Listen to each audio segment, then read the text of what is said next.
Okay, sorry about that, folks over here on the YouTube stream. I was trying to do some restream action and get the stream going over on Twitch as well, but it really just didn't want to work out.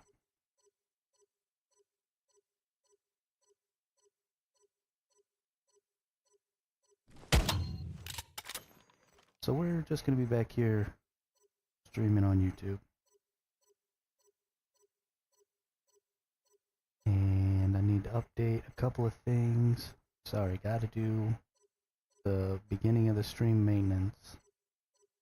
Very, very, very important. Make sure that everything proper. Don't want to leave anything out. I don't want to have my stream showing up in places it's not supposed to. We don't want to have this just horrible looking thumbnail. Code is super cool one that I made.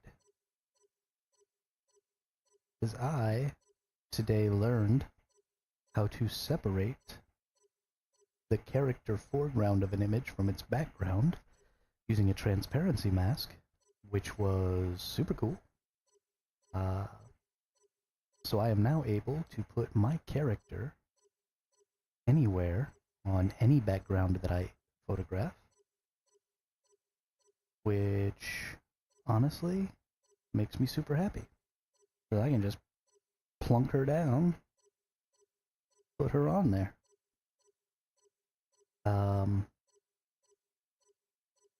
Yeah, just gaining skills, you know what I mean? Super fun.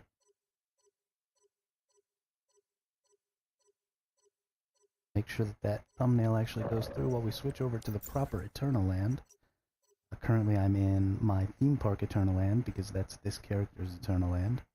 So I am going to jump over Survival Hermit character's Eternal Land. Here we are. Waiting for all you.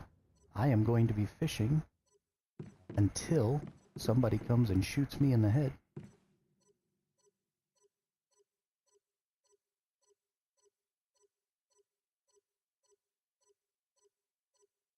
So, you don't want to see me sitting here fishing.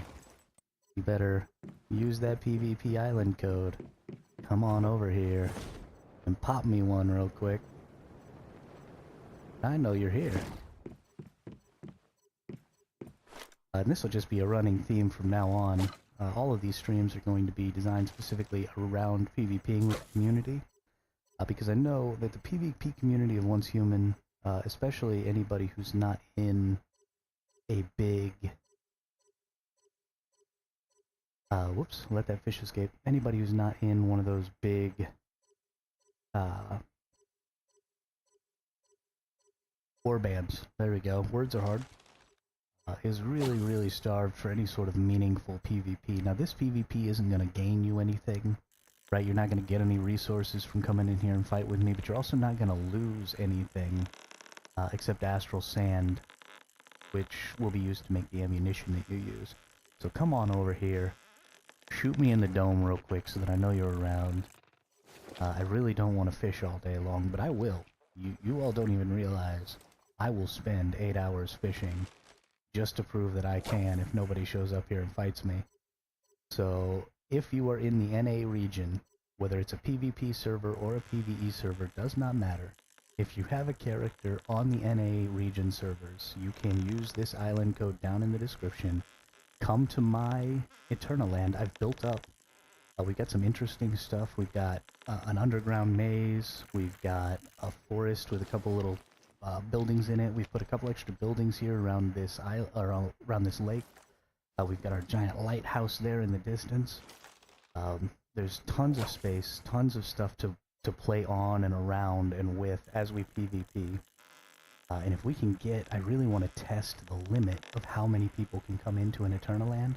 So if we can get, 15, 20 people in here shooting it up, that would be really, really wonderful. So come on in, give me the old one tap to the head, Let me know that you're here so that I can stop fishing. And let's have some fun. Let's run around. When the first person gets here, probably we'll just go teleport down to the labyrinth real quick. I think for smaller scale PvP, the labyrinth is probably the best place to be, just because there's a limited amount of space. It'll be a little more like Speedball, or like, you know, the super small maps on old school Counter-Strike. If you ever played, like I think it was called Ice, where it was just 4 pillars, and a couple of little half walls in between as you ran down. You either had the middle or the 2 outside lanes. That was like my jam. I used to run in there with the pump shotty and just hurdle all the half walls and just start pump shottying people in the back. It was so much fun. I used to love that map. That was back in my heyday, like 20 years ago, when I was actually good at video games. But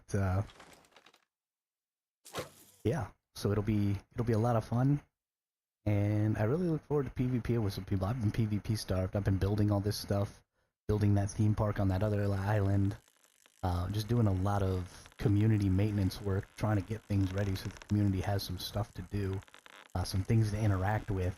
The repeatable content of this game is really, really player and community driven. You know, the game itself, beating those bosses, beating those silos, it's extremely repetitive. It's extremely linear. It's not dynamic at all. There's nothing that changes about those fights as you go in each time. They're very, very scripted. And so, if you want to have repeatable content, they gave us this Eternal Land. They gave us this opportunity to build and fight and play together. And you're not even limited to just your server, right? This can be any server in your region. So if you're not in NA, then please build something like this for your community. If you're one of those players who spends, you know, 10, 12 hours a day playing the game, if you're a content creator from one of those other regions, then you have the opportunity, and I think you have the responsibility to be making something for those communities, to be, you know, helping bring those communities out to that content and give them something to do while they wait for, you know, the next season to come out. I think next season is going to be super lit. I think people are super wrong about how the seasonal play is going to work. And so I am really excited to watch all the jaws drop as the next season comes out and we really see what the dev team's intention was. Because I think everybody is going to be super, super surprised by how good seasonal play is going to feel. Number one, seasonal play is extremely good for players who are just joining and are going to be new to the game, right? If it gives them a time to wait for, to all join together.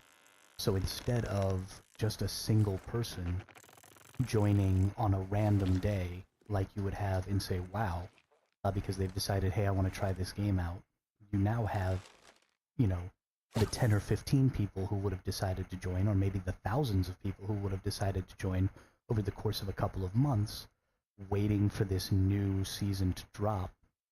And then they'll be joining the older seasons, right? Season 1, Novice Season, isn't going to go away at the season switch. You're going to get Season 2 for those of us who've already beat Season 1, but they are going to open new Season 1 servers for those people who are joining in, who are new players, so that they have the opportunity to go through that season. And I think you're going to see, honestly, it's going to be a lot like, I don't know if any of you have ever played Rise of Kingdoms, or any of those kingdom builder games. I think it's going to be a lot like that. There's going to be a Season 1, 2, maybe Season 3, where you're doing all of your preparation. You're going through this sort of extended tutorial of the game. You're building up your blueprints, you're doing all of that. And those seasons are going to be very, very scripted, very, very linear, and just specifically designed to get you to where you need to be able to play the game. And then after that, we're going to start getting a whole lot of interesting seasons that are about different aspects of play, right? PvP seasons that are going to be much more focused than this Novice season was. on territory ownership, on warband stuff. You're probably going to be getting some PvP seasons that are more solo and, small group, like hive-dominated seasons. You're going to be getting PvE seasons where, you might be fighting back different factions, right? Like the Rosetta faction might be trying to take over the map, and you're going to have to be going into these dynamic PvE engagements to try and push them back and take back the map from them. There's so much interesting stuff that can be added to the seasonal play. And in between all of that, you have all of this wonderful player-created content that you can have access to. So absolutely, come in here and just pop me one in the dome real quick, so that I know you're around and so that I can fight you. I'm looking. Like, that's the spawn point right there. I'm waiting for somebody. I promise I'll let you cap me one so that you actually get a kill. And then I'm gonna sneak around and snipe you a bunch of times. It's gonna be super fun. For me, maybe not for you, because you're gonna get sniped, but we'll enjoy it. It'll be alright. And if we, like I said, if we can get a whole bunch of people in here and, really stress test what Eternal Land can do, because right now nobody is using Eternal Land for anything, and I've been trying for just days and days and days to get some folks in here, but they're just not participating in Eternal Land content, and that kind of makes me sad, because Eternal Land is easily one of the best aspects of this game, and super undervalued by the community at large. And I think if we can get some content going on in Eternal Land, we can really prove that to a lot of people. So if you live in, or not even if you live, if you have a character in the NA region servers, please use that PvP, island code. Jump on in here. Somebody's got to be the first one, right? It's fully open, right? You don't have to have any special permissions. You won't be able to use the benches because I can't give permissions for everybody to be able to use the benches, which devs, if you ever see this, pretty please give me the ability to do that. But you can build benches in your own Eternal Land to use Astral Sand to make your equipment and all of that stuff. And if you come and, we're not like super into it, and there's, if you're like the first person, and we're not already out PvPing and having fun, then absolutely I'll friend you up real quick, and go ahead and give you those permissions so that you can go ahead and build your equipment and all that stuff, and I'll teach you everything. I'm here. I think I'm probably the most knowledgeable person about Eternal Land in the game right now. So I'm here to help everybody learn as much as possible about how to use Eternal Land to its fullest, because it is an incredible resource to really make interesting and dynamic play happen. So jump on in here. Let me show you what's up. Let me show you how to make Eternal Land work for you. Then let's have some fun fighting each other. This is cross server, like I said. Anybody in the NA region. So it doesn't matter if you're PvP, PvE server, any server at all. If it's in the NA region, you can teleport to this island and come fight me right now. I am standing here fishing waiting for you. So jump on in and let's see what happens. I'm really excited to get an opportunity to fight some folks. Like, really excited. I think it's going to make great content, right? I'm trying to grow this channel, need good content. PvP content is some of the most searched content in the Once Human sub-niche, and there's just not a lot of it out there.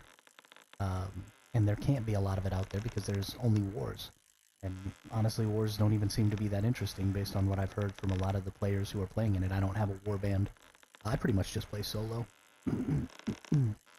So, this is the kind of content that I'm going to have access to. As a solo player, or as a small group player, you don't get to play in the big warband-focused PvP stuff. This is where your PvP lives, right here on Eternal Land, where somebody has built up, some different biomes, or maybe you build up some different biomes, right? If if you could have more than 30 people in an Eternal Land, I would be extraordinarily surprised.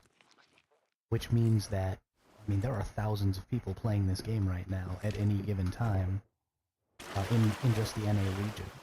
So if only 30 of us can be in a given Eternal Land, then that means that there need to be lots of PvP Eternal Lands. Right? Somebody else has to make them. I can't make them all. I'm barely struggling to make this one. I'm not. Right? It's a huge time investment. So if you have the time, and if you're bored, right? If you're done with all the content, you don't know what else to do, build an Eternal Land. Invite your friends. Invite your warband. Do whatever. Bring some people in. Fight it up. I think actually, just to try and get the ball rolling on this, I'm gonna drop a Reddit post just to see if I can't drum up some people.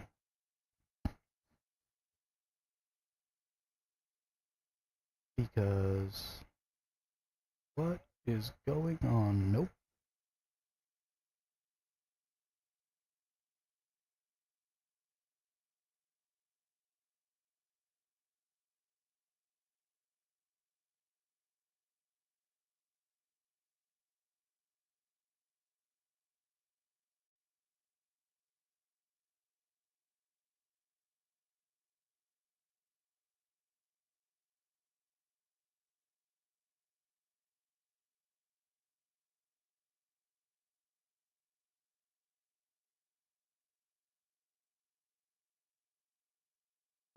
Sorry. Just gonna drop a little note in Reddit real quick. Not in Reddit. Yeah, in Reddit. Oy vey. Sometimes my brain stops working. And I'll just be in the middle of a sentence and my brain will go like, boop, turn off. I have no idea what's going on. It's confusing.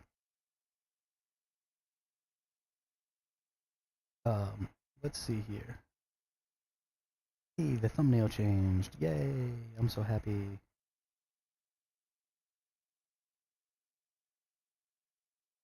Okay. Okay. Okay. Getting it. Alright, copy that. Go to Reddit. Okay. I am live right now doing boss server PvP in the NA region.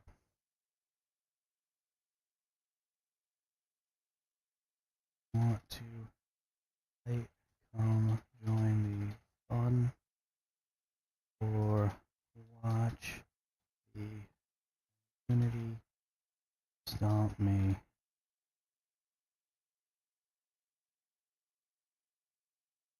The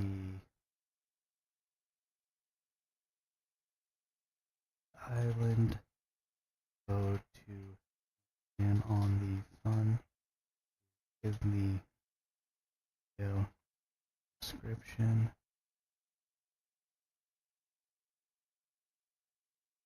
but also, then we're just gonna go get island code, bam, Control C, Control V, bam, add flare. I'm gonna put this as self-promotion. It is a little bit. And we're gonna save that in there, post it up. Alright. Sorry, I just hit my microphone. Boom, close that, keep that up. Alright, going back to fishing. Like I said, the only way you can stop me from fishing right now is to join Eternal Land and pop me one. Otherwise, I'm gonna fish. I've got a prep. We're having a tournament in 4 days, 5 days? 5 days. On Saturday. and I need fish in order to run that tournament. So I'm happy to sit here for 8 hours and fish. I would prefer to fight in PvP. So if you need some PvP, jump on that Eternal Land Island code, the one that says PvP Island code, and then go into your escape menu, go up to your Eternal Land menu, and all the way down on the bottom right in that Eternal Land menu is a little window for island codes. You put the island code in there, and then you press enter, and it'll teleport you right here. It's super fast, especially if you're already in your Eternal Land. And you teleport right on in here, and we can fight. And we can have a lot of fun. So don't wait. Be the first one. Be the early adopter. More people will join if they see me doing something other than fishing. So if you want some large-scale, free-for-all PvP, and just to be able to roam around this island, shooting and fighting each other, then if you're the first one to join, then we can get the ball rolling on that. If you're concerned about not having enough astral sand to make your equipment or something like that, join in. I've got millions of astral sand, and I'm not concerned about being able to upkeep that. Astral sand is easy come, easy go, so I'll happily make your gear for you, whatever. Or provide you with astral sand so you can make it for yourself. I am here to support the community and help grow the repetitive PvP content, right? We want to be able to have content that we can do over and over and over and over again. And right now, you know, the PvP content in the seasonal play just isn't that content, so we're gonna have to make that content for ourselves. And that's why we were given Eternal Land, right? This is such a dynamic place. What I've built here is going to be totally different than what other people have built in other Eternal Lands. And because of what I'm sure is a pretty strict limit on the number of people that can be in the Eternal Land, we need lots of other people to be building Eternal Lands. So come over here, try out some PvP, see what Eternal Land is all about, and then head back over to your Eternal Land. And again, if you're one of, you know, the content creators for this game, or if you're one of the players who plays, you know, 10, 12, 16 hours a day like I do, then not only is it an opportunity for you, but it's sort of your responsibility to utilize these tools to make content for the rest of that community. For those people who maybe only get to play 2, 3, 4 hours a day, to have somewhere to come once they've eaten all of the content the game has to offer, they need somewhere to come, blow off some steam, have a little PvP, and it's our responsibility to make that happen. So hop on in here. Let's do some looting and shooting. Well, there's no looting, just shooting. So let's do some rootin' tootin' shooting. There you go. I am really, really excited to get some PvP in. And have, you know, some viewers and stuff jump in here and do that.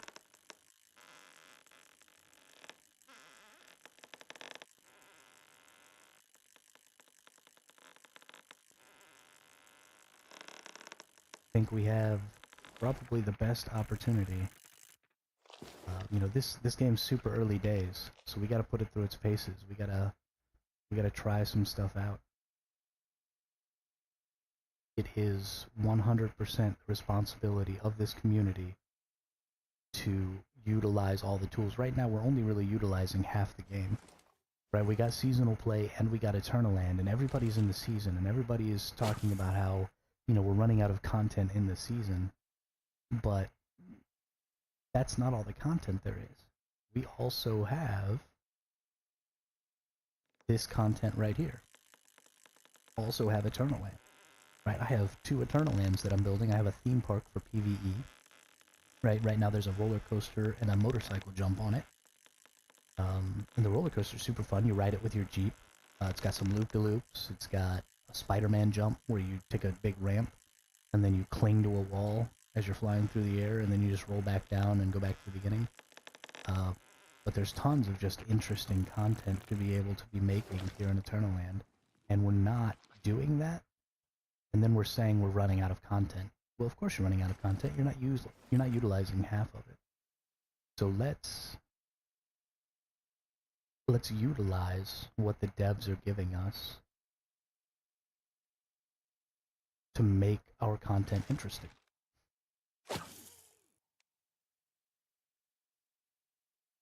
Alright. Been about a half hour now. I'm still fishing. Nobody's capped me yet. So there's that. Do I have the settings for this Eternal Land set up wrong somehow or something? Maybe I accidentally made it so nobody could join. People have been trying to join for days, and I've just been sad that nobody's been here because I turned it all off or something. Man, wouldn't that be a bummer? Right, let's close this out. Let's open this up. See what's happening. Managing Eternal Land. Open to all. No, it's open to all. And there's that code. Is that the same? Let's see. Let's make sure it's the same code that I've got listed here. 6A, 5B, 4B at the end, 5D, EC. Yeah, that's definitely the right code. Well, let's copy it. Let's make sure that copy and pasting it from my description in my video will actually bring me here. So we go here, we go to Eternal Land, boom, we punch that code in, press enter, and hey, here we are. Okay, so it's definitely working. I just wanted to make sure. So if you're interested in PvP, the code is working, you can teleport right on in here, and PvP with me. I am looking forward to having some fun with the community. Again, this is cross-server across all of the NA region. So if you are in an NA server, any NA server, then you are able to come to this PvP Eternal Land and fight. So if you are PvP starved, please jump on in and let's have some fun. Or head on over to that other Eternal Land, right? That theme park Eternal Land is pretty fun. If you're not interested in fighting, you know, I understand that the entire community isn't a PvP community. This game has a lot of good PvE aspects, and as we go into more difficult seasons, I think we're going to see even better and better PvE play. And honestly, I might join a PvE season next time, because the seasonal PvP isn't really interesting to me. But I think I could have a lot of fun with like Prime Wars and stuff like that, joining in with everybody and really just going hamburgers on it would be a lot of fun. So absolutely, if you're a PvE player and you don't feel like fighting PvP at all, jump into that theme park island.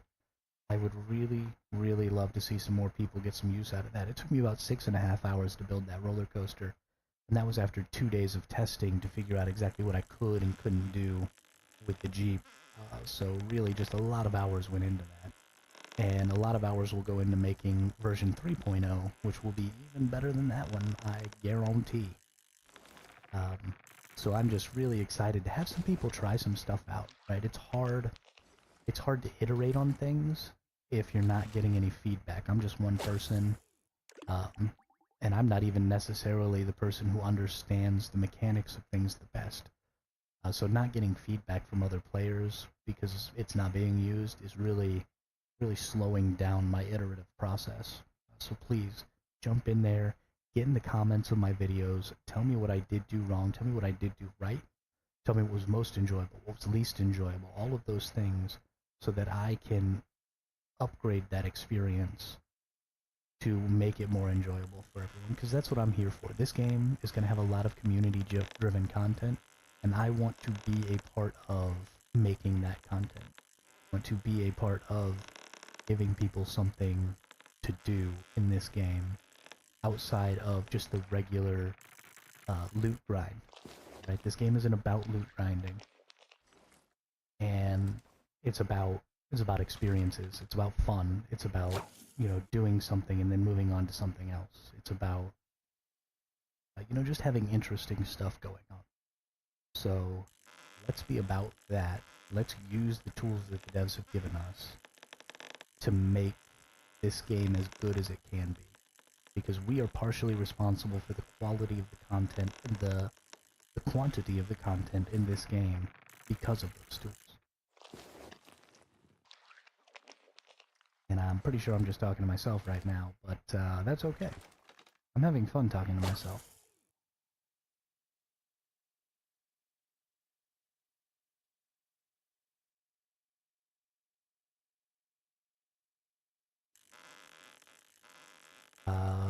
Just fishing. That's what we're doing. We're gonna catch all these fishies so we can put them in chests so that people can come and play our tournament.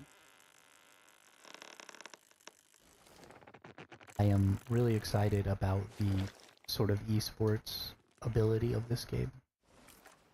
Right now, you cannot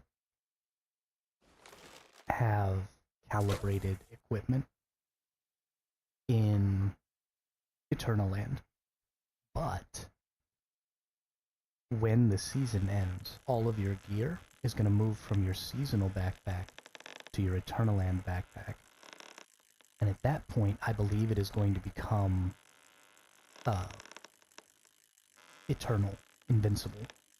And it's going to stop losing durability when you use it in Eternal Land. So then you're going to be able to have calibrated equipment Eternal Land. It doesn't lose durability.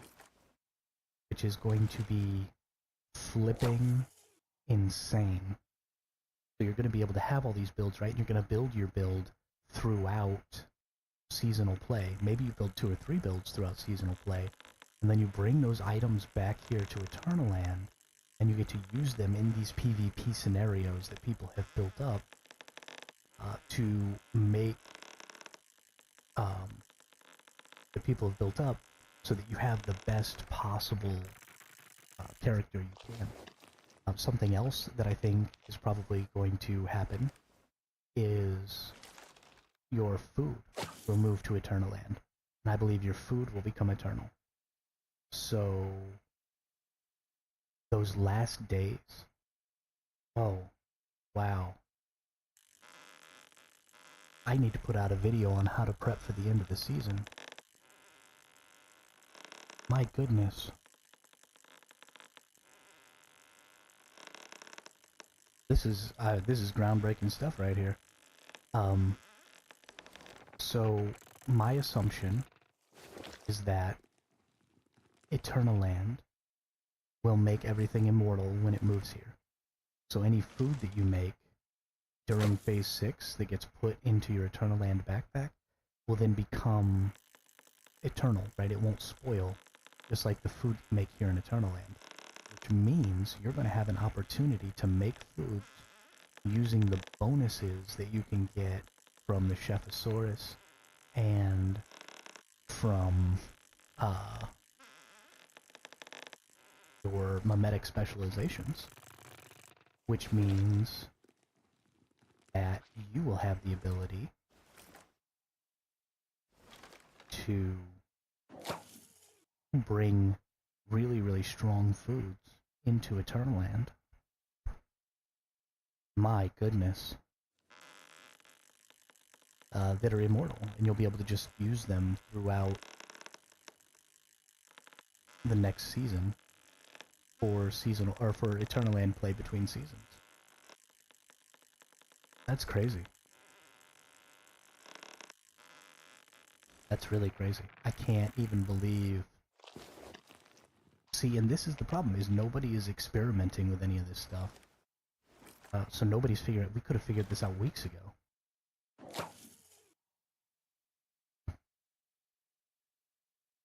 I am super excited for Eternal Land now. Even more so than I have been. And I've been super excited for Eternal Land.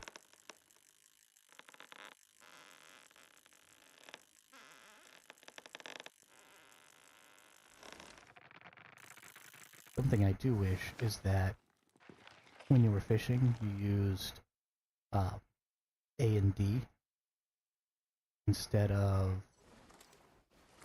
moving your mouse to lean your rod so that I could be watching the fish while I was leaning my rod.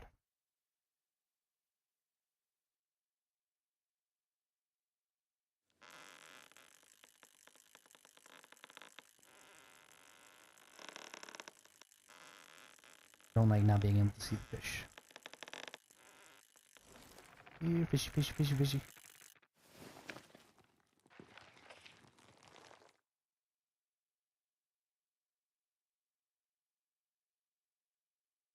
Alright. Catching more fishes. Like I said, I'm gonna sit here and fish until somebody comes and pops me one. Got a clear shot right in the back of the dome. And then it'll be on. I'll respawn somewhere you won't even know. I'll hunt you. So come on in. Hop in that island PvP.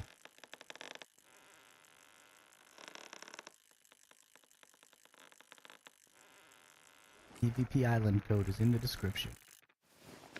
Just snag it up. Come on in and we can fight.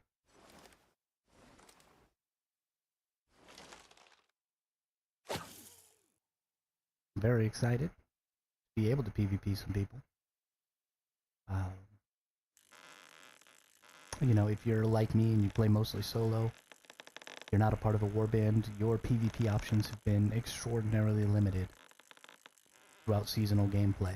But Eternal Land is here to save you from that. I am here to save you from that.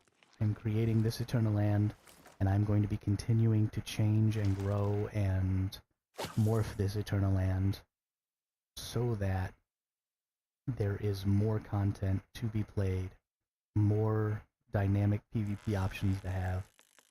Right now,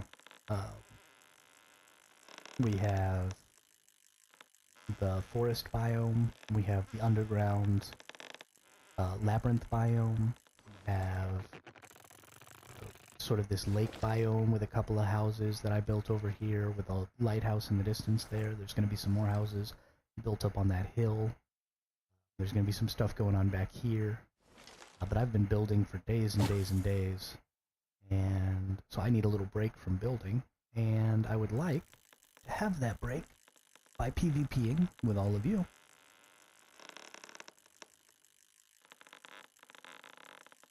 So jump on in. You know, get in that PvP island code, and let's have some PvP fun. I will help you make equipment that doesn't lose durability, because when you make equipment using astral sand here in Eternal Land, you don't lose durability.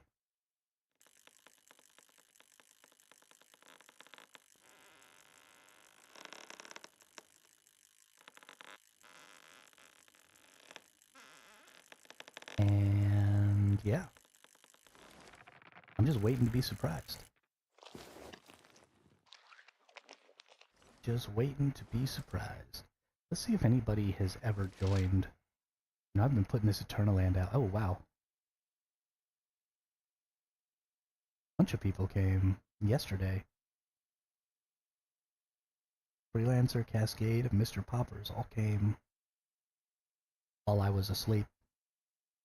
That's cool. I like that. So there are people coming and maybe getting some use out of this island. And that's really exciting to me. I really want to see that happen. So bring yourselves over here. And don't just bring yourselves over here, and don't just use this place while I'm here, right? This is open 24/7. So if you've got a warband that needs a place to practice some PvP, if you've got, I'm going to be changing this. I'm going to build these biomes, and then every week I'm going to tear a biome down, and I'm going to build a new one in its place. That's going to be after I get all of the biomes created, of course, which is going to take me a week or two. But then every single week this place is going to be changing. So you're not going to be stuck playing just the same old boring spot over and over again. And if we make Eternal Land PvP something that's active and fun, then other content creators and other players who play a lot, and, you know, builders who like to build, those people are going to also start building Eternal Lands for PvP. They're going to start building Eternal Lands for PvE, just for fun, right? How cool would it be if somebody built like this crazy big fishing village, you know, and everybody came and fished, and there was just people fishing all over the place, and you just talk about fishing, and, you know, that could be a really fun experience. I'm not going to build that Eternal Land, but somebody probably will, and I'm going to go visit it. And so we need a place, a hub, to also put all of those Eternal Lands. So not only am I going to build this Eternal Land and a theme park Eternal Land, I'm going to be hosting tournaments. And as part of that, I have created a Discord to host those tournaments on.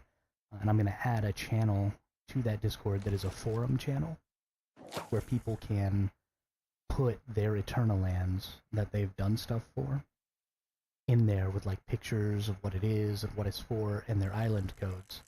And then when people put their island codes in, then everybody will be able to join that island and do whatever that activity is, whether it's a PvP activity, whether it's, whatever. So we are going to build a community around using Eternal Land to have interesting content in this game, because Eternal Land is some of the best content there is, and everybody is missing out. I don't want people to miss out, so come to the Eternal Land. Let's fight right now on stream. You'll probably win. I'm not very good. I spend too much of my time fishing, and it really dulls the sharpness of my edge. And so you'll get a chance to feel good about yourself. I'll get some good content out of it. We'll have ourselves some fun.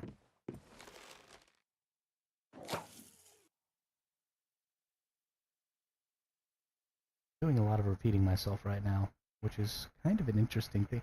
Like, because people are just kind of hopping in and out of the video, and it's live, it would be weird to watch this again if you weren't watching it live and you tried to watch the whole thing, because it would just be me doing kind of the same thing over and over again at the beginning of this video, which is a little weird, I think. Strange to do. It's sort of like being on one of those old call-in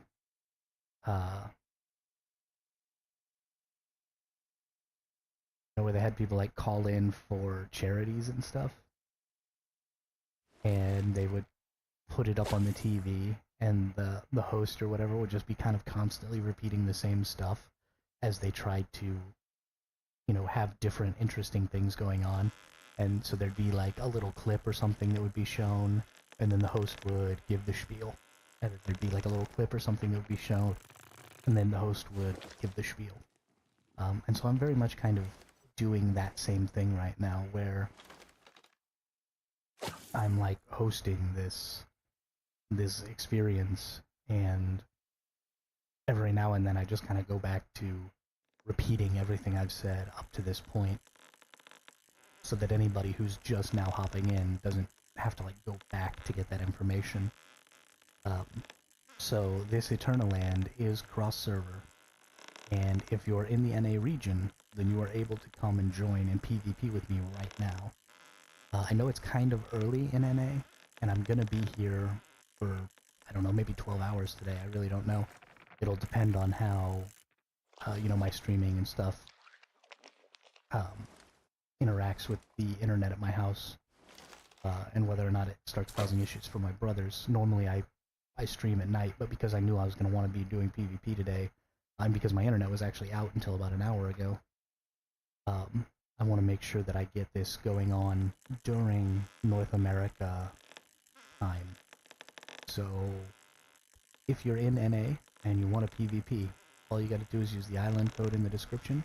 I'm going to be sitting here fishing until somebody joins in and shoots me in the back of the head. That's what I'm waiting for. I'm waiting for somebody, anybody, to hop on in here and cap me one right in the back of the dome. I'm also, I think, going to go over to YouTube and see if there's anybody else streaming who maybe doesn't understand Eternal Land, and see if I can't get some content creators in here, because they're the people who really need to understand how Eternal Land works, because they're the people who are going to be supporting that content and building that content for the rest of the community. They're going to be traveling around to different people's Eternal Lands. And that's actually something interesting, too. If you have a cool Eternal Land, if you started to build something here, let me know. Drop it in the comments or something like that, and I'll do a video where I go visit a bunch of Eternal Lands and see a bunch of different builds and stuff like that. I think that would be super, super fun and interesting. Let's see what some of these folks are up to.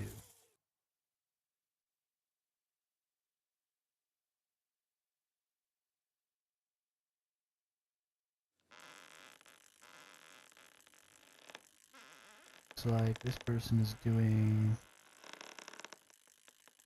level of your culture. That's another thing. If you see this and you are another content creator, don't send your community to my video, right? If they're watching your content, just give them my island code. That is absolutely fine for you to share with anybody and everybody you want to. I don't care who or how many people, hop in this Eternal Land. There will obviously, there's going to be some moderation going on. There's no need for, racial slurs and stuff like that to be going on in the chat. And if you do stuff like that, I won't wait for the devs to ban you from the game. I will just ban you from the island. So absolutely, if you're another content creator and you want your community to come, or you want to come hang out and live stream some PvP in here, by all means, use my island code. Use this island, right? If you want to host something and do something on your stream, you're welcome to do it here. I don't care. So drop that island code in your description or whatever. Get your community out here. Join in yourself, and let's have some PvP fun. It's all about having a good time and getting as many people involved as we possibly can. Because the more people we have involved, the more dynamic and interesting this system becomes. Right now it's just me fishing. But the minute somebody comes here, my brains get splattered all over the place, and that'll be fun. And then I get to respawn somewhere and hunt them with my sniper rifle, and that's going to be entertaining. So by all means, stuff. In the meantime, I'm just fishing, just waiting. Somebody's going to come in here.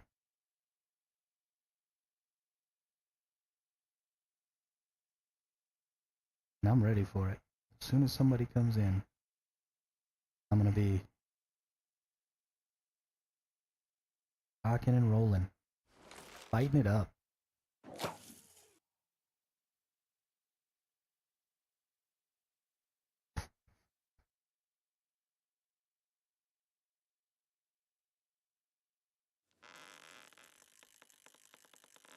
Things are a little sparse right now. However, that is because it is 9:30 a.m. Eastern Time. And that means it's only 6:30 a.m. on the West Coast. So, I understand that not everybody, people are at work right now. Really only the super sweaties are going to be playing video games at normal work hours. So I'm probably, actually, if anybody does join in right now, I'm probably going to get stomped. Because while I play a lot, I'm not particularly good. So that's going to be really unfortunate for me. But it'll still be a good time. I'll enjoy it. So hop yourselves on in here. Use that island code in the description. Come on into the PvP island. And let's just have some fun shooting it out. Invite your friends, right? Take that island code, put it in your Discord so that you can save it, right? Because you don't have to come here when I'm here. You can come here when nobody else is here. You can come here with just your friends, find yourselves a nice little quiet corner, have some 1v1s, have some 2v2s.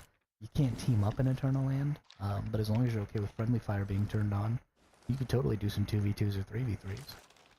You just have to know what each other look like when you do that. So, sorry, I hit my microphone again. I do that a lot. I go to itch my nose and just smack my microphone. But yeah, this Eternal Land is here for anybody to use anytime. So hop on in. Hey, somebody gave me a like. Yay! Come on in any old time you want to. But especially come on in right now, because I want somebody to play with. I am sitting here all alone. There's no one here beside me.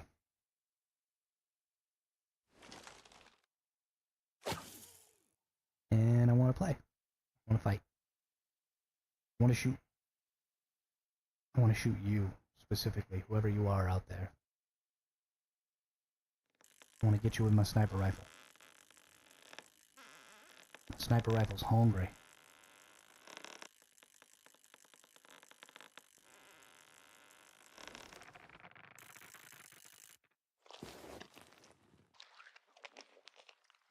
And that is something else that I feel like I need to bring up again, is when the season ends,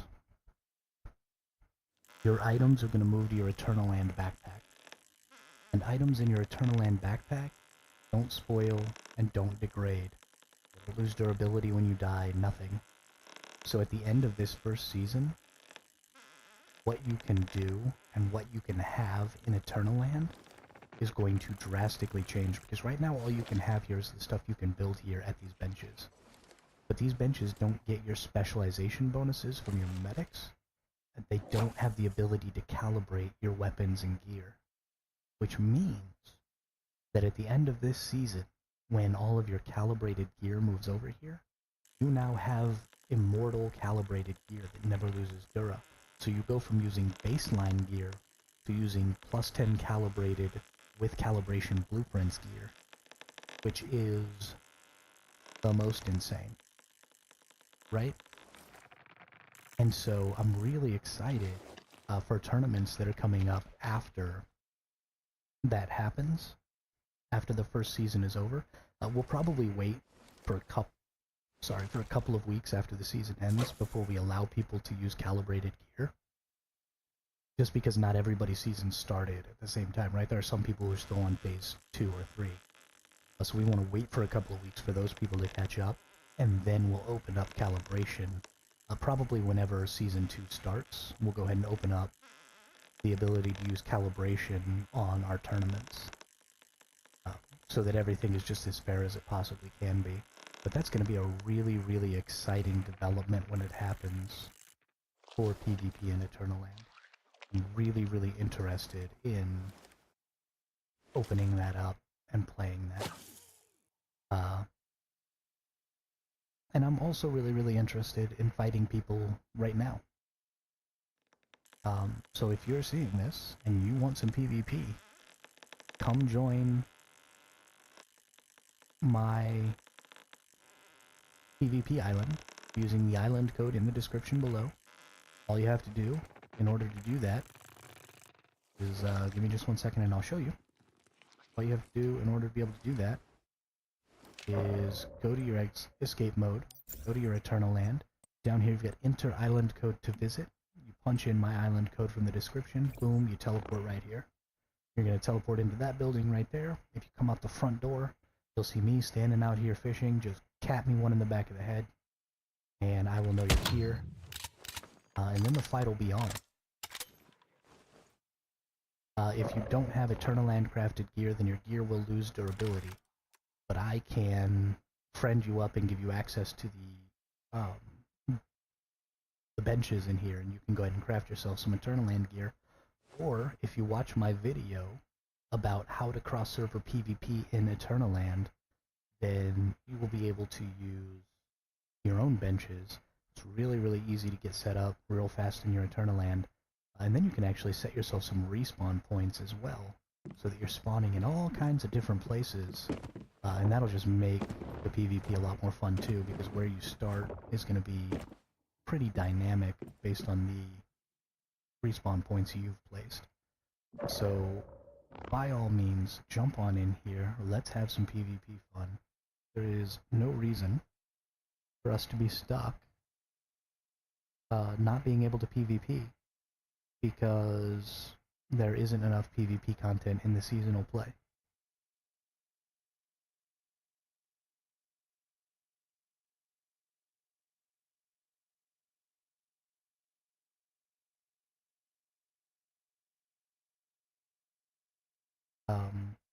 You know, this is what content creators are for in this game. This is what you know, what we're supposed to be doing. This is how we get, you know, communities to get together. This is how we grow the community. This is how we support the community. Right? You watch me build all of this stuff, and I build all of these things, and you know, once I get monetized, I get a monetary return out of that. But technically, I'm working for you, right? I'm here to entertain, but also to create something for you to do in the game. And that's going to create a much more dynamic relationship between the content creators and the players because of our ability to make content for you, to accept feedback and to change that content, and to do all kinds of different stuff for the community that is supporting us by watching our channels. Now I see in here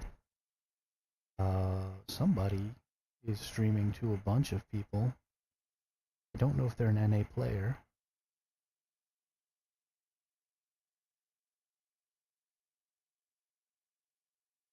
I don't really know what they're up to.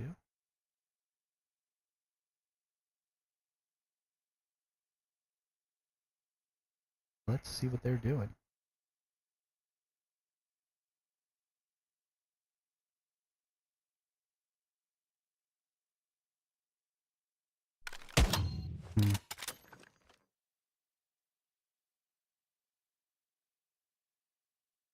Let's get back to doing some fishing.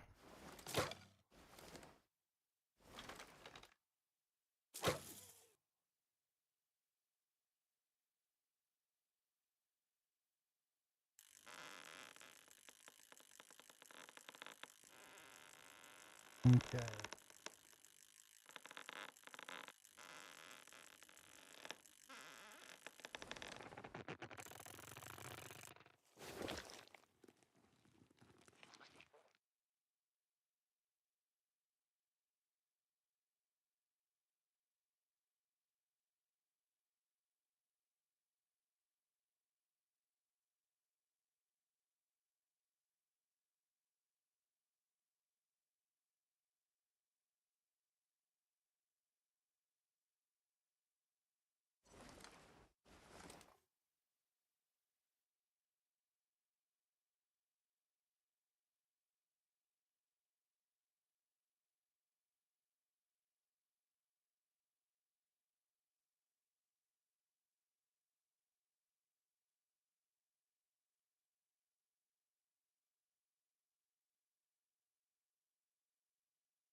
Hmm.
That's cool. This other content. Sorry, I haven't been talking because I've been looking for people to try and drag in here and fight.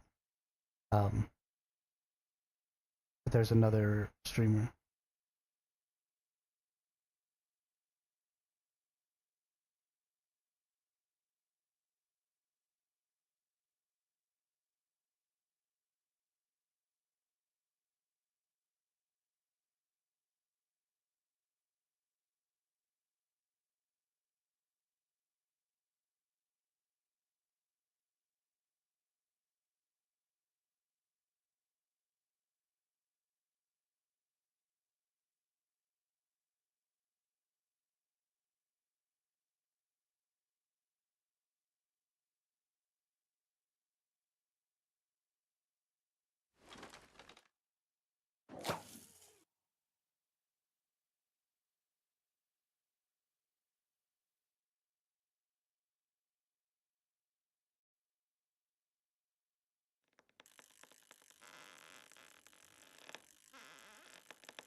But yeah, if you all are interested in PvPing at all, um,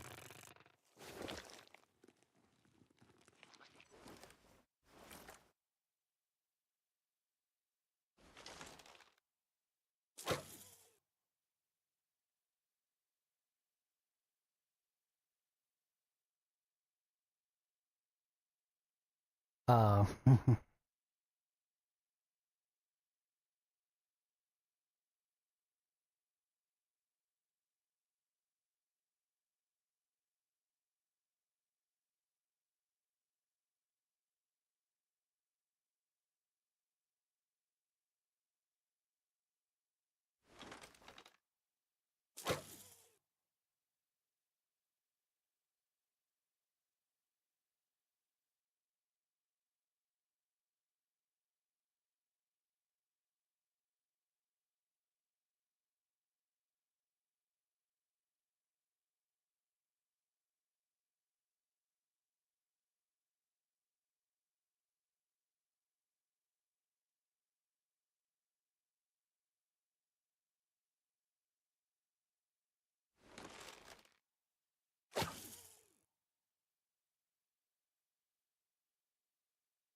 yeah, no, the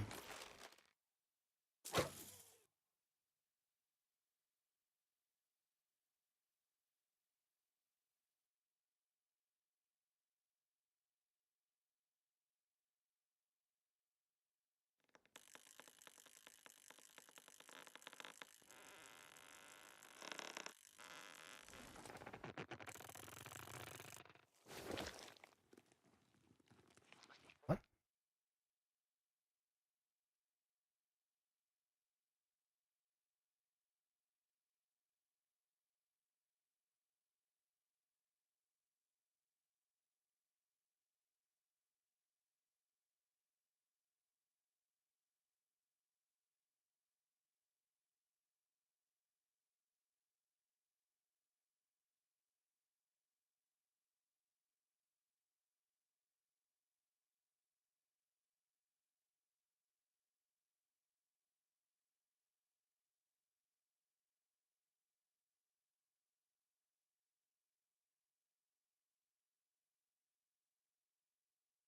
Hey, sorry, I've been talking to one of the other content creators. His name is Dealbreaker, and we've just been chatting. He's actually been plugging me to his chat, and so I haven't been on this screen. But I see a bunch of you. I really appreciate. Let's see, we got Tomby just subscribed. I really appreciate that. Um, what's up, all y'all? So the stream that I'm doing right now, and the reason it's titled the way it is Eternal Land has a PvP option. You can turn on PvP here.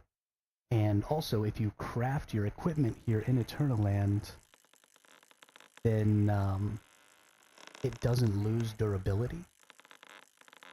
So the one thing is you can't calibrate it. It just doesn't lose durability when you fight with it. So it's sort of this infinite, I guess you would call it a Valhalla, where you just die and respawn and fight for eternity. And so what I'm looking to do is I've started building my Eternal Land out specifically for PvP. I created an underground labyrinth. I created a big forest over that way that you can't see because it's not rendered. I created some of these buildings, that big lighthouse, and I'm going to keep creating new biomes specifically for PvP. Now, um, unfortunately, it's only NA region because I'm an NA player.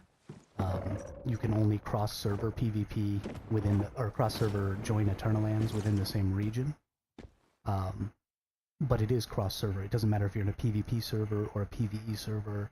It doesn't matter what server you're in, you can join any Eternal Land in the same region as you. So I'm kind of trying to build a community of people building Eternal Lands in the different regions, so that we have somewhere to go and do some stuff, especially for those more hardcore players, because they just don't have enough content in the game, and sort of by design they don't have enough content in the game to support, you know, somebody who plays 10, 12 hours a day, like the content creators do, and like some of the really hardcore players do.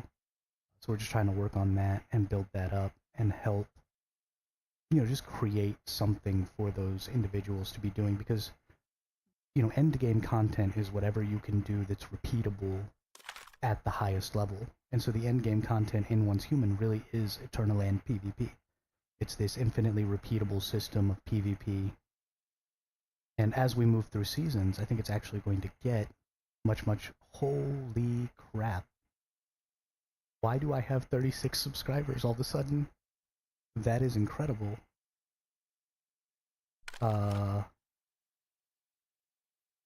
What is going on in my life?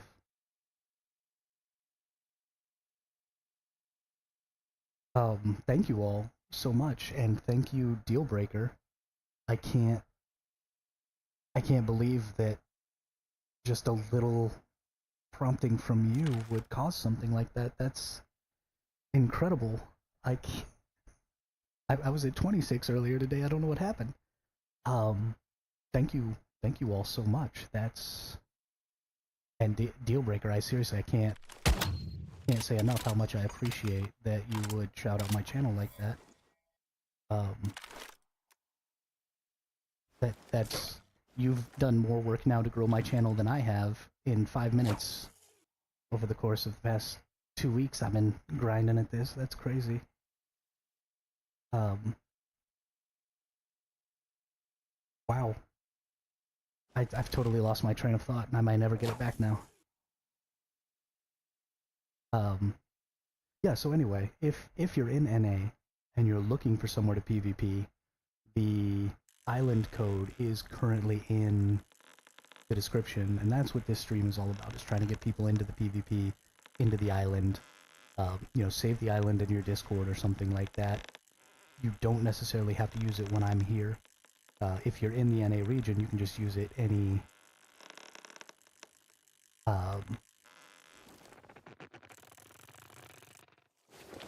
Oh, is Tomby also a streamer?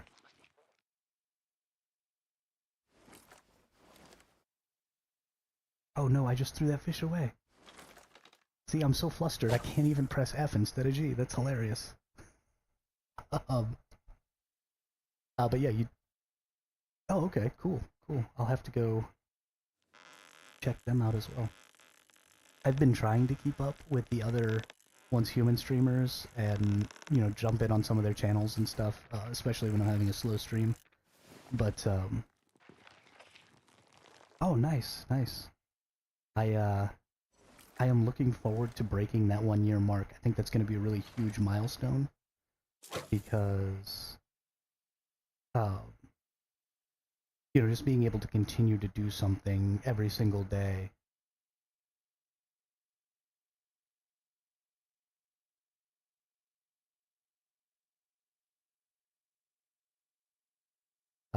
You know, that'll be a really good indicator to me of whether or not I'm really going to be able to keep doing this, you know, for years and years to come, is if I can continue to do it for that year.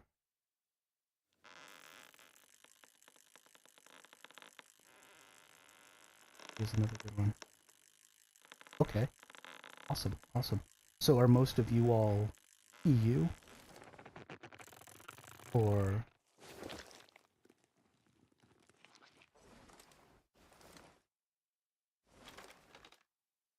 I would assume that right now would be kind of a big time for EU streamers to be streaming. Yeah, okay. Yeah. I'm not really an early bird. I'm more... I stay up so late that it becomes early.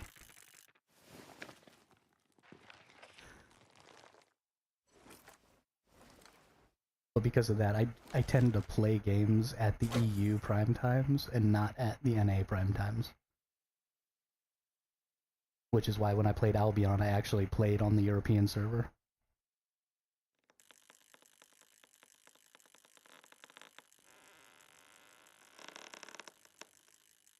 Um, yeah, so the reason I'm fishing right now is one of the other things I really want to do with Eternaland is host tournaments.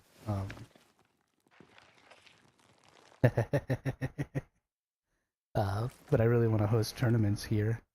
And so my tournament idea is I'm going to create a bunch of chests, and I'm going to put fish of different rarities in them, and then everybody...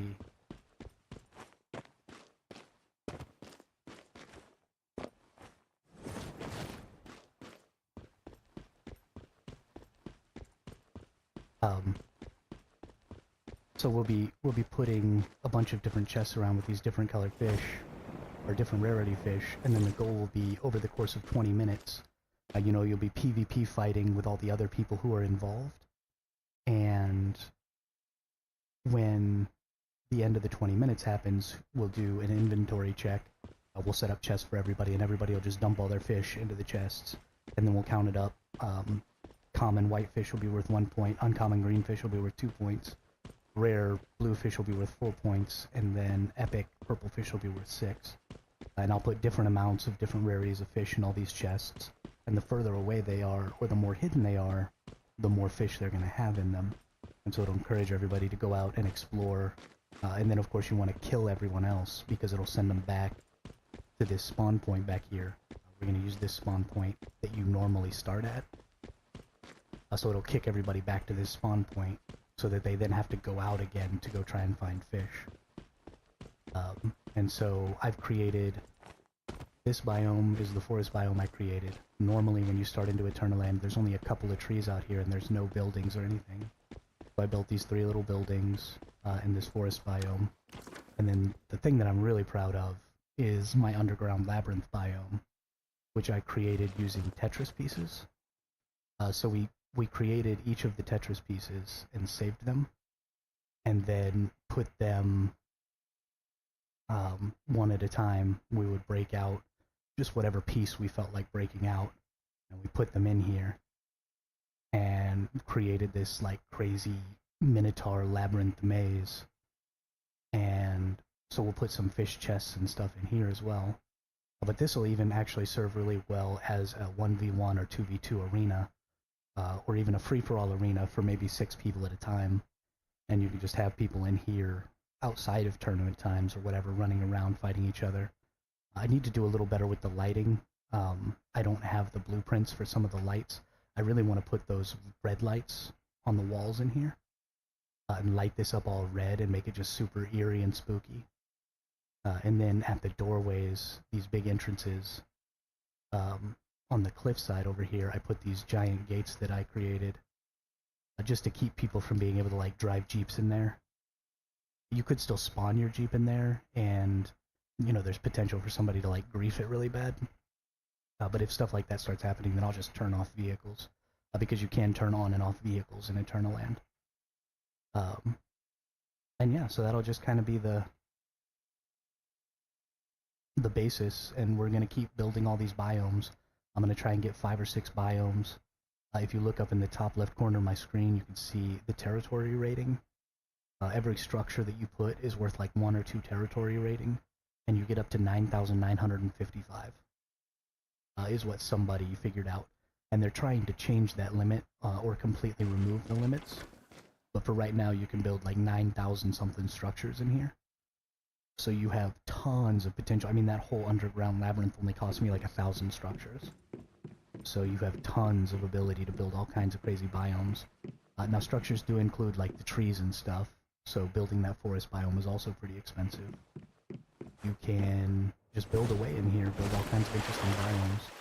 And then once I get the whole thing built out, I'm actually going to start tearing one down a week and building a new biome every week, so that we have new places, you know, so it doesn't get stale. You don't want people to get too comfortable and to get too knowledgeable about the map, because then anybody new who comes in, you know, just gets stomped on, and that's not fun. You want people to have a good time. So I'll be changing up the biomes and stuff. So anybody who is in NA, the island code is in the description. You can absolutely use this any old time. I also have a theme park. I built a roller coaster that you ride your Jeep on, and you drive your Jeep around a bunch of loop-de-loops and all kinds of crazy stuff like that. I haven't been back to the seasonal play in like a week and a half, pretty much since Phase 4 started, so I guess it's been just barely over a week. But I've just been building in Eternal Land, doing all kinds of craziness, because there's almost no point in going back to the season play for me. I mean, I've already beat all the content, and this just seems like a more interesting kind of content to me. Just a lot more fun, so... Man, I cannot believe... Thank you all so much, and Dealbreaker, I assume you're not watching this, but... I mean, just thank you for shouting out my chat. I was just going over there to chat, and I was going to listen to your accent and see if you were an NA player, and then I was going to invite you to come do some PvP, but...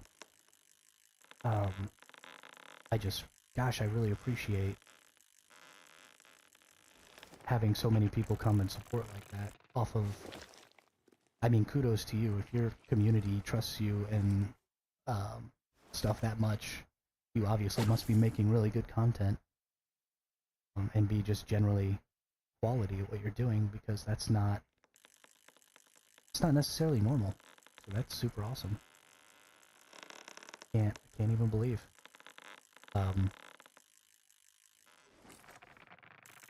One of the other things I would like to do is get people involved from other regions on that tournament hosting Discord, because it would be great if we could have you know, Eternal Lands and stuff that we're hosting tournaments from all over the place. I don't want to sort of collapse that down to just NA. I wish that anybody from any region could join my Eternal Land, or any region's Eternal Land, and then, you know, we could really collaborate. But that's just unfortunately not the way things are set up. Maybe it will be the way things are set up in the future. It'd be really cool if they would allow us to get a little broader group. That'd be really, really fun.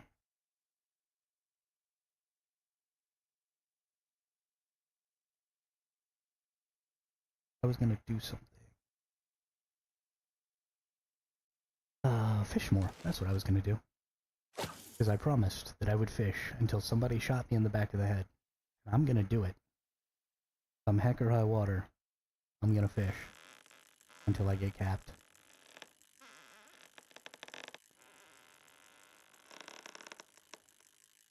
And fishing is super fun in this game, and I need all these fish for my tournament. Because I don't have nearly enough. It's gonna take hundreds and hundreds of fish. I think it's gonna be super fun and silly.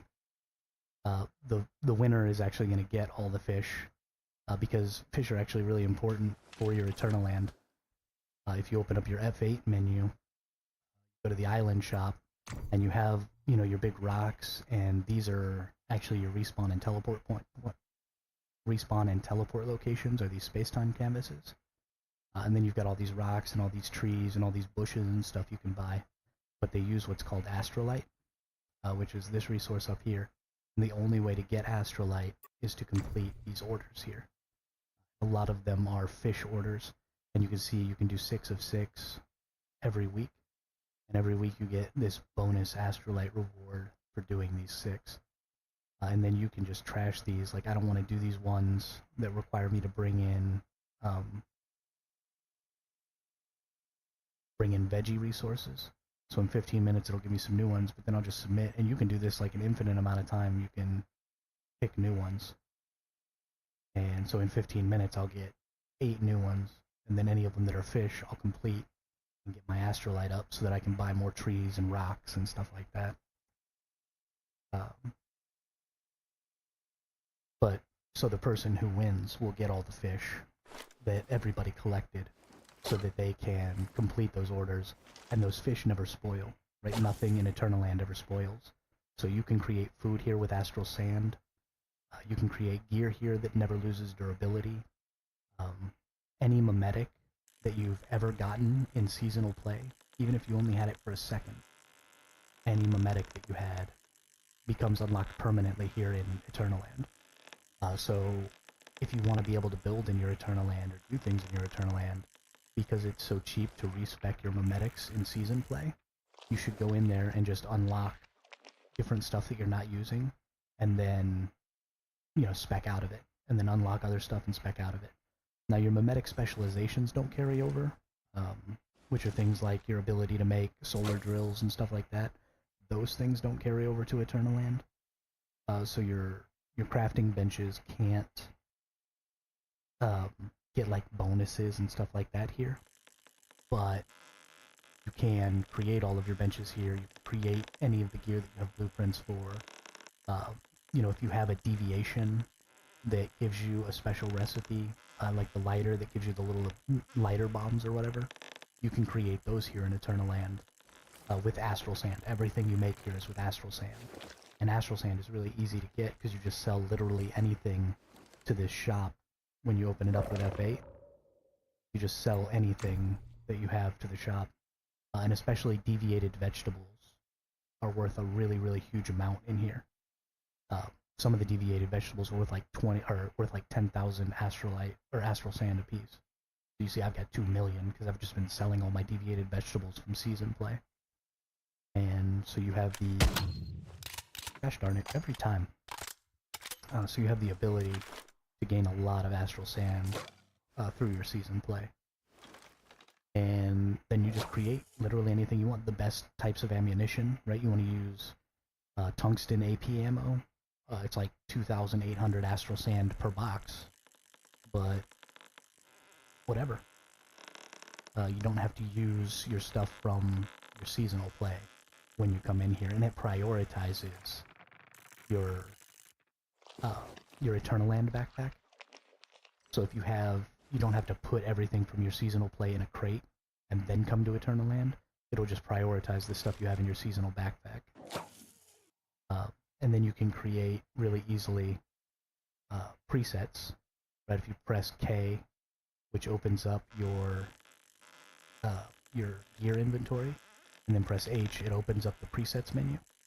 So you can build a set of Eternal Land equipment and keep your set of season play equipment and have those set up as presets so you can just switch between them whenever you want.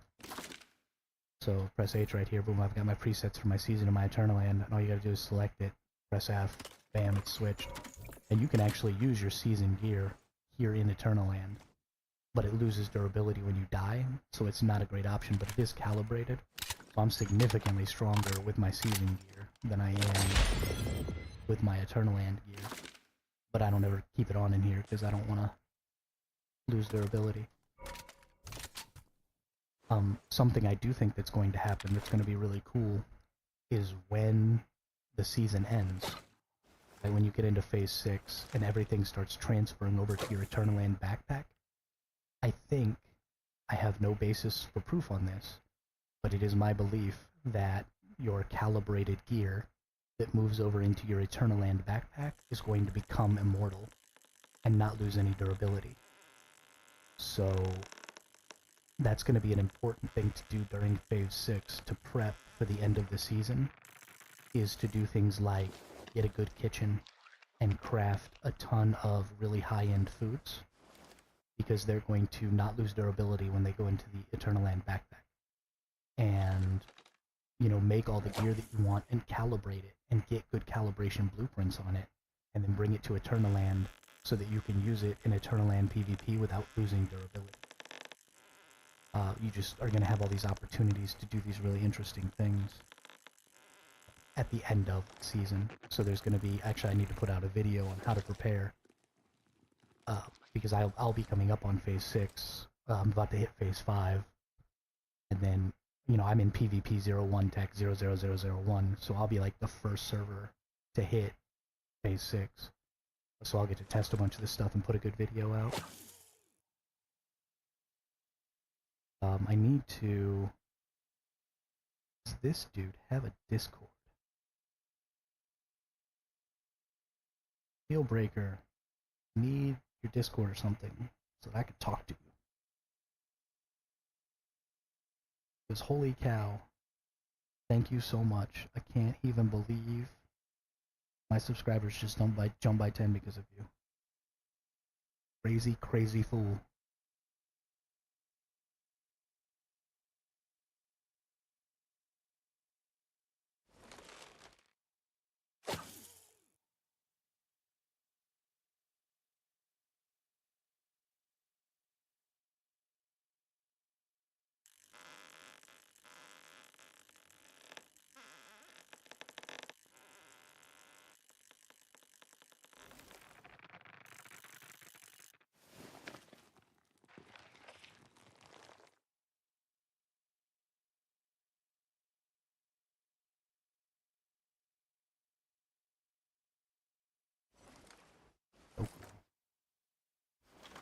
So cool.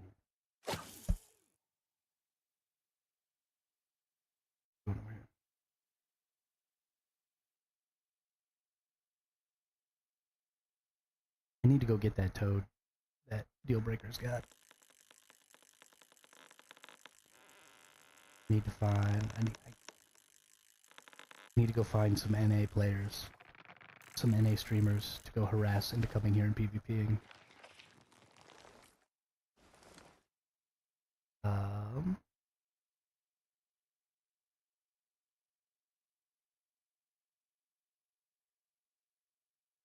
That's something else that we need to do, is I need to find players from other regions who have Eternal Lands where people can go to, and put them in my stream description, so if you're watching and you're, an EU player, you can go somewhere to go PvP, instead of just watching on with Envy.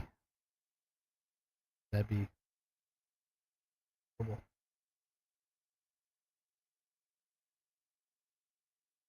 Let's see here, we got 2, we're opening up once human.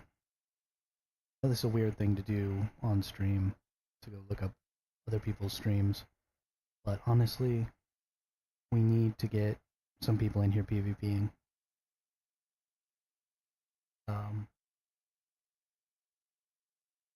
Not just for my sake, but for literally the game's sake. I think it's super important.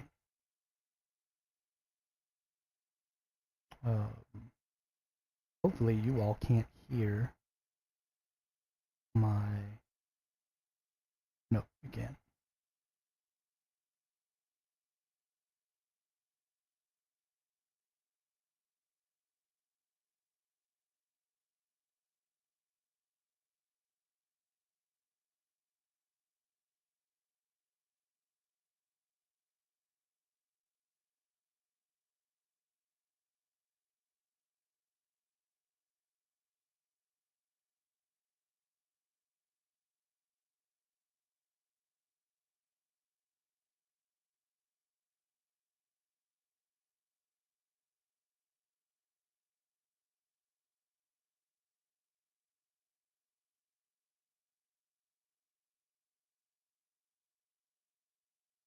Um,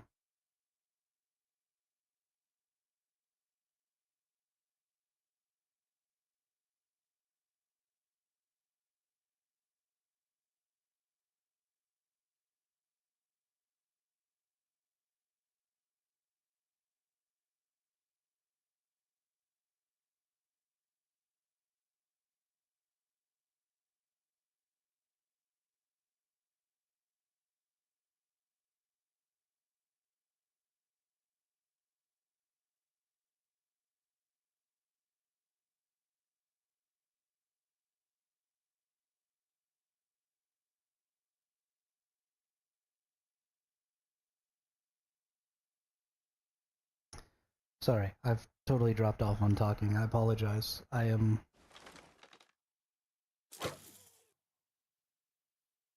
actively just trying to bring other people in to do all of this PvP stuff, because it's...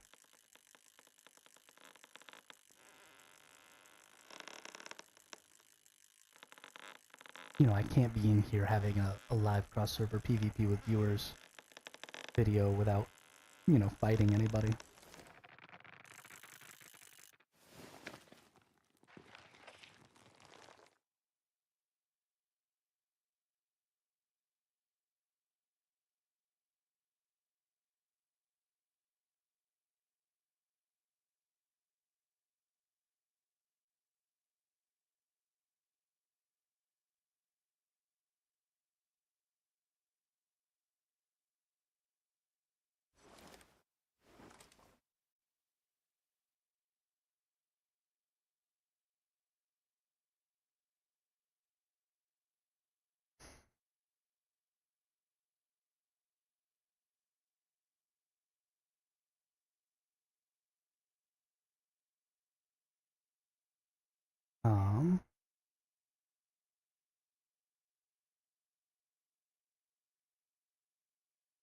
Okay, so like I've been saying a number of times, and I'm going to continue to repeat myself because I don't really know when people are coming in and out of the video.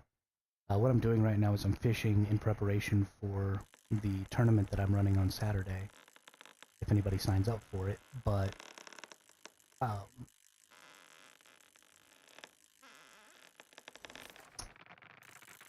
words are hard. But what I'm really doing is waiting for somebody to come and shoot me. So if you're in the NA region and you haven't gotten as much PvP as you'd like, I have created a PvP Eternaland that I've been building structures and locations and biomes on. And it is open 100% of the time, 24/7, to anybody in the NA region, because you can't cross-region play, but you can cross-server play. So if you are on a PvE server or a PvP server or anything like that, the island code, actually both of my island codes, are down in the description below. You are welcome to use those islands anytime. But what I'd really like to do is start doing some streams like this, where, you know, we bring in, I start the stream and people just start coming in and we have some good fun PvP. And that'll create some good content for me, but also will create sort of a known time when there are going to be people here to fight, so you're not just dropping in, realizing nobody's here, running around by yourself for 10 minutes, and then not having anybody to fight. Now eventually, hopefully the word gets out enough about, you know, PvP being enabled on these islands, and hopefully about my island specifically, because I am really putting a lot of work into building it and making it interesting, that it will just be full all the time. And that's my hope and also sort of my fear, because if it's full all the time, then we need more people to be building islands so that that overflow can be collected, and people have somewhere to play, something to do. So the other thing that I'm doing is I've created a Discord channel for the tournament that I'm running, for the tournaments that I'm running. It's going to be a weekly thing. But also, I'm going to put some channels on that Discord server for sharing island codes for different Eternalands, for PvP, for PvE, for anything like that. So if you are a builder, and you are building on your Eternaland, and you want people to be able to come and share that with you, my Discord is in the description below. Hit me up on there. The Discord channel is in the description, or the Discord server is in the description below. Hit me up on there. I'm Survival Hermit in that channel, and, you know, let's get together about finding some way for people to share. You know, we'll make a forum channel or something like that on the Discord server, so that people can post pictures and stuff like that of their Eternalands, and then, I think the way we'll do it is we'll let people put emojis on the forum posts, and we'll let anybody make forum posts, but we won't let anybody respond to the forum posts, I think is how we'll have to do it. So you can create a forum post, but you can't actually respond on them. So that way you can, you know, put all your images and your pictures and stuff like that up, and then people won't be able to just, like, put a bunch of negative stuff in your post comments or something like that. And then we'll be able to use emojis. Maybe we'll create some emojis specifically to explain what that Eternaland Island is about.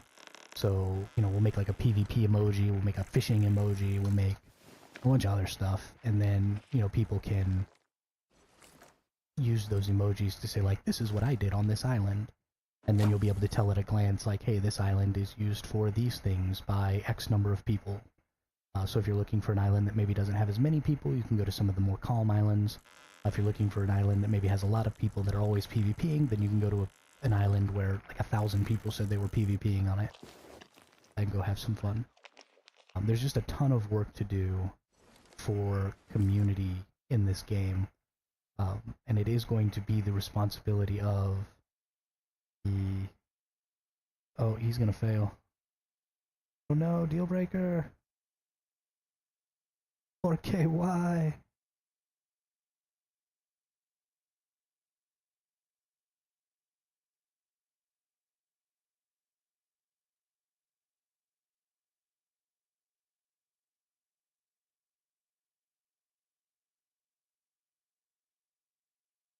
No.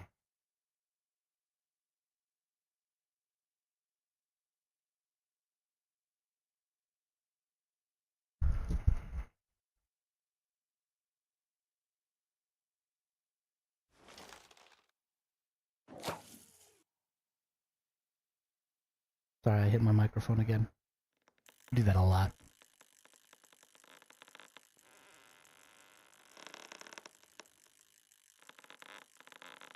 Yeah, but here I am, just waiting on somebody. Come and cat me. If you want me to stop fishing, you have to join my island and shoot me. Those are the rules. I didn't make them. Yes, I did. But I'm adhering to them. Here I am.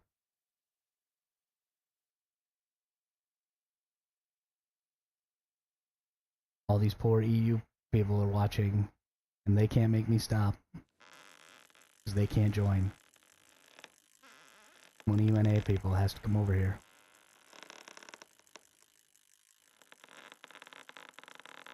Make me quit.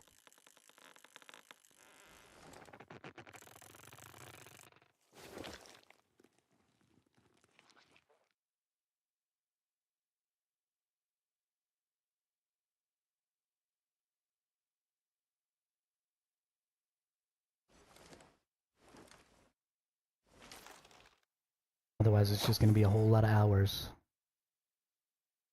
of catching fish. I'm going to have to change the title of this game to me fishing. Not title of this game, title of this stream. Oh my goodness. Come here, fishy. I love you, fishy. I actually have to use the restroom real quick and fill up my water bottle, so I'll be right back. But, you know, maybe I'll come back to a death screen. That'd be entertaining.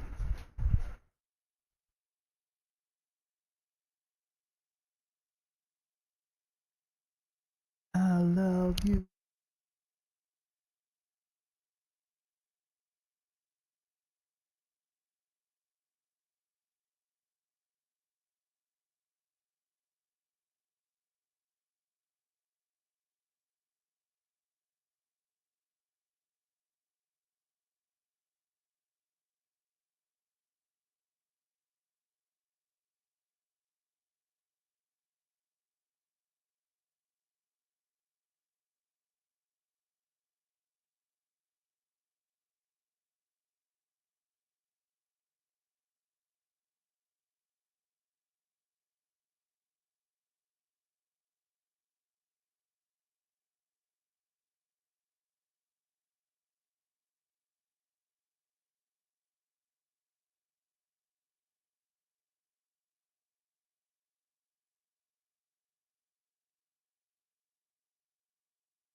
Sorry, I've also decided that I'm a little snacky. So I might grab myself a piece of fruit while I'm in the kitchen. Got me up an apple, or maybe break out an orange or something like that. Let's see.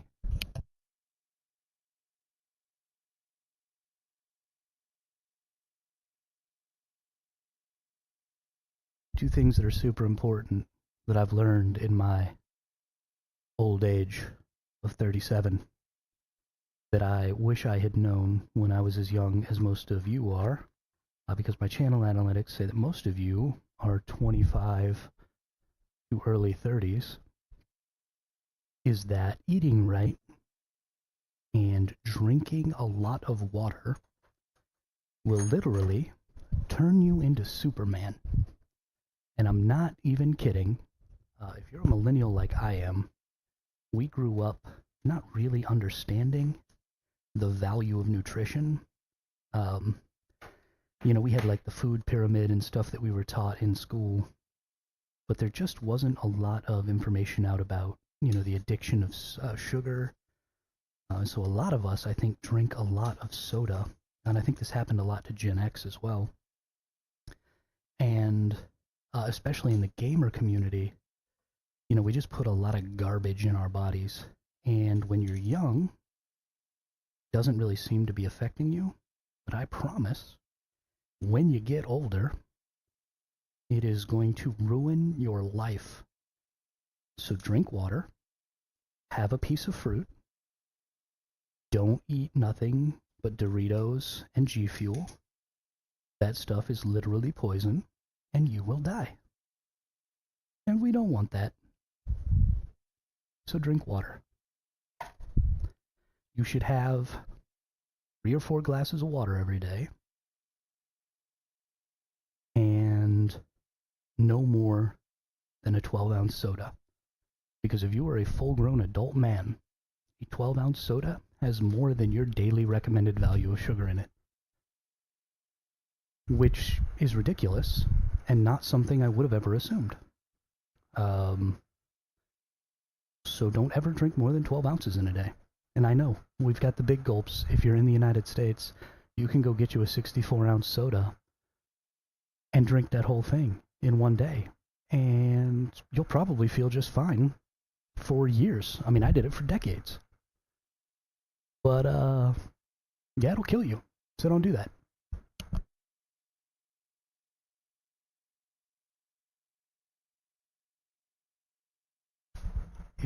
If you have no self-control like me, then go to like an old Walmart where they still have can vending machines and just buy it 1 can at a time. 50 cents, 75 cents, whatever it is. Get you a can of soda.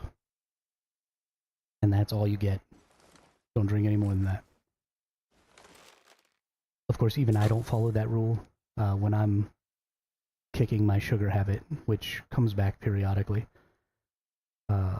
Easily the worst addiction ever. I usually do a 20 ounce a week. And so like Mondays, I'll walk down to the gas station that's about 3/4 of a mile from my house. I'll walk down there, I'll grab me a 20 ounce soda, and that'll be what I drink. And that'll just be once a week I'll do that. So, if you have to, don't get super strict about it. Don't beat yourself up if you don't succeed. Sometimes I go back to just drinking 32-ounce sodas every single day from the gas station. It's a thing. It happens. If you've been drinking soda as much and as long as I have, it's something you're going to have to struggle with for the rest of your life. But struggle with it. Take the time out of your day sometimes to say, hey, this is stupid and this is hurting me. And drink some water and have a piece of fruit and don't drink a soda. You'll feel so much better. I'm so much more awake. I'm so much more present. I feel better. So do that. But back to this. I am fishing until somebody comes and shoots me. I am sitting in my PvP-enabled Eternal Land right now, and I am fishing literally right out the front door of the spawn location. So if you are in the NA server cluster and you want a PvP, no matter if you're in a PvP server or a PvE server, you can teleport into my Eternal Land Island right now by using the Eternal Land Island code below in the description. And you can't see me, but I'm actually pointing down right now with my left hand. Use that Eternal Land Island code. Come to my Eternal Land and break out some weapons and fight me. And maybe we can get a bunch of people in here. I mean, if we get like 10 or 15 people in here, that'd be awesome. Just running around having a free-for-all PvP sesh. And that's what I'm all about. as a content creator and once human, I think it is very, very important that we support the community's ability to have more content, because there is a very finite amount of content in this game, and there are some people who really, really like this game, like me, and like other content creators, but who are not creating content, who want something to do, and they don't have enough to do because the game is designed so that casuals can keep up, which is great. I think that's exactly what they should do. I love that design decision, but it means that a lot of people are being left with a lot of time in game where they're just kind of running in circles around their base. So if that's you, come to my Eternal Land. I will be doing everything I can, spending hours and hours every day building this Eternal Land and my theme park Eternal Land, and rebuilding them over and over and over again to keep the content fresh and interesting, so that you have somewhere to go, a refuge to play in between content drops and after you've completed everything there is in the primary season of the game. Eternal Land is a wonderful resource for the community to build and grow together. And so I'm going to utilize that resource for this community. So come hang out. Like I said, I'm going to be fishing until somebody shoots me. So if you don't want to watch me fish anymore, just break out that island code down below in the description. Come shoot me, and I'll stop fishing, and then I'll fight you. Come fight me, bro. I gotta mute you all real quick though, because I gotta eat some of this apple.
Alright, I got a couple of slices in me. Apples are so delicious. Normally I put a little peanut butter on them. Something I learned a couple of years ago, just sort of by accident, and then was verified to me by one of my friends. This is sort of second-hand verification of information, so I may very well be wrong. But when I was in the Navy, we used to take peanut butter with us on watch, because they had those little peanut butter cups in the galley. And so we would take a couple of those on watch with us, because you weren't supposed to go, you weren't supposed to have food or anything like that with you. But sometimes you'd be staying on watch for 8+ hours, and you just need a little something to put on your stomach so you're not growling. And so we'd sneak those peanut butter packets in and put them down while nobody was looking. But I got really used to eating peanut butter as just like a snack. So after I got out, over the course of the next few years, I would have, you know, a scoop of peanut butter, like a spoonful of peanut butter, in between meals sometimes. And I started having really, really bad heartburn. And it took years before I realized that it was the peanut butter that was doing it. And then, so I kind of stopped eating peanut butter. But one of my favorite things is peanut butter and apples. And so, you know, when we started trying to eat a little healthier, me and my brothers, because we lived together, we started buying some fruits. And so I just couldn't help myself. I started putting peanut butter on my apples.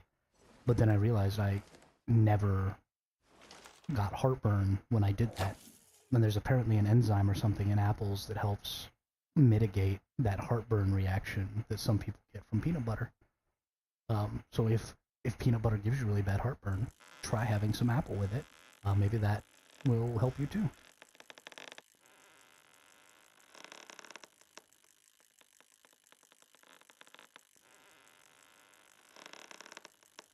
Just interesting things you learn.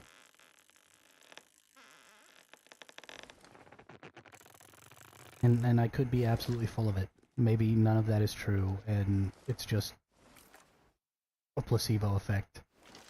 I don't even know. But I'm pretty sure I'm right. The internet does basically have all of the information in the world if you pay attention. And I can't believe I'm gonna have to like buy Dealbreaker a gift or something. I can't even believe what he did for my channel today. I'm still just absolutely floored that on his recommendation 10 people came over here and subbed to my channel.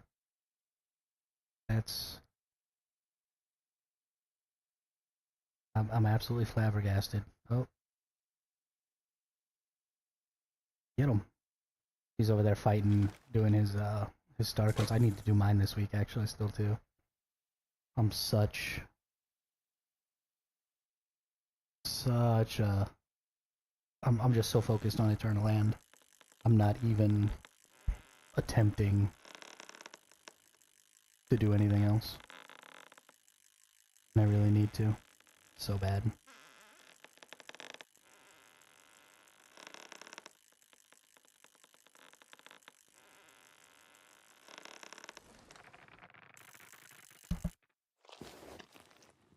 I think it's time for more apple.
Dealbreaker is over there doing his purifications, and something I normally do when I'm doing mine by myself, because I play solo, is I invite people from World Chat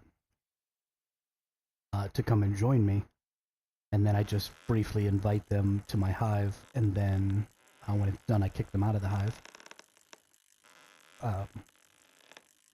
So if you're a primarily solo player and you're having trouble with purifications, there are lots of solos in all of the servers that are having trouble doing the purifications by themselves, or don't have their bases set up, or just don't really know what's going on, who will absolutely, you know, contribute cortexes and all that stuff, and will jump in with you and run those. And make it just much easier, because the purification doesn't get any more difficult. So you just have 2 extra people, or an extra person, fighting it with no difficulty increase, which is awesome. I am not looking.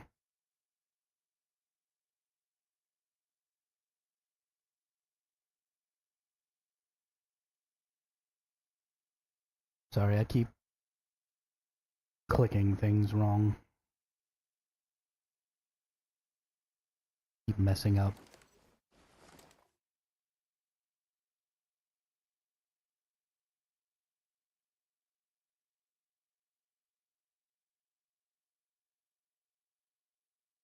There we go. Heyo.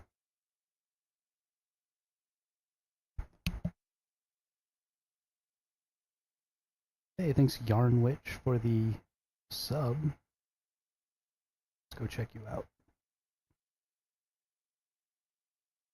Yarn Witch, do you crochet by chance?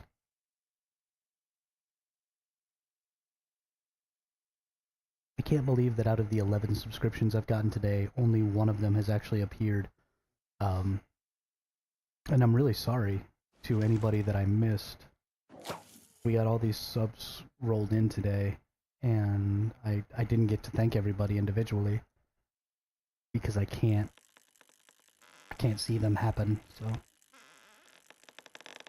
Hey, what's up? So nice of you to chat.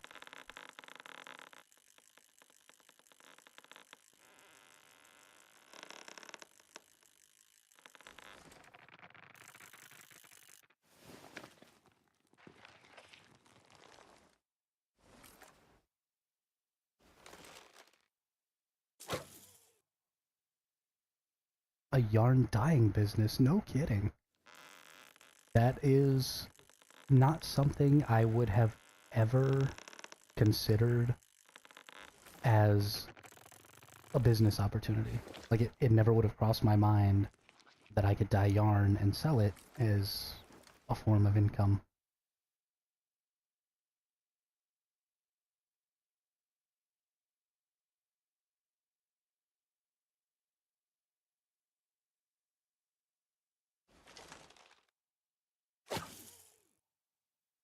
I gotta tell you, Tomby and Dealbreaker, and those UK folks over there have just been wonderful to me in the past couple of hours.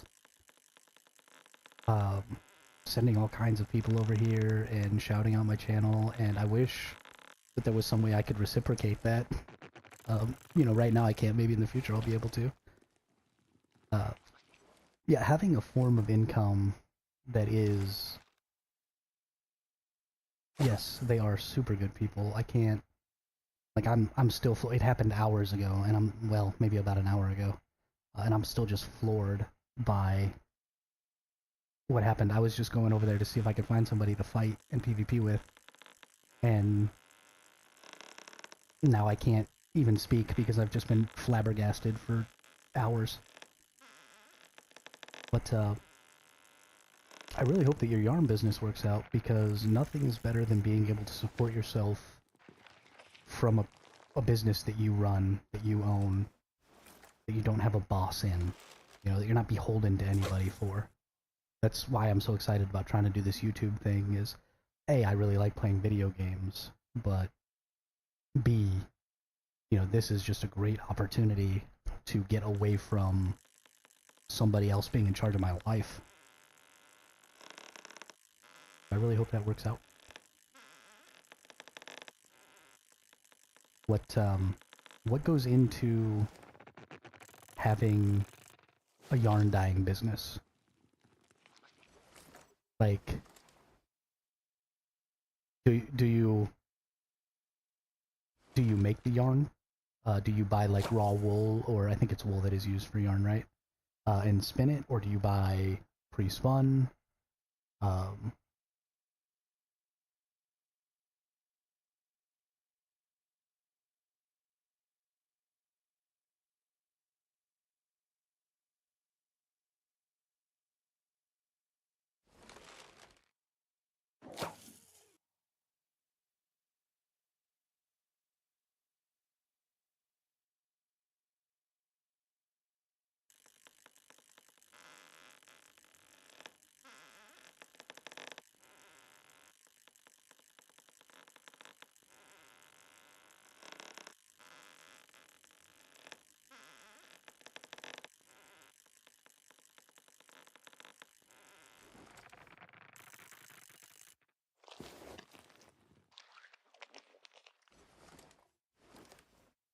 it's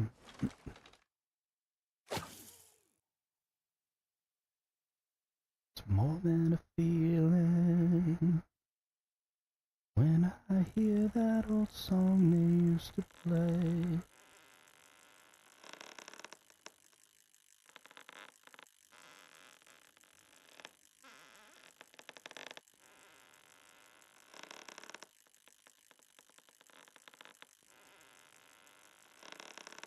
That's really, really interesting. Do you only sell through your site, or do you try and work with like Amazon or anything like that?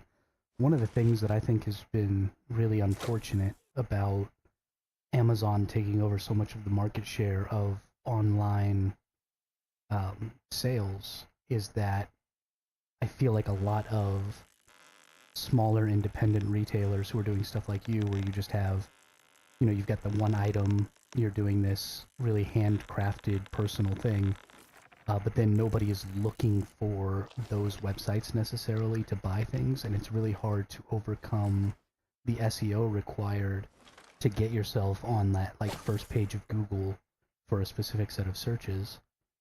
So are all of your sales through?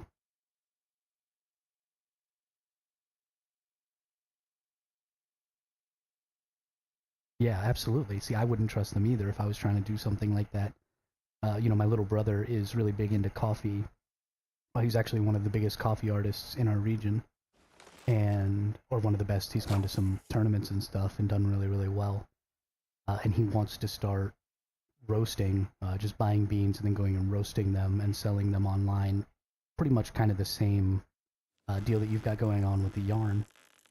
And we're having a really hard time trying to overcome some of the difficulty of competing in a space that's dominated by effectively online big box stores.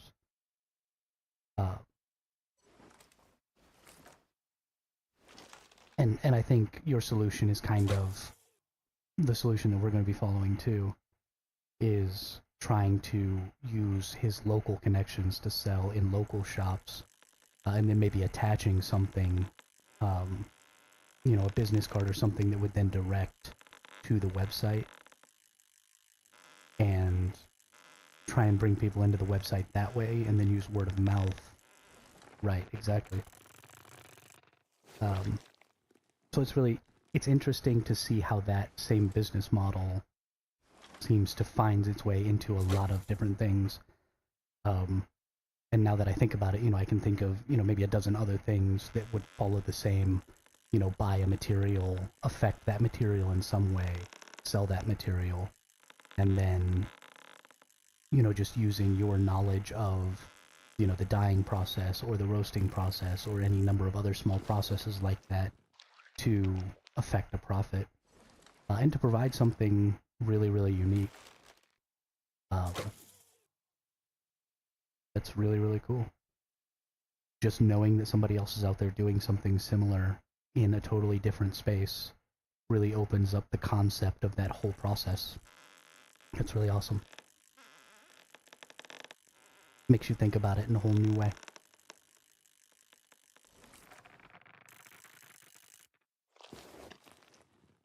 That's cool. This is going to be my favorite part about streaming, is getting to have conversations with people about stuff that's actually kind of important, because there's, yeah, I'm only on YouTube right now. I was going to do a cross stream or a multi-stream today on Twitch, and using Restream, I was using their web-based UI program or whatever, and it was killing my stream. The bitrate was all off or something, and so it was just making everything real choppy, so I just nixed it and just stayed on YouTube. I would have never considered going to Twitch because I'm pretty anti-Amazon, but I feel like those aren't decisions that I get to make now. Right, for now, I need to be doing everything I can to grow the community as much as I can. And then later, I can make decisions based on, you know, my morality or my opinions on certain companies and stuff like that. But making those decisions early on is really just kind of cutting off my nose to spite my face. And as much as I don't want to participate in some things, you just sort of don't have that option unless you're willing to really, really struggle over it.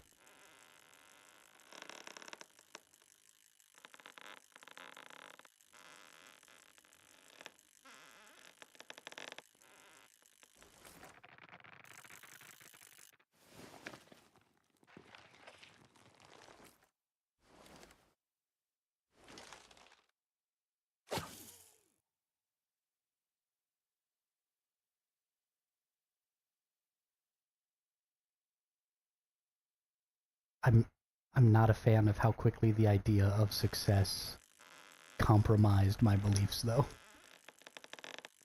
that sort of upsets me a little bit. But there's just, I mean, when you really get down to brass tacks about it, there's, my not using Twitch isn't going to change Twitch's existence, and my using Twitch isn't going to change Twitch's existence until I'm big enough to affect an actual change. I mean, like, you had Ludwig, who was a hardcore Twitch streamer for a long time, and then made the move to YouTube despite wanting to stay with Twitch, specifically because, at least what he says, because YouTube seemed to care more about interacting with him than just making him a cog in the machine. And so that's where you can really affect that change, is when you're somebody who is that big, who has the opportunity to reach lots and lots of people. And I'm sure he's actually made a lot of people exclusively stream on YouTube as opposed to Twitch because of that move. And so he gets to make that decision, he gets to make that change, and maybe one day. Probably not.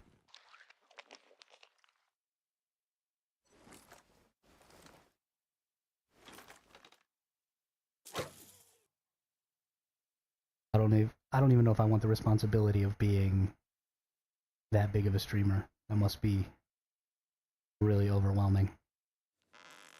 I'd be happy with a couple hundred views a day.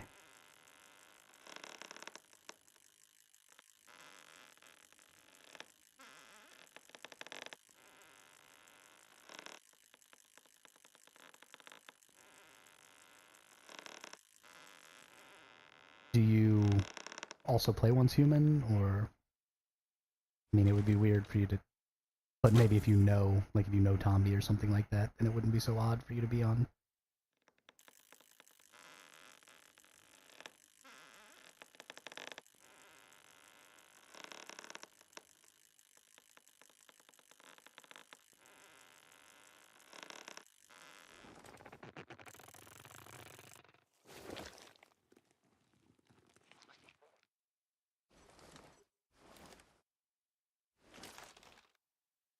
I guess in my brain, yarn and video games aren't like a cross-section that happens. I don't know, I guess I just don't know a lot of gamers who also know anything about yarn. So knowing that you have a yarn business kind of makes me...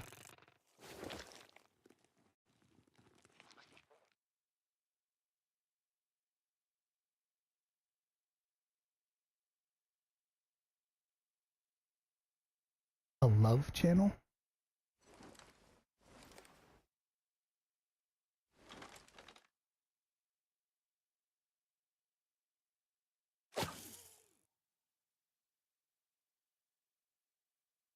Oh, a live channel, okay. I was like, what is a love channel? I've been on the internet for literally days of my life, and I've never heard of that. Yeah. Yeah, no, of course, of course. That's awesome. That's really awesome. I'm really excited for more people to start playing and streaming this game. I took a brief look at Twitch and YouTube and some of the live numbers and stuff over the course of the past couple of days, and it doesn't um, look like there are a ton of big names, or even really any big names streaming this game. I think it kind of caps out at maybe, you know, channels with 10 or 15k subscribers are some of the biggest channels playing this game right now, so I think there's a lot of opportunity for newer or smaller creators to get in and, you know, kind of become the creator for the game. So definitely I'm excited to see more and more people start streaming and playing this game. And I think that this game is not getting the right coverage.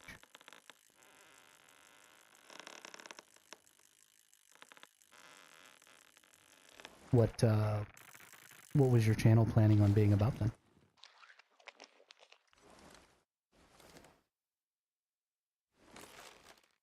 If you say yarn, you're gonna have to elaborate, because I don't know what a yarn live stream would look like, and I really need to know what the plan is there.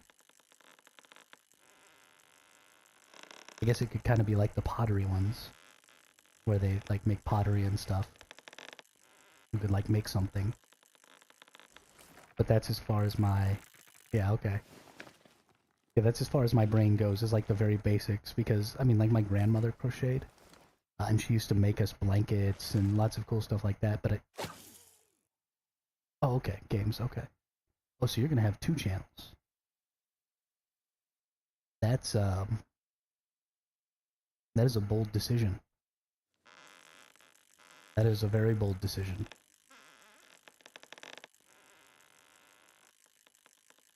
That's a lot. Plus your existing business. You may never sleep again.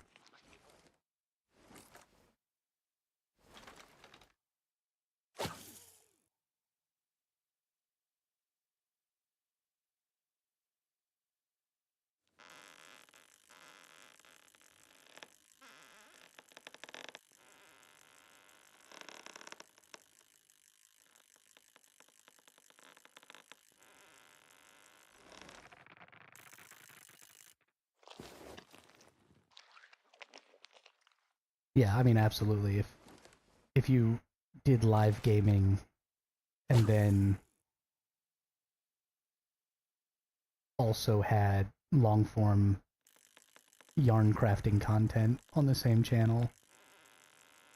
I mean, honestly though, if you did those 2 things, because the more I think about it, the more I realize that ultimately yarn and video gaming aren't terribly different activities. Right? There's stuff you do at home. There's stuff a lot of people do for, you know, decompressing from the day. You know, it's sort of a personal, relaxing, go home and do this by myself kind of activity.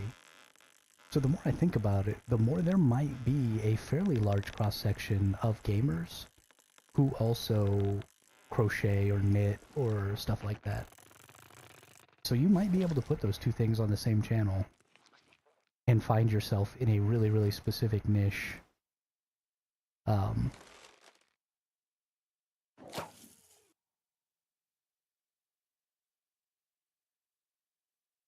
Yeah. Yeah, especially if you were, you know, creating things that were video game related.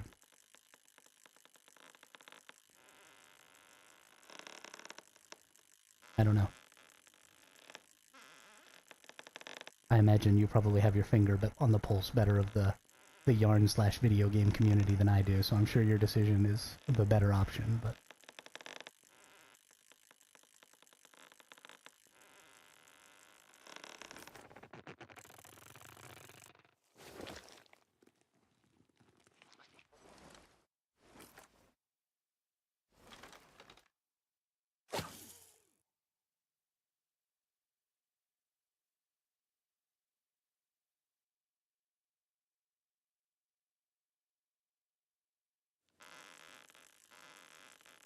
Still just waiting for somebody to come shoot me. I'm serious, y'all. If nobody shoots me, I'm gonna spend 8 hours on stream fishing. And I know you don't want that. It's not that interesting. Somebody has to join and shoot me to stop me. The island code is in the description. If you're in the NA server cluster, PvE or PvP servers, you can come join. You'll spawn right up there. Just come out on the balcony. Give me a little tap in the back of the head. And then the fight will be on. Maybe we can get some more people in here fighting. I'd really love to see 15 people in here. I think that would be epic. Just epic.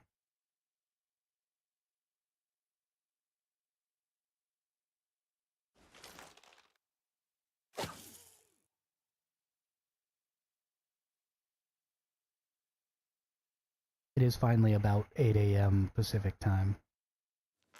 So, you know, people in North America might actually be waking up now. I really didn't think through when I started this stream. Because, you know, I just happened to be awake. And my internet came back on because it had been out.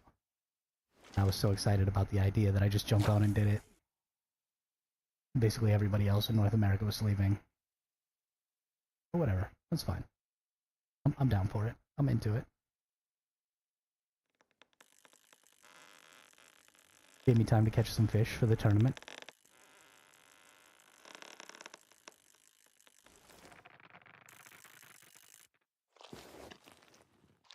And I do love fishing in this game.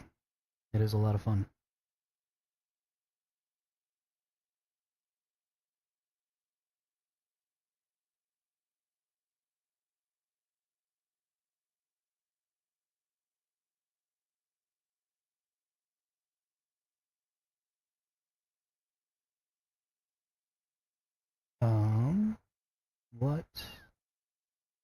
What am I doing? Trying to do things.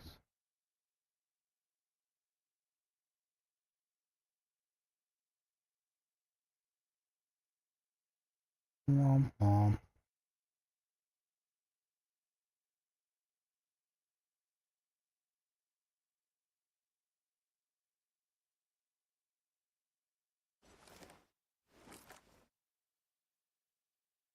Bad day.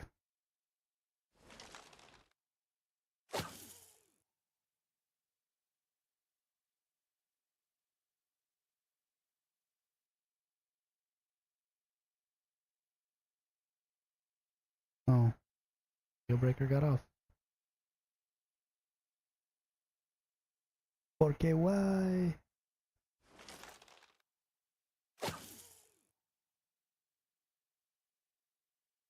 I need to hit him up on one of his,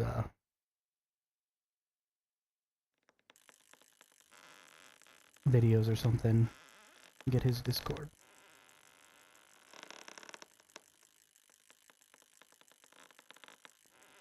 I wish there was a way to DM on YouTube.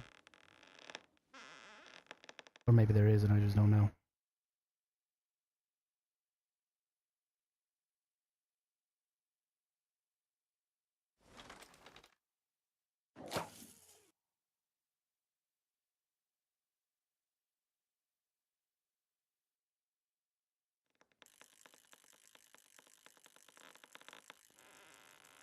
Come here, fishy.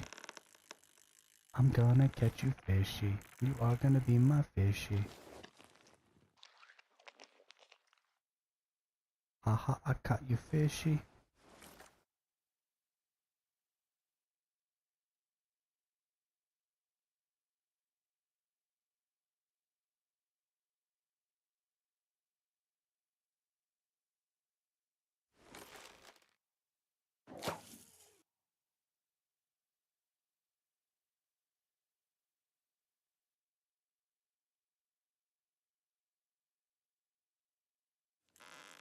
Okay.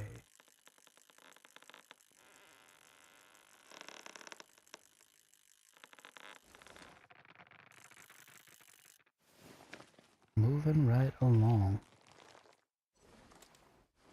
So for those of you who may or may not just be tuning in, I'm going to repeat basically the same thing I've said 15 times already. So I'm sorry for anybody who's been here for an extended period of time. But if you are in the NA servers and you want to get some PvP in, my Eternal Land Island is linked. The island access code is in the description. You just take that access code and go to your Eternal Land menu. You press escape, go press the palm tree in the top right corner, and then in the bottom left hand corner you'll see enter Eternal Land Island code. You'll see a little space. You put the Eternal Land Island code in there and boom, it'll teleport you right over here. PvP is enabled. And I'm just chilling. You'll spawn right back up there in that house, and I'm just chilling down here on this little boat I made, doing some fishing. So just come on out and shoot me and let me know you're here. And we'll start some PvP. I'd really like to get a bunch of people in here.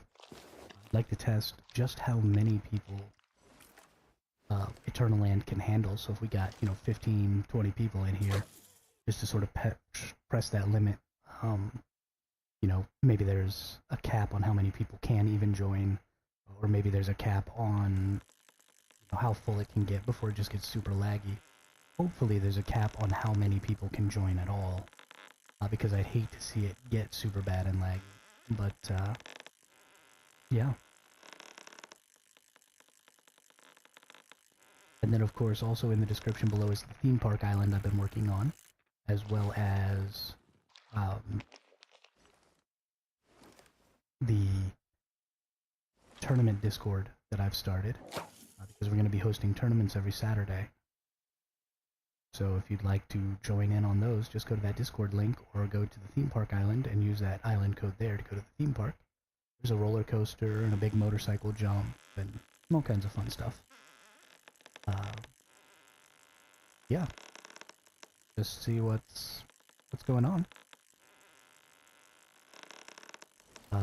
Again, I've said this a couple of times, but I'm going to keep saying it because I think it's important to get out there. Eternal Land is easily half of the content available in this game, and it is the responsibility of the player base to make that content come to life. It's just like a lot of games like Ark and stuff like that that allow for community modding and community modded servers, and that generates a lot of the content that you ultimately end up playing in those games. The same thing is true here of Eternal Land.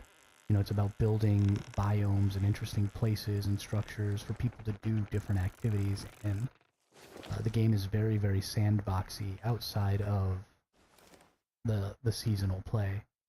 And so it is the responsibility of us to make this game more interesting. And we certainly shouldn't talk about how little content we have available to us until we have actually taken the time to generate some content for ourselves, because we were given all of those tools. And I think that with those tools we could create more than enough content for players to play. I'm going to put you all on mute just for one more second again while I finish off this apple. And then I'll be back, probably to repeat myself again.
Man, apples are good.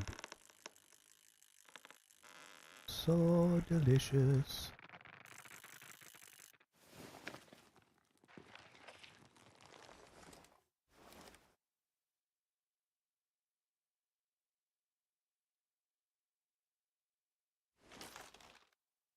I'm also going to take some time here, now that some people in NA might actually be awake.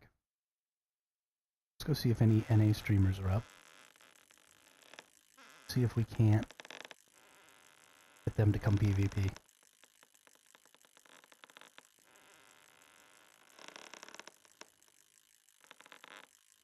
There are a lot of people streaming this game. Like a lot.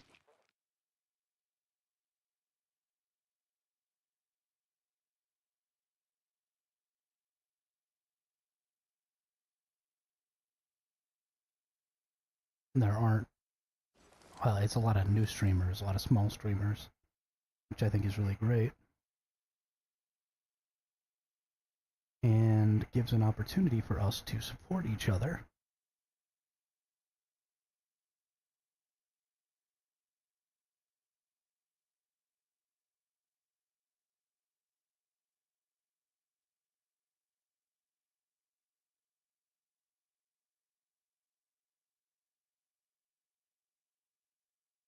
Let's see.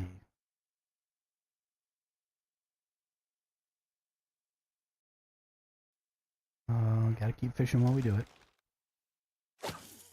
I am still waiting on somebody to come stop me from fishing by shooting me.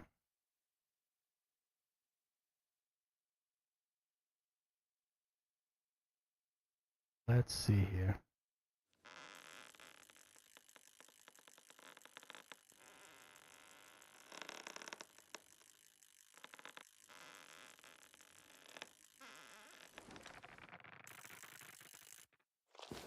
Something else I need to do.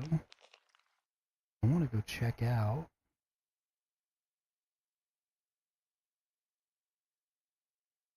some people.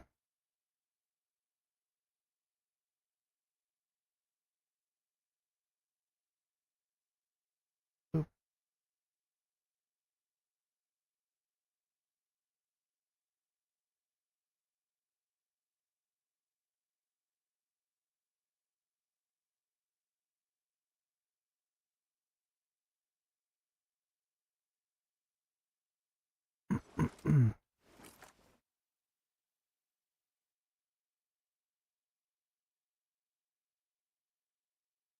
Hey, there's another person who's...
Alright.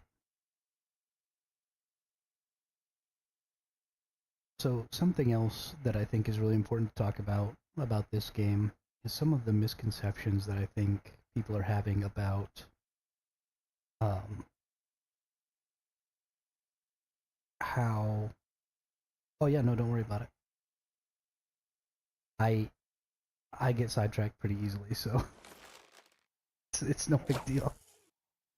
But one of the things that I think is important to talk about in this game is when you think about season resets. There's been a lot of concern from a lot of people um, that that change is going to be really bad, both for casual and for hardcore players alike. And I think that is coming from a lot of misconceptions. I think the number one misconception is that at the end of this season, the Season 1 content is going to go away. And I just don't think that's true. I think if you've ever played any games like Rise of Kingdoms or Call of Dragons or any of those kingdom builder games, then it's going to end up being very much the same way that those are built, where the first couple of seasons of a game for a new player are markedly different than the game for players that have been playing for maybe a year plus. And so I think we're going to get, we've got this novice season going on right now. And then when this season ends and we move into Season 2, they're going to create a bunch of new Season 1 servers for new players who are coming into the game. And then they're also going to create Season 2 servers that are maybe an intermediate server for those of us who have already been playing. And it's going to end up being like this very extended tutorial that might take, 6 to 8 months to complete before we really get into this sort of wide variety of season options that will be anywhere from, super hardcore PvP, always on PvP based destruction kind of seasons. And then also, you're going to have your more casual PvE seasons where, you're just going to be going through some sort of storyline, you're going to be farming bosses, there's not going to be a whole lot to get through, so if you only play a couple hours a week, you'll be fine. But they're going to split the community out into these different types of seasons so that you're playing with the types of people who want to play the same way as you. And there's going to be a ton of different options in there. But I think first we're going to have to get through, a couple of sort of blah seasons that are working as preparation for us to get blueprints, to learn boss mechanics, to mess with the mechanics of the game, to give the developers an opportunity to stress test some things and to get player feedback on things they like and dislike, so that those future seasons can be catered a little more to those different groups of players. And then you'll always have those beginner seasons, right? The Season 1, 2, and probably 3 that exist for new players who are constantly coming in. And after you get through those beginner seasons, then you're going to move into sort of the core of the game and the open world of the game that everybody else is playing in these more specific seasons that cater to specific different types of play.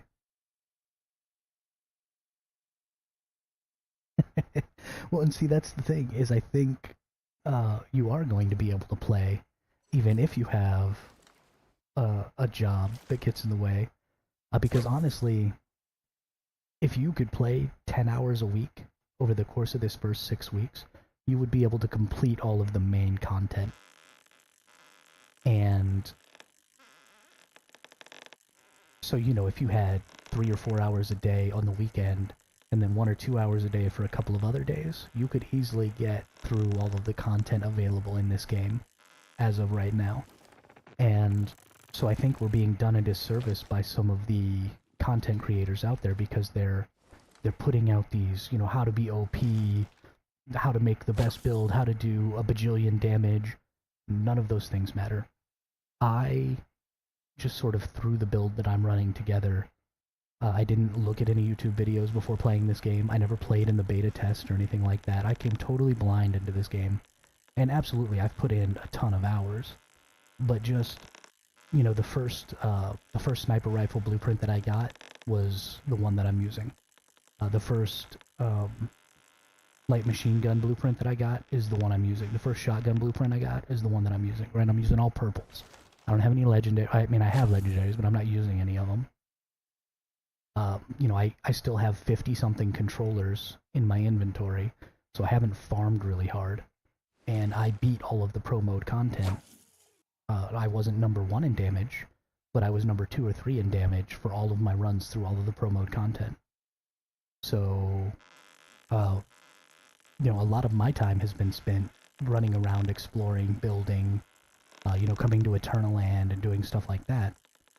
And so there is no reason that over the course of, I mean, there's still like 2 weeks left in my season. So, you know, give a casual player another 2 weeks to catch up to where I've been for a week already, because I haven't really been in the season play for a week. And absolutely, that's entirely possible. You can definitely get that done. So I think this game is really, really casual friendly, even with the seasonal resets,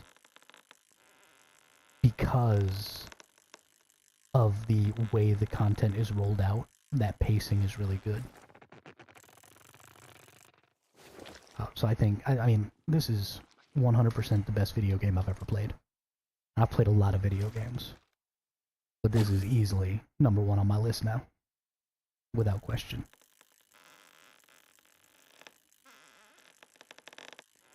I would recommend it to any person, no matter how many hours they play. You only play 2 hours a week, I would still recommend Once Human. You're still going to have a good time. Maybe you don't get through a lot of the content, but honestly, you were never going to get through a lot of the content of any game, because you were only playing 2 hours a week.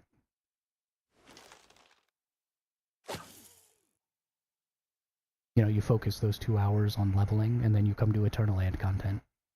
Maybe you never really even do the story. People can trade you weapons in Eternal Land. I think. Surely they can. Oh, that's another thing that's going to be important.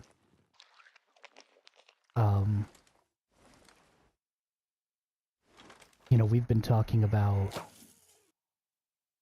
in PvP servers, you have what's called chaos flagging. And when you chaos flag, you have the potential to drop a piece of gear. Now, I've never picked up a person's piece of gear, so I don't know if you can use it or not. But if you can use it, you can't repair it. So it becomes sort of this useless piece of gear to you. But when Phase 6 happens, and all of your equipment moves to Eternal Land, I think it's going to become immortal and not lose durability.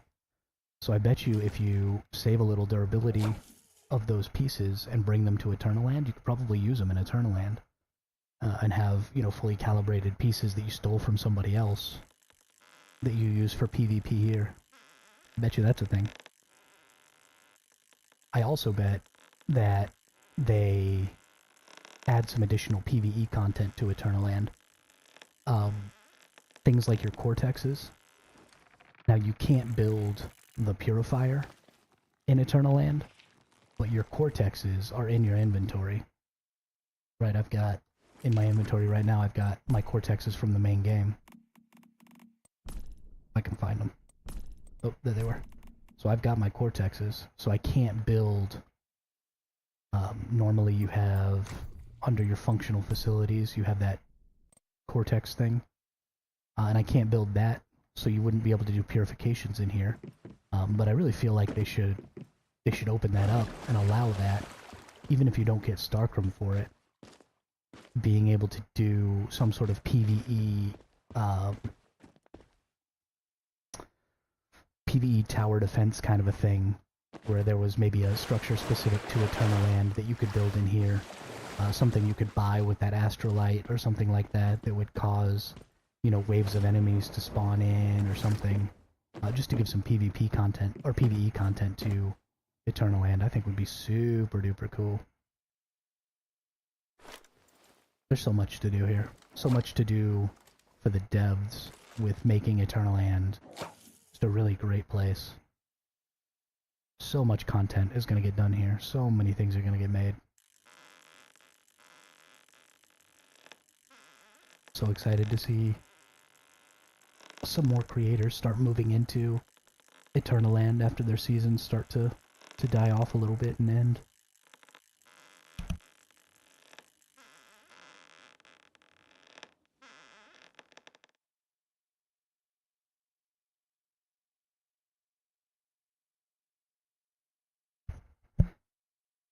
Yarn, I gotta let you know, you're like the best viewer in the history of viewers.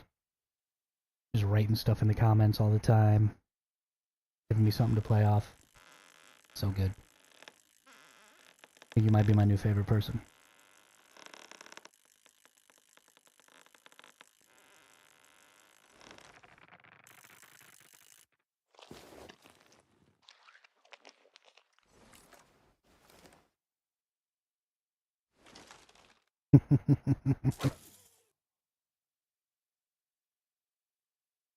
For anybody who's new, the purpose for this stream is not to watch me fish, although I am enjoying myself.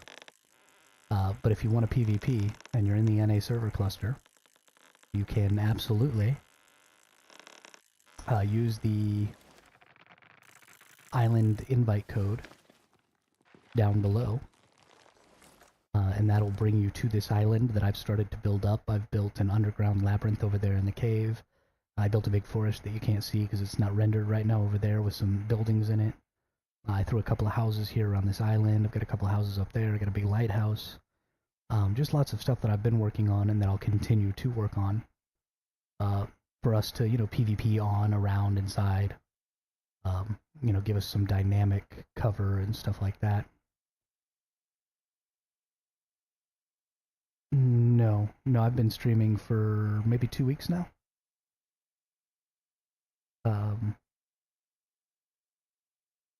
Yeah, it's been about 2 weeks, a little over 2 weeks, about 2 weeks and 2 days.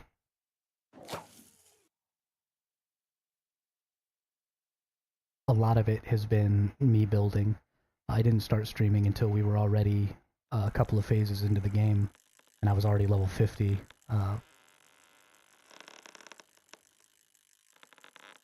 I mean, I am super early in the streaming career, so,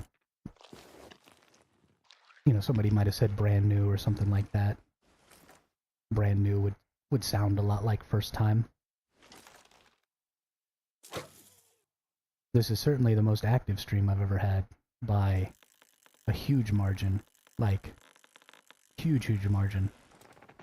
I am giddy excited. I know it doesn't sound like it in my voice, but I'm like dancing in my chair right now.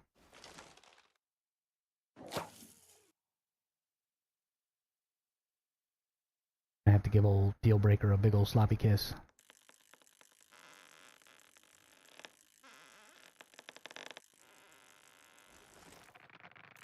Yeah, I'm pretty excited about it. It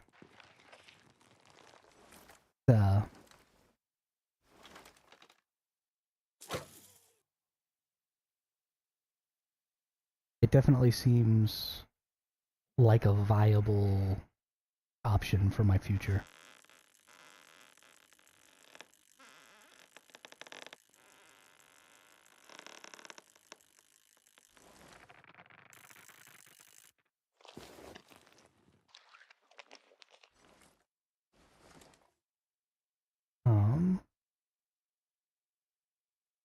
What's this person doing? Oh, doing Leah. Are they doing Leah by themselves? My goodness. That's impressive.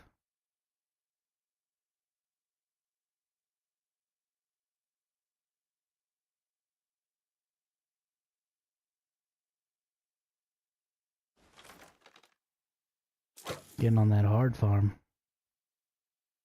Gee willikers.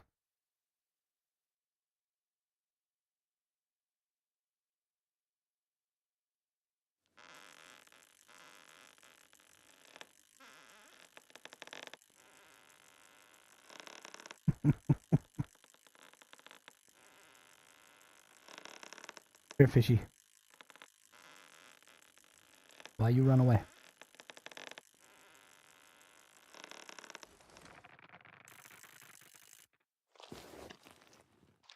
I don't know why the fishies don't want to be my friend. I'm just gonna put them in little crates and then let people fight over them. Ooh, I wonder... Gotta check something here real quick when I'm done with this.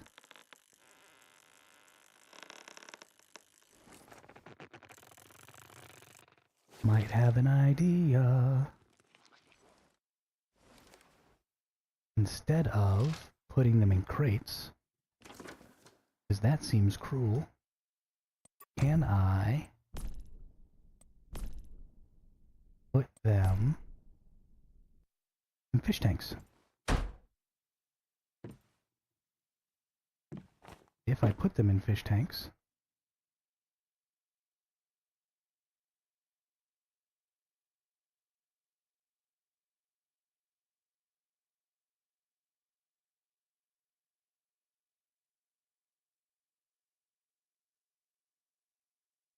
F is deposit, okay.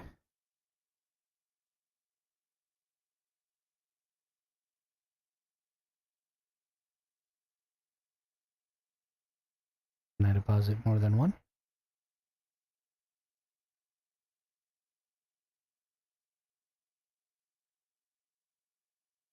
Does not look like it. Okay. So now I need to see if other people or other characters can interact with this fish tank and take this fish out. So that way you could even see what type of fish it was before. Can I only put salmon in here? Gosh, I got a lot of fishes. Unfortunately, you can only put in one kind.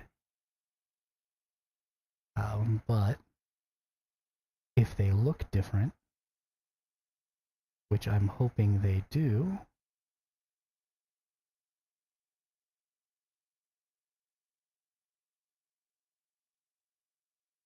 yes, they do. They look like they're actual fish forms. So instead, so for the tournament, I was going to put a bunch of chests around, and then people were going to go collect the fish from those chests, and then whoever got the most points, because they got the most rare fish, or the most fish, or the most rare fish, and gathered up the most points, would be the winner. But you couldn't see what kind of fish was in there, and I was just going to base it on distance. But I don't have to base it on distance if you can see the fish that's inside, because people will naturally fight over the ones that have the koi fish in them, because that's the epic fish. And they'll be able to see it, and that'll drive a lot of competition. And then, I mean, you have to open it up, which, right, there's a little lag involved, which I kind of like, because it makes it take a second, and then pull it out. Ooh. Ooh, that's pretty good. Now let's see. So there's one other furniture thing that I want to see if I can use. You have the specimen rack, which is a wall mount for a fish. Okay. Now let's see. This wall mount has the fish type on it too. Ooh, I think it does.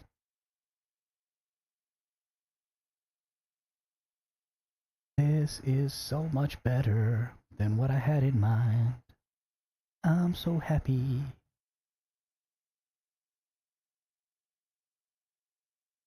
Carpe diem.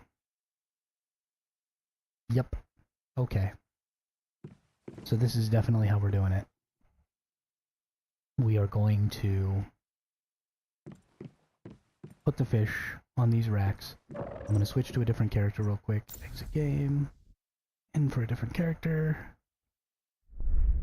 And see if I can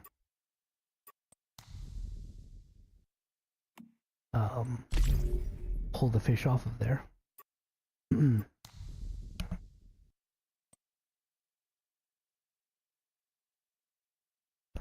And if I can, that's how we're going to display the fish.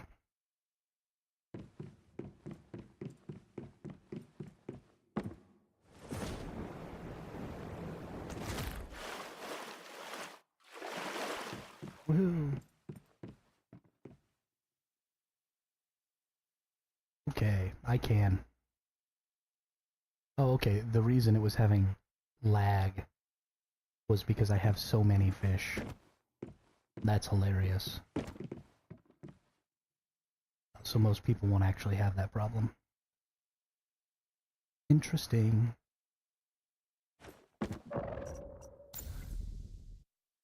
Yep. That's how we're gonna do it.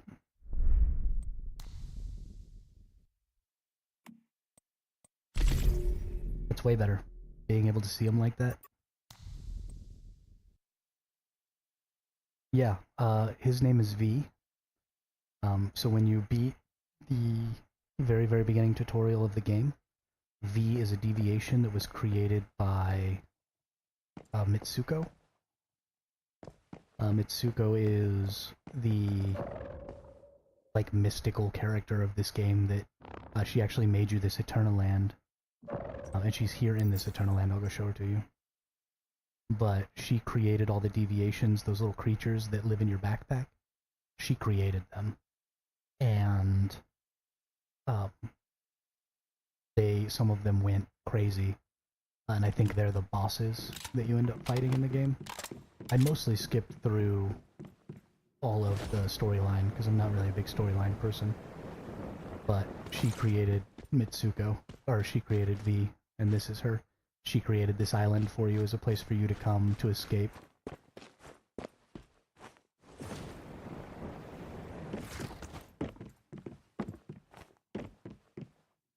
Yeah, it's actually a part of the game. On my theme park, Eternal Land, where I just came from, I made a big ramp for your motorcycle, and part of the goal of the ramp is to ramp as high as you can on the motorcycle and then jump off the motorcycle in midair and glide as far as you can. And I'm gonna keep track of, like, record distances and stuff like that.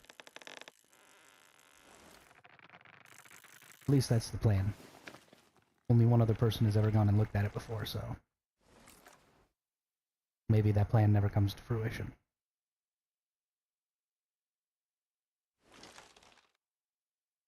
We will see. I'm pretty hopeful. Got to catch the fish.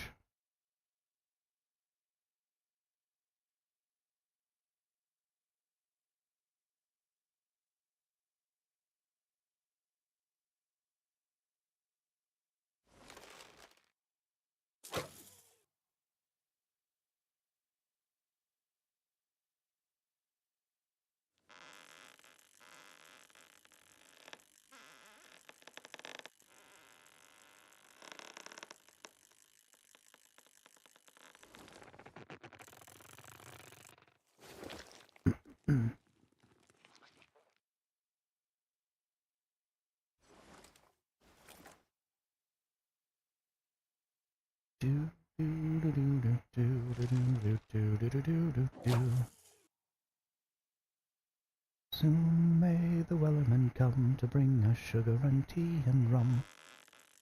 One day when the tonguing is done, we'll take our leave and go.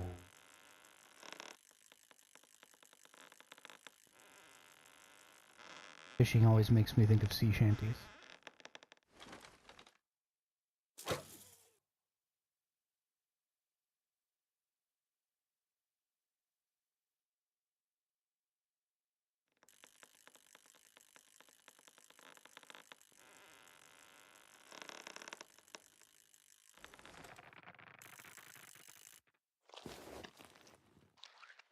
Which is a good thing, because yeah, I sort of missed the YouTube trend where everybody was singing them. So I'm a little late to the party, but I don't care. I'm gonna do it anyway.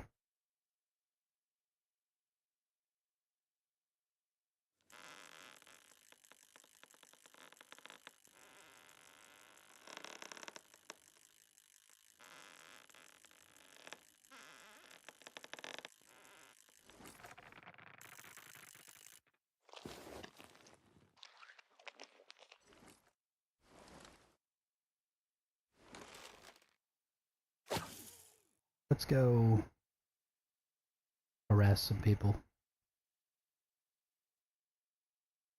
That person's doing something important. This person's not doing anything important.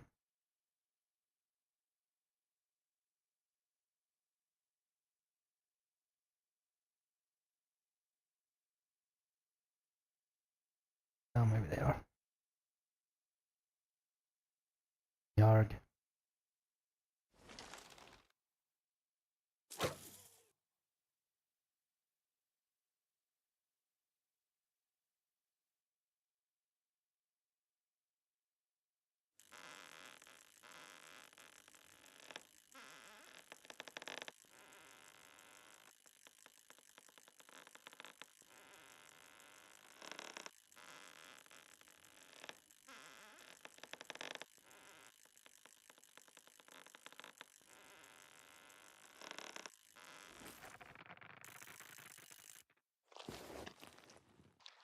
Hmm.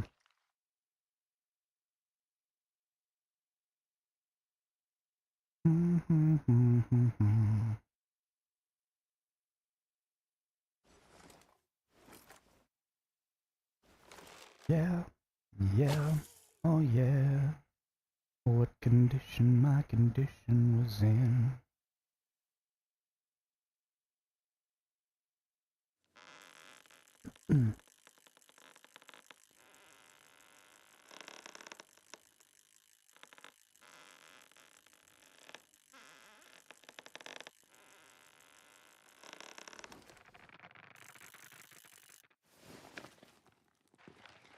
Once again, for those of you in NA, if you would like to PvP, just use the island PvP code, or the PvP island code in the description, and come on in here. I'll be sitting right here, fishing, until somebody makes me stop by shooting me. And then the fight will be on, and I will hunt you with my sniper rifle.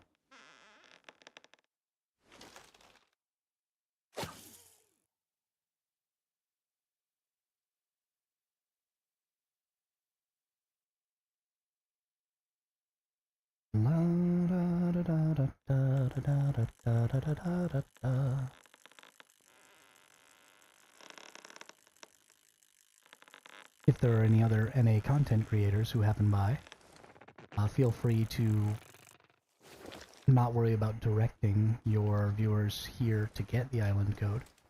You're welcome to give it out. Whether I'm streaming or not, doesn't matter to me. And use the island for any PvP activities that you might want to do.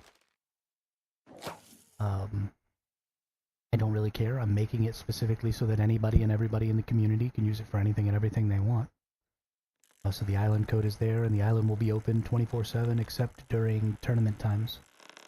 So I'll be hosting tournaments every Saturday at 1 p.m. Eastern Time. And probably a couple of hours before that, I'll close the Eternal Land down so that I can go place fish everywhere. So that people can, go find those fish as part of the PvP tournament.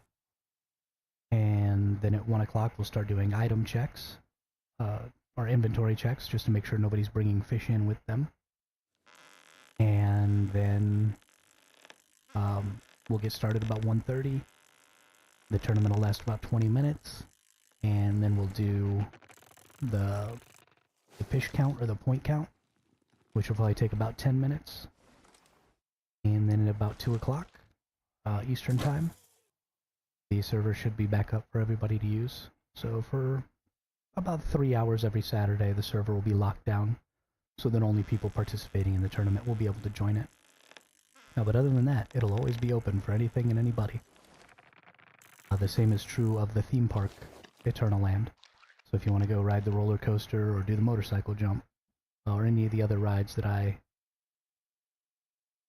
will eventually be putting and building there, feel free.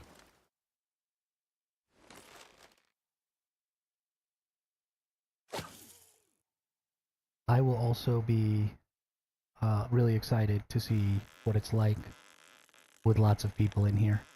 I really because I don't know the limit, I'm a little reticent to tell people to use it, but the only way to know the limit is to find the limit. I'll be really sad if it turns out that only like 5 people at a time can be in here. That'll be pretty disappointing, but I'm pretty sure it'll be somewhere between 15 and 20. The space is just so large that if it was less than that, you just wouldn't be able to really make use of so much space. And so I'm hopeful. And I'm hopeful that the idea catches on. You know, I can only build so many things, and I can only have so many ideas. I'd really like the PvP or ride rides that somebody else came up with. I am not, I mean, you can see my house here is not exactly the most interesting house that's ever been made. And my lighthouse is literally just a giant cylinder. And let's face it, we all know what it looks like. So I would be really excited to watch some other people build some stuff as well and make some useful Eternal Lands.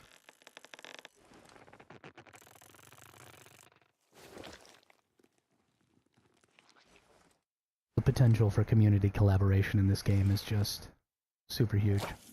Or, you know, I would love to have some other people come and build stuff here. You know, I want to change the biome every week, but something that could be interesting is to let somebody else change one of the biomes every week.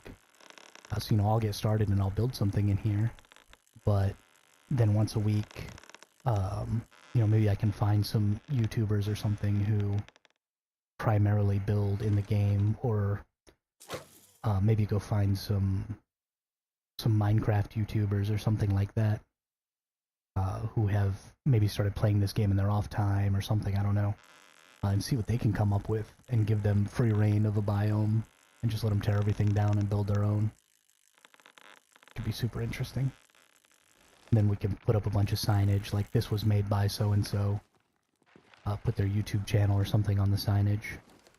Be an interesting way to promote.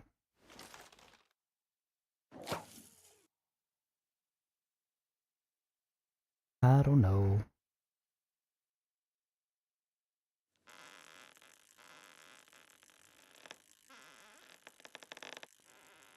Gonna fish.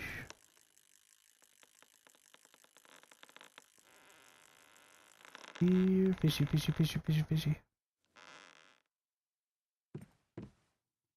Oh, I need to go make more bait. I'm gonna be out soon. Bait, bait, bait.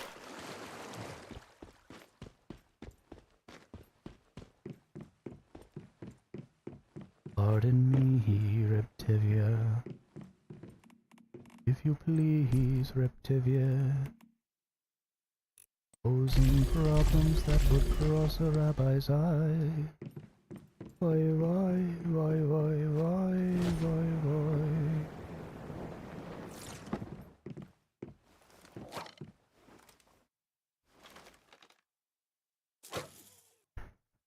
That's weird. It says I have 56 of this food, of this bait, down in the bottom left. It says I only have 35 in my rod inventory. That's strange. Where are you going? Come over here. Get in my boat.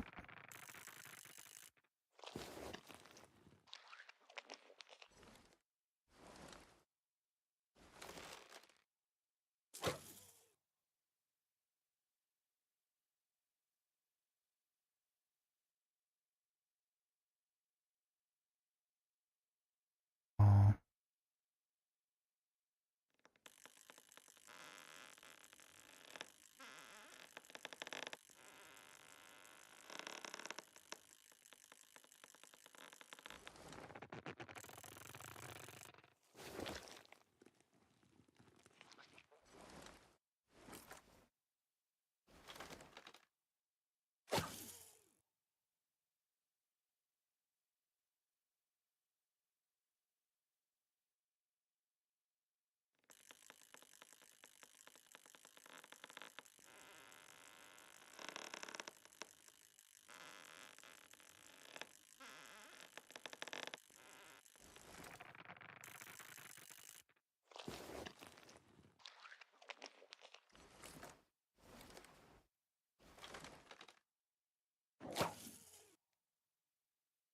Got distracted talking to myself.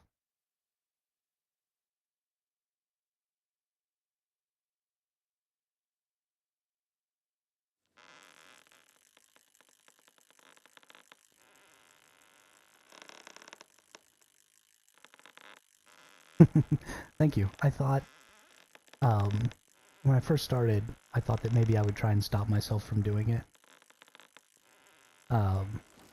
But I decided that it was kind of a unique thing that I do. And I've been doing musical theater since I was like 10 years old.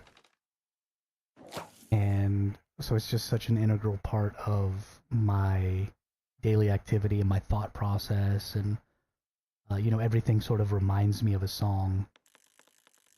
Especially, you know, people in chat and stuff like that when they say stuff. Said something earlier about feeling something. And it made me think of, you know, it's more than a feeling. And so I started singing that. And I just realized that there was no point in not doing that. That's, what were some shows and stuff that you were in? I love talking to other theater people.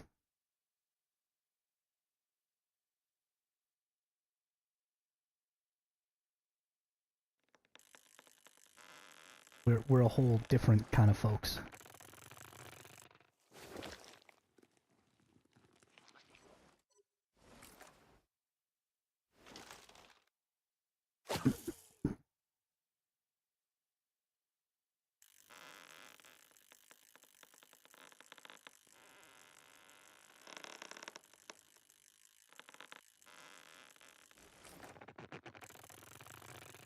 So Fiddler on the Roof was the first musical that I was ever in. And I was the same, I was just an extra in there. But the second um the second uh darn it, the second show of the first weekend, one of the rabbi's son forgot one of his lines, and I picked it up because I was so excited to be in a play that I had been learning everybody's lines. And so I wasn't supposed to have any lines, and this guy just drops a line in the middle of the show, the second show I've ever been in, and I picked up the line and kept the show going. It was such a great moment. I mean, I was in love after that. Like, I had such a rush. It was so much fun.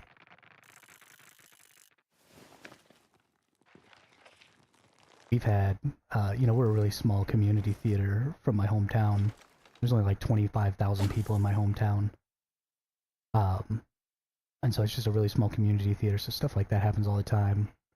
We did Jesus Christ Superstar when I was really little, and the guy who was playing Jesus of Nazareth, there was a part where he put his foot up on a stone during one of the songs, and the stone was just made out of paper mache, and he stepped on it too hard, and he put his foot through the rock right in the middle of one of the live performances. So that was crazy. Wow, we had so much fun.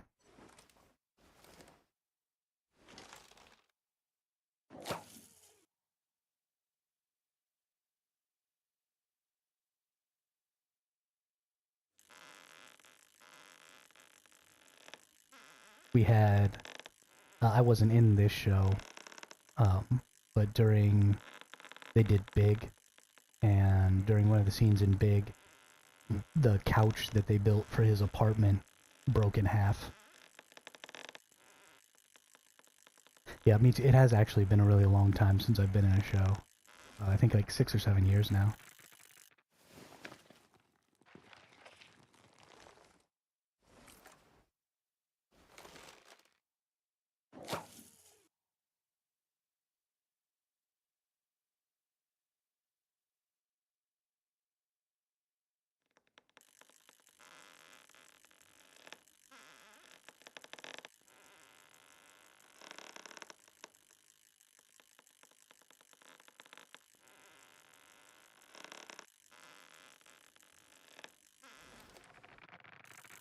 That's really unfortunate. Go audition for a show again.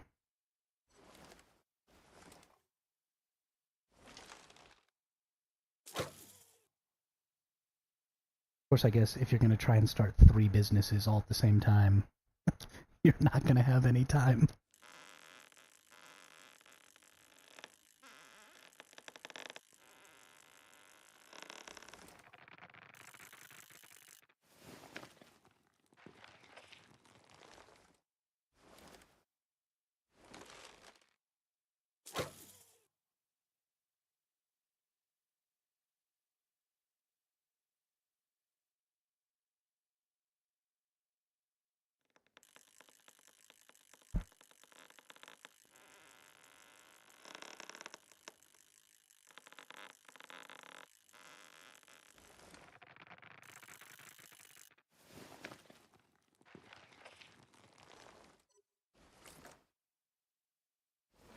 Can't forget cast parties either. We used to party it up.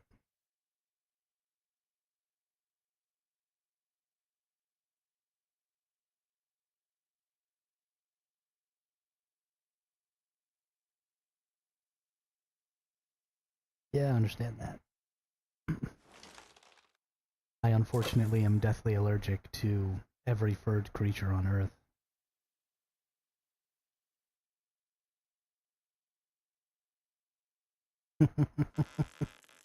As long as it was only for a couple of weekends in a row, I'd probably be okay. But if it extended any more than 2 weekends, I'd probably fall out.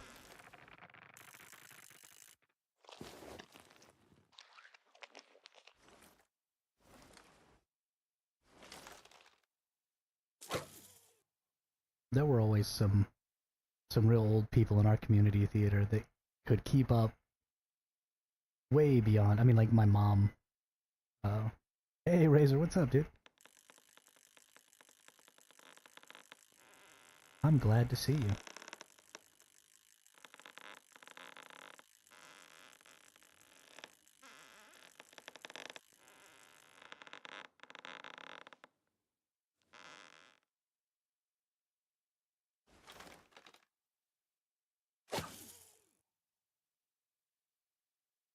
Razor is also streaming Once Human.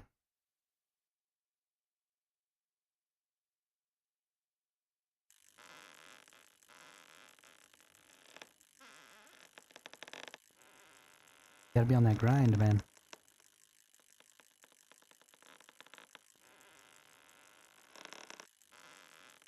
Also, I'm an incredibly boring person and I don't do anything else, so...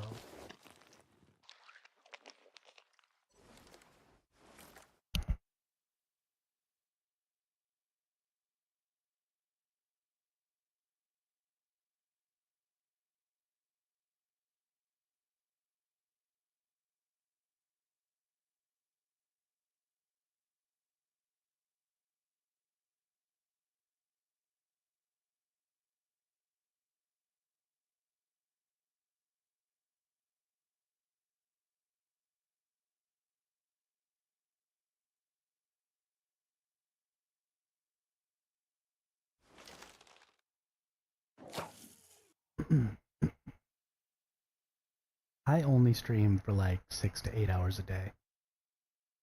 I don't know what you're talking about.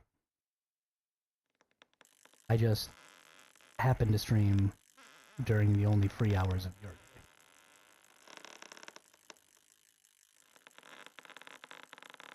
And then for the remainder of the time that I'm awake, I sit here and obsess over my analytics and try and put out long-form content.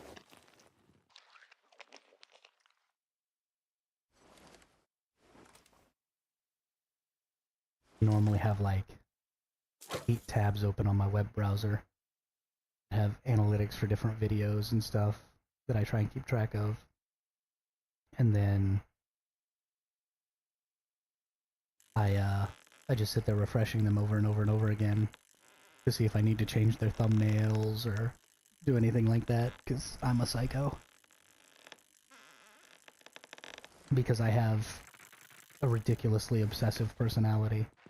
When I start doing something, it's literally the only thing I can do.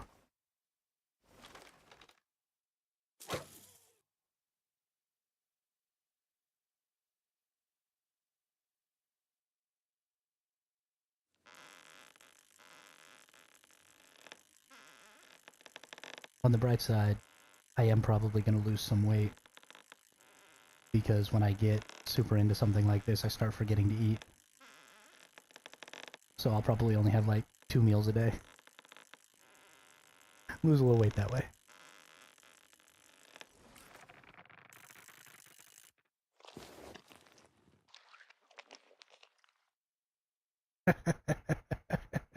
I appreciate the compliment, thank you. I was a little worried about that because I used to...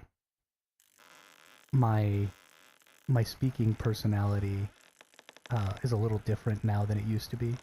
I used to be this really active speaker, and my voice was like a little more high-pitched and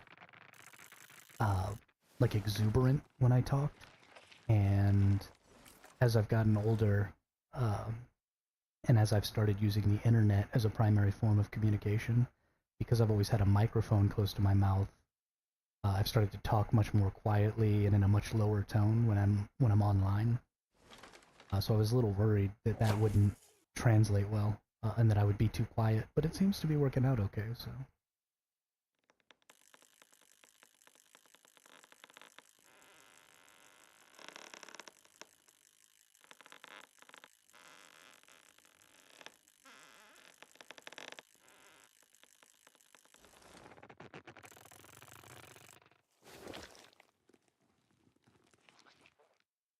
We're just over here fishing. 100 salmon.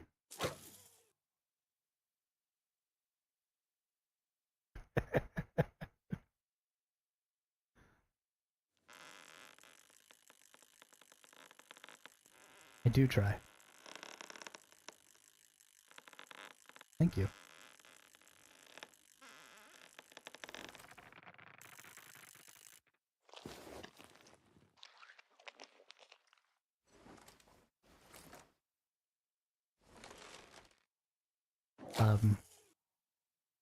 But just to let everybody know again, I'm going to repeat myself.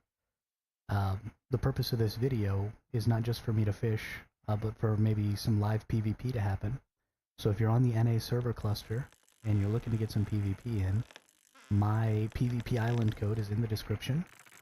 All you have to do is punch that in under your island menu, your Eternal Land menu, and it'll teleport you right back up there. And if you come out on the balcony, you'll see me down here fishing. If you want to stop me from fishing, all you gotta do is join the island, give me a little love tap in the back of the head real quick so I know you're here. And then we can start having some PvP. If we can get a bunch of people in here,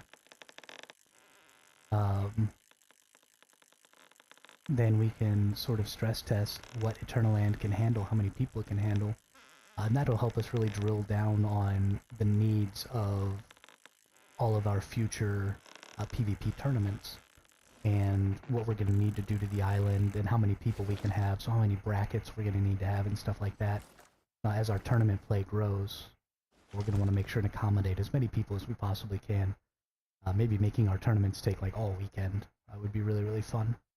So if you're in the NA server cluster and you want to get some PvP in, come on down to the island, and let's do some rootin' tootin' shooting. Old West style. It'll be fun. I've built a ton of little biomes and stuff. I'm not all the way done. Actually, I'm only about half done.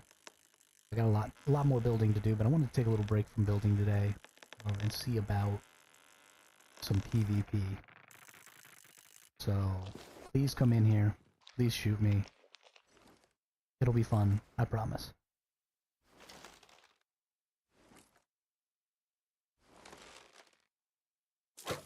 Yeah, Razor, actually, the last time I walked down the street to go to the gas station and get some soda, I was walking over the bridge, over the railroad tracks that pass by my house, and there was a lady coming down the sidewalk in the other direction, and she actually crossed into the middle of the street so that she didn't have to walk past me on that bridge.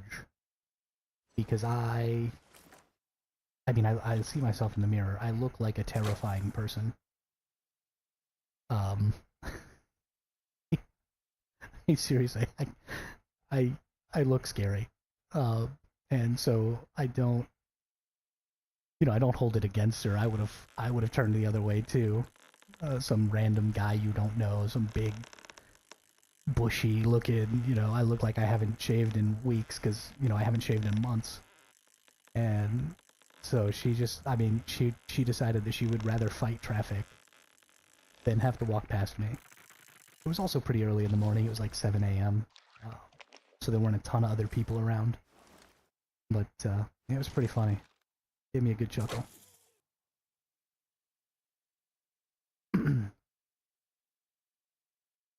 I have a hard time holding the door open for people.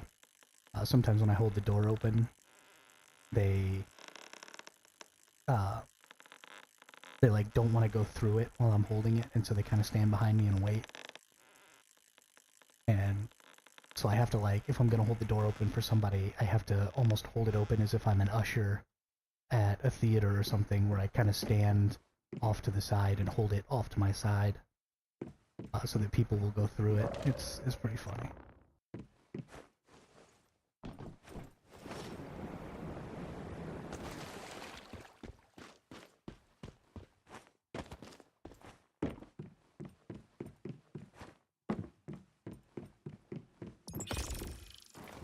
I mean, I get it. It's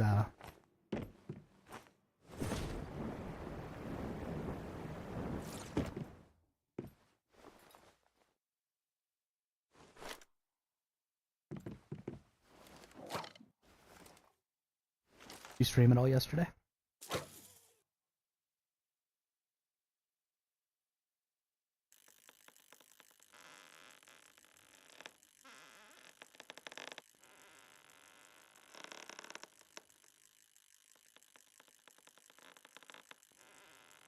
Couldn't keep the power up?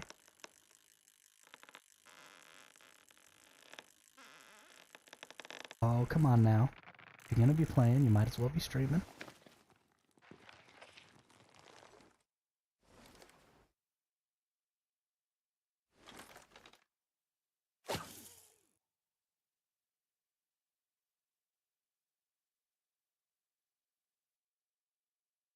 How am I supposed to come harass you in your chat if you don't stream?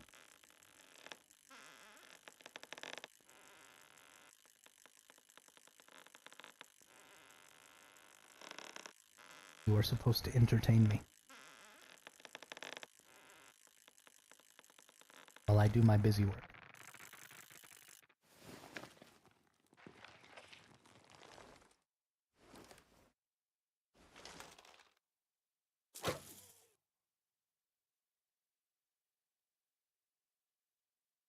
I'm pretty sure I'm gonna end up fishing for 8 hours today.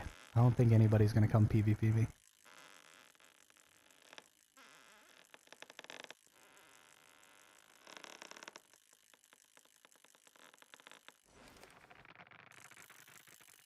Hey, there's a record big head carp.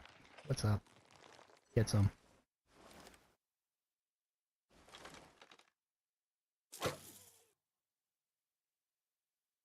Are you not entertained?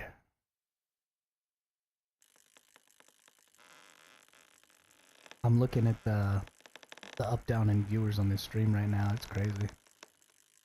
So many ups and downs. There have been 30 people in here today.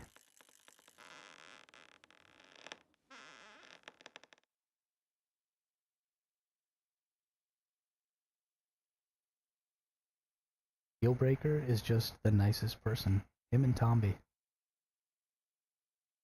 Really helping me out. I really appreciate it.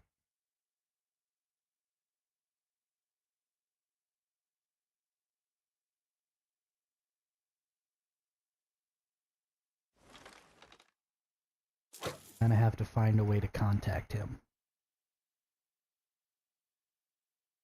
Yeah, it's not because of me. I was looking for some people, some other content creators earlier, to try and talk to about coming in here and doing some PvP and maybe trying to entice some other people in.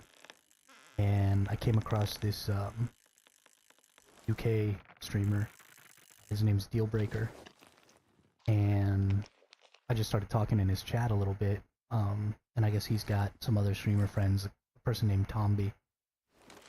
And that's actually Yarn Witch is friends with this streamer named Tomby. And so he kind of shouted out my channel when I was talking to him because I guess he'd seen it and looked around at it a little bit and sent some people over here. Yeah, hey, what's up, Dealbreaker? This is the guy I was just telling you about who helped out my channel so much. Who's like the greatest person on earth. I was actually trying to find a way to get a hold of you because I wanted to thank you, so thank you so much. You and Tomby really have made this live stream my most successful ever by a pretty huge margin, so thank you so much for that. How'd your purifications and stuff go?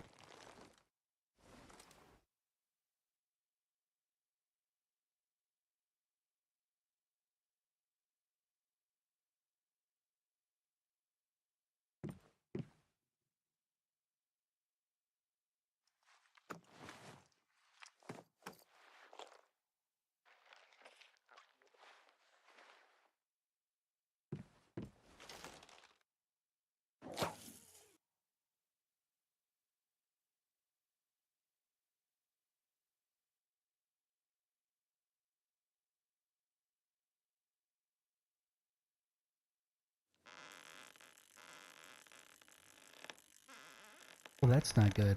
I thought it was the devil who, when you spoke of him, he appeared. That makes me feel a little hesitant.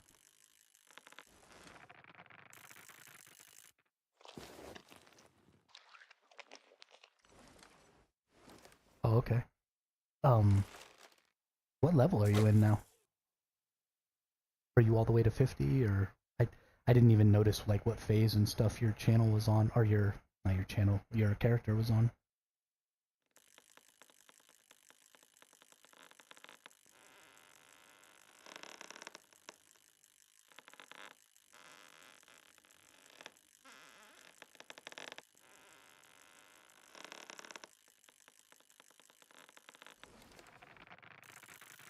Yeah, we'll see you later, Razor.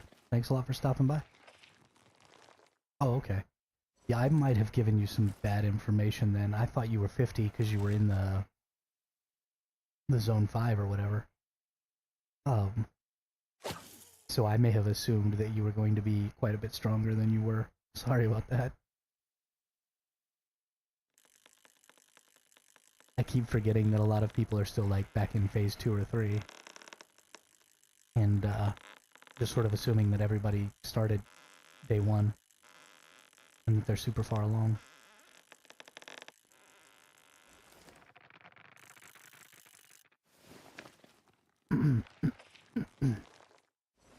So I had a new idea, though. So the tournament that I want to run, the goal is going to be to go collect fish. And originally I was going to put them in chests. But you can see the fish through the fish tanks and on these specimen racks. So instead of putting them in chests, I'm going to put them in these fish tanks and on these specimen racks. So people will actually be able to see what fish is there before they go to collect it. So it should promote quite a bit of fighting over chests and stuff, because people will be able to see where the valuable ones are. I think that'll be cool.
I'm gonna use it as a point system for a PvP tournament that I'm running. Uh, so what's gonna happen is, because you can only have free-for-all PvP in Eternaland, you can't team. I'm going to place fish tanks and these specimen racks all over the map that I'm building. And I'm going to put fish in them. That's why I'm doing so much fishing. And then the different rarities of fish are going to be worth different amounts of points. So the common white ones will be worth 1 point, the green ones will be worth 2 points, the blue ones will be worth 4 points, and the purple ones will be worth 6 points. And the goal will be to gather as much fish in 20 minutes as you can. So I'm going to do an inventory check before the combat starts so that nobody brought fish with them. And then if you want to fish to gather your fish, that's fine. But there will also be all of these fish tanks and all these specimen racks all over, and you'll gather the fish off of them, and then we'll have a count at the end of 20 minutes to see who won. And that'll just be how we keep track of points, so it won't just be, you know, kill everybody. It'll be kill everybody to send them back to the spawn point. So, you know, when you first spawn in like right over here. So everybody's gonna respawn here when they die. So killing them sends them all the way back to the beginning. So they have to run back out to go find fish, which will get further and further away as people gather up all the close ones. So your goal will be to kill them, but also gather as many fish as you can. And then we'll take a count, see who wins.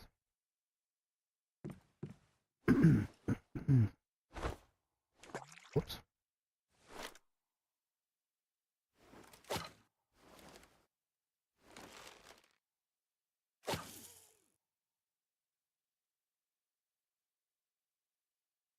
Oh yeah, I'm not worried about it. I never intended to get 10 subs today, so I'm so wildly stoked. I started at 26, I'm now at 31, that's more than I've ever gotten in a day before. So I'm so grateful. I really can't believe how much just a couple of words from you just made all the difference in my day. It was awesome.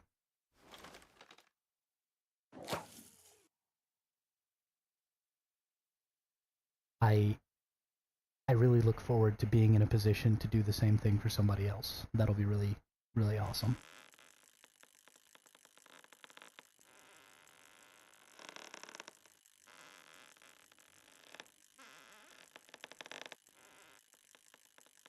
If, I don't know if you use Discord or anything, there is a Discord channel linked down in this video's description. If you want to add me on Discord through there or something. And if there's any way, you know, I can ever help or do anything or be a part of anything or, you know, support anything, absolutely hit me up on Discord. I'd be more than happy to do whatever I can. It's really too bad that we don't play in the same region on this game, because we could, you know, get some PvP stuff going on. Or, you know, co-host tournaments or all kinds of stuff. I think we could have a lot of fun with that.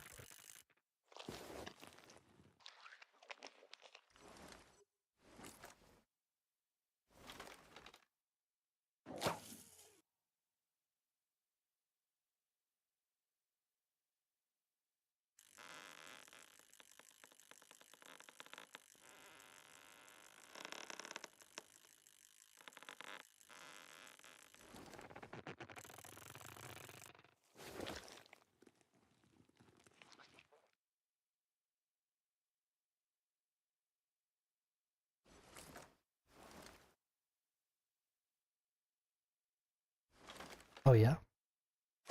Are you in the content creator program by chance?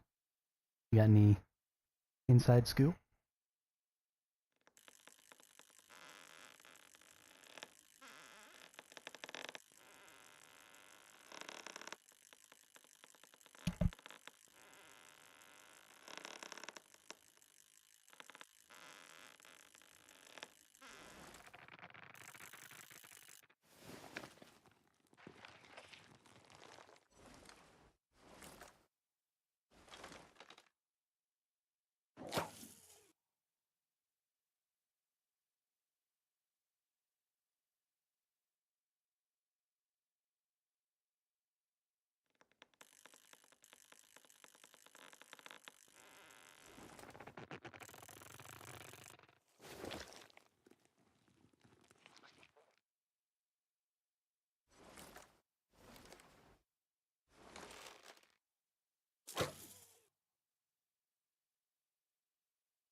just to repeat my spiel a little bit here, if anybody is watching and they play on the NA server cluster, the goal of today is to get a little live PvP going on. So if you want to stop me from fishing, all you gotta do is use the island code below to join this PvP island, and you'll spawn right back up there in that house. You just come out on the deck and shoot me in the back of the head real quick, so I know you're here. We can start getting some PvP on. We bring some more people in. I'd really like to stress test the limit of how many people can join an Eternaland. I imagine it's probably, 20 or so is probably a pretty high number for the limit. But it'd be really great to test that out for the sake of tournaments and stuff in the future. And because it's something that we can do that's really non-committal, right? If you make your items and stuff here in Eternaland, they don't lose durability. Food doesn't spoil when you make it here in Eternaland. You don't drop anything when you die here in Eternaland. So it's a really non-committal PvP. So even if you're on a PvE server, you can still join into this Eternaland and come and have some no-impact PvP. And get to use, some of your stuff from some of your blueprints and stuff that maybe you don't normally get to use.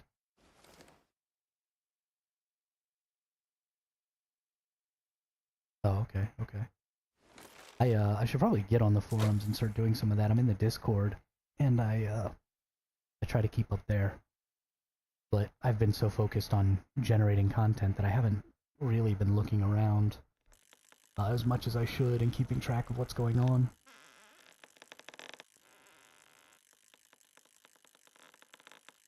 So bad about that stuff. I like to just kind of find out organically. I'll just be playing and learn stuff.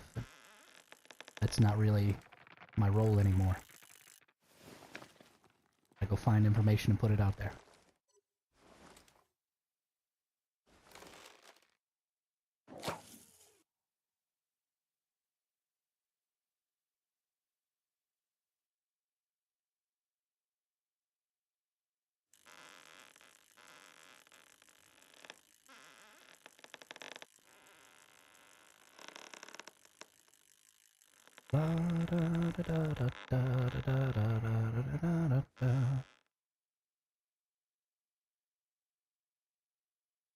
Yeah, I tried to sign up for the creator program, but obviously my channel doesn't quite meet the requirements.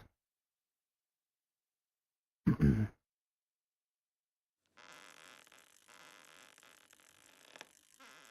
sure once I hit the duration threshold, though, I think it had like 90 days or something.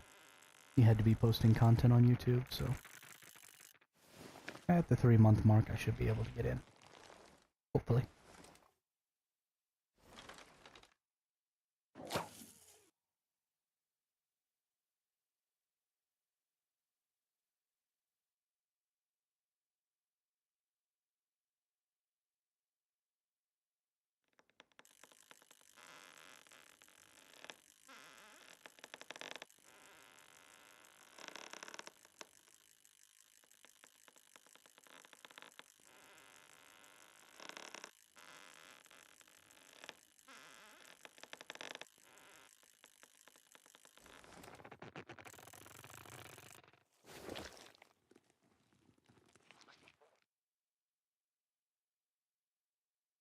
The other reason I'd be interested to get in the content creator program is...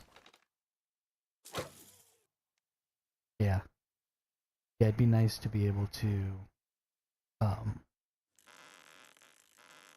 get access to a Discord with other creators.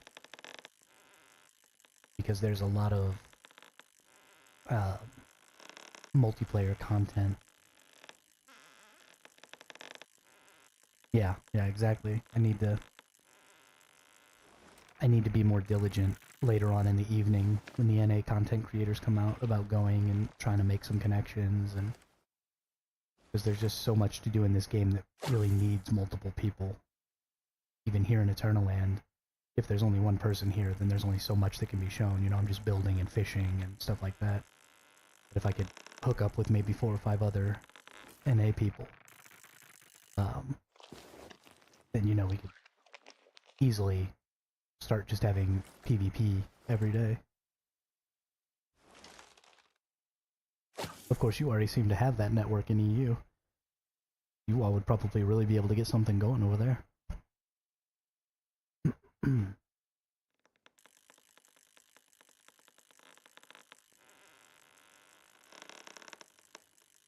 Everybody just go in on one Eternal Land instead of trying to build a whole bunch of them, and just get one kind of built up, and then just start hosting PvP stuff over there.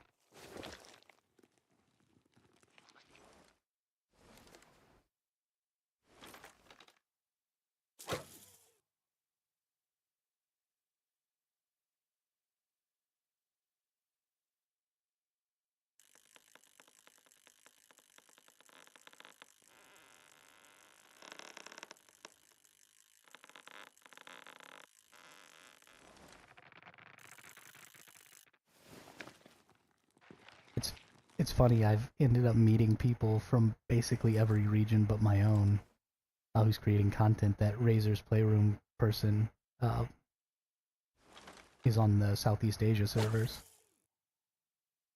So I've met you from EU, that person from Southeast Asia. I'm gonna end up making friends with every other region but my own. Not gonna be able to play with anybody. Pretty funny.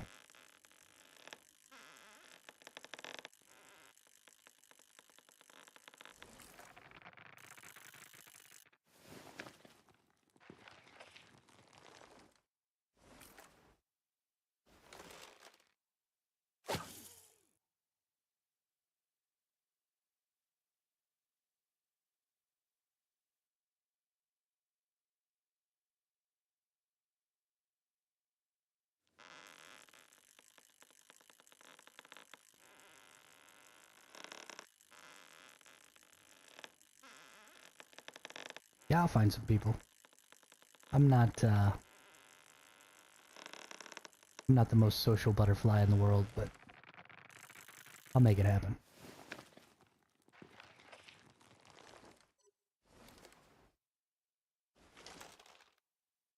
I got too many ideas for this game to just let them fall by the wayside over something as small as trying to make friends.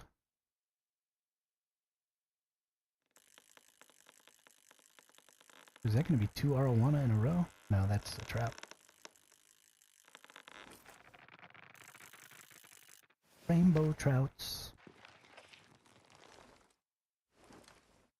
Go fly fishing for those all the time.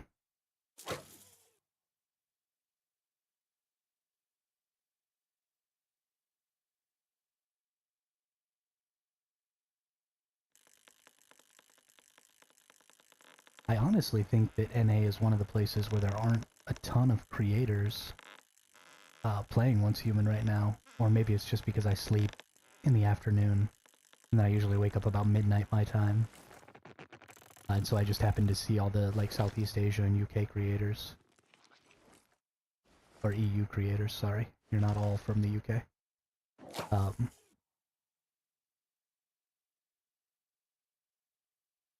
So maybe I just happen to see all of those different types of people and not any of the NA creators.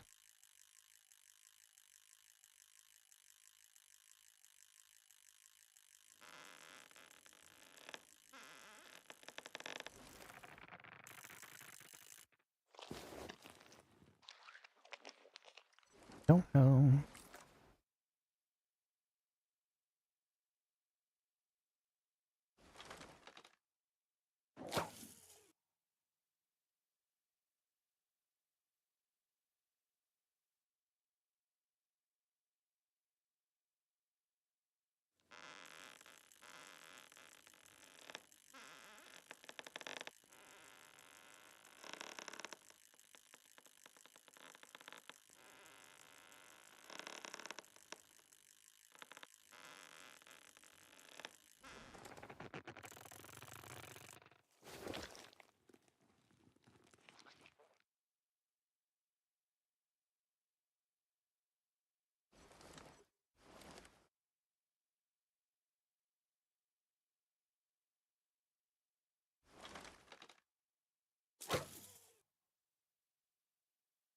Guess I'll have to fix my schedule. Of course, I kind of did. My internet was out this morning when I woke up at midnight. So I just went back to sleep. I didn't wake up again until almost 6 o'clock. So I guess I'll just start having a more normal schedule. Blech.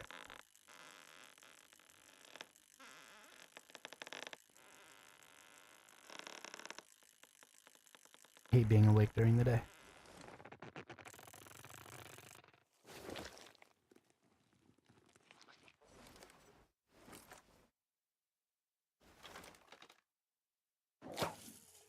The whale's tail came up and caught her. All hands to the side, harpooned and fought her, then she dived down low. Soon may the wellerman come to bring us sugar and tea and rum.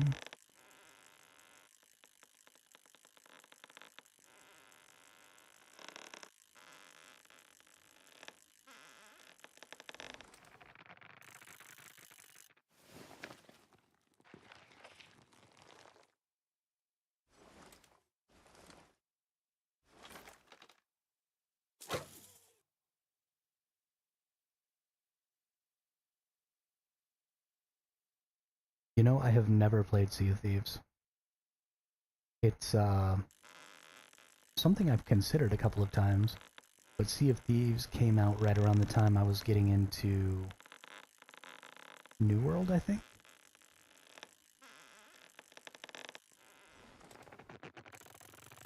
Or maybe it was some game right before New World. And I just didn't have... I was trying to run a guild in New World, which blew up in my face, but I was just spending all of my time on that. Didn't really have a chance to play, and then I just never kind of got around to it.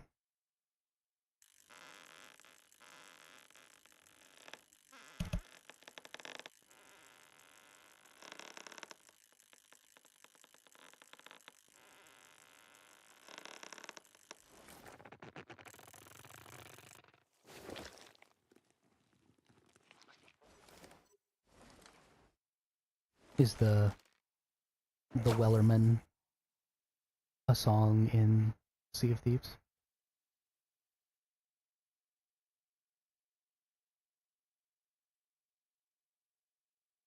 Oh, okay, yeah. Yeah, no, I just really love sea shanties. I was in the Navy, and I'm pretty big on boating. I would really like to own a ship, or a boat of my own, and do some sailing and stuff. I think that would be a whole lot of fun.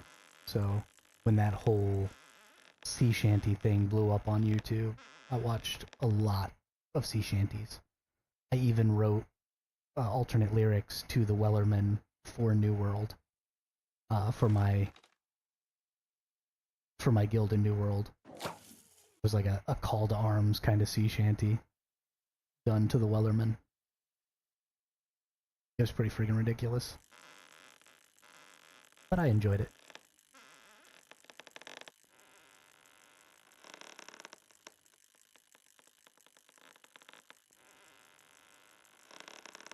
I tried to get them all to sing it, but they wouldn't. They weren't nearly as excited about it as I was.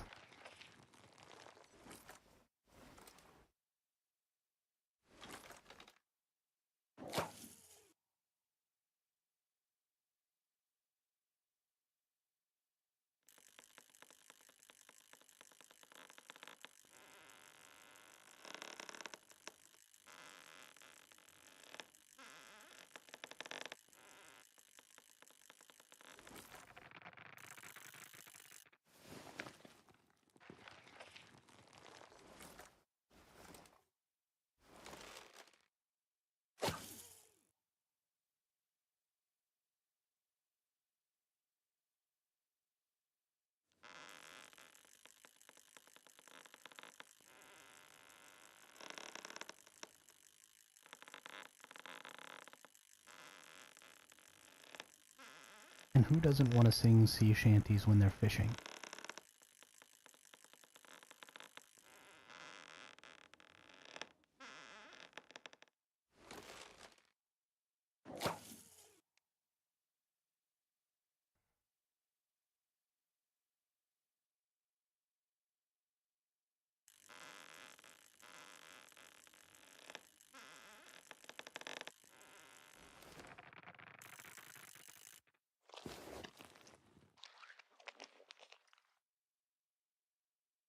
You know what? You're right. They are uncultured swines. Not any kind of people I want to be friends with, that's for sure.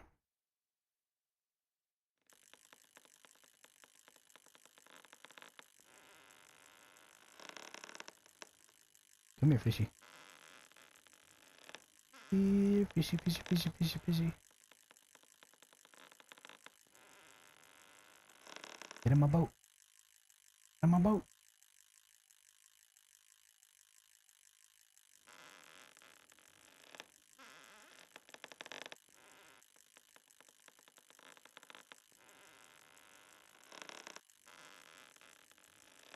Don't break. No! I was so close. No! Santiana.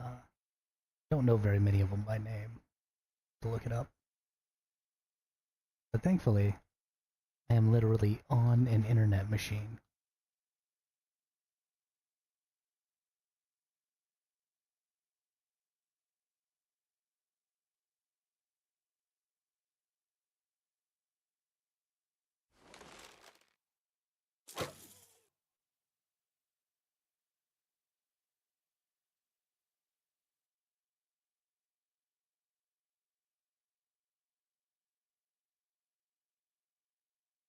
What? Yeah. Yeah, okay, I definitely know that one. That is a good one. I don't know all the lyrics, but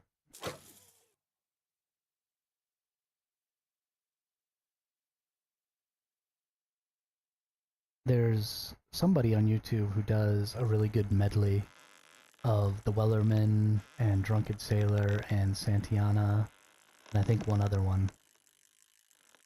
Um, man, it's a really good little melody, or medley. Really like it.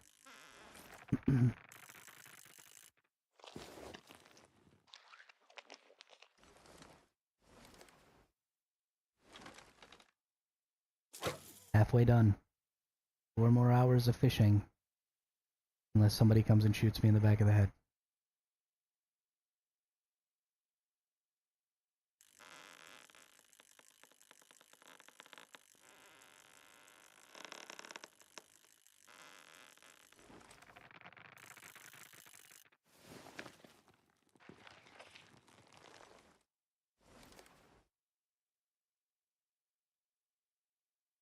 Let's see.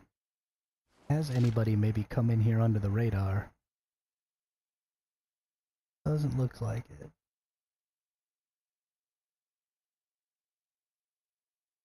You can see all the different people who have come into your Eternal Land. They show up on your visitor's log here, and how long ago they were on, or how long ago they were here. And then they light up, like this person's online right now.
Let's watch this how to prepare for once human wipes video. See how much they got right. Well, I'm not gonna watch it, I'm gonna listen to it, but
think there is so much information out there that is just wrong about how the season wipes are going to work.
I mean, you basically get to keep everything.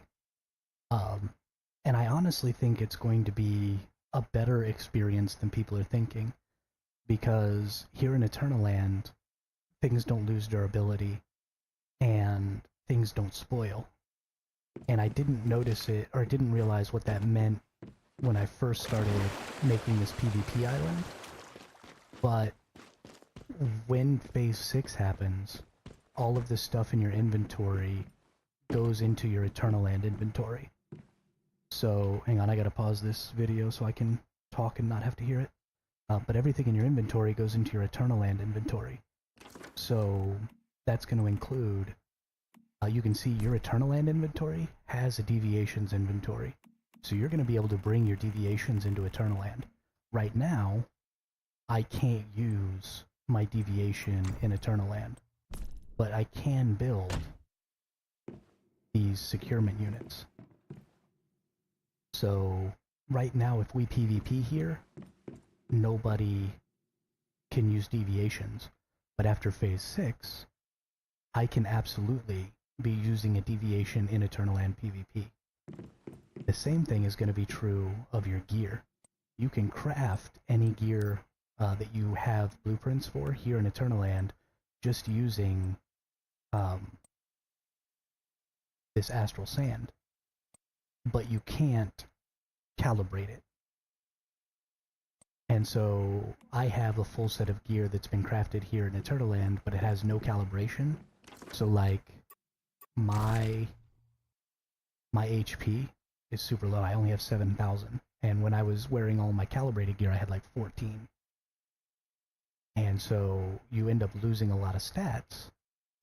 But when the season ends, when you get to Phase 6, your gear that's not your Eternal Land gear, your regular gear, which I have fully calibrated, and which I have good calibration blueprints for, is going to move into Eternal Land, and I think at that point it's going to become immortal like the Eternal Land gear. So any of my Eternal Land gear that I'm wearing, I can dye as many times as I want, it never loses durability. And so I think when your season gear moves over to Eternal Land, the same thing's going to happen. And so after the first season, you're going to be able to PvP in your full gear without losing durability, without having to worry about anything. And the same thing is going to be true of your food, because I'm pretty sure your food is going to move over with you. So right before Phase 6 happens, or during Phase 6, what you're going to want to do is get a really good kitchen that has specialization bonuses that give bonus effect, because these benches don't use your specialization bonuses from your season play. So you're going to want to get a good kitchen in your season play that has bonus effect and bonus duration and stuff like that. and then you're going to want to make a bunch of it, and then shift it over to your island backpack, and it'll never spoil. Because I can make, shattered bread here for 15,000 astral sand, and I have some in here that I've had for over a week in my inventory. None of these fish spoil, which is why I'm using them for points. But I've got shattered breads in here, right? None of this stuff spoils. And this backpack is, like, infinitely big. And so you can just chock this thing full. It doesn't weigh anything, right? Your weight is totally 0. So Eternaland is just this insane endgame zone, especially for PvP, because, I mean, what is endgame? Endgame is the repetitive content that you do between content releases. So there's no endgame in season play. That's not what season play is for. Season play is to get your character and your account built up, to get your blueprints, to, you know, get your specializations and make a bunch of things, so that you can bring them over here to Eternaland. And then Eternaland is the end game repetitive loop. You can PvP here. I imagine they're going to bring some PvE stuff in here. I would really love to see them, you know, create some sort of purification system, like you have for Cortexes in the normal game, so that you could, you know, have some sort of Cortex or something. Holy cow. Okay, well, I'm going to talk about this other thing first, then I'm going to talk about what just happened. But I would love to see, you know, some sort of, like, tower defense mode here in Eternaland, so you could build up defenses and then have waves of enemies coming in. And that's going to be the endgame loop, not whatever's going on in the season. The season is there to provide you with content to play between those times of just doing the repetitive PvP, you know, making player-driven tournaments, doing what I hope is some PvE stuff and different things like that. So I think people have Eternaland and season end all wrong. But I think, yes, this game is recognizing that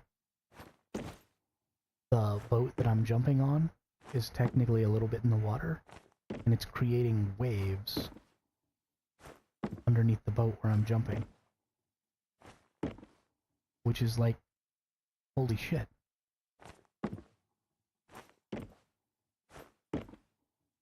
That's so cool. But I mean, people are so wrong about everything that has to do with Eternaland and Season Reset. I can't understand how so many people are so wrong.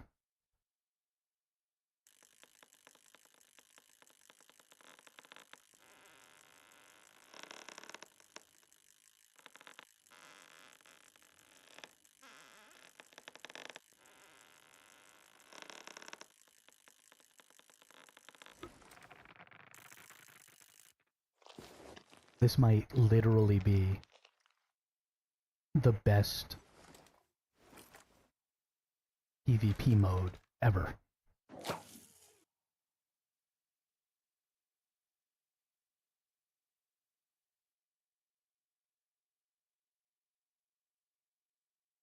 Oh yeah, absolutely. The audio design of this game is phenomenal.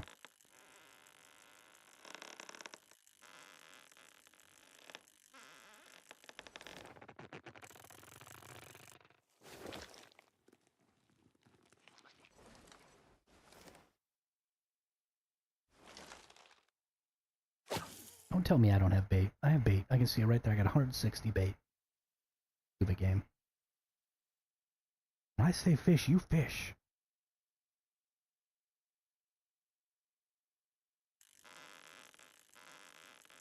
So I'm just going to repeat my spiel a little bit here.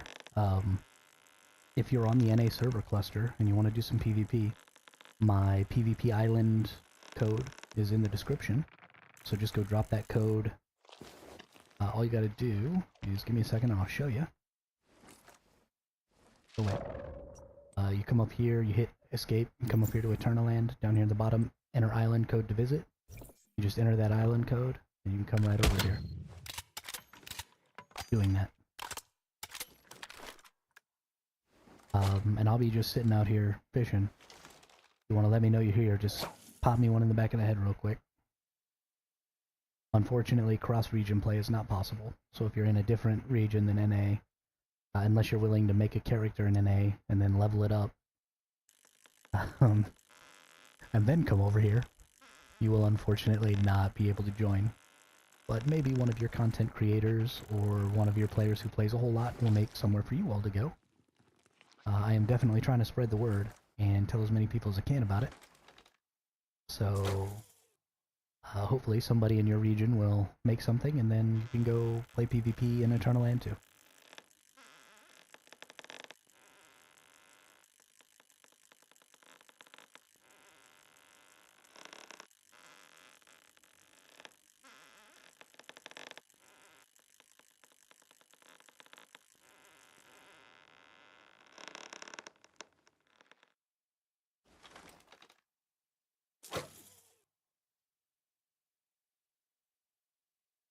I mean, I love, we were just talking about sound and this just hit me again, but the creaking of the fishing rod while you're fighting the fish is such a good sound. I don't know if you all can hear it on my stream very well, but so good. So good.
I'm gonna go peep your thumbnails real quick, deal breaker. See.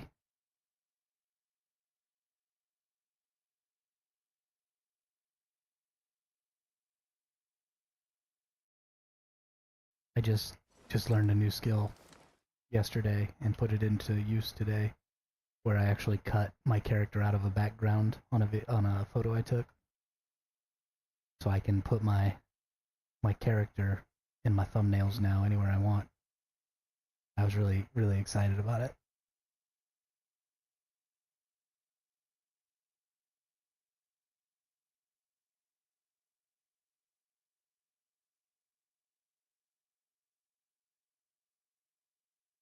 Yeah, I need to get the Once Human logo and stick the Once Human logo on my thumbnails as well.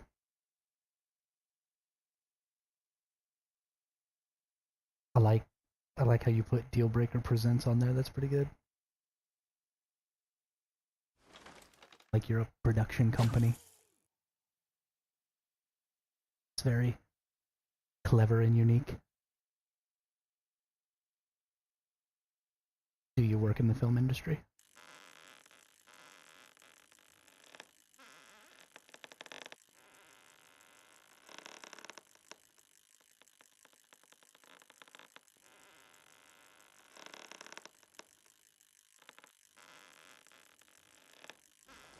Is there a watermark on there?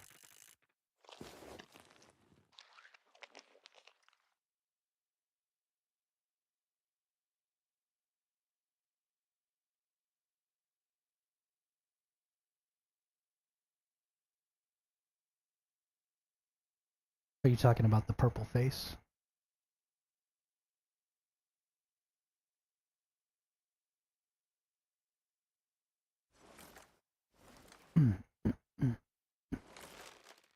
I mean, oh, okay, cool. Yeah, maybe I'll come up with something.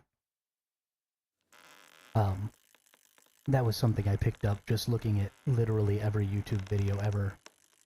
It doesn't even matter what genre it is. But like all of Mr. Beast's videos have pictures of Mr. Beast. and all of, you know, all of the really big game streamers all have like character pictures and stuff like that. It just gives you a subject to be identifying, and I think keeping that subject the same throughout, right? Like, this is my character, this person's going to be in all my thumbnails, so at a glance, you know, you see the thumbnail, you see my character, you say, oh, okay, that's so-and-so.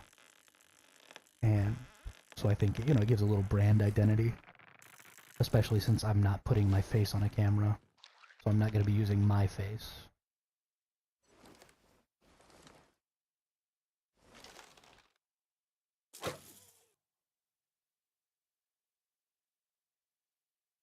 But I guess, you know, you have your watermark and your...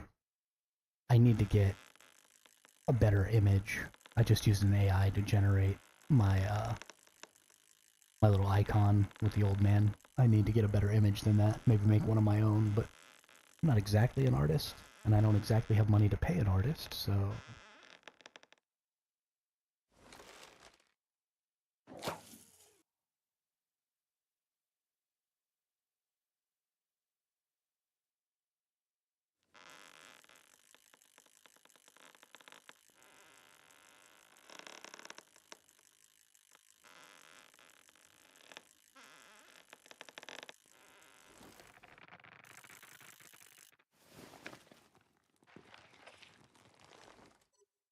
But I do need to come up with something more recognizable and better.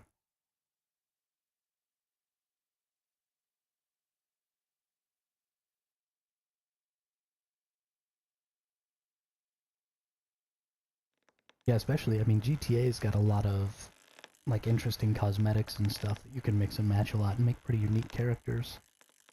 So it would definitely give some pretty serious identity. At least that's what I've gathered from things I've seen. I've never actually played GTA, but...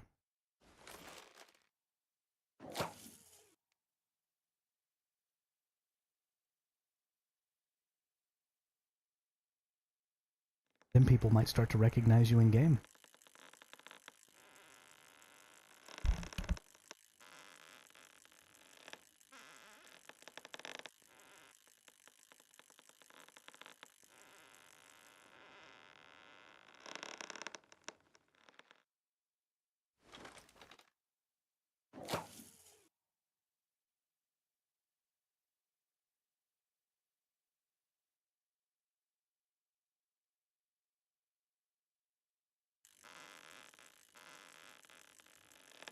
Definitely gonna steal that watermark idea.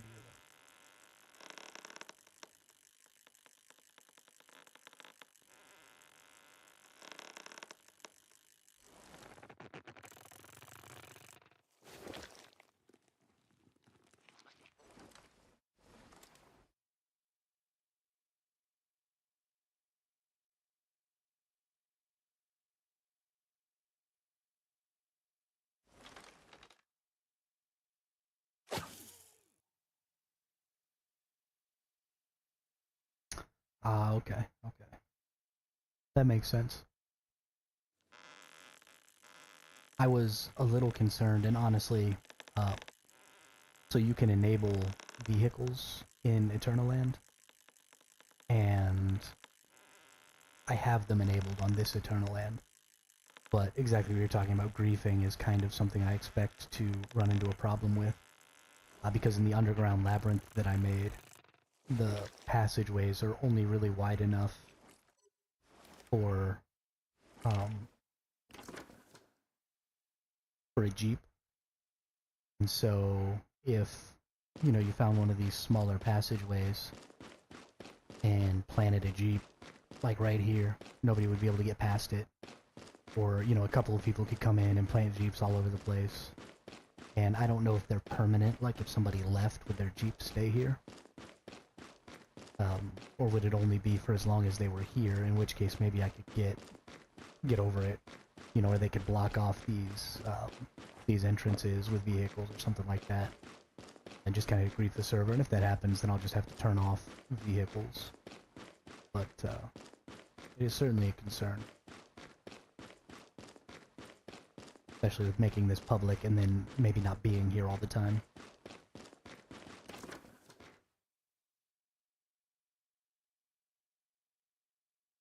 That labyrinth was a really fun build to make.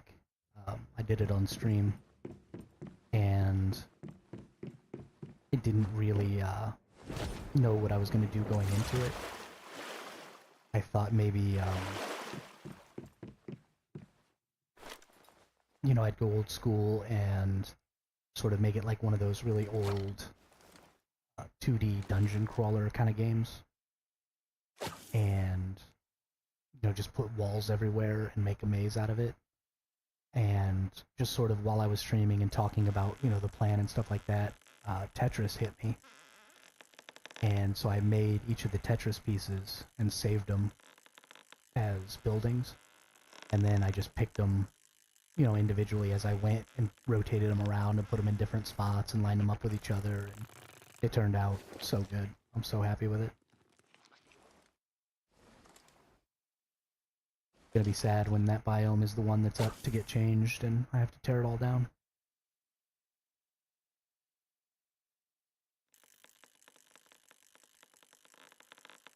Hmm.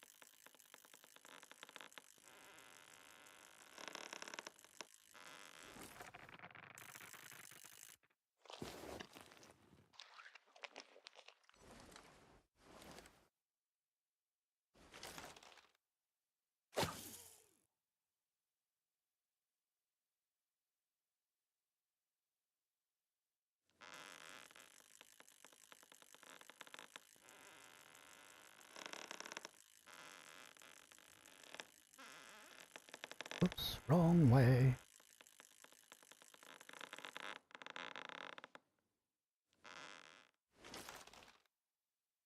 Hmm.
black.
Gross. What a bunch of fear-mongering and FOMO.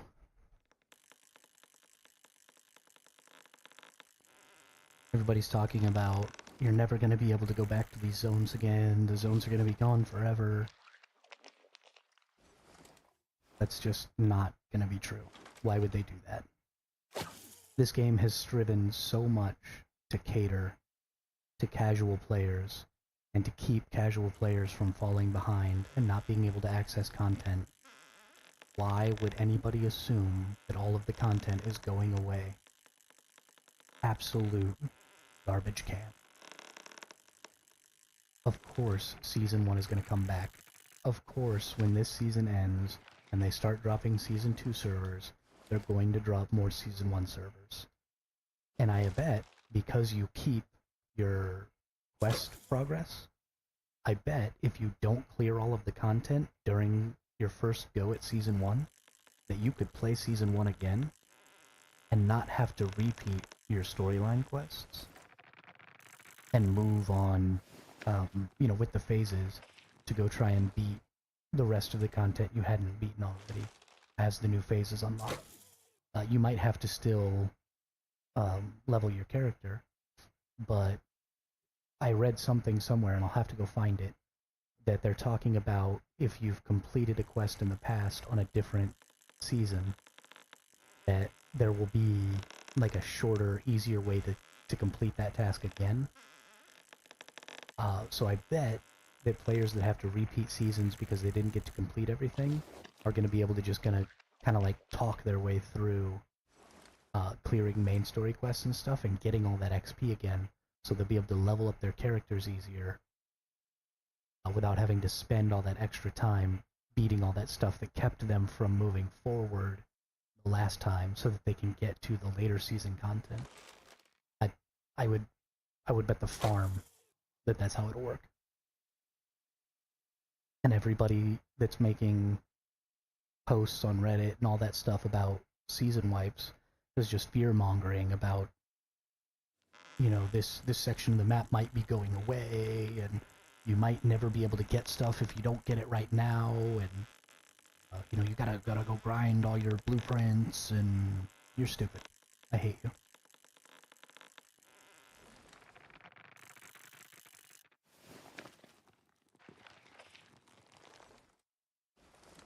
Obviously not it.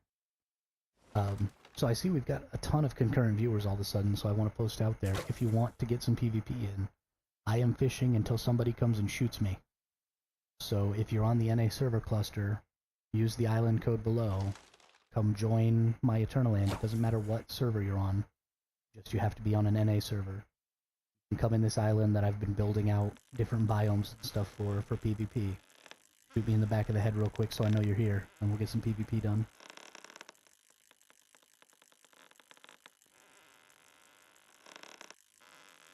I don't know what it is, deal, but it angers me to no end. This game is trying so hard to limit FOMO.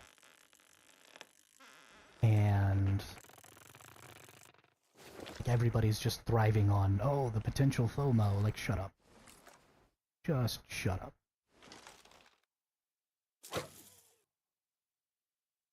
This is the most inclusive game I think I've ever played, because it has created a ton of tools for players like me who play all the time to get a lot of enjoyment out of the game for a lot of hours without allowing us to leave more casual players in the dust. If there are players that are only playing 10 hours a week that are just as far in the game as I am because of all the horizontal stuff I've been able to do with my time. And it upsets me that anybody is trying to make the game this hardcore, gotta power grind kind of a thing, because it's not it.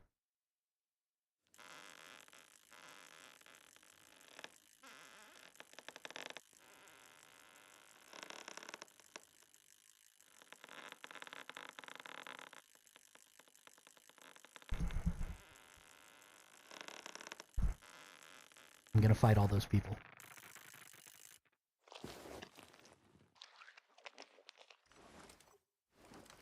Hate them.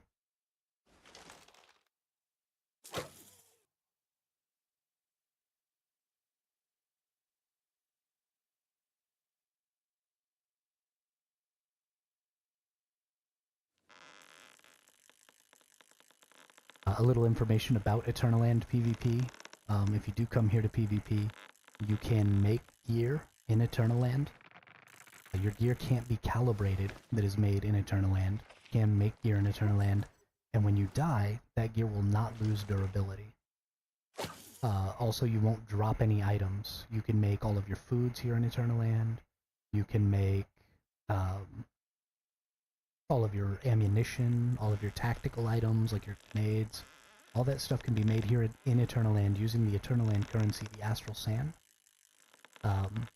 And it's relatively inexpensive, so if you want to use those tungsten AP bullets, you want to make yourself a new set of gear that won't lose durability, all that stuff is able to be done.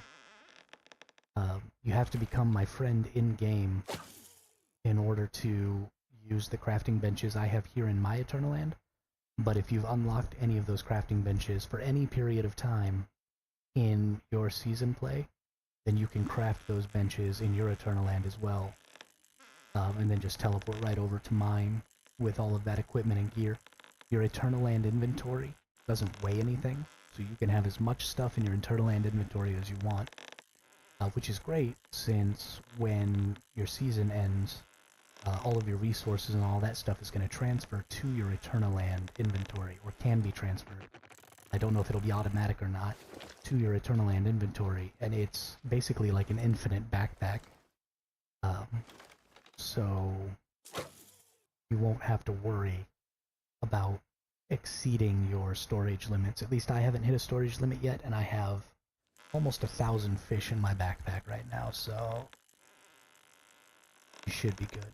Well, maybe almost 500 fish. Maybe not almost 1,000. But I got a lot of fish.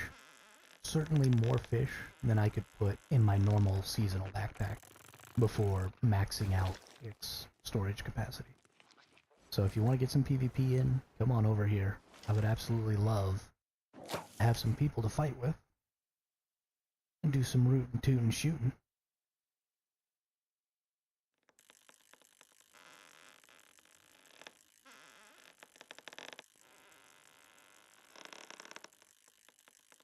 Yeah, I mean, sure, it's just a bunch of pixels in the end, but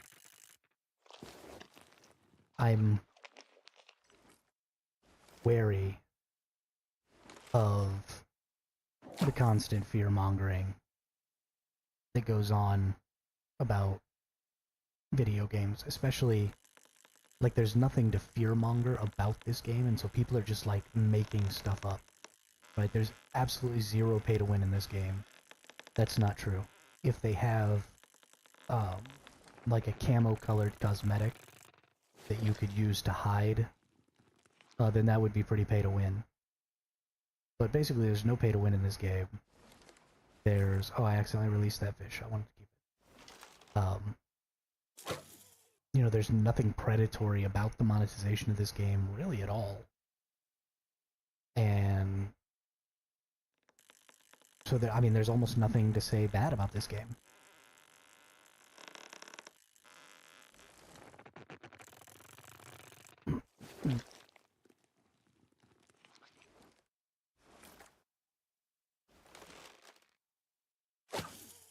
I honestly, I'm literally obsessed with the devs of this game. They're so transparent about problems and about, you know, stuff they're doing to fix problems. They've been super communicative with the community most of the time. I did have a little issue with, I was trying to ask a question about the build event that they were talking about.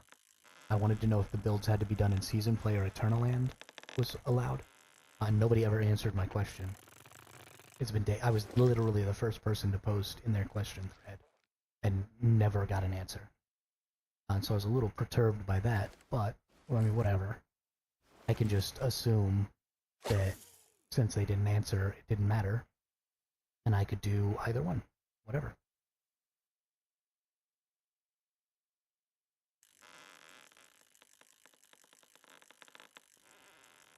They've just, I mean, the devs of this game have been so awesome.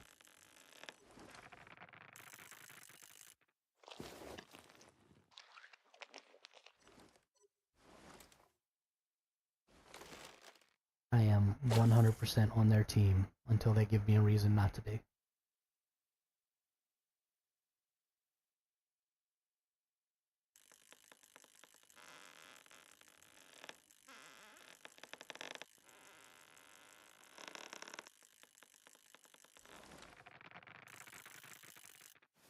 Just catching some fishies for the tournament. I'm gonna catch some fishies.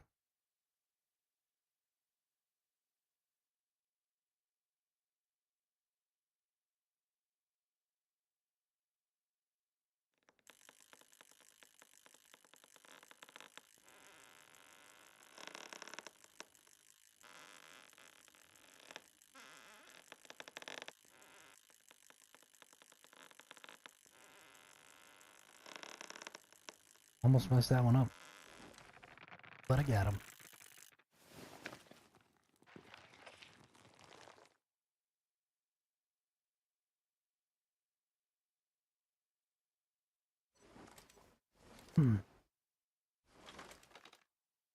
Time is it? Shoot, it's almost 1.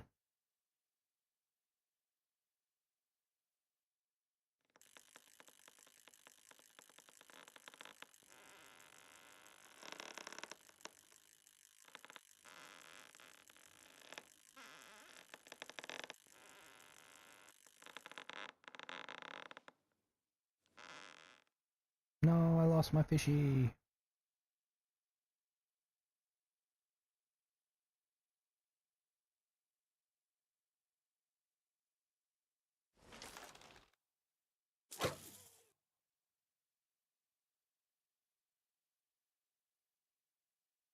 I think I'm gonna catch this fishy, and then I'm gonna use the restroom.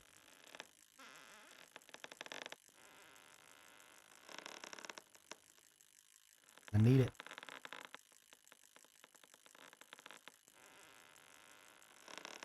I gotta warn you all, though.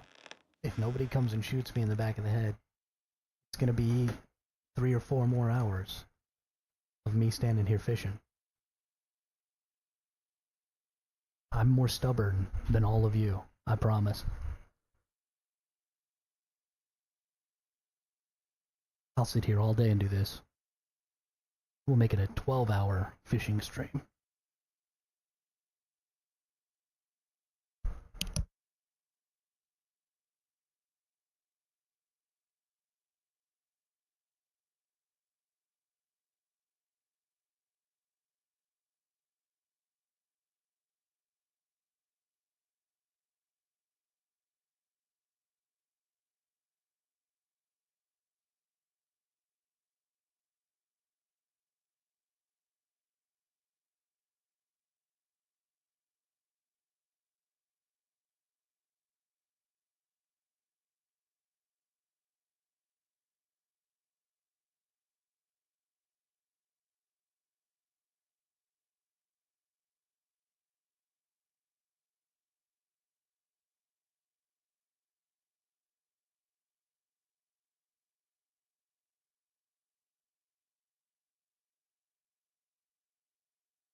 Honestly, I was kind of hoping to come back to a death screen. I'm a little sad that I'm still alive. I'm very disappointed in all of you. You had the perfect opportunity to assassinate me. Not only did you fail to succeed, you failed to even take the shot.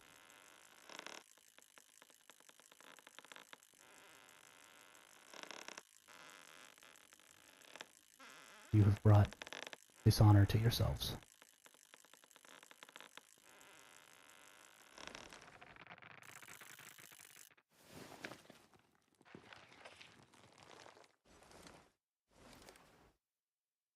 Where's all them people I see on Reddit all the time?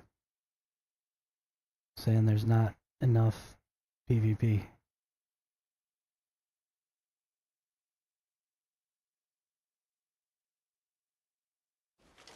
So that PvP isn't any fun. PvP me.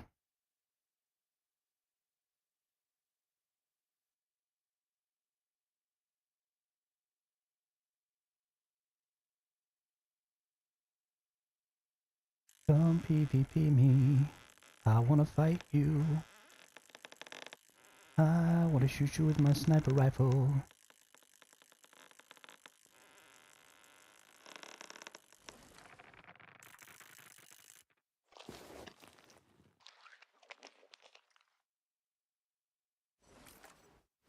So much sniper rifle. Shooty shooty bang bang. Oh, shooty bang bang.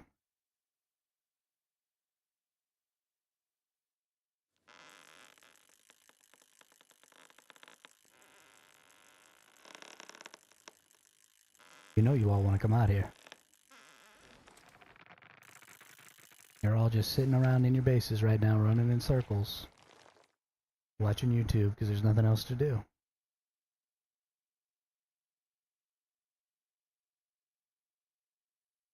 You just gotta make your way over here.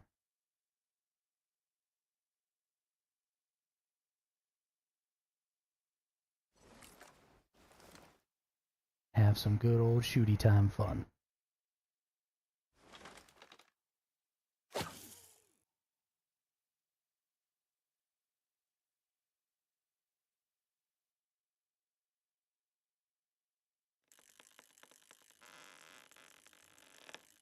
I ain't even afraid of you stream sniping me. I built this island. Know it like the back of my hand. You're gonna be all lost and confused while I'm sneaking up on you with my sniper. You dead.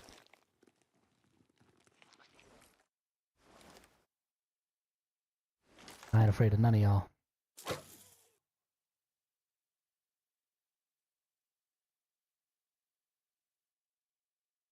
King Kong ain't got nothing on me.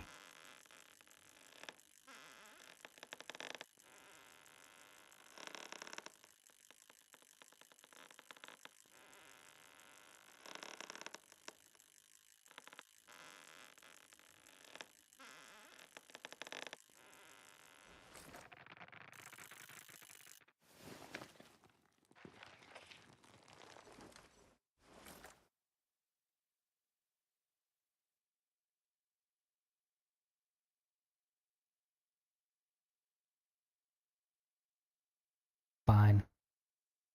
I didn't want to be none of y'all's friends anyway.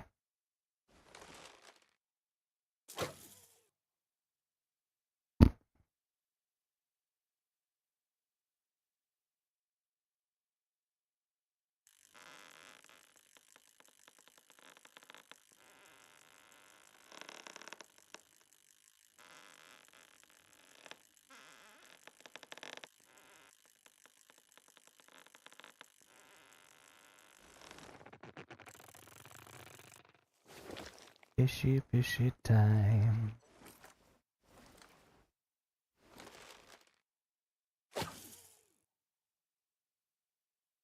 Maybe if instead of fishing, if I walk around, like crouched with my gun out, pretending like I'm looking for someone, people who see the stream will think that I'm PvPing.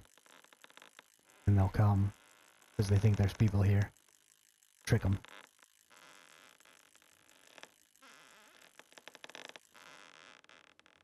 And then there really will be people here because I tricked them. I think it could work. Possible.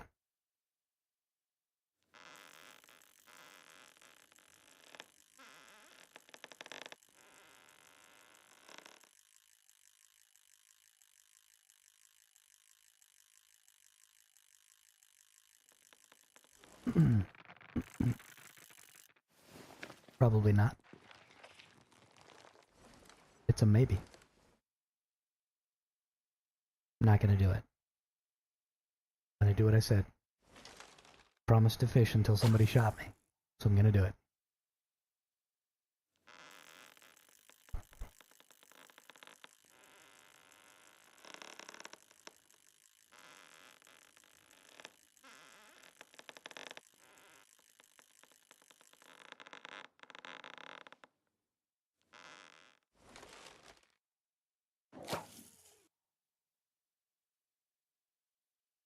I'm gonna have to make more bait again soon. Actually, I think I got like another 80 that it's already made up there. I have to go pick it up.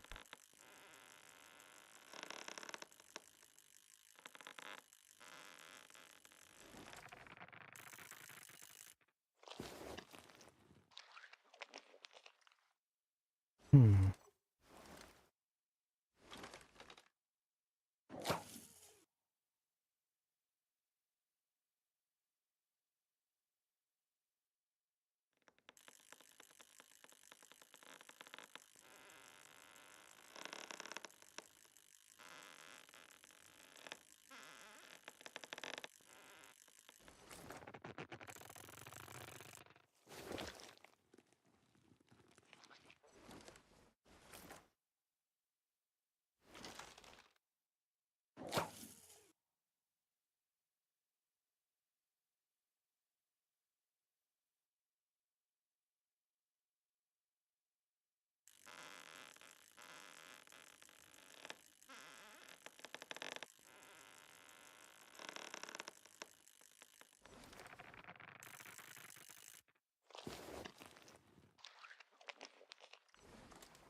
Soon may the weatherman come to bring us sugar and tea and rum. One day when the tonguing is done, we'll take our leave and go. Dealbreaker, you mentioned, if you're still here, that you stream on a bunch of different platforms earlier, right? What do you use? Do you use Restream to do that, or how do you do that?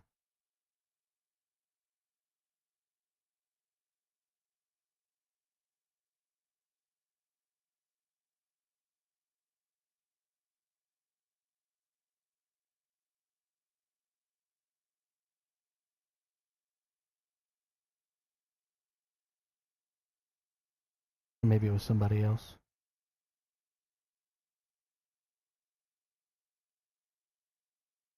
I think it might have been somebody else.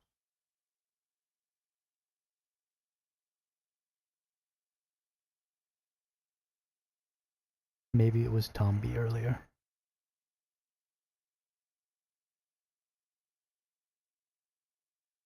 It was Tom B earlier.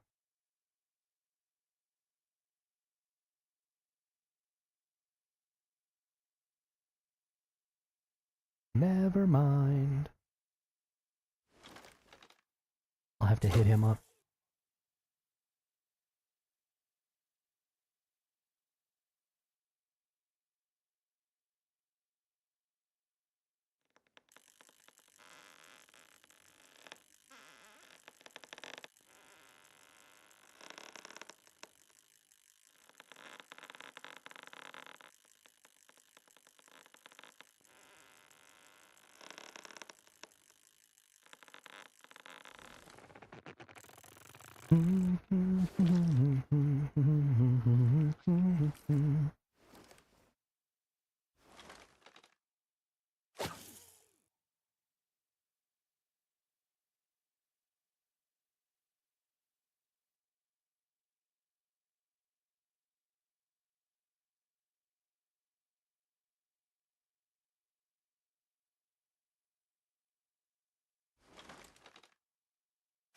Throw out the line, catch more fish, catch more fish, catch more fish.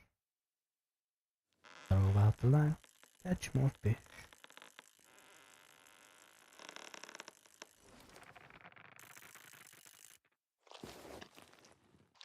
Yeah, I tried to use Restream's web-based system earlier, and it made my stream really, really choppy. And I was going to do a little multi-streaming over on Twitch. I think I might try just downloading Restream's thing and running it off of my OBS and seeing if maybe that makes it better. I don't know how the multi-streaming thing works. So I'll be happy with it if my one stream gets uploaded to somewhere else, and then that somewhere else.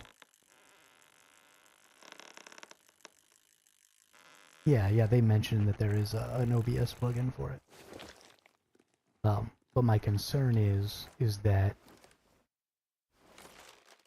my system will be sending out 2 copies of the stream to go to those 2 separate locations, instead of my system sending out 1 copy of the stream, and then that stream being duplicated and splitting. I also considered that doing the YouTubes here and the Twitch streaming, and certainly Twitch is a more prevalent streaming platform, and so people who are looking for streams tend to look there more often. But I honestly just kind of prefer to keep my stream on YouTube if I'm just going to be streaming in one place.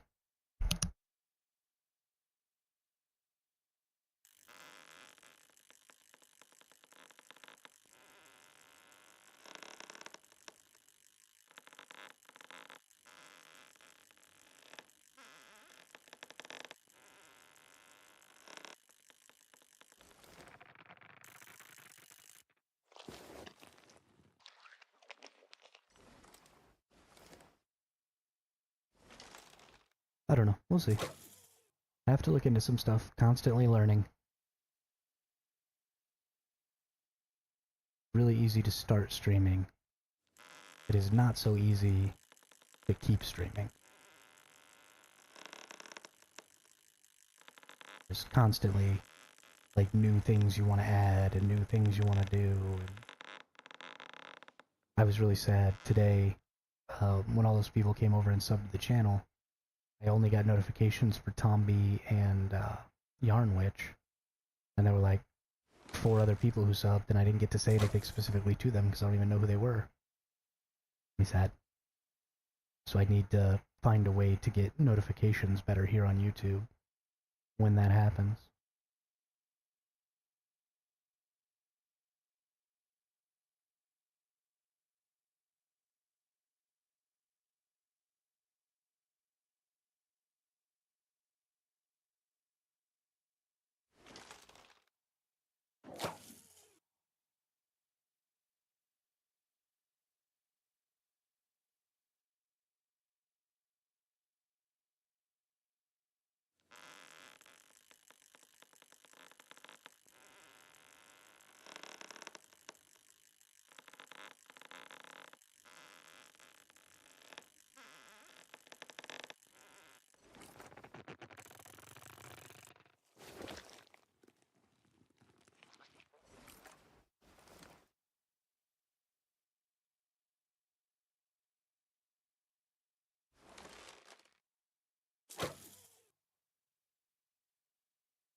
Fishing my life away. Oh, wrong way.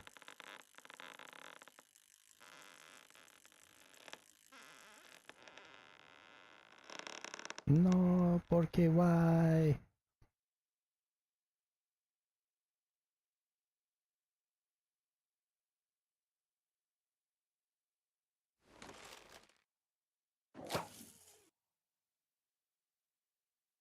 The fish escaped.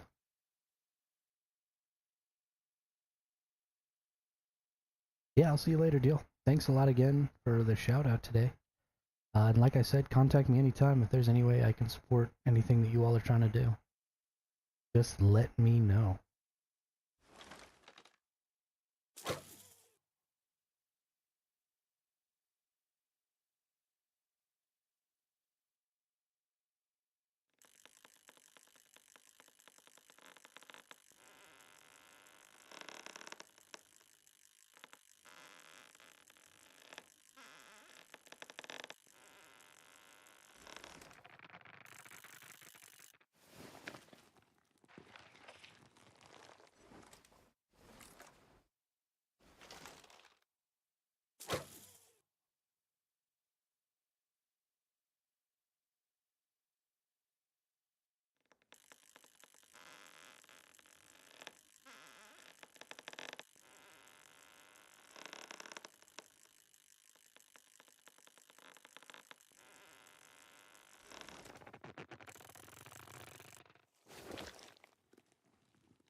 For anybody who's in here who's in the NA servers, if you would like to get some PvP in and stop me from sitting here fishing, the island access code is in the description of this video. You are welcome to use that island access code from any PvE or PvP server on the NA region, and it'll teleport you right in here. You'll actually appear right back up there. Walk yourself out on that balcony and give me a little tap in the back of the head, and that'll let me know that you're here, and then we can get our fight on. You know, if we get one person in, then absolutely more people will follow. But somebody's got to be the first one to take that leap.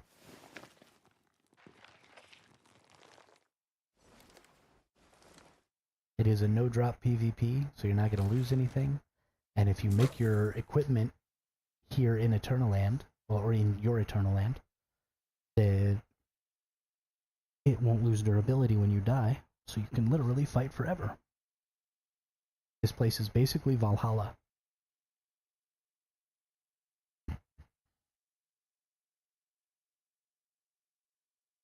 As a matter of fact, I'm going to start naming it Valhalla.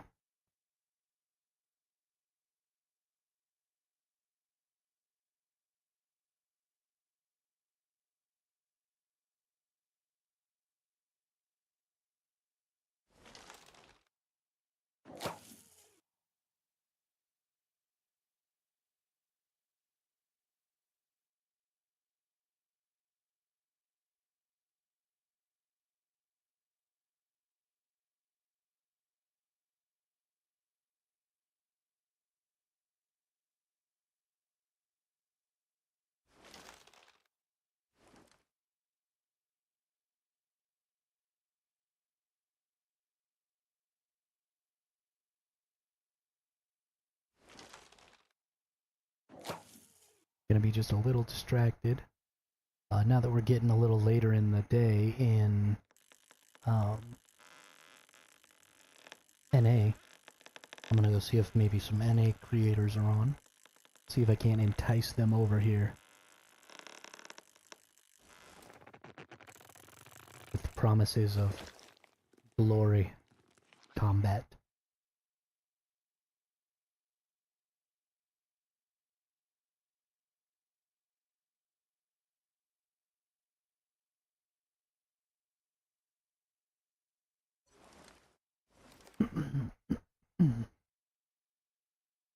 Also, I should eat.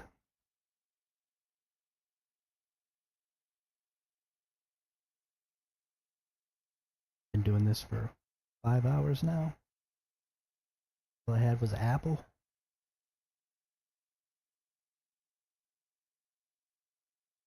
Let's see. What do we got playing? Bunch of people I haven't really interacted with yet.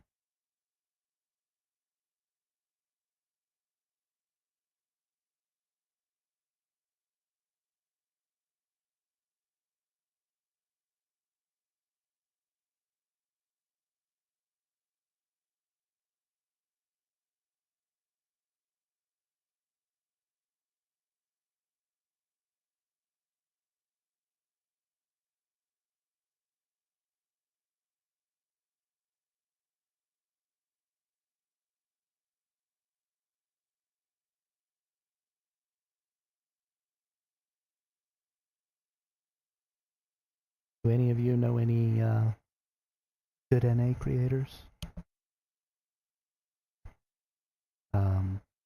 People I could go harass real quick who might want to come do some PvP? Maybe somebody else you're watching who's just sitting around complaining about not having anything to do?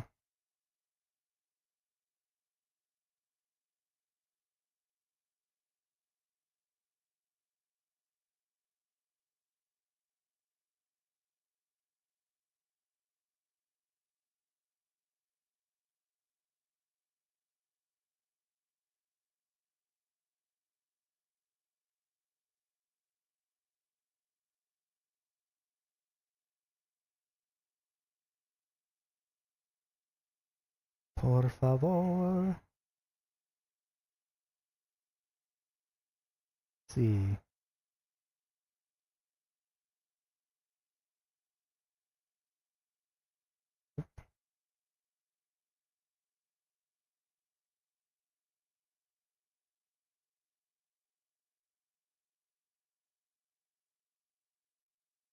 Just poking around in people's streams.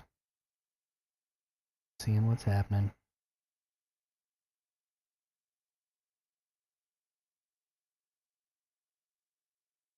Got to find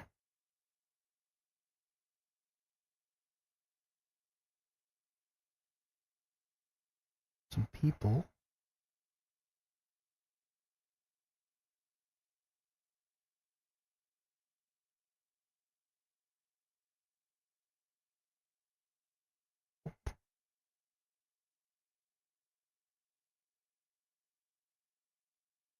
Hey, there's me. Holy cow. I think I put on my thumbnail, I think I put my character too far to the left. Maybe the words too far to the right too. Need to shrink them into the center a little. Hey, Razor streaming.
Had to go harass Razor real quick.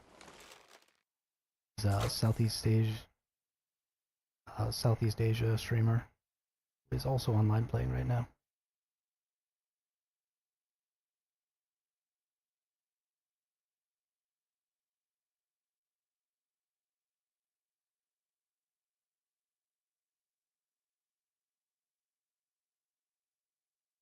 I'm having a really hard time trying to find a creator who might come in and join. So I think what I'm going to do is I am going to break for lunch. We've been here for about 5 hours now, and I could use some food. I'm pretty hungry. So I'm going to get a little lunch.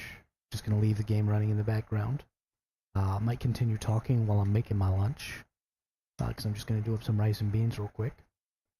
But I won't be able to see the chat, so it's just going to be me rambling.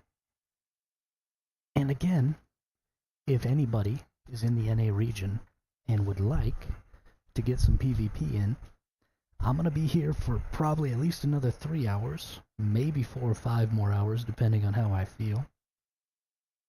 And I'm just going to be fishing it up and waiting for some PvP to happen. So all you got to do is use that island code down in the description for the PvP island. You come on into the PvP island. I've got my back turned to where you spawn in right now, so it'll be a really easy first kill. Make you feel really good about yourself. Then you're going to have to work for it, because I'm going to respawn in some random place, and then I'm going to come hunt you with my sniper rifle. And hopefully if we get an early adopter in, we get somebody playing, people who come to the stream will then see that there's some PvP going on, and maybe we can get some more people in here. We can stress test the Eternal Land server and see if we can get enough people in here to hit the cap for how many people we could actually have in here, because I don't even know what the cap is, and I'd love to know. So, yeah, I'm going to go start making food now.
I actually forgot I ate all the beans already.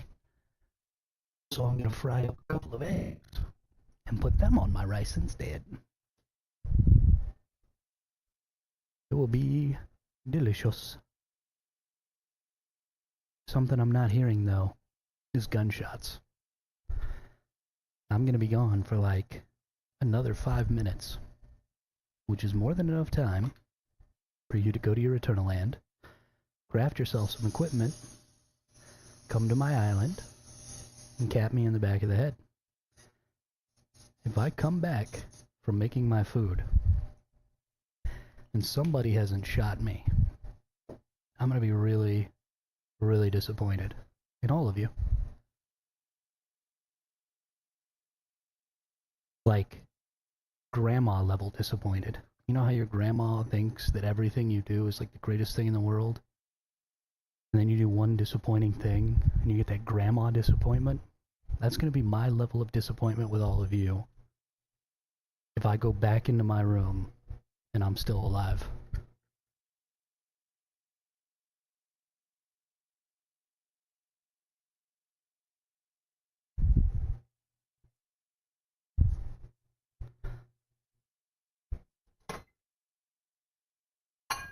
Whoops. It's just unacceptable. And I still don't hear any gunshots. So unless somebody's sniping me from really far away right now, you guys are cruising for a disappointing stare.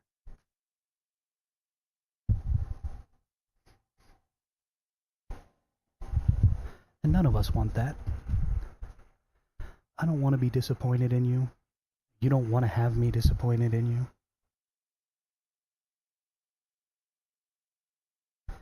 We all want to get along. We all want to PvP.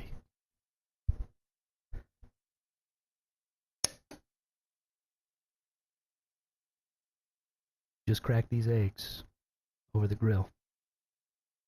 Whatever that is out of there. Gross.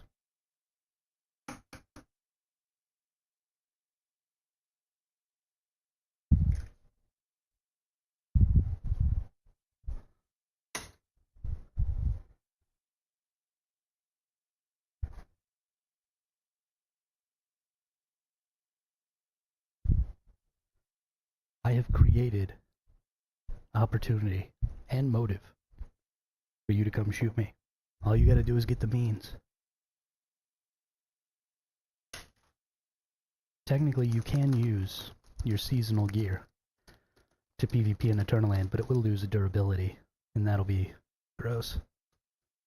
So, you know, you're gonna want to make yourself some Eternal Land gear, so that, you know, as I kill you over and over and over again, it doesn't lose any durability. You can keep fighting, keep trying to repair your shattered honor.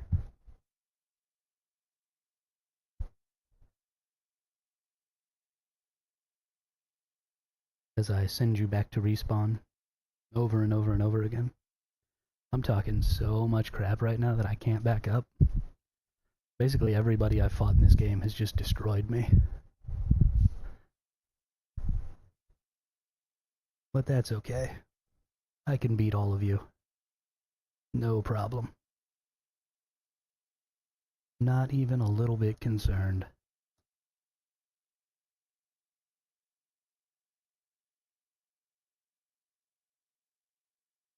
And get this Japanese barbecue sauce. Soy, ginger, and garlic. Kinder's Japanese barbecue sauce. We get it from the Costco. It's pretty delicious. Put it in my rice and fried egg.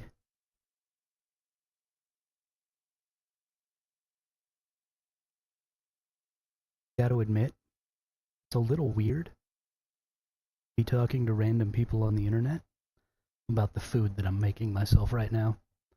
Because none of you, like, there's no frame of reference. Some of you are imagining that I live in an apartment. Some of you are imagining that I live in a home. Some of you are probably imagining that I live in a shoebox on the side of the road. But none of you actually know what my kitchen looks like. I don't even have a stove in my kitchen. We just have this little tabletop grill, or griddle, I guess. It's electric, works real good. We cook everything else in the rice cooker or the air fryer. And so we really don't need like traditional cooking stuff. We don't have like pots and pans and stuff like that. It's really weird. Because I grew up, as a millennial, I grew up with all those things. Now, they're basically useless. And I don't even have them. We do got a lot of Tupperware, though.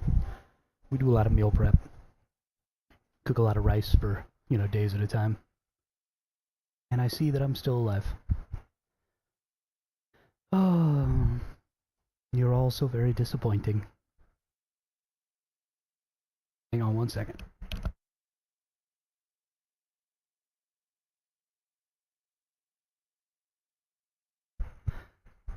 Haven't even lost any hit points. Nobody even took a body shot.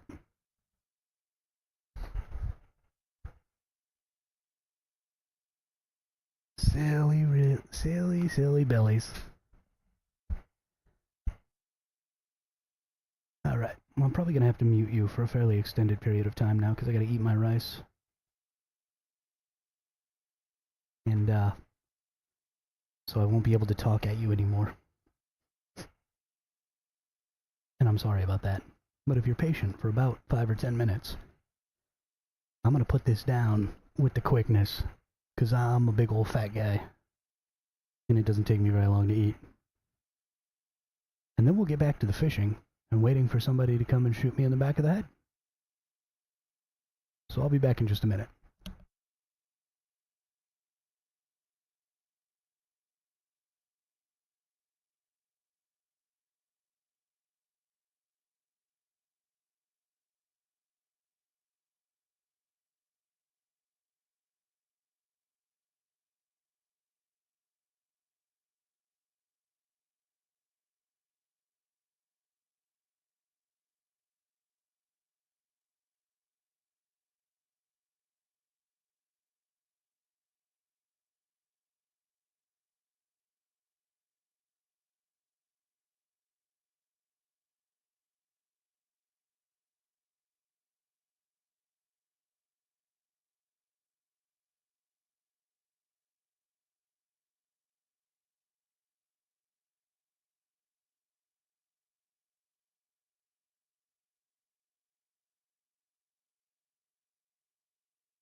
Alright, sorry about that, folks. I am back.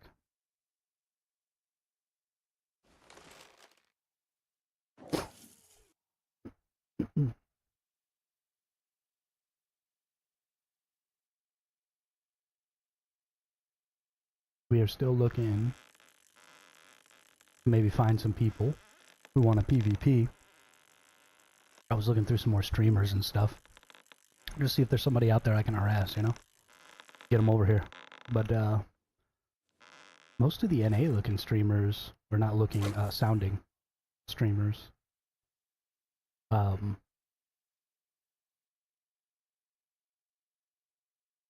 don't, they're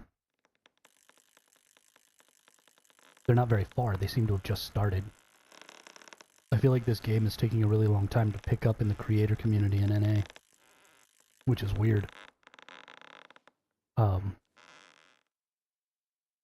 Because we got a lot of degenerate gamers in NA.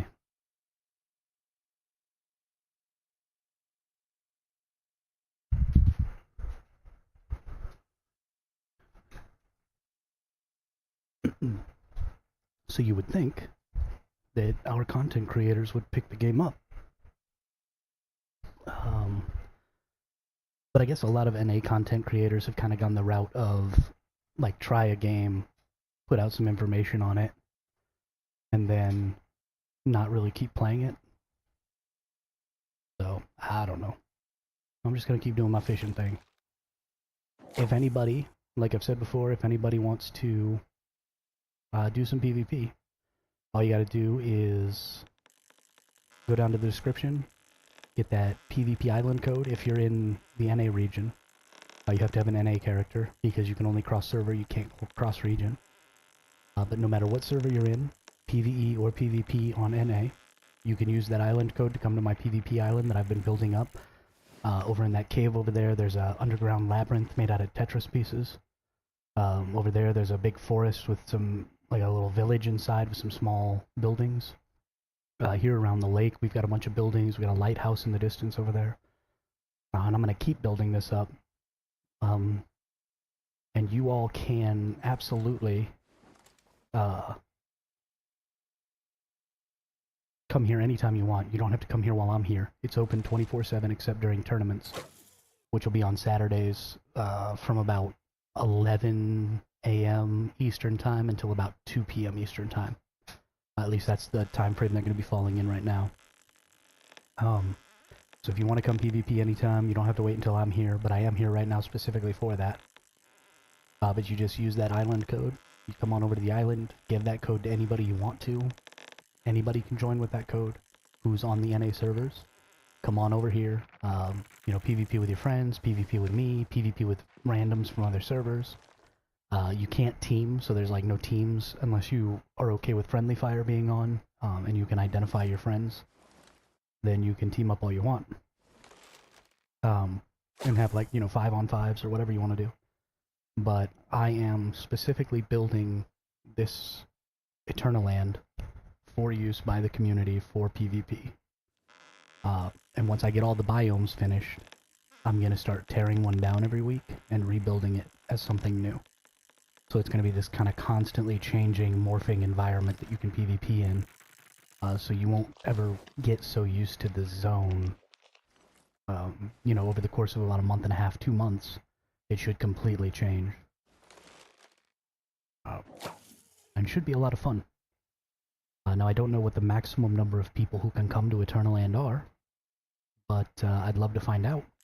And if we get some people in here PvPing today, and I'm doing it live on stream, and people see, oh hey, there's actually people there fighting, we might really be able to get a good number of folks in here. And have ourselves a really good time.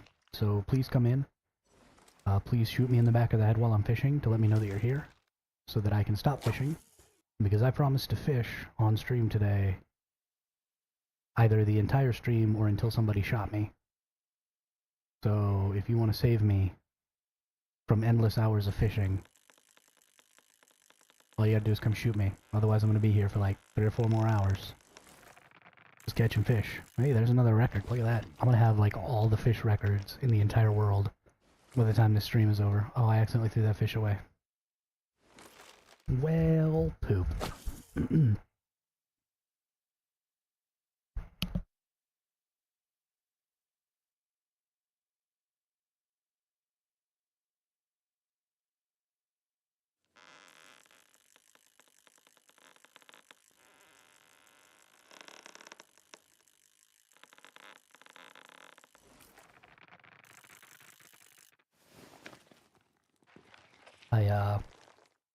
I play on NA, or play on GeForce Now. So my GeForce Now just told me I've only got 15 minutes left until it kicks me off. So I'm gonna have to turn the game off for just a couple of seconds. And then turn it back on again, refresh my 6-hour limit. And then stream for another 6 hours. Maybe I'll do that. Maybe I'll stream until it tells me I have to get off again. And that'll be a good 11 and a half hour stream. Hey, come over here, fishy. What are you doing? Hey, there's a record. Not as big as the last one. The last one was 148.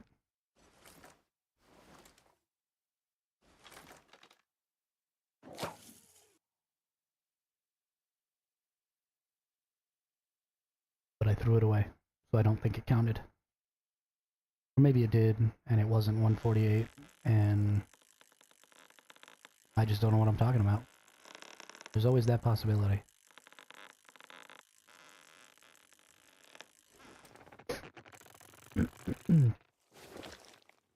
If anybody has any questions, just based off of what I have seen going through and looking at what other content creators have been putting out and what people on Reddit have been talking about and stuff like that, not a lot of people have come into Eternaland and done a ton of testing or really understand how the Eternaland and the season wipe system are going to be working. At least I think it's going to be working in a very different way than most people seem to be saying. So if you have any questions about how Eternaland works, I am probably the most knowledgeable person who is communicating with the community. There's probably somebody out there who just really, really likes building, and so they heard about Eternaland, and they just got to where they could get to Eternaland and then have never left, and they probably know more about the restrictions of Eternaland than I do. But as far as people who are out being involved in the community, I'm probably the most knowledgeable one when it comes to what you can do in Eternaland and how Eternaland works. So if you have any questions, you should absolutely ask. I will do everything I can to answer them accurately. And if I'm not 100% positive of my answer, then I will tell you that it is my speculation and not necessarily fact. For example, I speculate that when season ends and you bring your items over to Eternaland from the seasonal play, it is my belief that those items will become immortal and stop losing durability. And the reason I believe that is everything that is in your Eternaland backpack never loses durability. And so when those items move over, they'll become Eternaland items. And the lore behind Eternaland is it's this pocket of space-time that is separated from the time stream. And so it doesn't, nothing here ever ages or ever spoils. Like if you make food here, it doesn't spoil. So all of that stuff. And so when you make items here in Eternaland right now, the Eternaland gear bench doesn't have a place to repair, and it doesn't have a place to calibrate. So you can make items here with astral sand, but they can't be calibrated. And so when the season ends, you're going to move all of your calibrated gear from seasonal play to Eternaland, and then you're going to have calibrated gear here in Eternaland. So as you prepare for Phase 6, and as you start moving stuff over, it would behoove you to make all of the weapons that you can make in the season play, calibrate them to 10, and get good calibrations for them. Calibration blueprints, because you want to have you know, some really good guns to try out some different builds to do PvP here in Eternal Land with. And that's going to be the best way to do that, because you're not going to be able to calibrate gear that you craft here.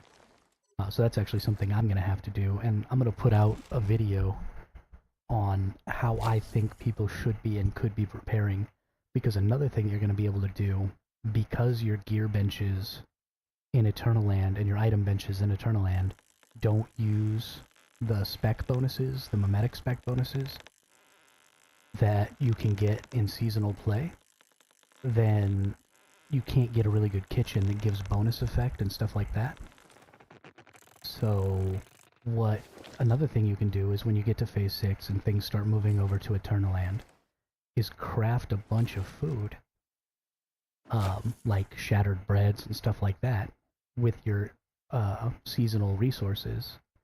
And then when they move over to the Eternal Land item inventory, they're going to not spoil. And so then, instead of just using regular shattered breads, you'll have better shattered breads that last longer, that are never going to spoil, that you keep in your Eternal Land inventory, and you can just use those for PvP in Eternal Land and stuff like that. So very, very important as you're preparing for Phase 6 over the course of the next week or so. If you're on my server, we're going to hit Phase 5 here in a couple of days. I'm on PvP01 tag 00001. So one of the first servers that's going to hit Phase 6. And,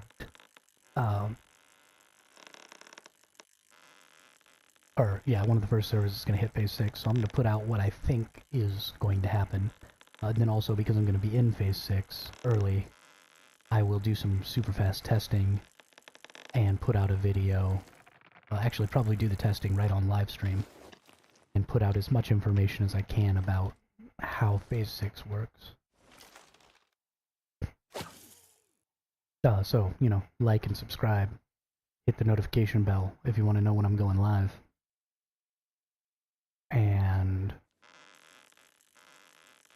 you know, I'll be live as soon as Phase 6 starts. I'll probably be a couple hours late. Nope, the phases don't require... Never mind, I won't be. If there is an update leading up to Phase 6, I'll be late, because I play on GeForce Now, and it requires a couple extra hours to update when there's patches.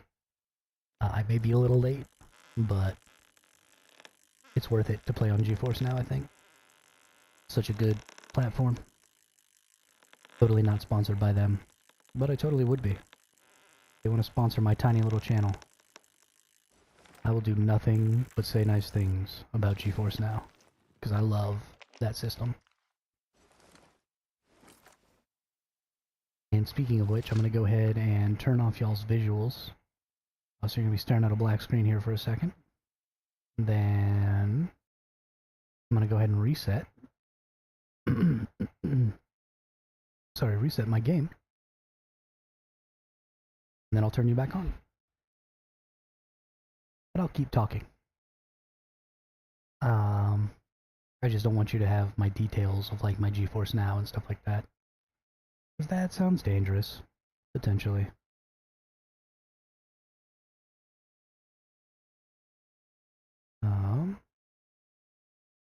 Yeah, so I'm really excited to see what actually happens with Season Switch, because I think everybody's wrong. I think everybody putting out videos about that stuff right now, and everybody fear-mongering about how bad it's going to be and how it's going to kill the game and all that stuff. I think they got their heads all the way up their rear ends. I don't think it's going to be bad at all. I think it's going to probably be the best. Like the best thing ever.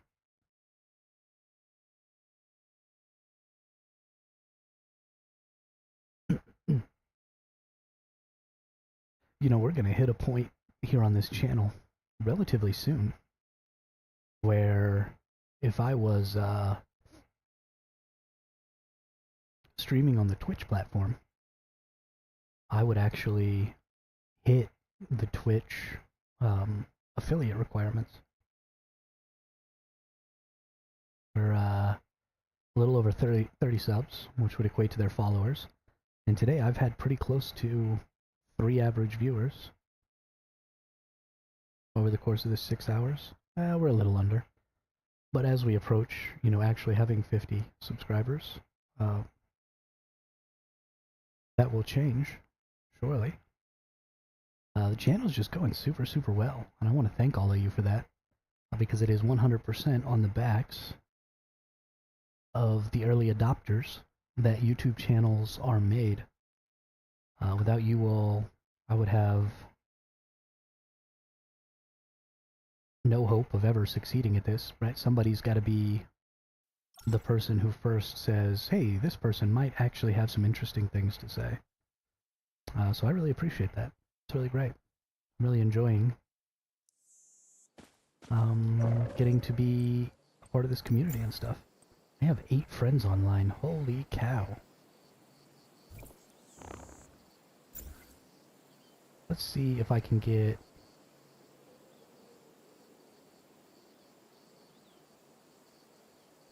see if I can get anybody from my server.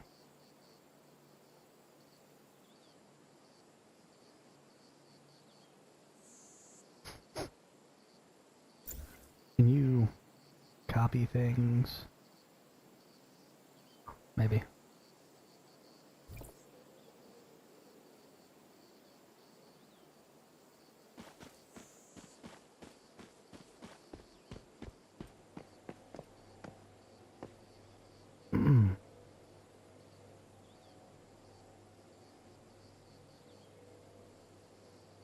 I'll just dump my island code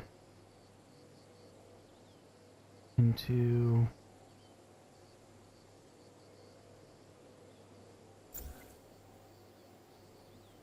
if you do, here is my island code. Oop.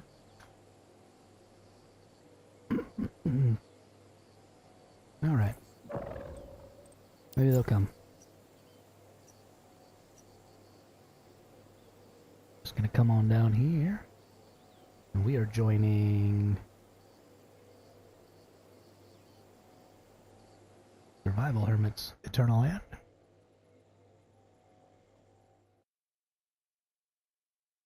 Oh. Got a notification. What does my notification say? Old man in recliner is alive.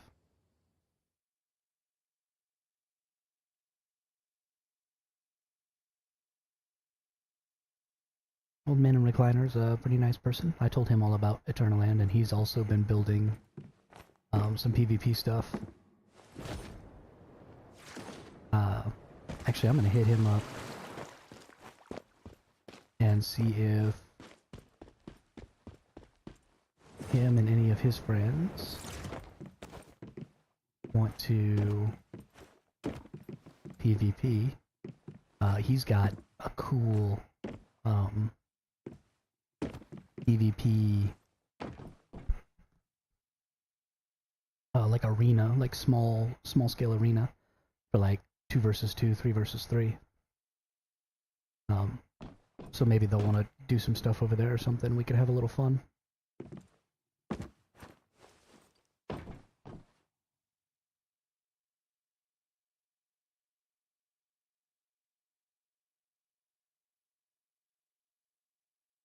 I'm gonna hit him up a little bit, see what he's thinking, while I do a little bit more fishing. Because we gotta get PvPing going on.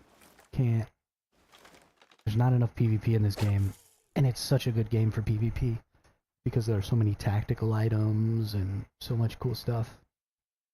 I also want to see if somebody can get hit by this little temporary turret that I've got. This is another thing that's really cool. Those items that you make that normally have charges are infinite in Eternal Land. So, check this out. Show you. I can just throw this out as many times as I want.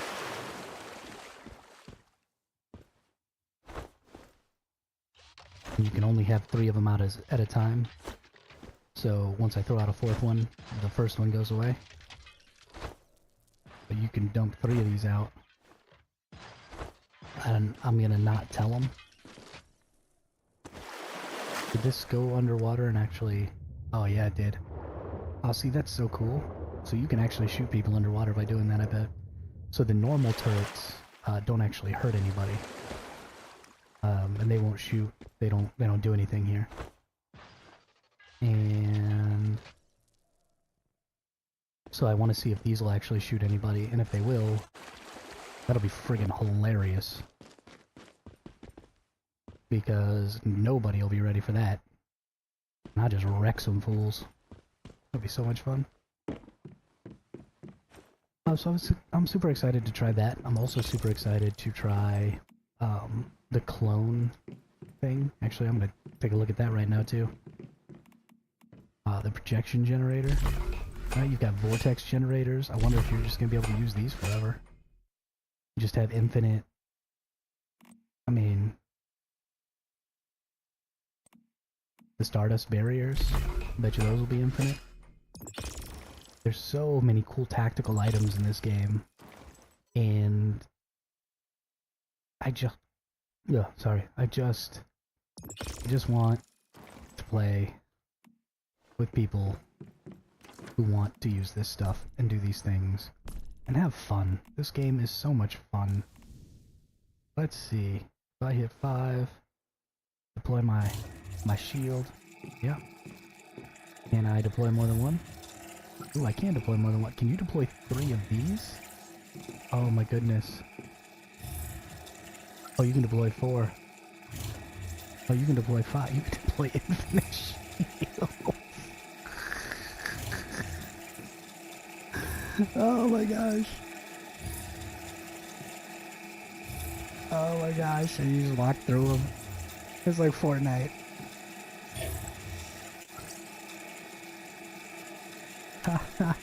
Now, can I shoot through the front of them?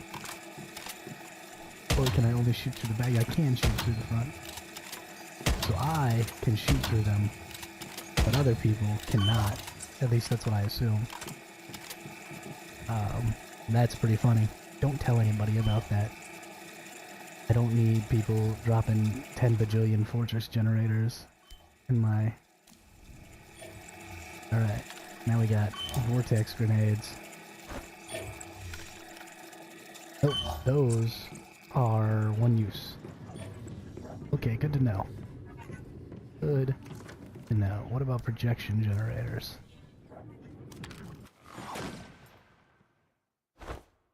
Projection generators are looking like they're infinite. Can I have infinite projection generators? No, it explodes the last one. That's cool. I wonder if that explosion does damage.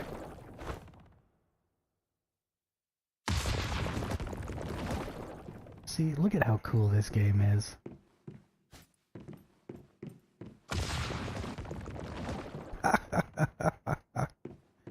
Oh man, what else do we got? We didn't make some of this stuff. Let's make some more of this stuff because there's some interesting stuff going on here. I wonder what the thermite grenade. I think that goes away. I think I've used it already. Spectrum generator. I don't even know what that is. Staroid resonator. Isn't that the one that tells you? No. Where's the thing that you make that tells you where other people are?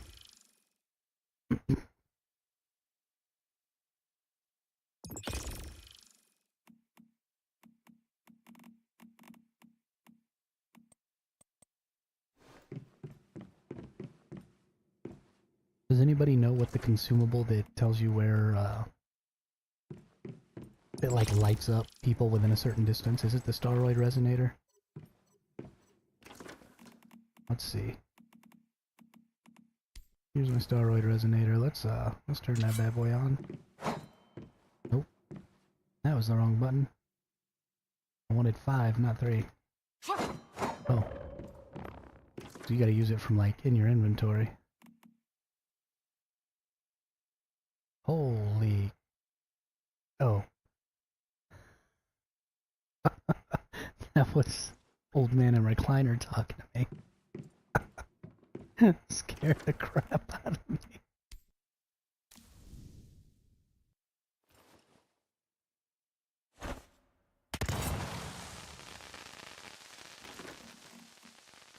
Oh man, that was funny. Okay. So this just turns you invisible, but it turns you invisible, it looks like an infinite number of times.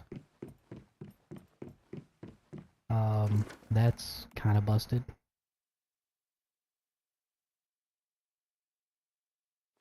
Wow. That's hella busted. Don't tell anybody about that either. I'm gonna... I'm gonna surprise some peeps. That's fucking funny. Alright. Let's see, what else did I make? That looks like it. Felt like there was something else.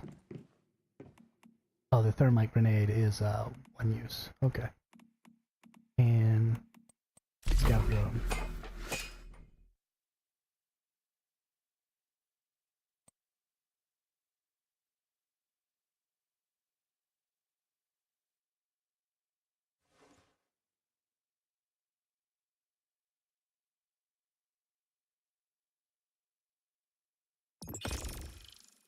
Alright. So I'm pretty sure the scout drone is gonna go the same way the portable turret went, except I'm pretty sure you can only have one scout drone at a time. So it definitely looks like you can have as many as you want. Yeah, and it explodes as soon as... but it'll follow you around and help you out. I'm gonna leave them out.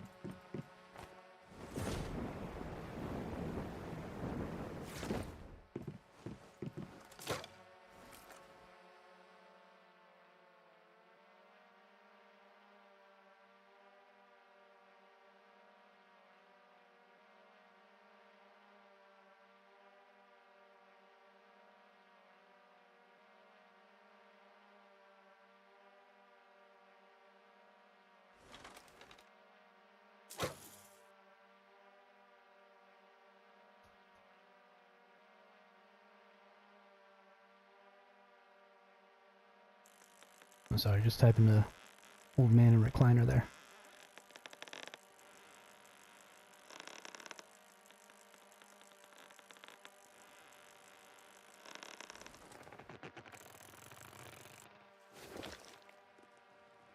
Catching fish with my little drone buddy.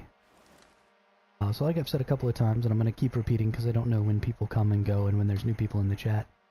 But,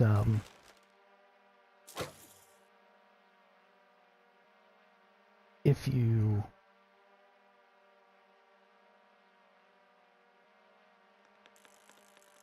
if you want to come PvP, all you have to do is go down into the description. There's a PvP island code. Just, use that island code to come here. You don't have to necessarily come when I'm here.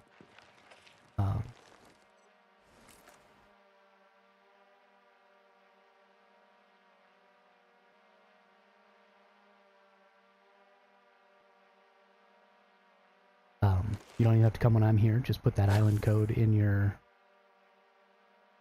when you hit escape, and then go up to your palm tree in the top right. Down on the bottom left, there's a little box to put an island code in. You just put my island code in there, and it'll tell you put you right over here. You'll actually appear right up there in that room. And I'm just chilling down here fishing. And I'm going to be fishing for a couple more hours at least. So just come on by. Shoot me in the head. We'll have a lot of fun. I'll chase you around with drones. Because why not? You know what I mean?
Alright. Just let him know that I'm interested in some PvP if they PvP later.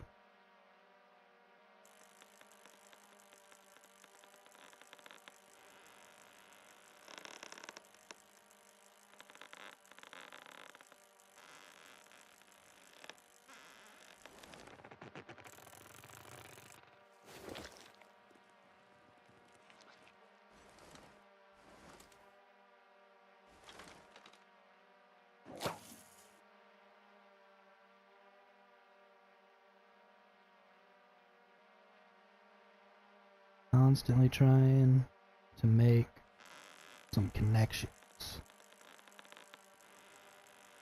Got to find some people who stream or who are creating content in NA who want to get some PvP done.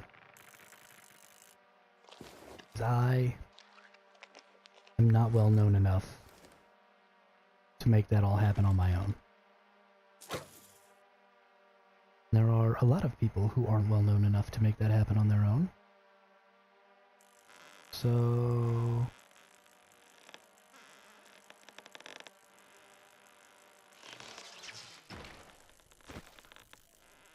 you know, we just need to get a couple of smaller creators in here doing some stuff.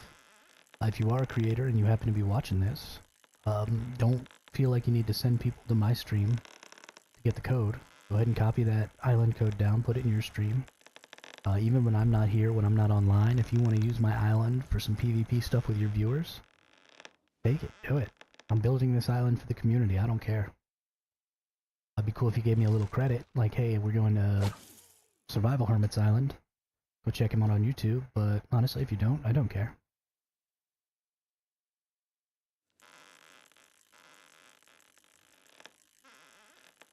Just looking for some fighting. Because of the way this game is set up, with the seasonal play and the Eternal Land, and how I think things are going to go when we start moving stuff over into Eternal Land, the Eternal Land PvP is going to be so much fun. I mean, imagine if even 20 people in the NA servers built islands. That'd be 20 PvP maps that are totally different from each other.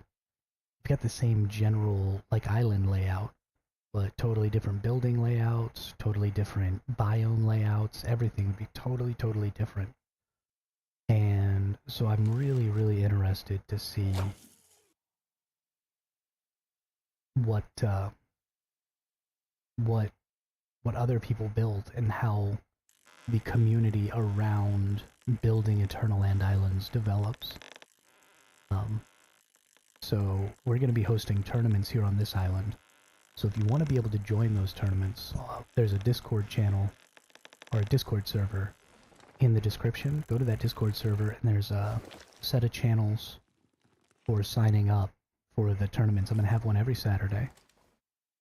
So just jump on in there, sign yourself up. You do need to make a gear in Eternal Land that is uncalibrated. Because we want, you know, as much of an even playing field as we can for right now. Once we start Season 2, and more people have exited Season 1, and so they've been able to bring calibrated gear into Eternal Land that I think will not lose durability. I believe that's what's going to happen. Once that happens, then we'll be able to start using calibrated gear. But for now, we're going to use uncalibrated gear just to level that playing field as much as possible. And then you also need to, like, make all your foods and stuff here in Eternal Land, because again, they don't spoil, but also because your cooking, your kitchen in Eternal Land doesn't get the specialization bonuses like your kitchen in seasonal play, so you can't get any like bonus effectiveness or anything like that in Eternal Land. So again, we just want to level out that playing field as much as possible in these early tournaments. And then the reason I'm doing all this fishing is because the fish are how you're going to score points in the tournaments. So I just found out that you can see the fish inside of fish tanks and the fish mounted on these specimen racks, and as long as you have access to the structure, you can take the fish out. And so I'm going to put them up on these specimen racks and stuff so that people can actually see the fish that they're fighting over, which I think is going to really, really improve the amount of fighting and competition over certain areas and certain fish. I'm also going to try and get really far away here and see, oh yeah, from a really good distance you can scope in and see the fish. Yeah, so pretty much as far as you can see the tank from, you can see what kind of fish is in it. That's really good information to know, so I'm going to put some of these in kind of hard to get to places where maybe you're going to need spring legs, or you're going to need both spring legs and the double jump juice, the stardust juice. So you can see them and know, like, oh my gosh, there's a 6-point fish up there, but I don't have the ability to get up there and get it. Or maybe I do have the ability to get up there and get it, and maybe there's somebody else around me who's also trying to get it, and I need to kill him. It's gonna be outrageously fun to be able to see that. So good. So good. This tournament is gonna be just off the hook. I can't even believe it. So excited. I hope some people join up.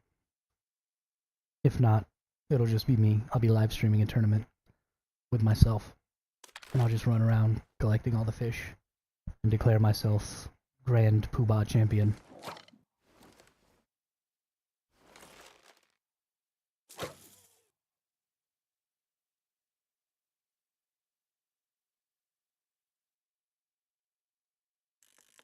I just realized that Grand Poobah may actually be a title somewhere, and that expression might actually be derogatory towards that title or towards the people who use that title for something. So I'm sorry. It's just an expression in American English, but like so many things that are just expressions in American English, they come from a not nice place. And it never occurred to me that that might actually be a title, because I've never heard it in that sense. So if it is, somebody let me know. I'd be interested to find out. Heck, actually, I've got a Google machine right here. Let's look that up.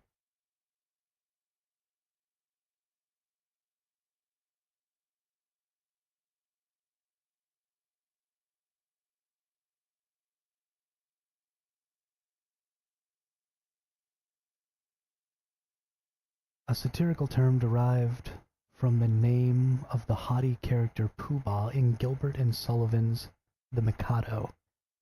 In this comic opera, Pooh-Bah holds numerous exalted offices, included First Lord of the Treasury, Lord Chief Justice, Commander-in-Chief, Lord High Admiral Archbishop, Lord Mayor, and Lord High Everything Else.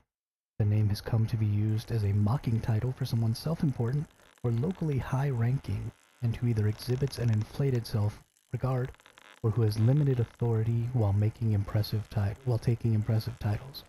The American writer William Safire wrote that everyone assumes the name Pooh-Bah merely comes from W.S. Gilbert combining the two negative proclamations Pooh plus Bah, typical put-downs from a typical bureaucrat. Interesting. So it is not a derogatory term used about anybody's culture or anything like that. It was from a book. So in that case, I'm not sorry. Haha. I did not make a mistake. Interesting little bit of trivia there.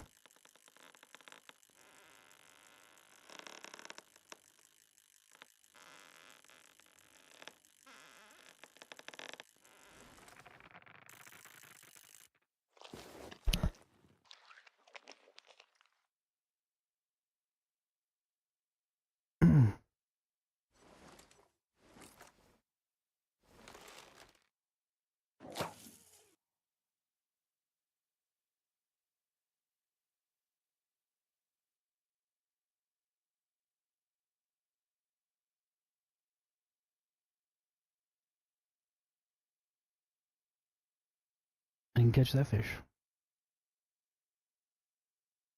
Still just fishing, waiting for somebody to come shoot me.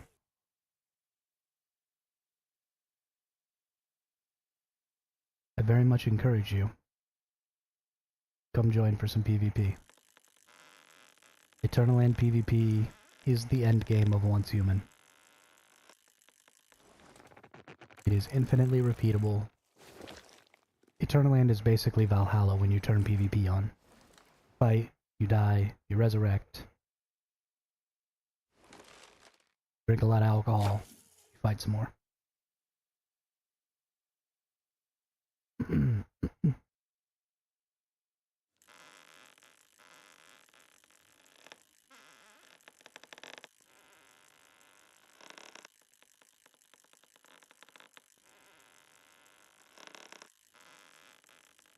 I would very much like to stress test Eternal Land by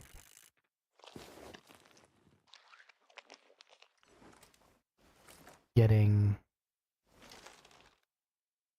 some, as many people as we can in here to see if we can't hit the limit, because I don't know what the limit is on how many people can actually be here. And I'd like to know, because it will have a pretty big bearing on how tournaments run. I mean, if we can only have 10 people in here, then we can only have 10 people at a time. In which case, we're going to have to shrink the combat area. Because 10 people would almost never run into each other on this entire island. It's huge.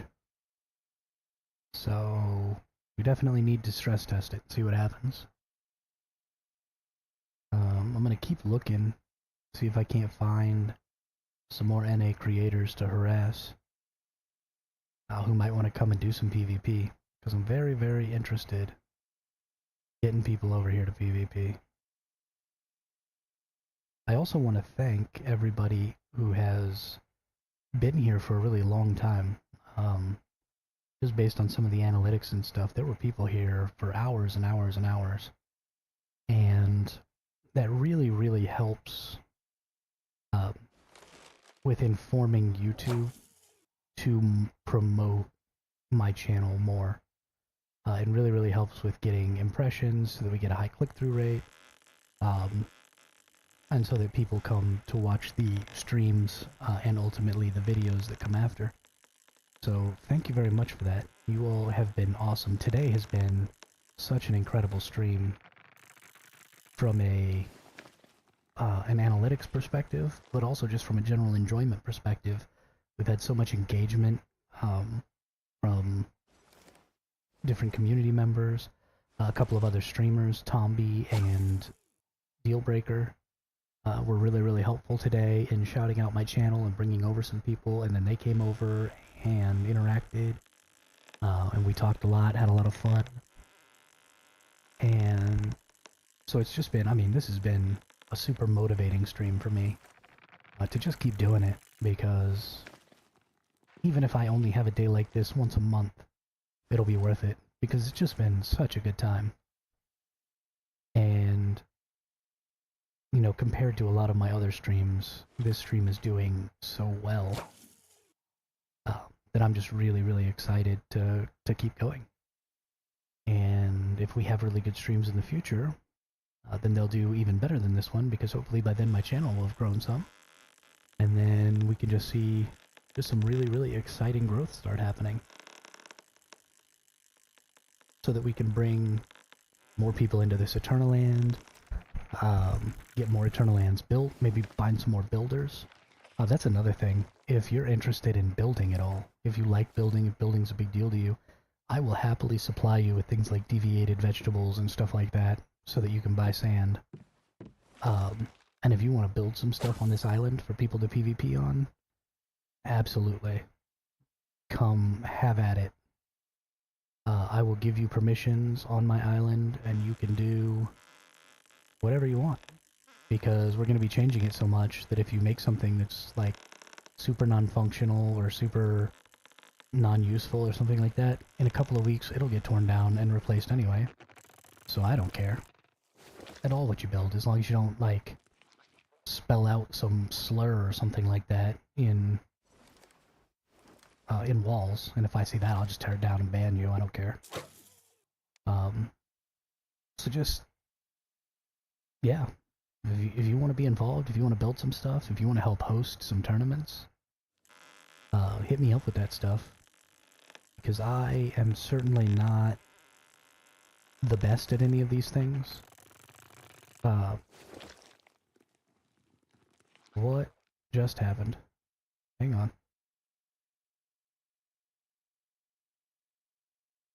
Oh, never mind. I know what happened. My, on my analytics page where I watch my chat and all that stuff, the screen just went blank because over time it falls behind and it's not keeping up. And so, it got to the point where I turned off the screen so I could reset my GeForce Now. And it went black and I thought something was happening to my stream. That's funny. Good times.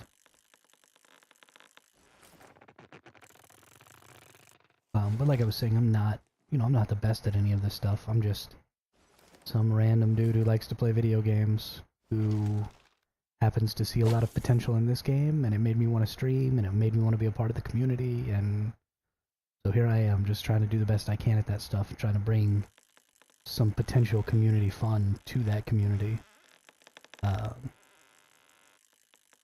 You know, because you're going to end up giving so much to me, I mean, through this channel, and through that viewership and stuff that I've already gotten.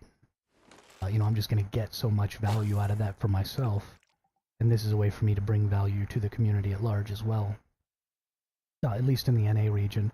It's unfortunate that, you know, anybody who's watching or who supports the channel from other regions would have to make a character on the NA region in order to participate. And that sucks. But I am also more than willing to support in any way I can,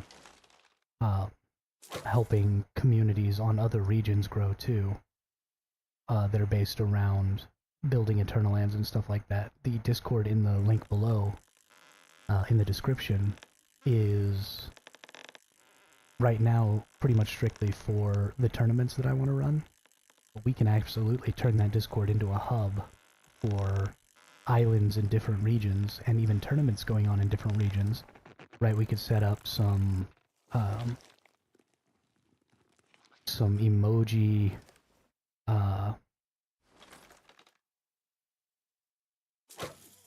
Discord roles based on region, and then you click the emoji for the region that you're in, whether it be North America or, you know, Southeast Asia or EU or whatever, and then that shows you the tournament region and the Eternal Land region, or the tournaments for that region and the Eternal Lands for that region, and we can start growing communities all over the place out of that one Discord, and then we can have, you know, some global chats and stuff like that, so that people can like trash talk with each other over PvP, and, you know, just generally integrate the community in a couple of places, so that we can have that crosstalk.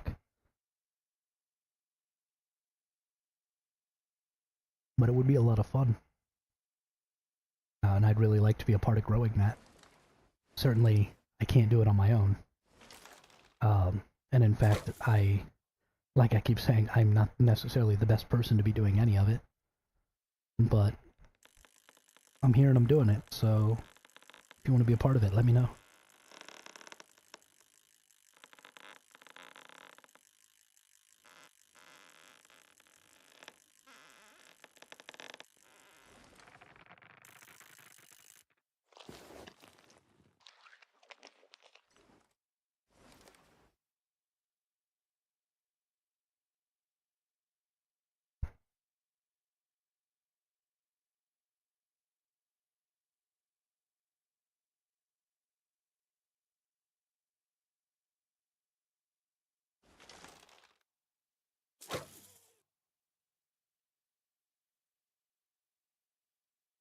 And if you want a PvP right now, I'm here.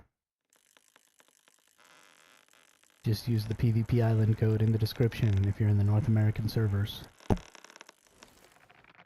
Come on over. You'll spawn right up there. I got my back turned to you and everything. Easy first kill. I'll fight you. Maybe we can get some other people over here to fight too. You got some friends? Bring some friends.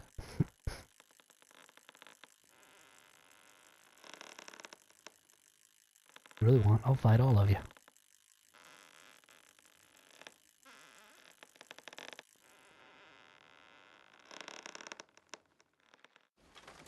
Allergies are starting to act up.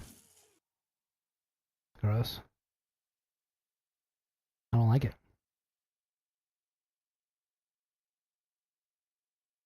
We're just gonna keep streaming. This stream has been going super well compared to my other streams. We've had so many people view for such high durations. I'm getting so many view hours. And it's entirely because of Dealbreaker. He shouted out the stream, and the analytics for the first hour versus after I started talking to him are hilarious. How different they are. And yeah, so I'm gonna ride that just as long as I can. Because it's awesome. And I love it.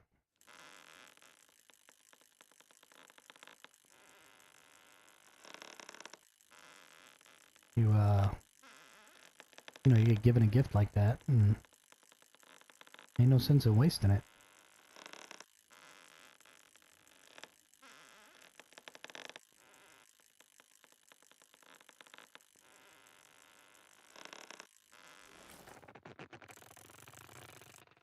Why'd that rainbow trout fight me so hard? Just a little common fish, dude. What are you doing? What are you doing?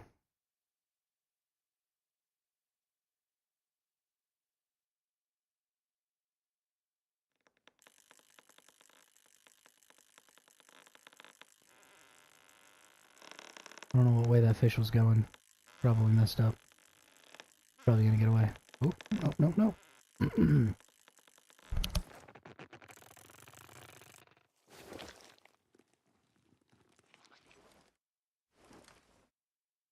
Silly little sunfish. I want to go see. I'm leaving my spot.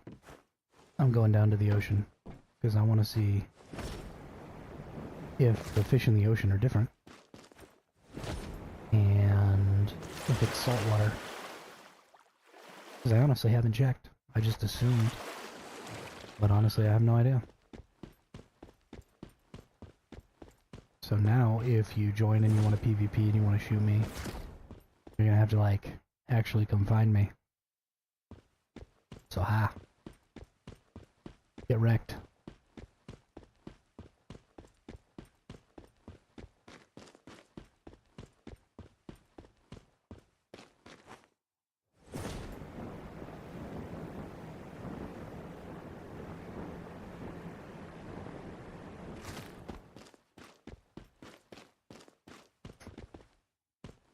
Gotta mute y'all for just a second.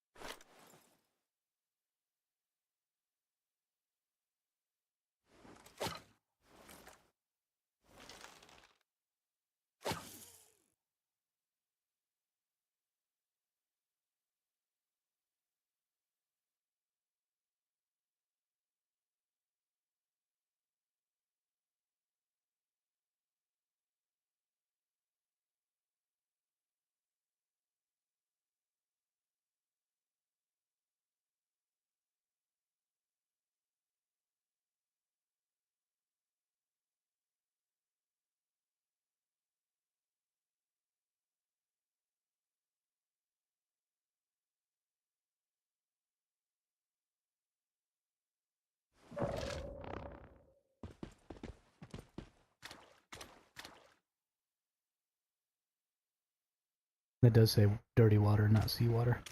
Let's go all the way out.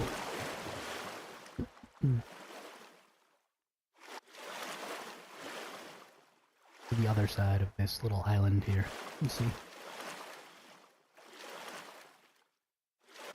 I haven't really built anything out here. There's so much stuff out here. So many things to build. Underwater. The underwater in Eternaland is really boring. I hope they fix that. But the underwater in the real game is super interesting. I did 2 hours of swimming around out there on stream one day. Got some stargazy pizzas in me. Swam forever. You can actually go out to those 2 little rocks out there. That's still dirty water. Weird. Okay. Let's teleport back.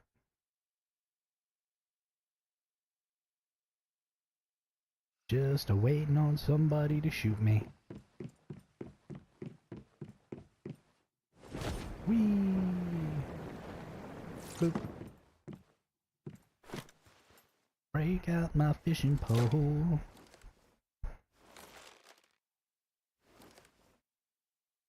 Well, I play Sally Gooden all day if I could, but the Lord and my wife wouldn't think I'm very good. Fiddle when I can, work when I should. Thank God I'm a country boy.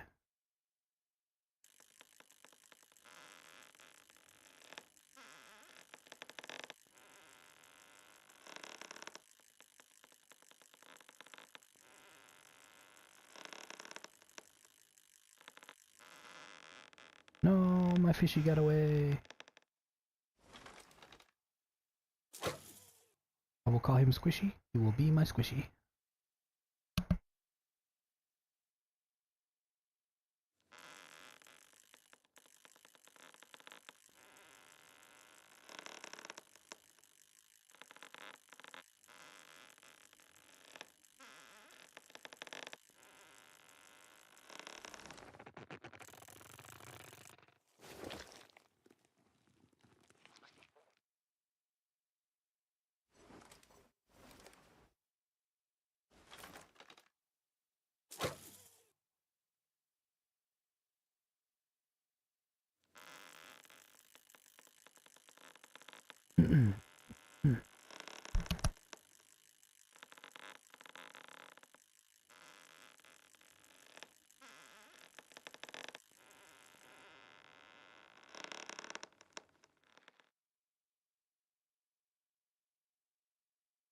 Man, I've been talking too much and not drinking enough water. Black. It is jacking me up. I think it's making me talk weird too. Gotta put some more lubrication in there.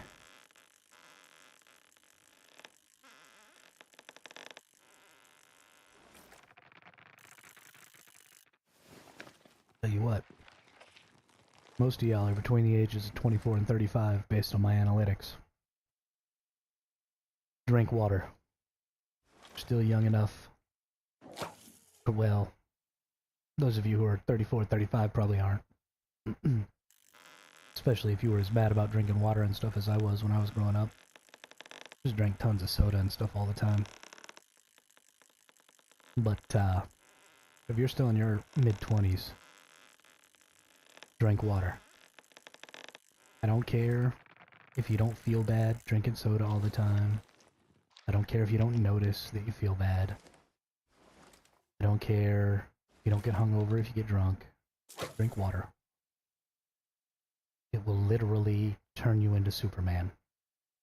It is... You see all those videos of physical education in high schools in like the 60s and 70s and how buff everybody was back then. Do you know why? Because they basically didn't have soda back then. I mean, they did, but it wasn't marketed nearly as heavily. It wasn't as readily available, and people just didn't drink it all the time like we do now. And as sort of older millennial, there was nobody ever had any control over how much soda I was drinking. When I turned 18, nobody had any control over how much soda I was drinking. And I just drank soda. Like, I would just get a 64-ounce soda every day. And, I mean, if I ran out of that, I might drink some water or some juice or something. But I put so much sugar in my body, so much caffeine. A 12-ounce soda has more than your daily allotment of sugar. If you are a, like, super huge adult man,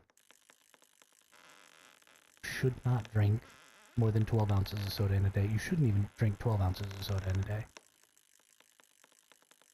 And I was putting down 64 for years, for decades. So, yeah, don't do that, because it'll jack your stuff up.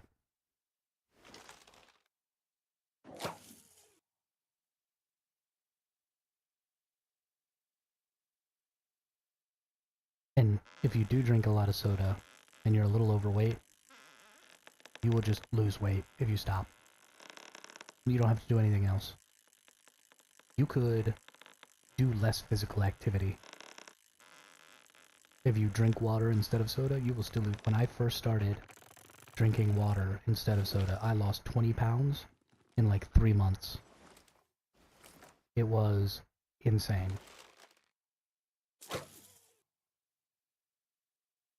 And I didn't do anything different.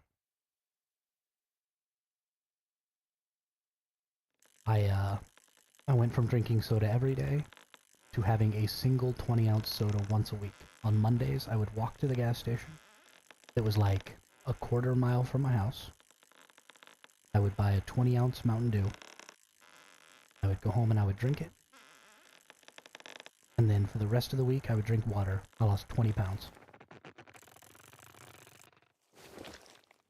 It is literally a superpower to be hydrated. Your body hurts less.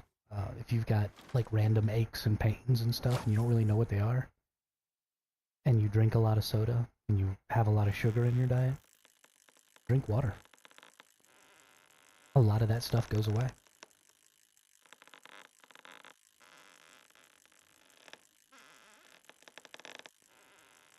And I'm not telling you all this because I think you're stupid. I'm telling you all because I was stupid and just destroyed my body for decades. For literally no reason. Soda's not even that good. If you stop drinking soda for a while and then have a soda, it's disgusting. They put so much stuff in soda to make the sweetness taste less sweet so that they can put more sugar in it, that it's literally the grossest thing in the entire world. And you've just gotten used to it, so you don't notice. But it's disgusting. You don't want to drink it.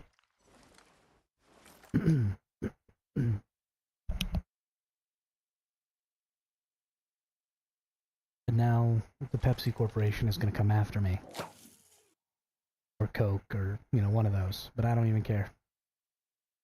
That stuff will kill you. It is literal poison.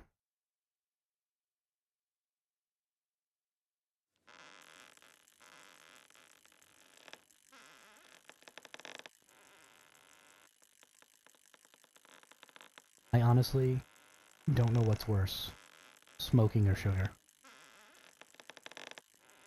Because I used to smoke a pack of cigarettes a day. And one day I decided to stop smoking 6 years ago. I haven't had a cigarette since. But I've been trying to quit drinking soda for like 4 years. And maybe it's just because it's so much easier to get a hold of. And it's so much cheaper. And it's just everywhere. Maybe that's why it's been so hard. But sometimes I'll get back on it. And I'll be drinking, you know, I'll go get a 2-liter. I'll drink a whole 2-liter in a day. And I'll feel like garbage. Just garbage. But then, you know, the next day I'll go buy a 32-ounce fountain drink or something. And then I'll do that for like a couple of weeks. And I'll have to wean myself back off, you know, go back to having just one a week. And then, you know, after a month or so of that, I can just stop drinking it altogether.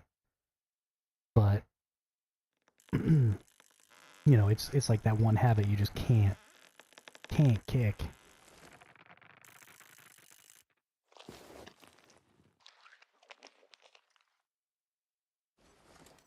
Anyway, enough rambling about not destroying your body with sugar. It's probably something that I will mention more than once in my time as a streamer, though. I very much believe in it. And I very much believe in the responsibility of, you know, gamers in general are fairly unhealthy people. We do a lot of sitting. We don't do a lot of exercising. There are some streamers who exercise quite a bit, but the average gamer is not a physically active person. And as an older gamer, and somebody who has been that person for decades, it is sort of, I think, my responsibility to say, hey, you know, I've done all these really stupid things. Do them if you really want to. But here are maybe some things to avoid. No, I'm not in control of your life. You don't have to do what I say, I don't care. But, at the very least, it should be my responsibility to at least say, hey, don't grow up to be me. Go to the gym sometimes. You don't have to go to the gym all the time, but sometimes. Once a week. 30 minutes. That'll be enough. I mean, it's not enough, but it's enough.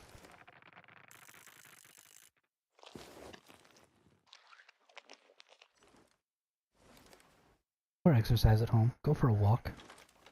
Go for a 30-minute walk around your neighborhood 2 times a week. Your health will improve so much. Even if you have a fairly physically demanding job, there's something about that intentional exercise that just makes a huge difference.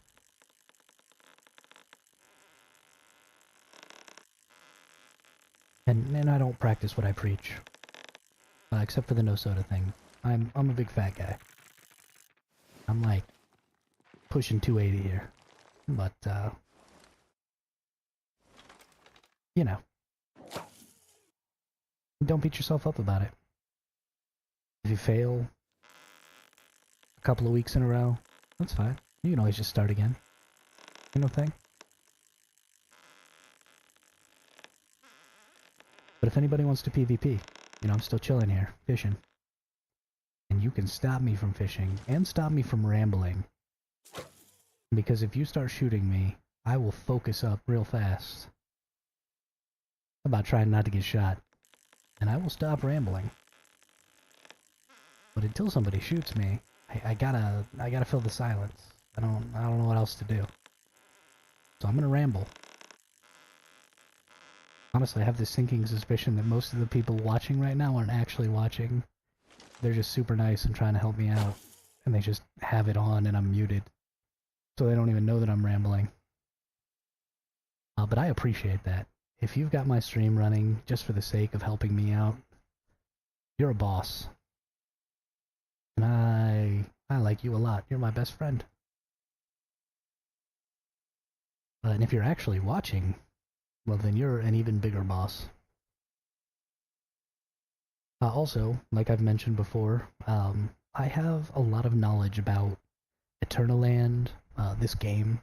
You know, I'm not necessarily the best at making builds, but if you want somebody to not hold your hand and tell you exactly what to do, maybe give you some ideas as to what you can do to help yourself make your build better.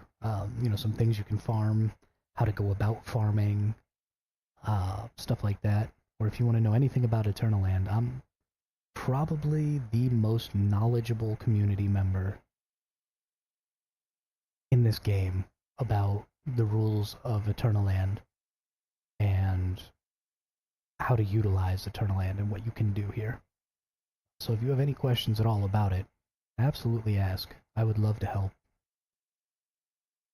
I would love to answer questions, and maybe some of your questions will lead me to some realizations about some stuff that I didn't really understand or didn't really know. And that would be great, because I would love to have some more information. I would love to know some more things about Eternaland. So let's, you know, always having a conversation is the best way to learn things, because different people's perspectives make you think of things in different ways. I am far from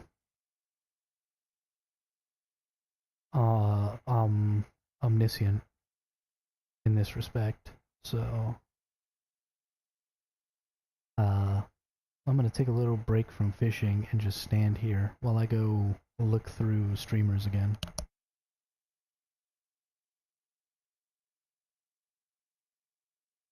Because obviously, we are not going to fill up this Eternal Land on the back of my channel's popularity alone. So what we're going to have to do is go harass other streamers into getting their communities to come PvP. So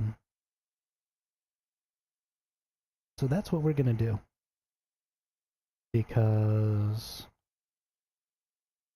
sometimes you just have to borrow other people. Those people are not in North America.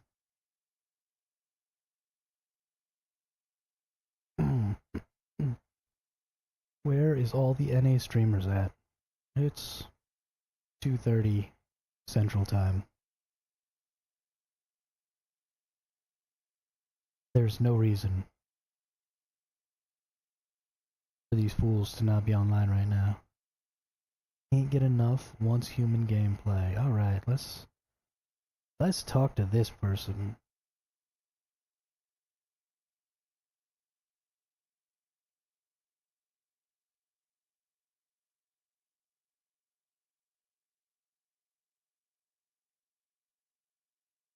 Scavenger.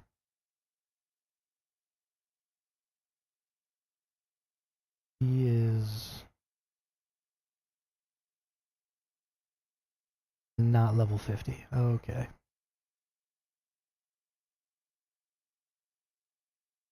Alrighty. We're just looking up some different content creators here in an effort to drag some of them along into my PvP nightmare here. This person is not streaming yet. But I'm gonna keep them up. They ought to start streaming here real soon. Then maybe I can harass them. What else we got going on? Old man and recliners there. Already talked to him a little bit. Beeblebum. Who's Beeblebum?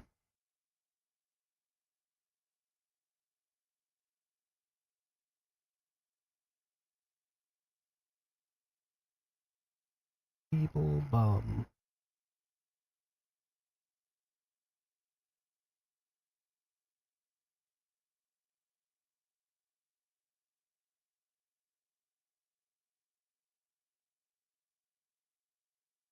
These folks are not level 50. No, that person is not streaming once human.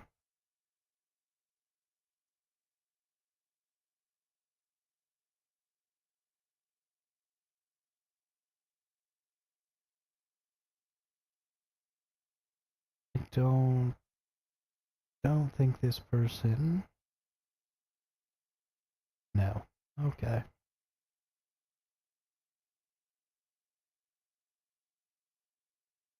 That person's not level 50. So many of the NA streamers seem to not be level 50. They're like level 12. It's kind of insane. I don't really know what's going on with the NA community. But they are not keeping up. It's weird. Put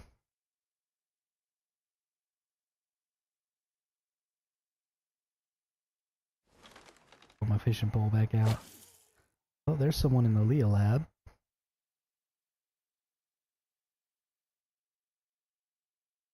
No, that person is not.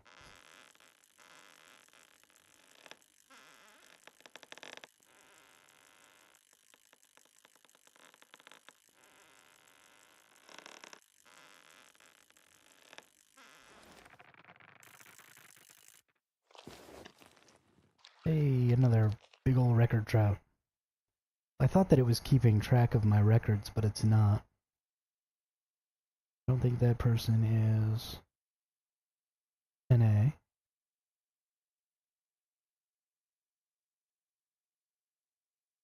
That person is low level.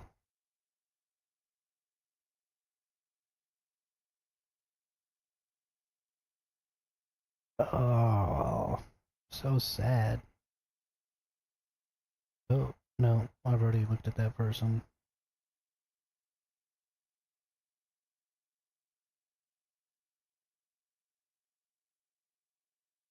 That person's super low level.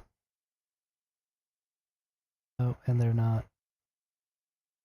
Okay, well, it looks like I'm just the only level 50 NA content creator online right now. Which means I should be doing anything other than fishing. But whatever.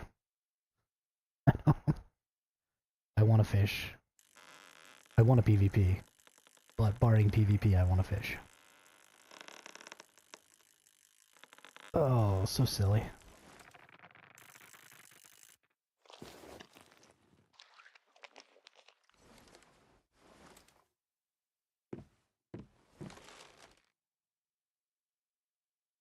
I'd really, really, really like to stress test the PvP of this thing.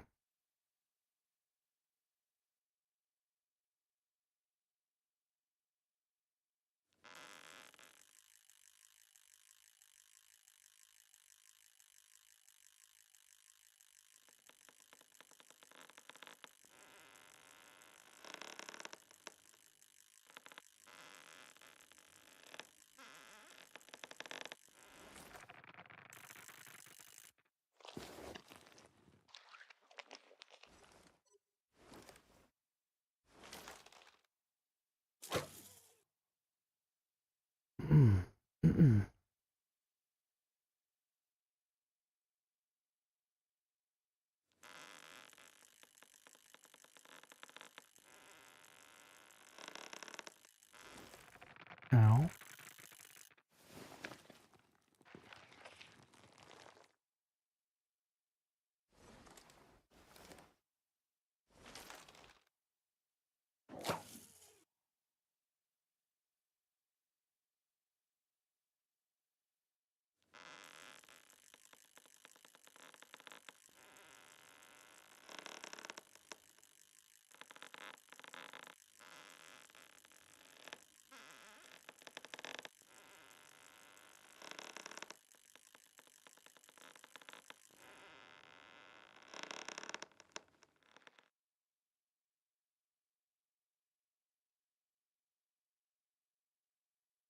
Oh, there's some patch notes out on the Once Human Discord.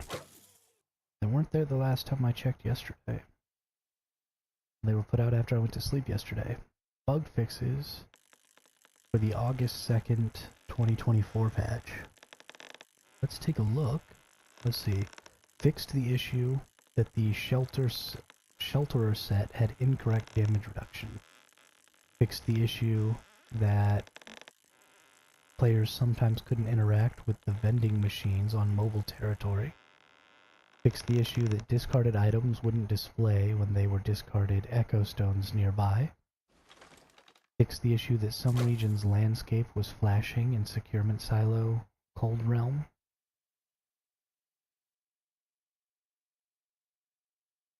Securement Silo Cold Realm.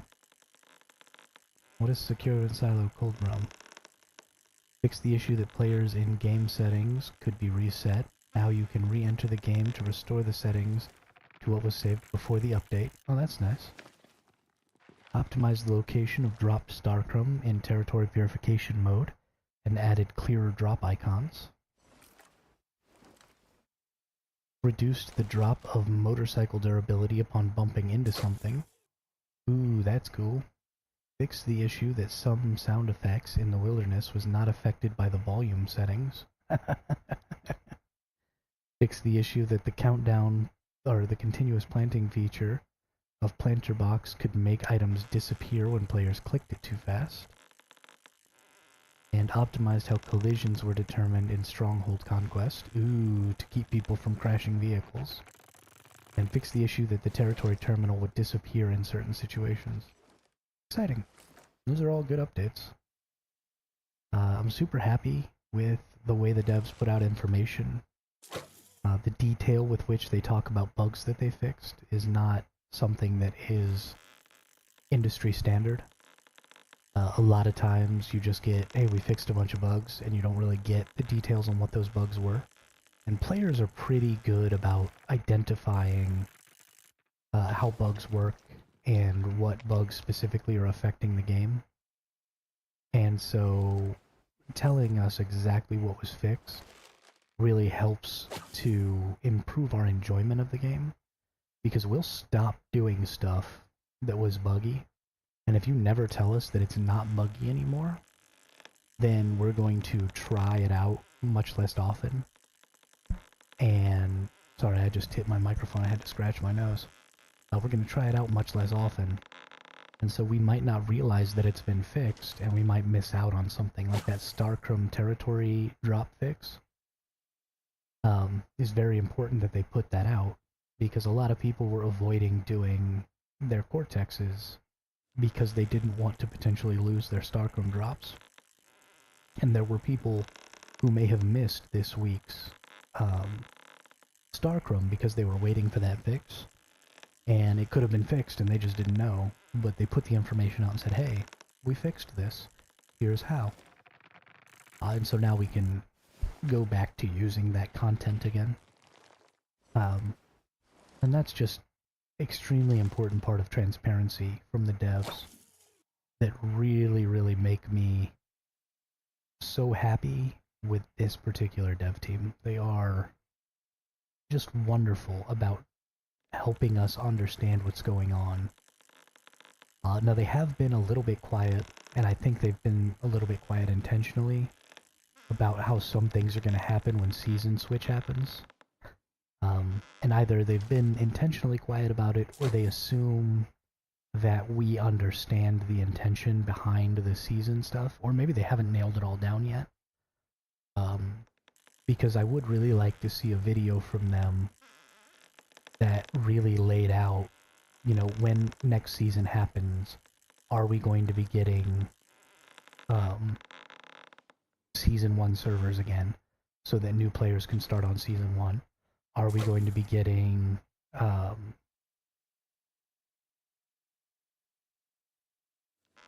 our items, like our gear, that are moving into Eternal Land going to be immortal and not lose durability? You know, just some different stuff like that. The kind of nitty-gritty of what happens at season reset that a lot of people are speculating on, and I think speculating on incorrectly, and I think is doing a disservice to the player retention of the game. So I would like to see them put out some more specific information just to make players feel less hesitant about putting time into the game now when they think they're going to lose things later.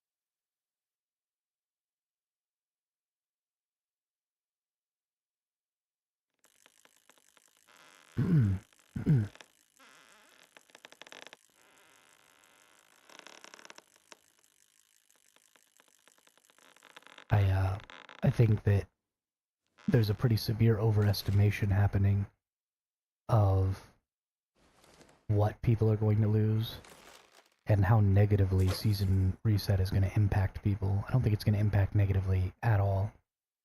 I think it's almost 100% a positive thing. My server is almost totally dead. There is nobody in there ever. I mean, you see people creating teams and stuff in my chat, and you can see that's my server's team chat. But like the only thing going on is people are farming pro mode.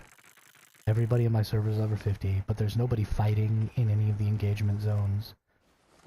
You couldn't beg for a fight in an engagement zone in my server right now if it was literally to save your life. And it's been like that for a week now. Pretty much ever since pro mode came out. Like, And the people who jumped in on PvP server 01 tag 00001 are primarily going to be hardcore people, right? They were waiting for the game to launch. They jumped in on launch. They wanted some good PvP. They wanted a high population server. And so that's what they did. They went in on that first one. And this game is not necessarily a good game for really, really hardcore play 12 hours a day players, especially if their primary goal is conquest style PvP. Right? You're not going to get enough of that to sate those players. And so a lot of those players are just logging in for conquests now. They log in for a couple of minutes, they do their conquest, and then they leave, and they're just not anywhere to be found anymore. They already used up all their controllers because they were farming for conquests early on. And they're just nowhere to be found.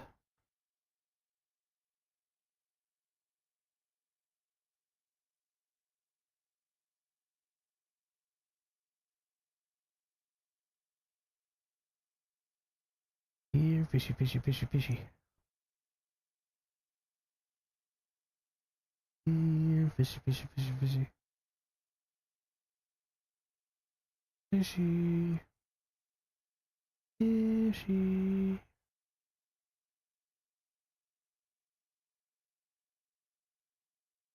Where are you, fishy?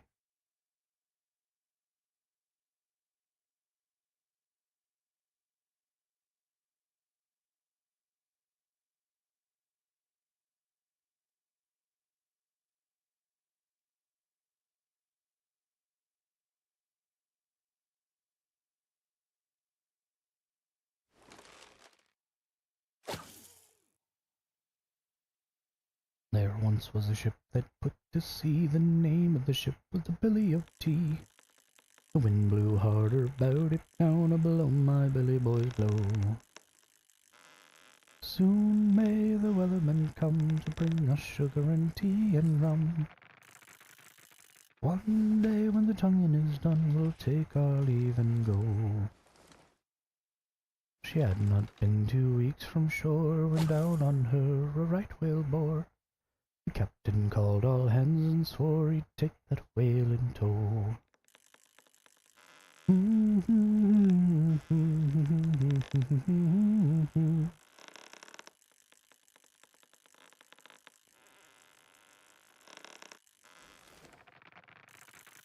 I just want a PvP.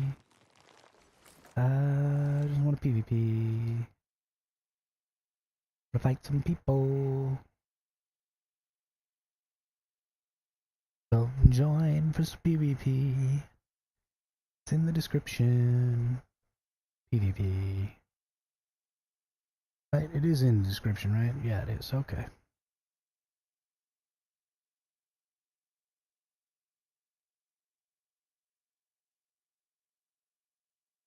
La da da da da da da da da da da da da. La da da da da da da da da da. What do you do with a drunken sailor? What do you do with a drunken sailor? What do you do with a drunken sailor? Early in the morning. Way hey and up she rises, way hey and up she rises, way hey and up she rises early in the morning.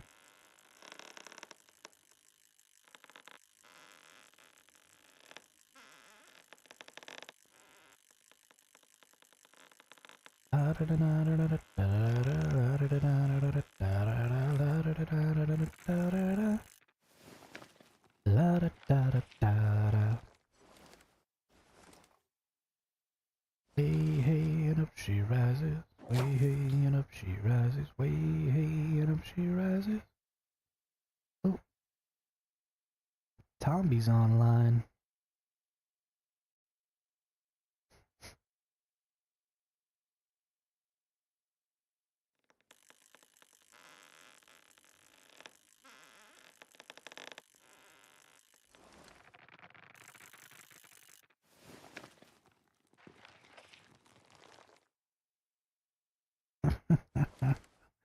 That is not what I expected.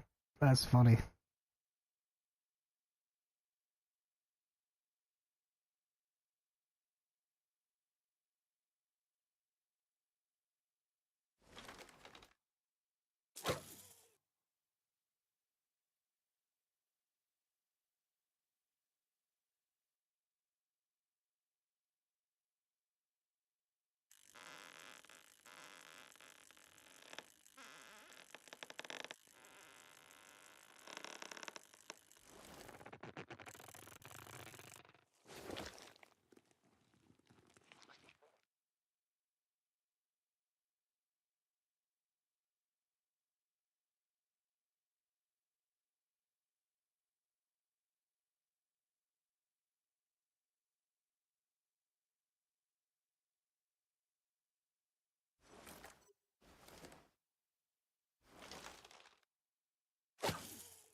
Oh, my fish escaped.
Sorry, I've sort of stopped talking. Yeah, so it looks like maybe some people who weren't here earlier have come in now. So I want to say again that the purpose of this live stream is to PvP, although nobody's come yet. But if you want to get some PvP in, I've built out this island, and I will continue to be building out this island with different biomes and stuff like that. So all you gotta do is use the island code in the description of this video, and go ahead and plunk that down. If you press, here, I'll show you. If you press escape, and then go up to your little Eternal Land, it says enter island code to visit. You just enter that island code. If you're in, you have to be in the North America region, because while you can cross server PvP, you cannot cross region. Well, it's not necessarily PvP. Eternal Land doesn't have to be PvP, but you can come to Eternal Land's cross server. So it doesn't matter what server in NA you're on, PvP, PvE, anything like that. You can come here in PvP. I'm going to be sitting here fishing until somebody shoots me. So feel free to come and have some fun fighting. You don't have to show up when I am here. You are welcome to take that island code and disseminate it to whoever you want. Give it to your friends, put it on your Discord, whatever, and use that island code to bring other people over here and PvP with them. There's an underground labyrinth in the cave over here that would actually be really, really good for like some small scale 5 people free-for-all PvP. So you could have some really good fun with that if you wanted to. And I will continue to build this island for the community. If you do use my island, I would appreciate a subscription to my YouTube. Because I'm trying to grow this channel so that I can get more people to know about Eternal Land and Once Human. And I think this is probably one of the best, if not the best game I've ever played in my 3 decades of gaming. So, I was having so much fun playing it that I felt the compulsion to get on here and start streaming, so I did. Here I am, streaming away, fishing in a little lake, having a good old time doing it. In just a little over 7 hours now, I've caught a lot of fish, but we're going to use them all. We're going to use them for tournaments. They're going to be our point counters. The different rarity of fish are going to count for different numbers of points.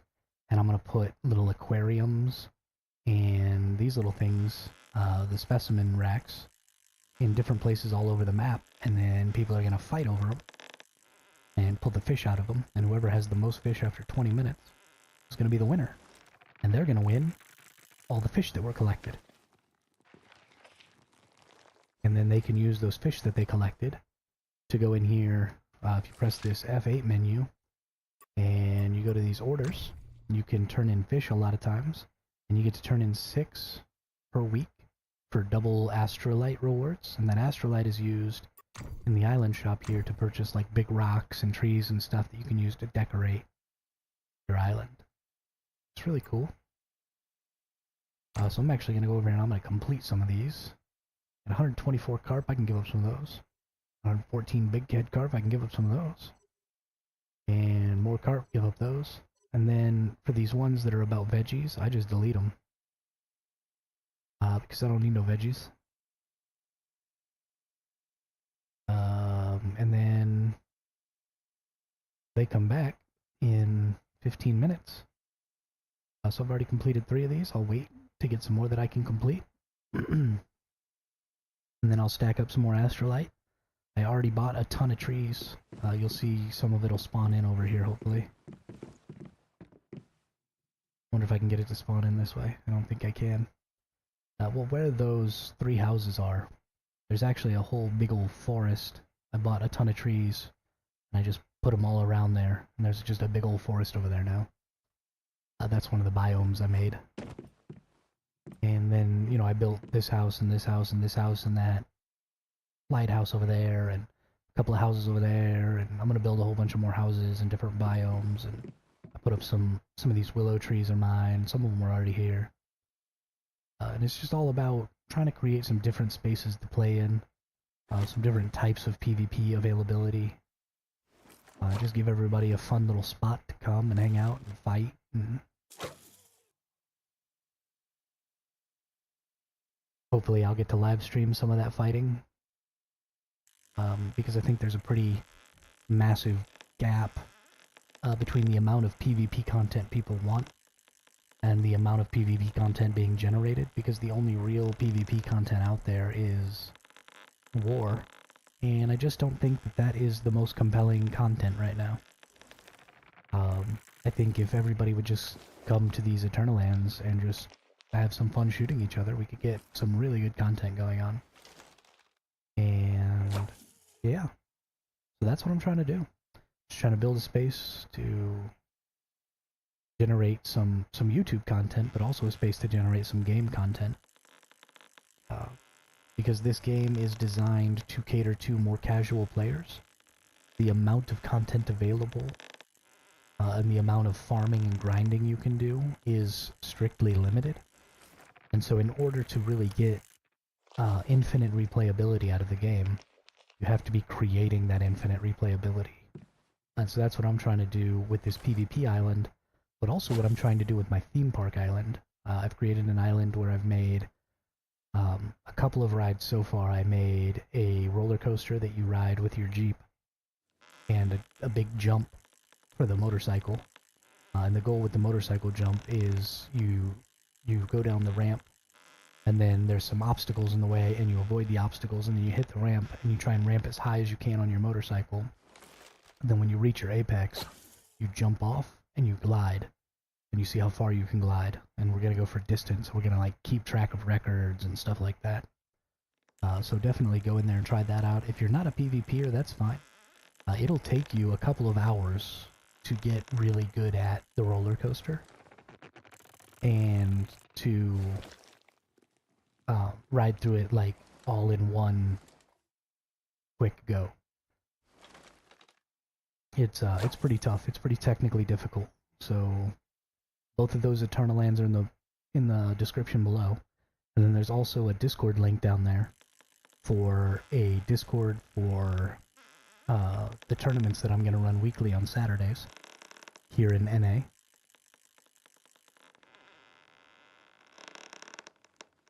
So if you're on the NA servers and you want to access any of those Eternal Lands, or you want to be in the tournaments, just go to that Discord, go to those islands, and use away. You don't have to wait for me to be here. They're open 24/7. The only time either of them will be closed is when we have tournaments going on the PvP server. I will close the PvP server down to everybody except the participants, who I will give special permissions to, so that they can come and do their tournament. But it's going to be a really good time. I'm really excited about it. And I really want to stress test what this Eternal Land can do. So I want to know how many people we can have in here at maximum. And the best way to do that is to get some people in here.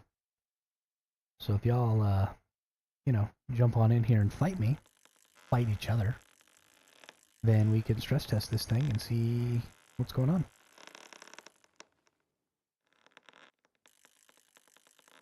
I messed up.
caught that rainbow trout.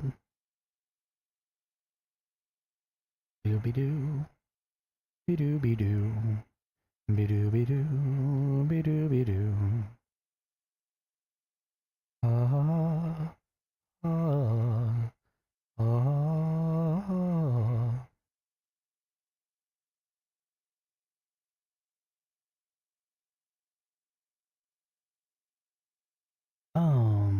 Fishy, fishy, fishy.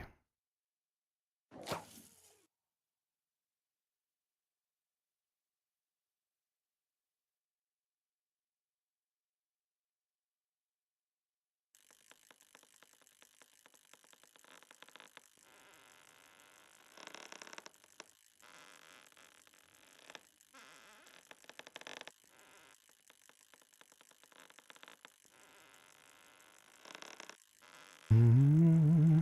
Mm-hmm. Mm-hmm.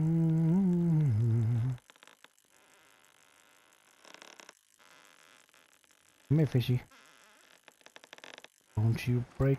Yeah.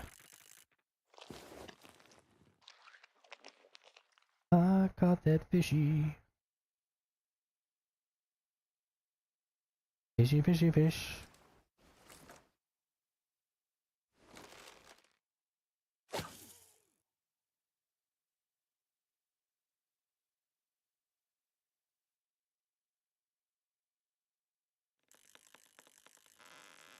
Mm-hmm. Mm-hmm. Mm-hmm. Mm-hmm.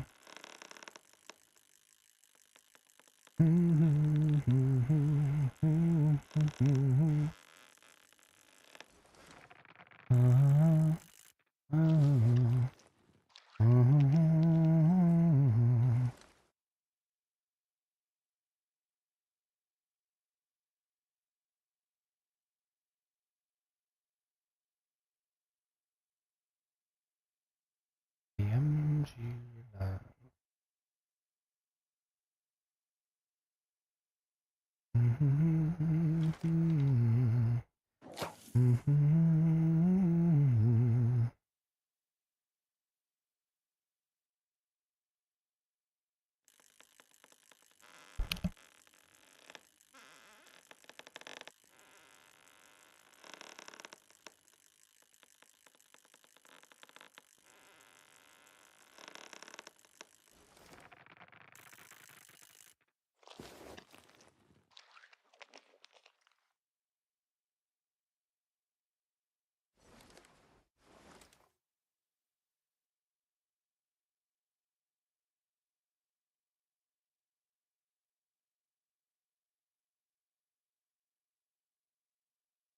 Oh, this person looks like fun.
Catching fish, catching fish, catching fishy, fishy fish,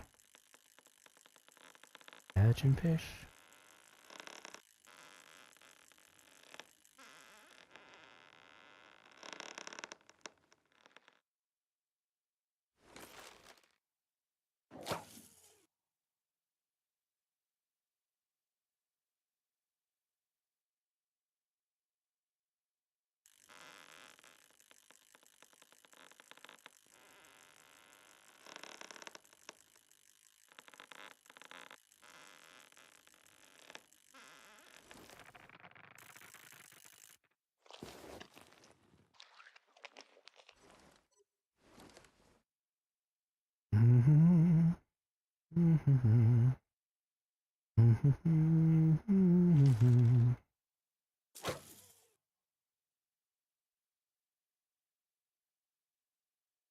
What do we got going on?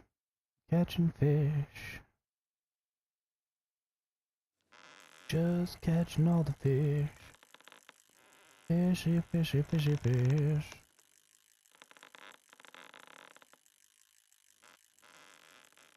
Y'all don't even know. I've been fishing for almost 7.5 hours now. I'm starting to get a little delirious. This is not the most active gameplay. And I'm starting to lose my mind just a little bit. But my description says that I would be fishing until somebody came and shot me in the back of the head. And I fully intend to do that. Y'all are about to see incredible stubbornness at work. I was probably only going to stream for about 8 hours today. But I really expected to get some people in here fighting. And that's not happened yet. And so I might just stream all day.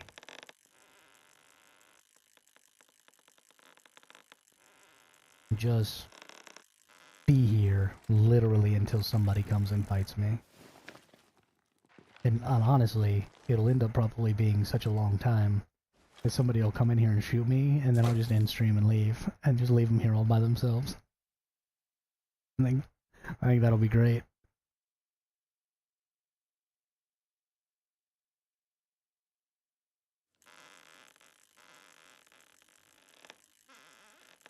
But I would really love to see some people in here. Nothing would make me happier than getting somebody into my eternal end. Fight. If we could get, like, 5 or 6 people in here, that would literally just be the best day of my life. Which is a little bit sad. But that's okay.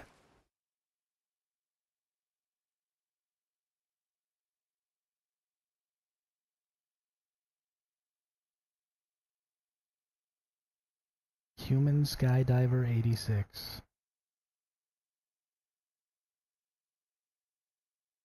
This person must be my age.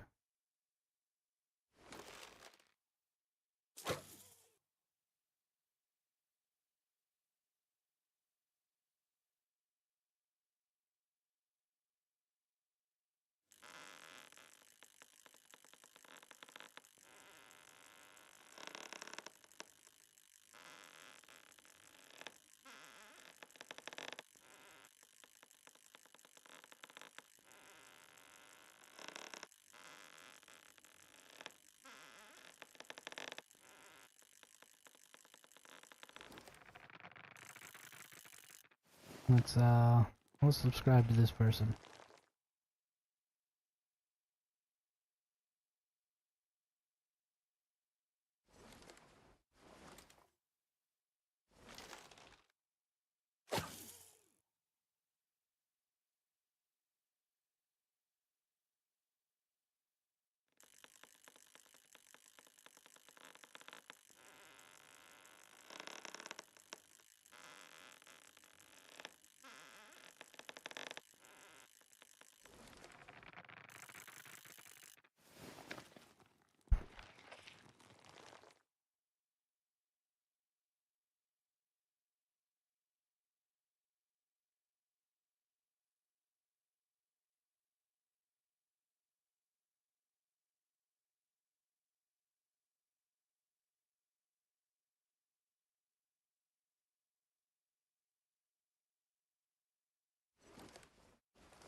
Hey, another bluefish. I need way more of those. I don't have nearly enough. Gotta get some more bluefishes. One fish, two fish, red fish, bluefish.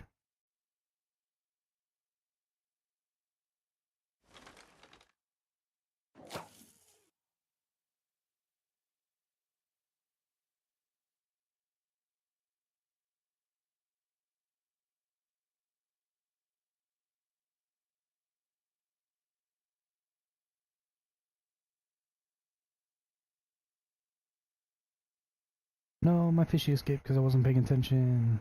I'm about to run out of bait. I gotta go make more bait.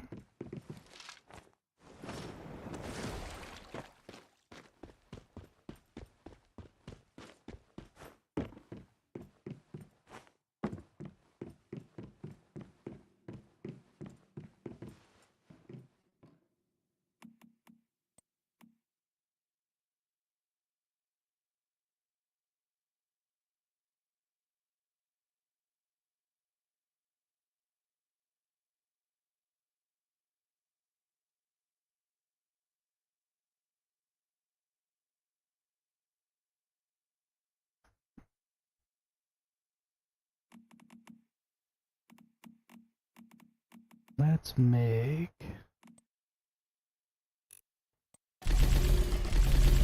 No, no, no, no, no.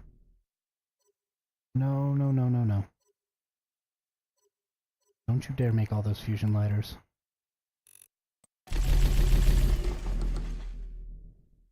Stupid. Uh...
Ah, ah, ah, ah.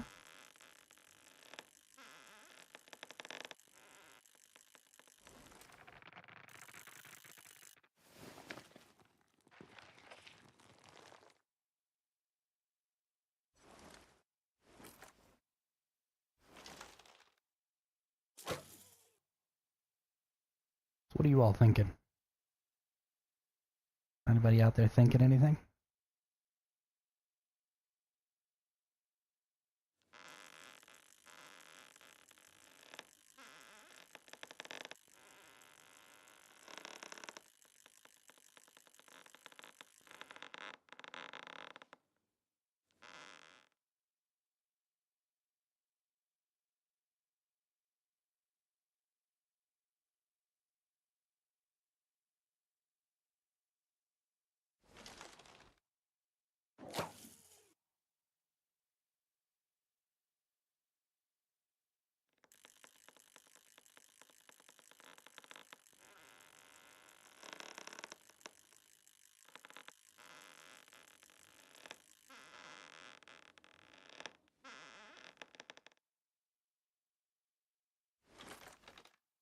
Because I'm thinking that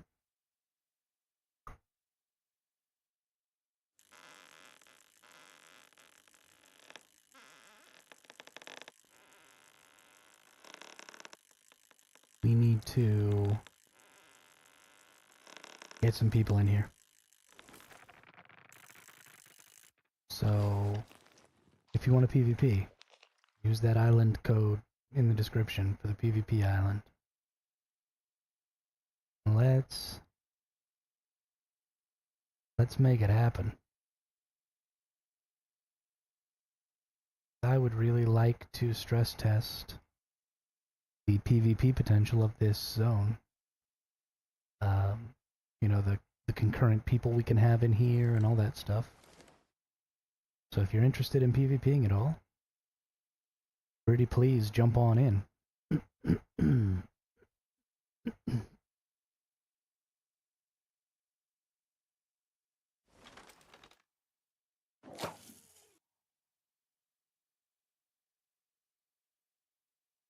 I'm all about it. I want to fight you.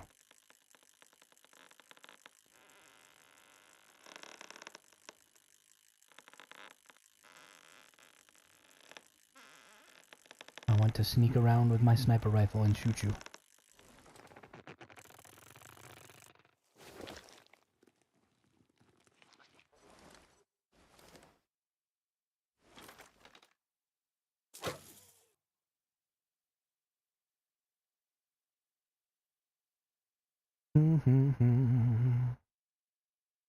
Three blind mice, see how they run. We're up to about 20 hours of view time on this stream, which is a little over double the stream time, which is pretty impressive for me. That means that we've had a little over 2 people watching the stream at all times while we've been streaming, which is pretty great. Pretty great. I'm really happy about that. I really appreciate it. That is 100% on the backs of subscribers and stuff.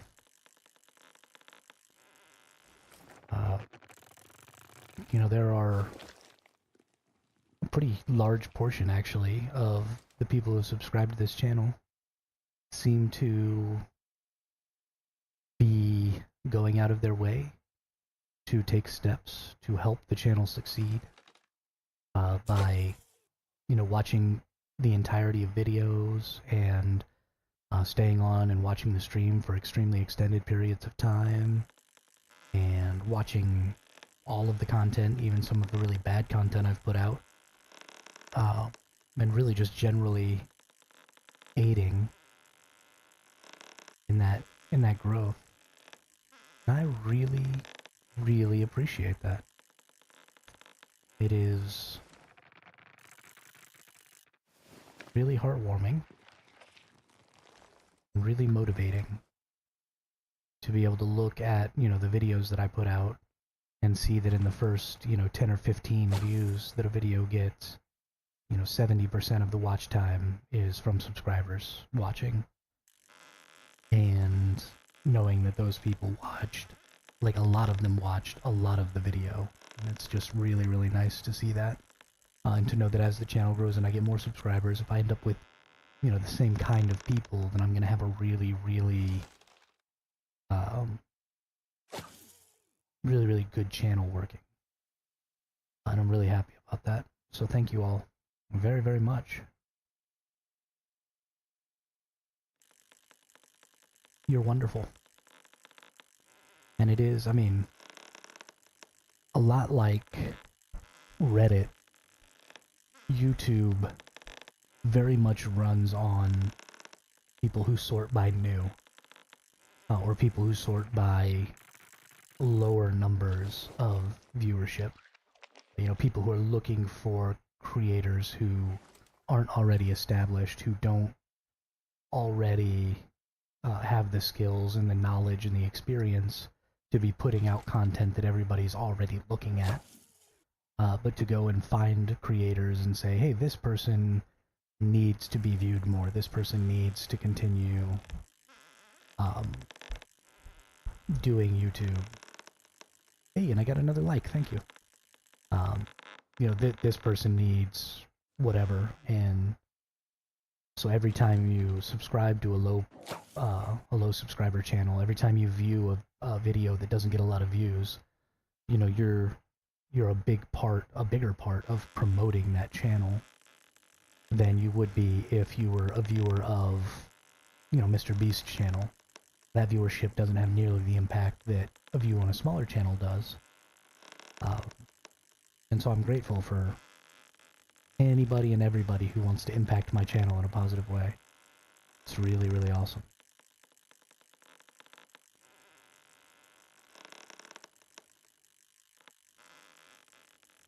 I think this fish is going to get away. I'm not happy about it. Oh, I got him. Hey-oh. Hey-oh. Hee-haw.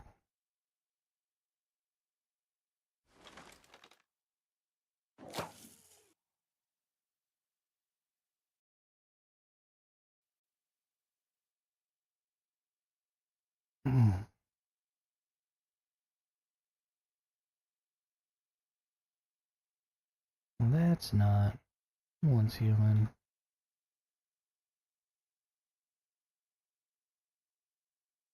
That is.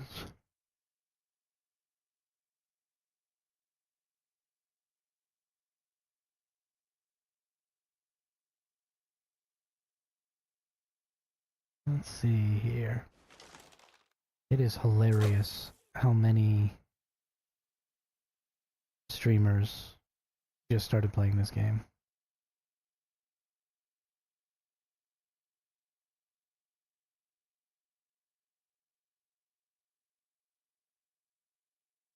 Day, me said, me said, me said.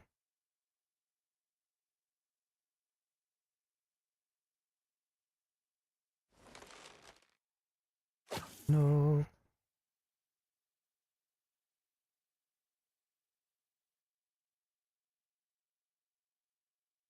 I'm so sad.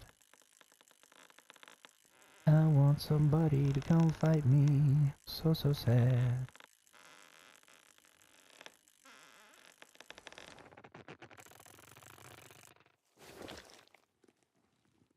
La-da-dee. La-da-dee. If I were a rich man.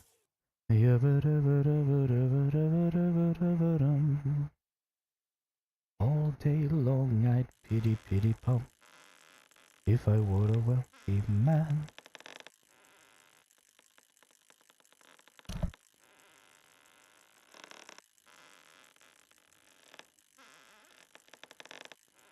Got a bunch of goop in my throat. Black. So much talking. Tell you what. It's pretty hard to consistently ramble for 8 hours. Even if a lot of what I've said has been repeated over and over again, because people need, you know, the same information. It has been a lot of rambling.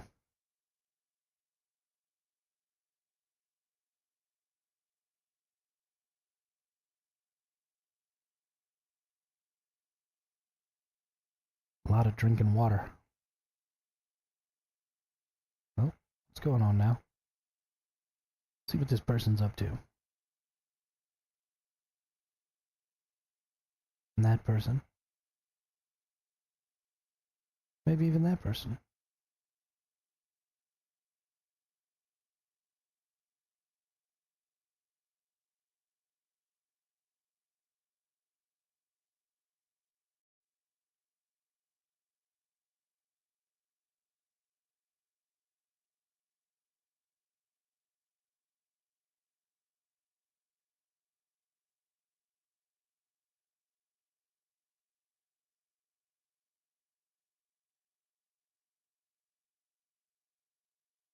Okay, don't care.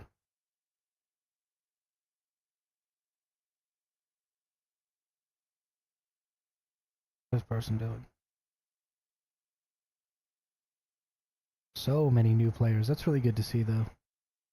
That is a lot of...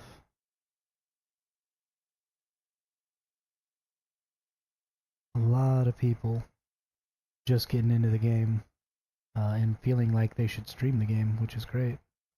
Oh, I don't have any bait. Gotta go get my bait. Gotta go get my bait. Bait, bait, bait, bait, bait. Where is my bait? So I can fish some more. Fish some more. Fish some more. Did you know that?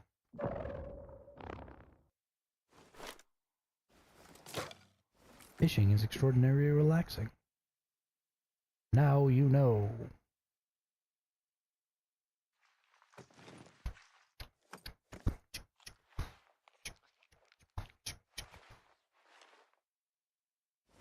Want this person I'm watching to talk so I can tell if they're from NA or not.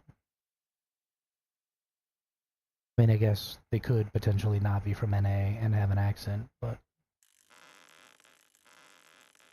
Or be from NA and have an accent, not be from NA. But... it is significantly less likely.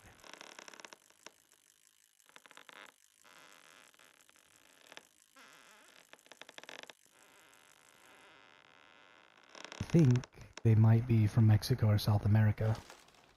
Chewy is a pretty common nickname.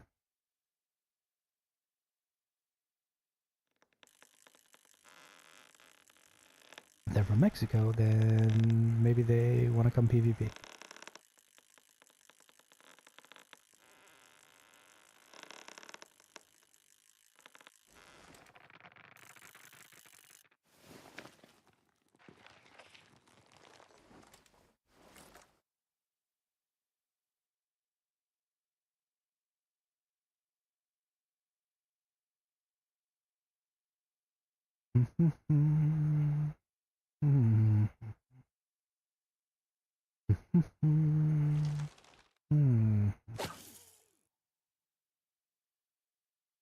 Death River.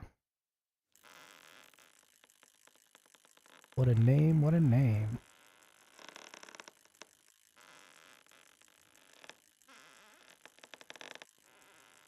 Going the wrong way. Going back, fishy.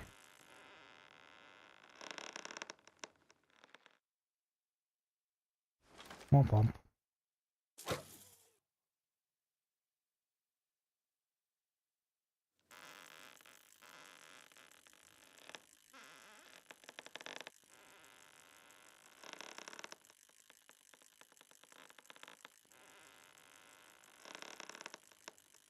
Hello, fishy. There we go. I wish that you used A and D to flip around the way you were pulling the fish instead of moving the mouse back and forth, because then you could actually watch the fish, and that'd be better.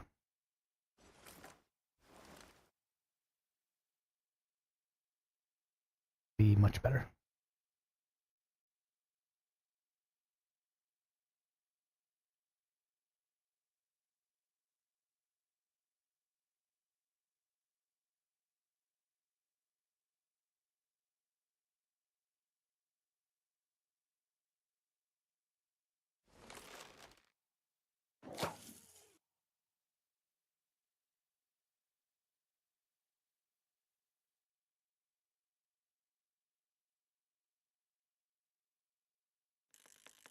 It's surprising to me how many streamers don't talk at all.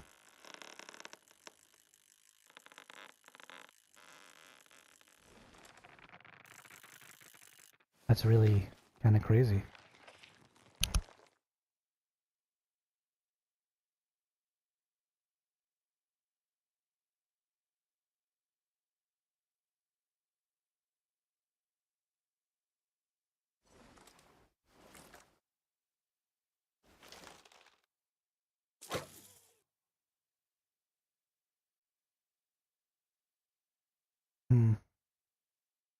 What is going on? Why am I having such a hard time finding people to PvP?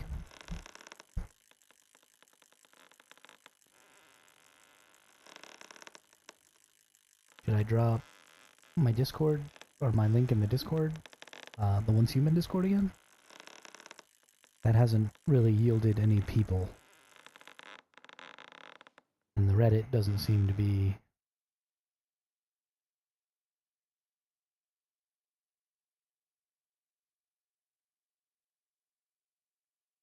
I don't know.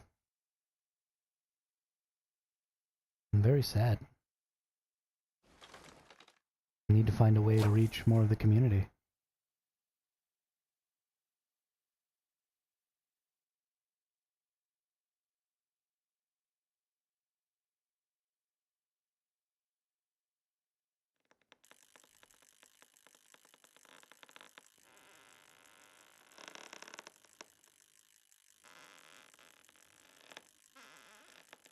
Doing everything I can. I get on Reddit, posting people's posts all the time about, you know, how good Eternal Land is, and offer them the use of my Eternal Land.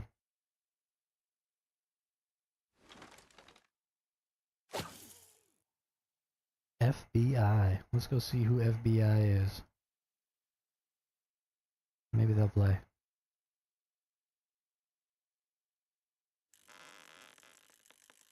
I think they are very new.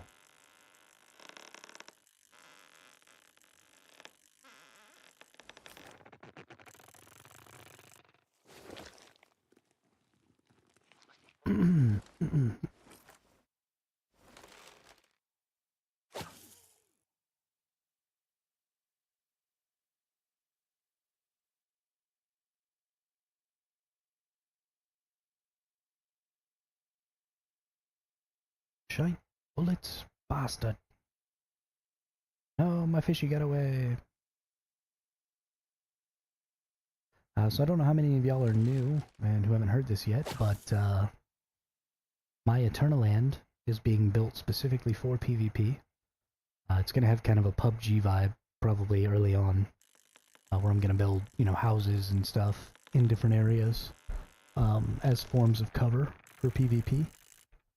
And maybe later I will find some better ways to build PvP environments. But,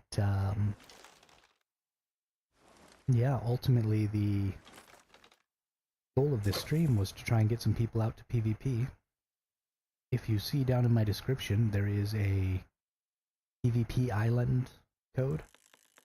If you copy-paste that code, if you're in the North America region on the servers, you can paste that code into the island, the Eternal Land submenu. When you press escape, and then in the top right, there's that palm tree. Click that palm tree, and then all the way down in the bottom right, there's a place where you can enter that code. If you enter that code, it'll teleport you here to my Eternal Land, where I've built a underground labyrinth over here in this cave, and I've built a big old forest over there with some little houses in it, like a little forest village. And then I've built some houses here along this little lake, and I am going to continue building new biomes and new structures and all that stuff all the time. And then once a week, after I've gotten everything built, which should take me about a week or two to get all the different biomes made, then once a week I'm going to start tearing a biome down and building a new biome in its place so that the PvP doesn't get stale because everybody learns the environment. So every couple of months or so, it's going to be completely different than it was a couple of months ago. And so that is just open all the time. I would love for some people to come and PvP with me right now on stream. But you can come 24 hours a day, 7 days a week. It's open. I don't have to be online. I don't have to be here. You just come and shoot people in the face. Oh, hey, thanks. Welcome to the channel, Nerd Gamer. But I think it is kind of the responsibility of, you know, content creators and players who play, you know, a lot of hours every day, because we were given all of these tools to create sort of emergent gameplay and malleable gameplay to create that gameplay for everybody else. So that they can enjoy it. You know, these Eternal Land islands are probably half the content, if not more, of the game. And they're going really, really unused right now. because everybody's focused on the content of the seasons, like that's the only thing that exists in the game. And it's just not the case. For example, I also have, you'll see in the description of this video, there's a theme park island, and I've been building it up, actually for even longer than I've been building this one up, because I didn't realize you could PvP in Eternaland at first.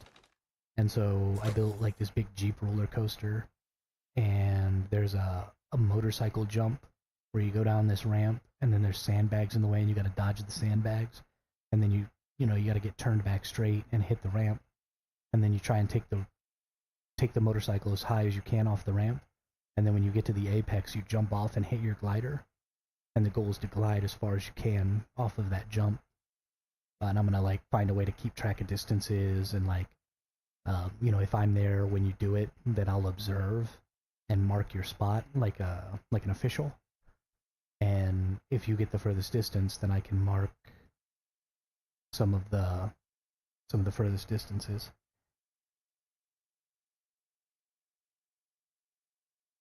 So, honestly, the great thing about PvP in this game is even on the PvP servers, it's all opt-in. It is not like Ark or Rust or any of those other survival games where if you get on the PvP server, your base is just always going to be destroyed. If you want to have somebody be able to raid your base, then you have to go get one of the Echo Cortexes, and you have to bring it back to your base and start to purify it, and then other people can come and raid you during that 5-minute purification. Or you can just leave it in your container and then they can raid you for longer. But you have to opt into that type of gameplay. If you want a PvP, it's all opt-in. You have to go to one of the PvP zones, or you have to actually hold your P key so that you go into Chaos PvP mode. And then even Eternaland PvP, you have to turn PvP on in your Eternaland. So every PvP thing in this game is all 100% opt-in.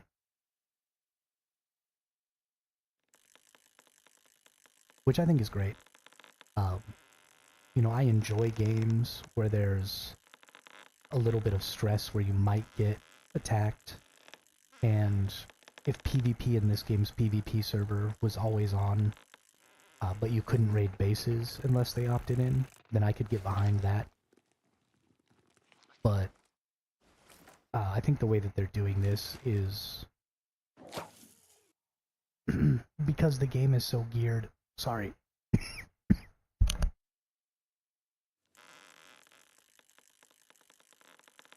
Ooh, I've been talking for 8 hours straight. My voice is getting a little rough. But because the game is so geared towards casual players, I think also gearing the PvP system towards casual players is good too. Especially with Eternaland being here and being able to PvP in Eternaland, there's plenty of opportunity with just a little bit of effort for the really hardcore players to have more than enough PvP to opt into, that it doesn't hurt to have to opt into it, so that those casual players don't have to fret all the time that their base is going to get destroyed, and they're going to come home and they're just going to have nothing left and they're going to have to start all over again. So I think it's a much better system than a lot of those other games out there. The one thing that I think is a negative in this game, as far as their PvP system is concerned, is that the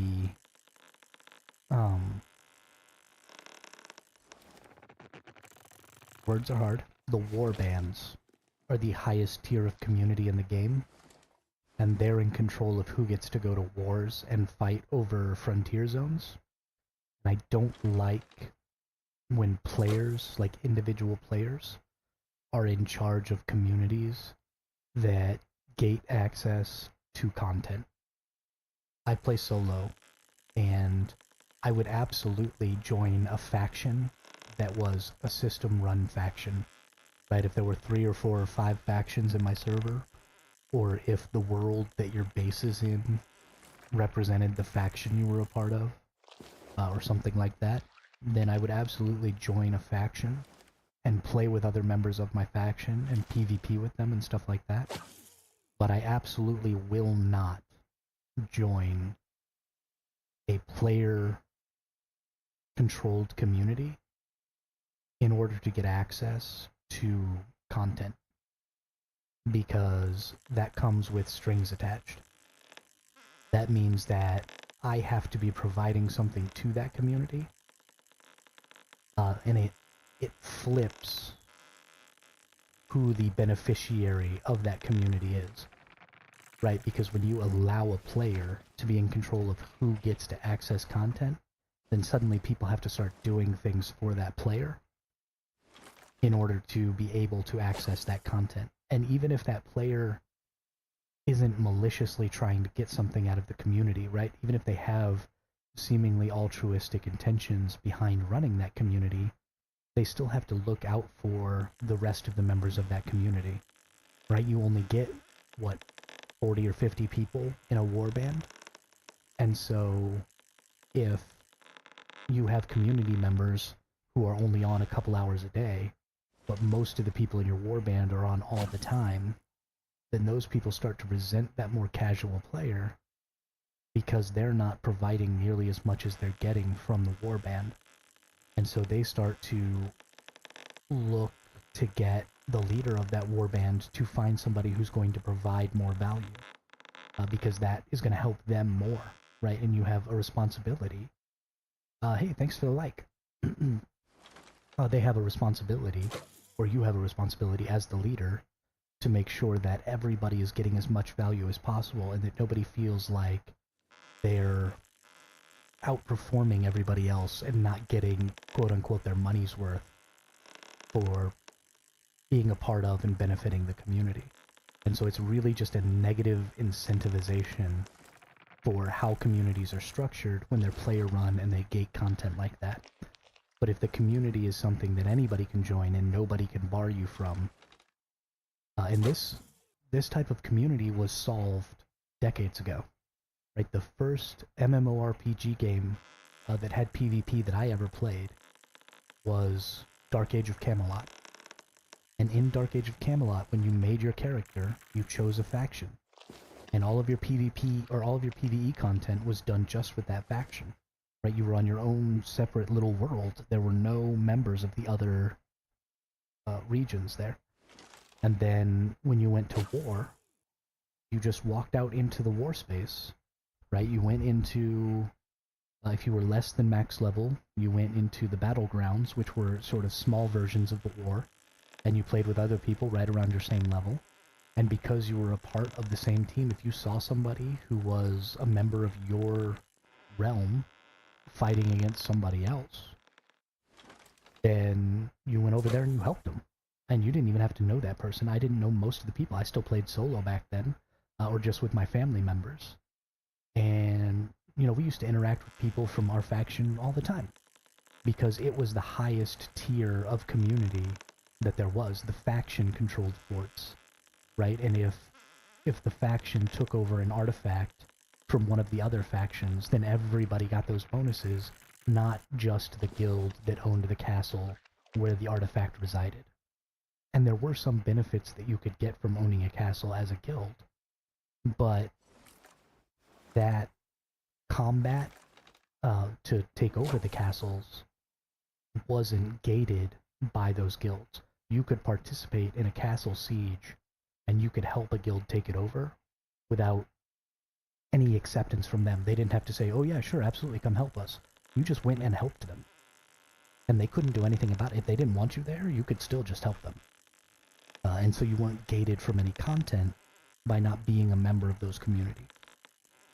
And the fact that we solved that problem literally 20 years ago, and now we're still having that problem today, is kind of a big deal to me.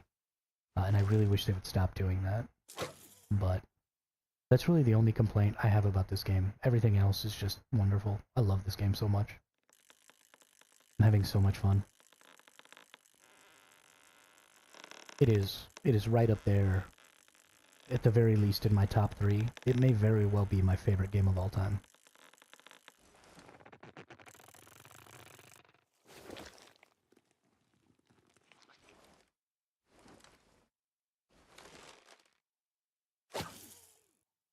I mean, I've literally been sitting here fishing for 8 hours, waiting for somebody to come shoot me in the back of the head.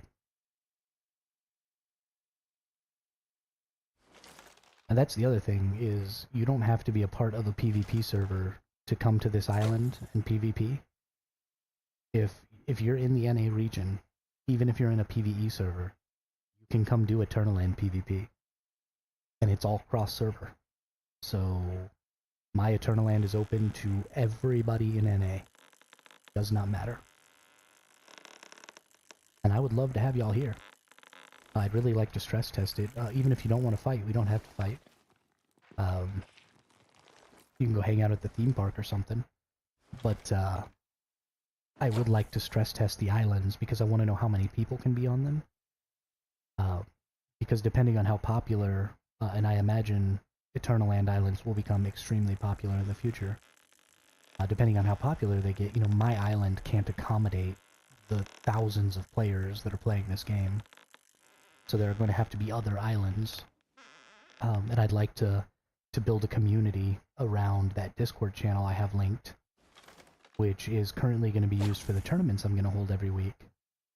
But also, I want to create a channel or a series of channels where people can post their Eternal Land links and what their Eternal Lands are used for, and like some pictures and stuff like that. And that way, if you try and join an Eternal Land for like some PvP and it's full, you're not just like, oh, well that sucks. Now I have to go scour the internet for some other random person who's got a PvP island. We can get that put... Oh, I accidentally threw that fish away. We can put those islands in a place where people can index them and look through them. And, I mean, we can't do cross-region play right now, but we could still allow or have space for other regions to put those things as well. And promote other regions having, you know, PvP islands and stuff like that. Because it's a huge part of the game, and everybody should have access to stuff like that. But I don't know. We'll see.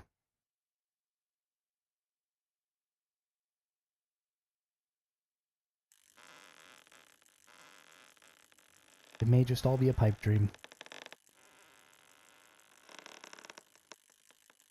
I'm okay with that.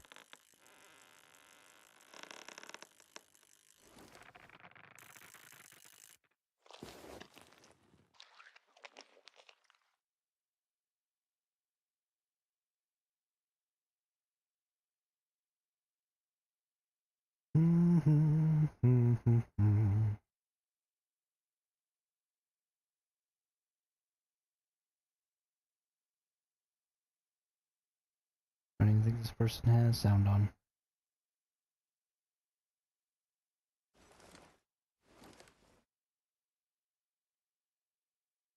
I'm gonna go check out Reddit real quick and see if anybody said anything about trying to join. No, they have not. Sad day for me. I have been quite the sad panda today.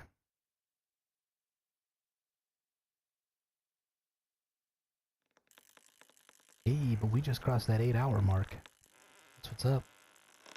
We're gonna keep going. We've been getting tons of views, and tons of really long views. I mean, our average view duration is 27 minutes right now, which is pretty solid. Some of that is on the back of some individuals who stuck around in the channel for a really, really long time. But with a total of 47 views on the live stream today, that number cannot be offset entirely by just a few people. I see it looks like maybe somebody new came in, so I want to remind you that if you would like to get some PvP in today, and you are in the NA server, I am here on my PvP Eternal Land Island, and down in the description, there is a link to that island. You just put that in the Eternal Land menu, down in the bottom right-hand corner, after you hit the palm tree. You put that Eternal Land code in there, and you can come right here. You'll actually spawn right up there behind me, and I'll be standing out here fishing. If you do come, just give me a little tap in the back of the head real quick, and I'll know you're here. And then the fight can be on. Or you can come... I've got my, my proximity chat on. Or you can come scare the crap out of me if you want. Please no slurs. If you come into my Eternal Land and start screaming slurs so that I hear it over stream, I will just straight up ban you from the Eternal Land. Because I don't play that game. That's also another really important thing about the Eternal Land, is you can't access the Eternal Lands of people who have you on their blacklist. So it also allows us to curate our communities and get rid of people who are not good influences on the community. And that's, you know, something normally you have to rely on the developer team to do. And in the case of Eternal Land Islands, it's something that you can do yourself, and you can even do it as a team, I believe, because if you look in here, maybe not, you might not be able to give permission for people to change permissions. Let me look. So this is your Eternal Land management. Yeah, and I have complete control here, or I have complete access. Yeah, so I don't have any control over what goes on in this Eternal Land from this character. I have to be on the Survival Hermit character to do it, but even so, even if I have to moderate as a single individual, that's relatively simple. And you just find people's names and put them on your blacklist, and they won't be able to come in here. That is very important. Being able to curate your community is a really nice bonus. It honestly reminds me a lot of old school Counter-Strike. Because, you know, you had people who had their own Counter-Strike servers. You know, they had different little rules and stuff like that. It'd be really interesting to see the dev team add some more stuff to, you know, how we can manipulate the normal operation of our Eternal Lands. Heck yeah, that sounds awesome. I'd love that. I'll show you the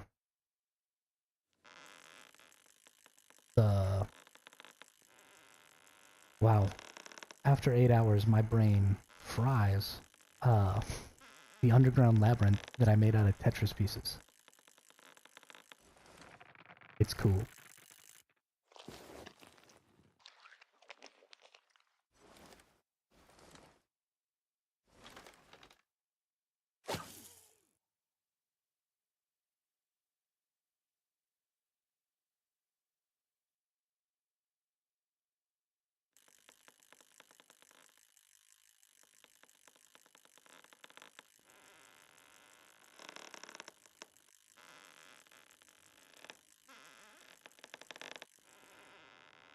Yeah, yeah, oh yeah.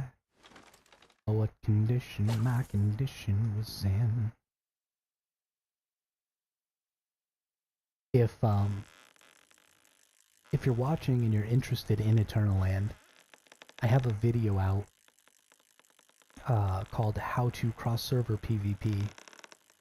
And it talks a lot about, because Eternal Land is the only cross server PvP available currently, it talks a lot about what you can do in Eternal Land, what you can make, how making different gear, or how making new gear in Eternal Land makes it immortal, so it doesn't lose durability when you die, and some of the restrictions that are placed on that, and really just how to get started and make the most out of your Eternal Land. I might even need to change the title of it, because it really isn't just about cross-server PvP. It's about really getting a lot out of your Eternal Land. And so,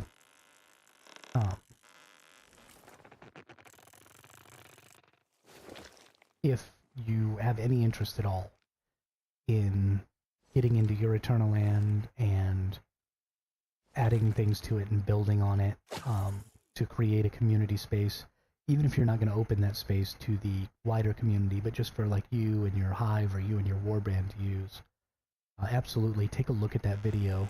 because it's going to really, I think, open your eyes to the potential of Eternal Land. It is a huge part of the content in this game, and it is being woefully underutilized by 99% of the community right now. And it could really fill a lot of the gaps. If you're feeling like there's gaps in your ability to play the game, if you play more than there is content available to you, then Eternal Land is your answer. And if you don't want to build your own Eternal Land, then just use mine. They are open and available to you anytime you want. I don't have any restrictions on when or how you use them, other than not to be a jerk to everyone else. That's it. The only time the PvP island will ever be closed is during tournaments. And then I'll close it for a couple hours before so I can set the tournament up. And then I'll close it for a couple hours during the tournament. And then the tournament will be over and I'll open it back up.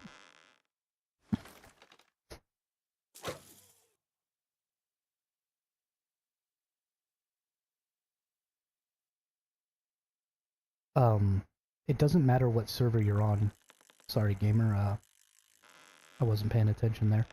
No matter what server you're on, whether it's PvE or PvP, here I'll show you all you have to do. If you go to the description of this video,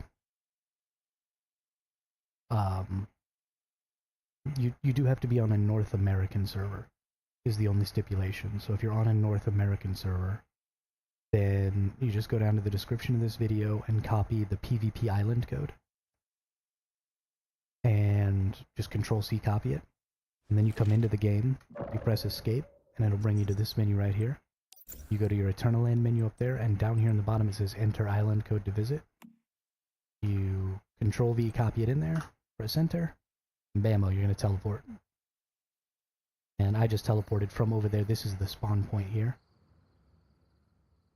So, since I was already here, I spawned in.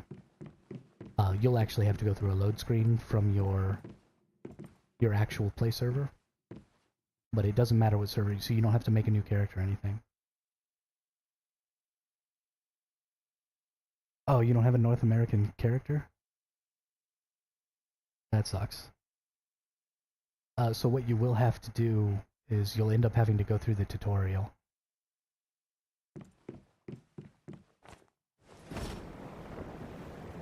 Which takes like 10 or 15 minutes. See, this is... Everybody who watches my stream is not on the North American cluster. And so I think all of these people who have been viewing my stream today, I've been saying all these exciting things to, like, oh, I've got this server for PvP, oh, but you have to be NA. Oh, I've got all this fun stuff, but you have to be NA. And so nobody showed up, and I think it's primarily because none of them are North American players. So maybe I need to stream later at night, or something. I don't know. I feel so bad.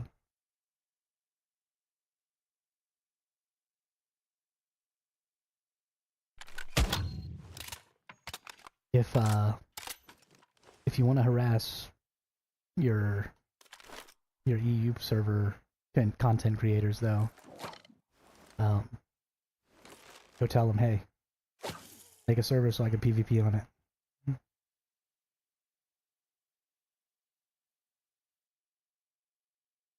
Or, I mean, if you want to make a character, I certainly won't stop you.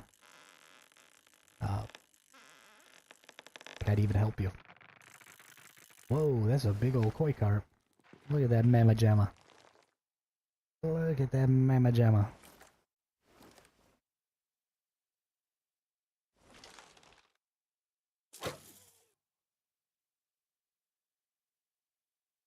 What a bummer.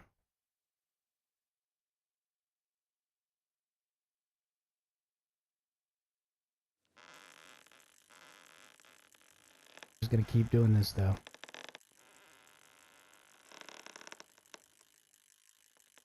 See how many hours straight I can stream before I totally lose my mind.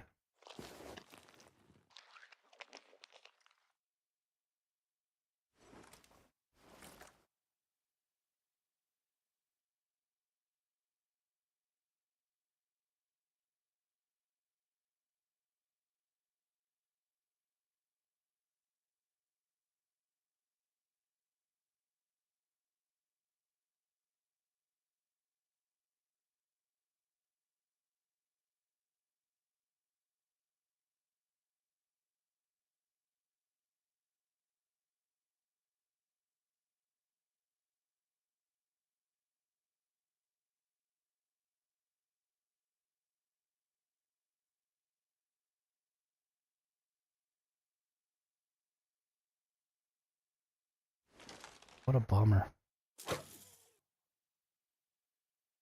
Are you normally,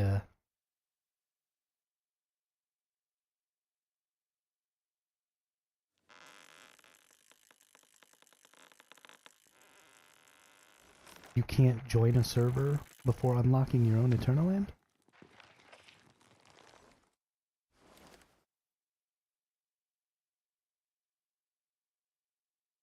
Or, sorry, you can't join an Eternal Land before unlocking your own Eternal Land? That's garbage. I mean, getting to level 20 isn't that hard, but still. That's absolute garbage. Gosh darn it, man. Why is it so hard to play with other people in this game sometimes? I'm so sad.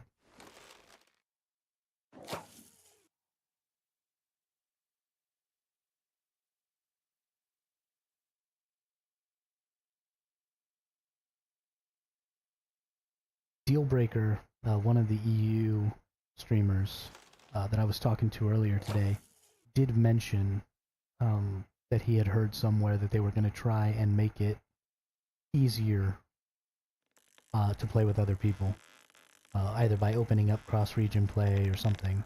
I don't remember exactly what we were talking about, but they are looking into improving their multiplayer ability.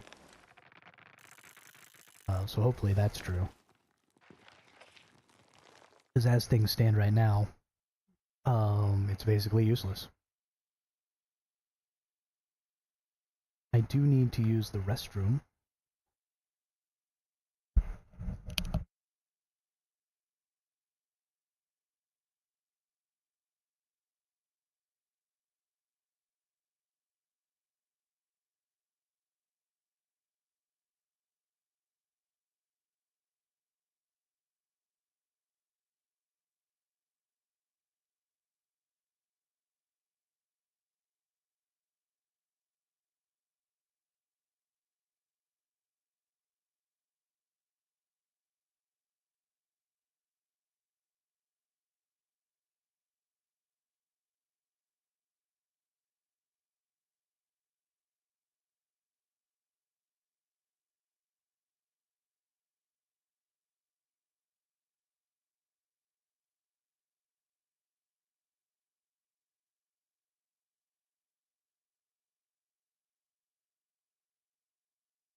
Alright, I'm back.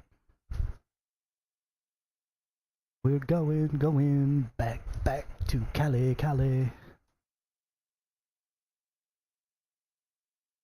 Oy vey. Well, I should have filled up my water. Already sitting down now, though. Not doing it.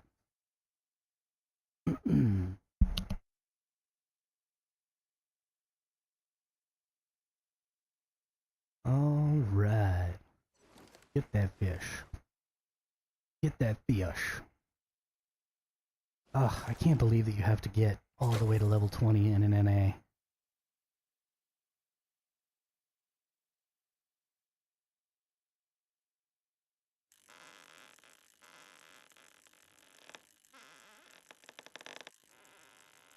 What a friggin' bummer. Just a huge, huge bummer.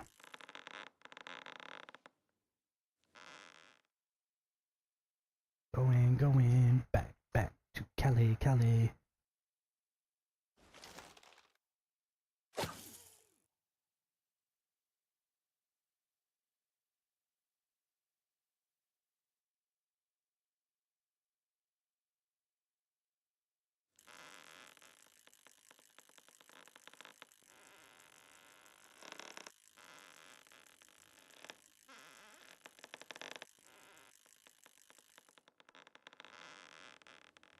No, it broke.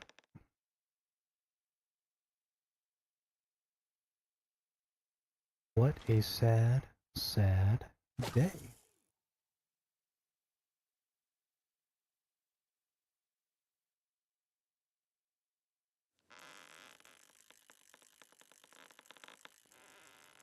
Once upon a time, in an eternal land far, far away, there was a lonely woman on a boat, fishing all by herself. 8 hours. She was so lonely that she built a fish tank and put a fish inside to keep her company. That fish was her only friend.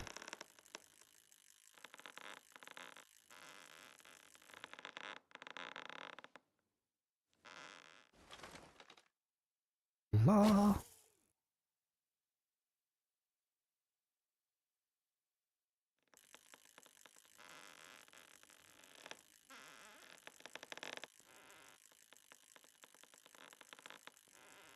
Before the boat had hit the water, the whale's tail came up and caught her. All hands beside our food and fodder. Then she dived down low. Soon may the wellerman come to bring us sugar and tea and rum. One day when the tonguing is done, we'll take our leave and go.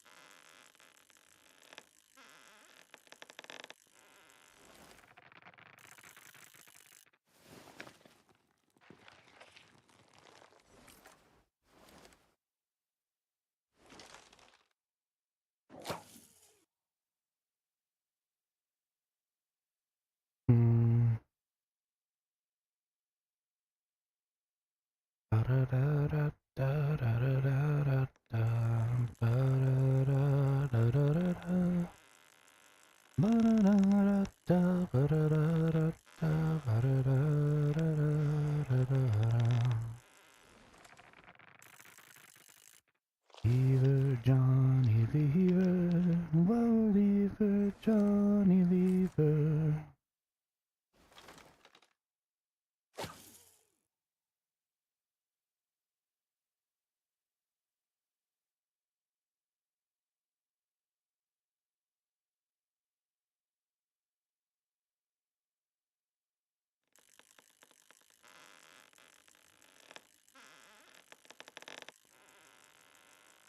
I am,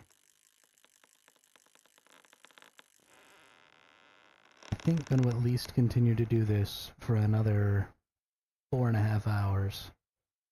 That'll take me all the way to 9 p.m. my time. And the reason for that is I would like to see what time in the day maybe there are NA players on who want a PvP. And then maybe I can break my streams up into two, and I can do like a building stream in the morning. Since the people who would watch me in the morning couldn't necessarily come and join in some PvP.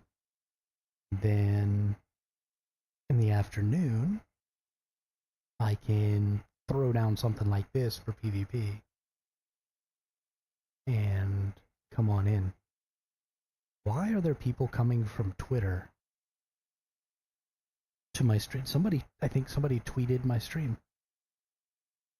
Because I did not tweet my stream.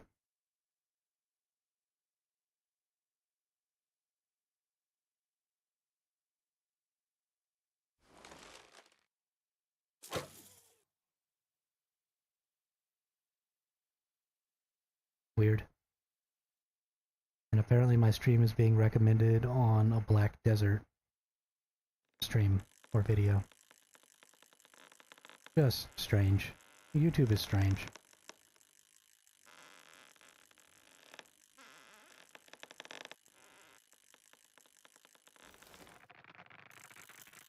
So crazy.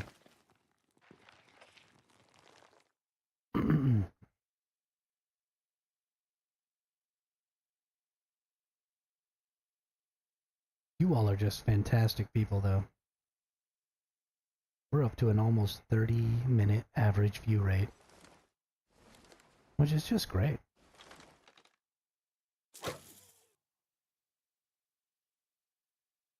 So many people came in today.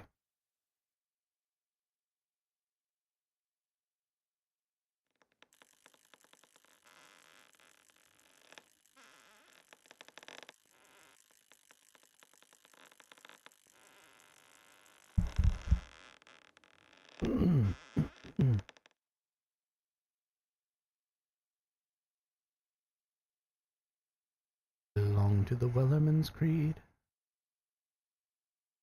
Ba-da-ba-ba-da-bum. Ba-da-da-da-da-ba-da-da-da-da-da-da.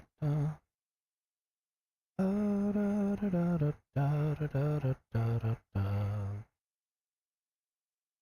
What do we do with a drunken sailor? What do we do with a drunken sailor? What do we do with a drunken sailor? Lie in the morning.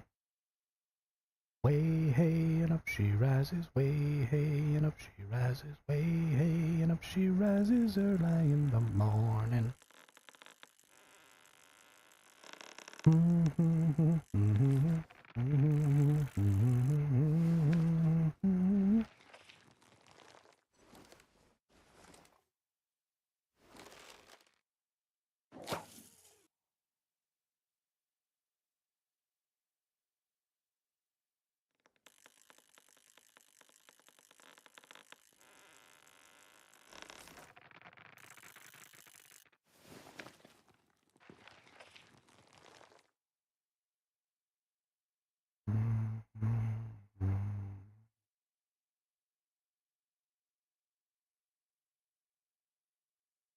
What are we stockpiling for phase 5?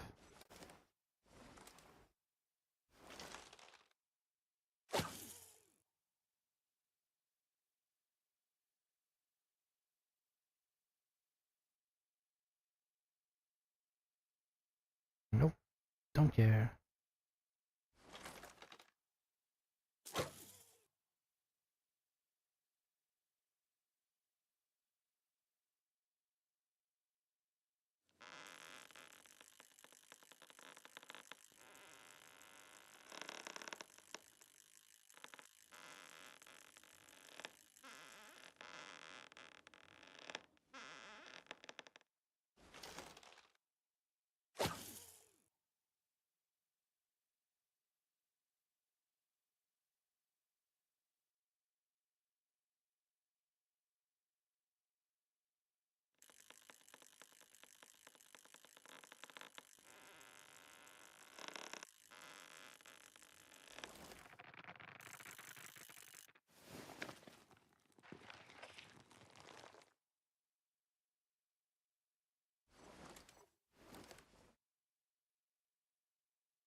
Sorry, everyone. I got sidetracked again. Not talking. I was trying to watch some NA YouTubers. But I don't even know if I would like most of them. Like, I watch them for a little while, and I'm like, I don't want to talk to you.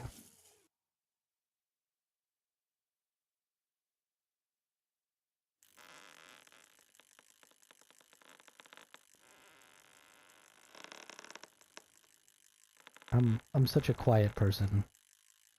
I don't know if I could deal with the exuberance of a lot of NA content creators. That's nothing against them. I mean, it's a perfectly valid way to be. They're not like bad people for it. They're just not necessarily my speed.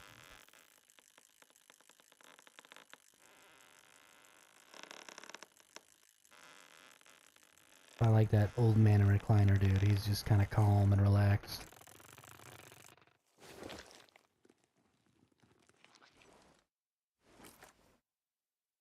We're gonna have to eat again here soon. Been,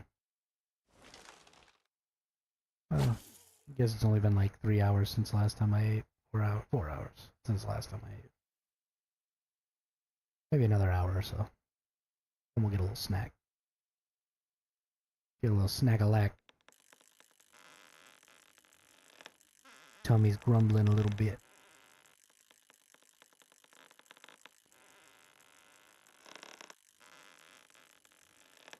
Definitely gonna have to fill up my water bottle. Need more aqua. Already had 2 big old bottles of water today.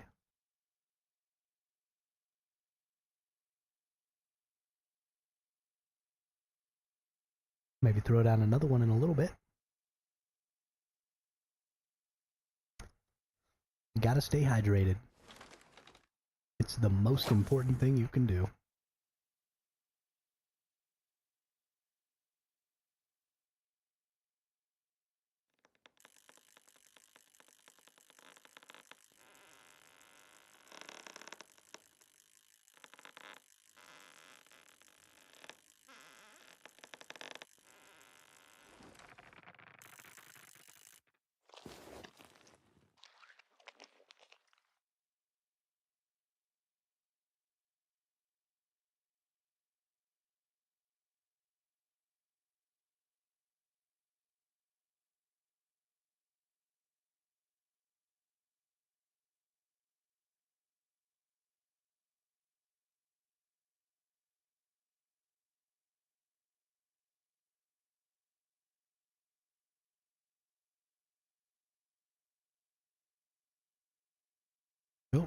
Tombi.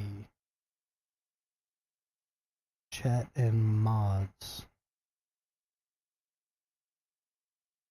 Oh, hey, what's up? Oh my goodness. Oh my goodness. What's up, everybody? I was just, like, dinking around, not talking at all.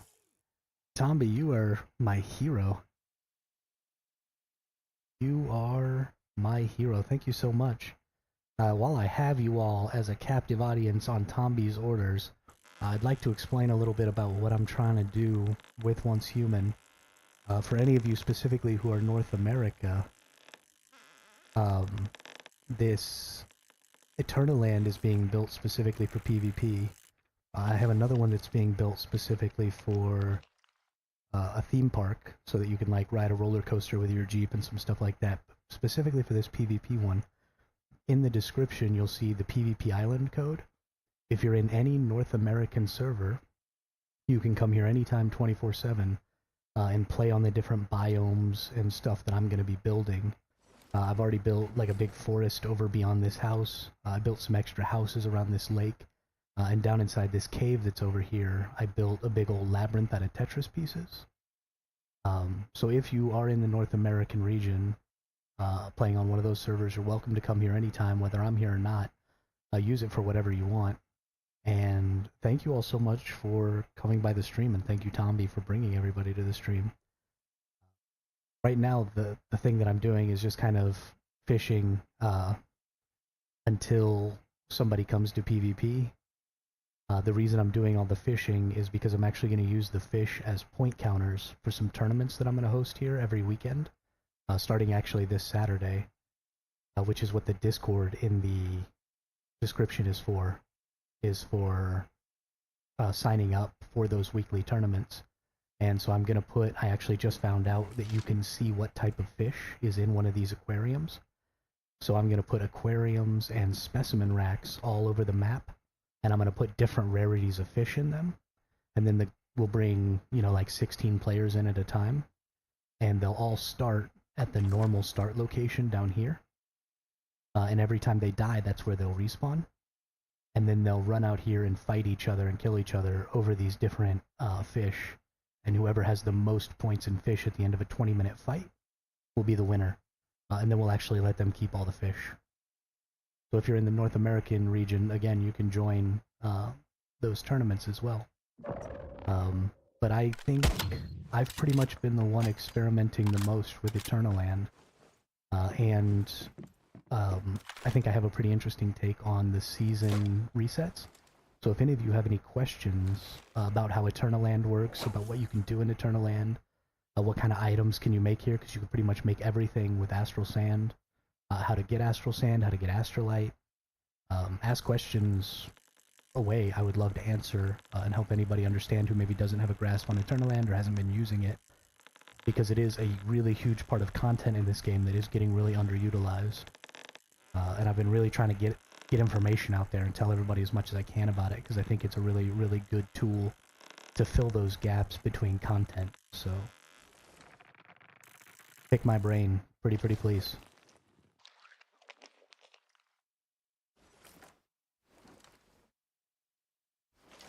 Otherwise, I'll just be fishing and singing. You don't want to be subjected to that.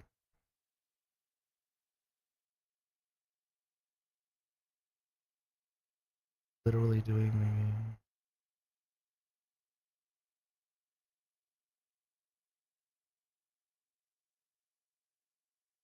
Oh, you haven't even started playing yet? Heck yeah, do it. Do it. This is... I've played a lot of games. I mean, I'm 37 years old, and I've been gaming since I was like 5. And primarily I play in the MMO genre.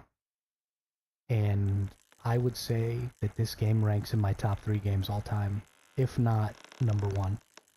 And that's right up there. My other 2 top 3s would be first Dark Age of Camelot and Guild Wars 1. And I couldn't put those in any specific order because I love both of those games so much. But this game ranks right up there with those, and I think this Eternal Land... I think this Eternal Land thing is really going to take it over the top.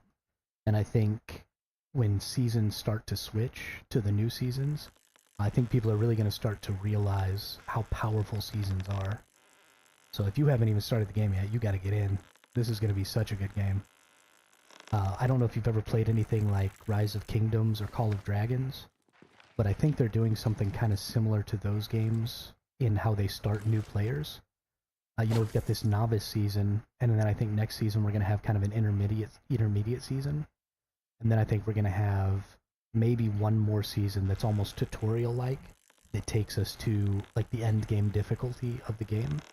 And then we're going to start getting seasons that maybe are different lengths, that have different formats to them.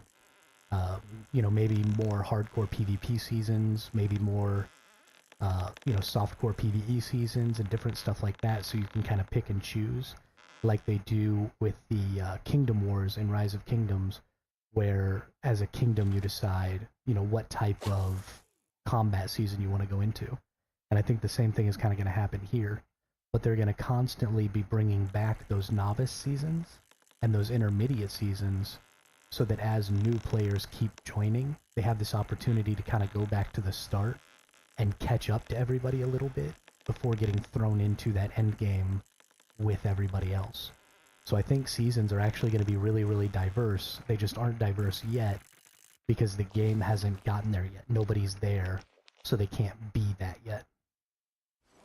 And I think in a couple of seasons, maybe, 3 or 4 more months down the road, after, everybody's gotten their blueprints unlocked and we've seen, the rest of this map and maybe another map, and, really gotten a feel for some of the different mechanics that might be able to get thrown at us, they're going to be able to do just some really, really interesting stuff. I'm really excited about it. It's going to be so good.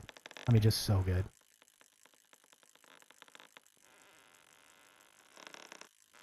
This game is going to stand the test of time so hard.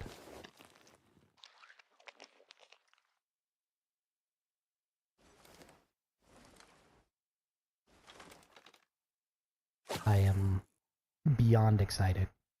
I can't stop geeking out about it. I've just been repeating the same ridiculous stuff over and over again all chat, or all stream, because I just can't stop. I can't stop thinking and rethinking about the same stuff over and over again because I'm so excited to see it happen. And it's got such a long time before it's actually going to happen, but it's going to be super awesome.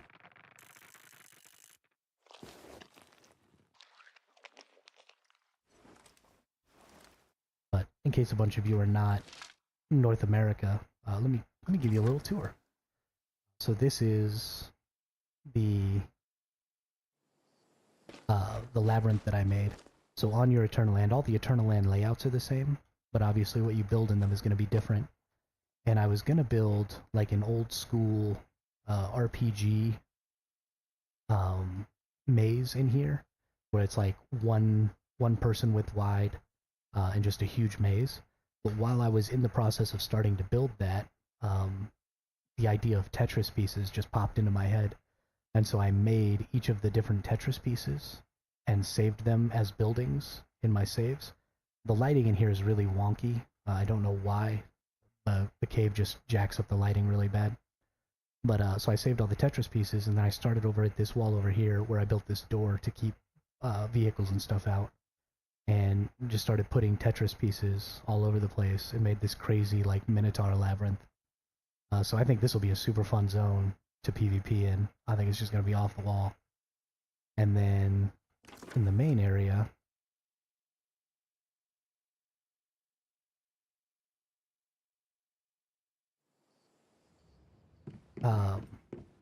the only other biome, well, 2 biomes I guess that I've started creating. This one I'm not done with. It's just these buildings, and I'm going to stretch it up that hill, build more of a town over here. And then we've got the big old lighthouse over here. But then down over here, most of the time this region over here just has a couple of kind of sparse trees in it, and I turned it into a whole forest. You can buy trees with astrolite, and you get that by finishing these orders right here. So you do these orders, which a lot of times are like dropping off fish, and for the first 6 every week, you get double astrolite, and then in that same menu, you can go over here and you can buy like big rocks and trees and different stuff like that. for Astrolite, so I put a bunch of those in here. And then I built a couple of little, like, forest village houses in here. So there's just this huge old forest, just to kind of keep, like, snipers from being able to snipe too far in here, and keep this as more of a close combat kind of an area, because there's so much open space on these islands that you want to have some areas where you have to get, you know, your AR or your submachine gun or something out to do a little more close combat work, so... Why? I'm not holding the button. What are you doing? I was not holding the shoot button. I don't know what just happened. That was crazy. But anyway, that's all I've really gotten built so far. There's another player that I kind of introduced to Eternal Land.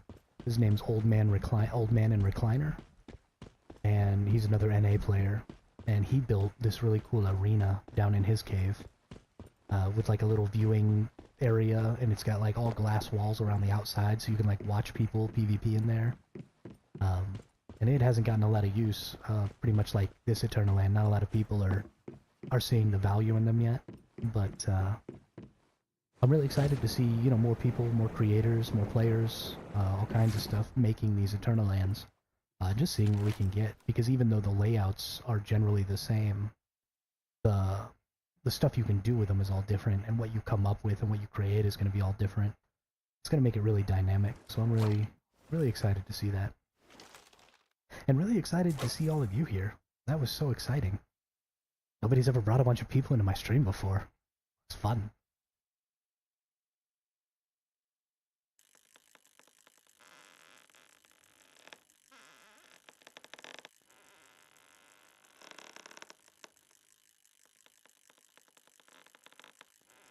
I have to catch more fish. In case somebody shows up, shoots me in the back of the head. That's what I promised. So that's what I'm gonna do.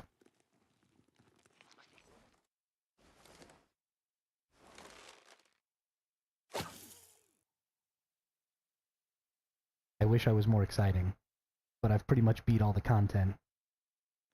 And my server's pretty dead. I started on NA PvP 01 TAC 00001. And I think a lot of hardcore players joined a lot of the really, really early servers. And they all beat all the content and then just started warlogging and not playing normally. So we've been having a pretty rough time finding groups and getting stuff done in there, but whatever. We've gotten through all the content, so it's good.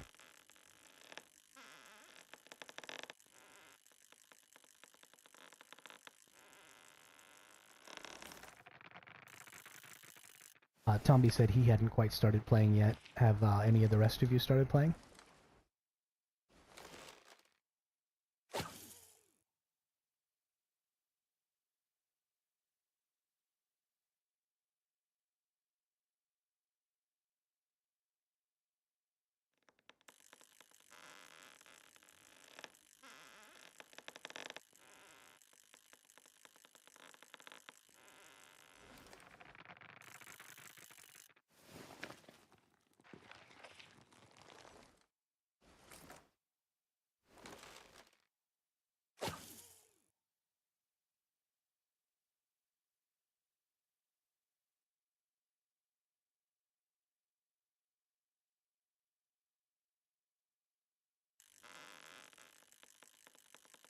Fish this live.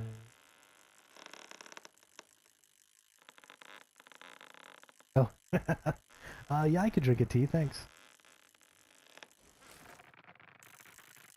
Took me a minute to realize. That's my brother.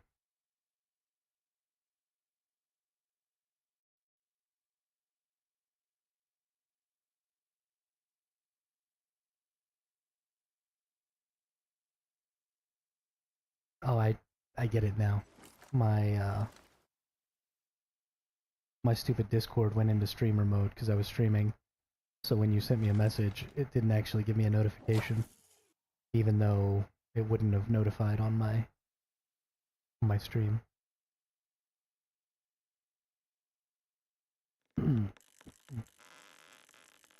That's funny.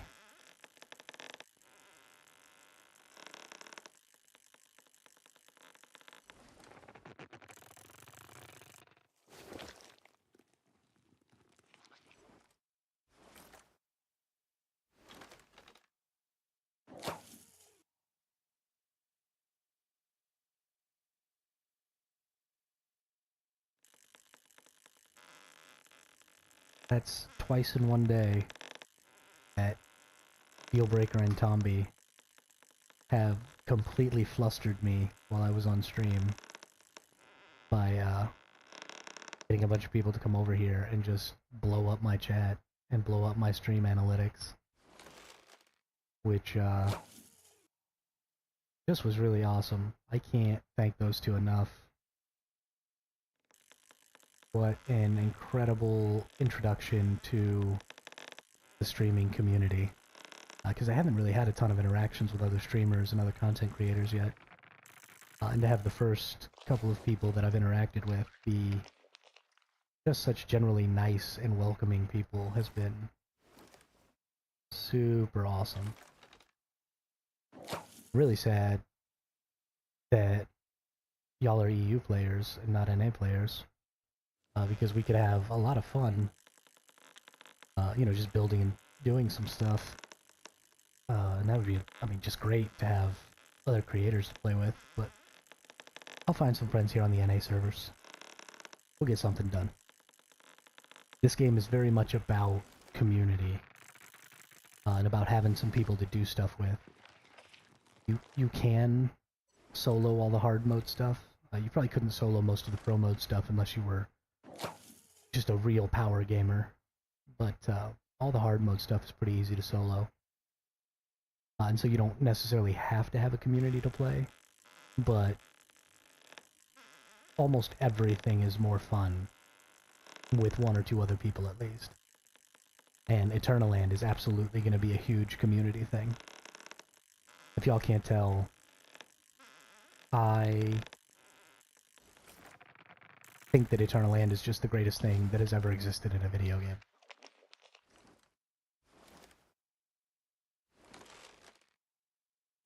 I'm so excited about it.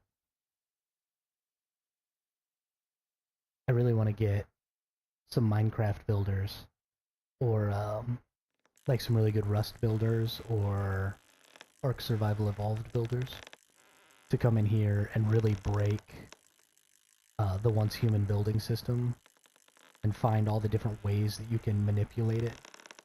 Because like with the half walls and the quarter walls and the quarter foundations, there's some interesting stuff you can do with snap points that really, and especially since in Eternaland you don't have to have support. You don't need foundational support to build. You can do some really interesting things in here, and I would love to see, you know, like a Captain Fat Dog or something like that come into Once Human, and just go ham on it and make some really, really cool stuff.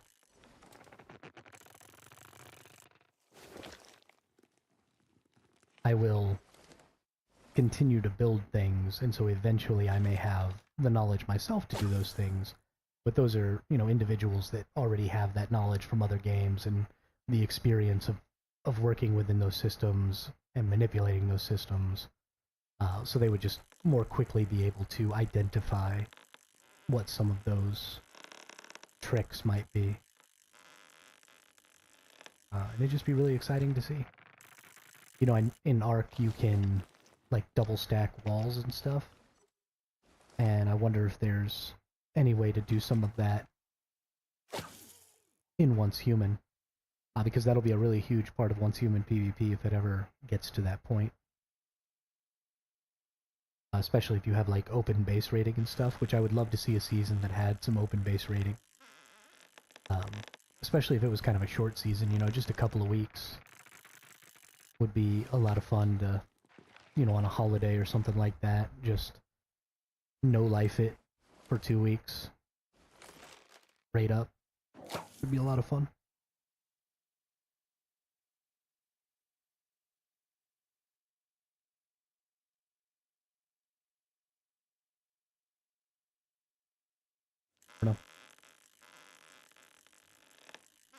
Y'all got any cool things that maybe you found inside Once Human or about Once Human, or little tips or tricks or something that you think most of the community doesn't know about?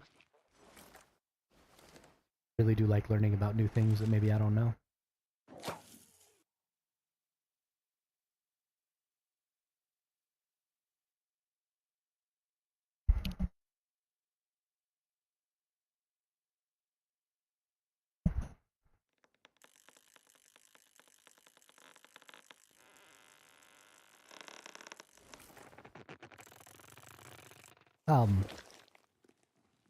Nerd gamer, if you're uh, still leveling a character, in order to get my characters to level 20 to earn their Eternal Lands, if you join a server that's already a couple of phases in, you can do the commissions of multiple weeks really quickly. So you can do week 1, week 2, week 3 commissions. I only had to do week 1 and week 2 commissions to get to level 20. So if you just complete those, you'll be level 20 really, really quick. Took me about 20 minutes, maybe a half hour. Sorry, I should have said something earlier. I didn't think you were actually going to level a character once you found out.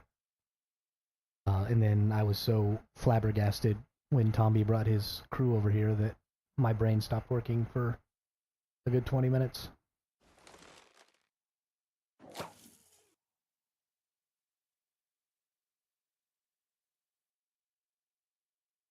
Which was hilarious. What a good day. Oh my goodness. So many people to talk to. And to think, like an hour and 15 minutes ago, I was thinking about closing down the stream. And if I had done that, I wouldn't have met Nerd Gamer, and I wouldn't have been here for Tomby's raid. That would have just been sad.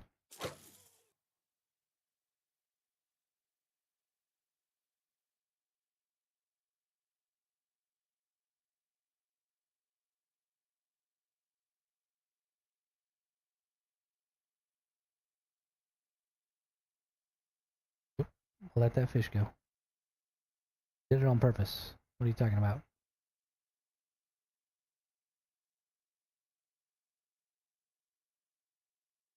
La da da da da da da da da da da da da. Da da da da da da da da da da.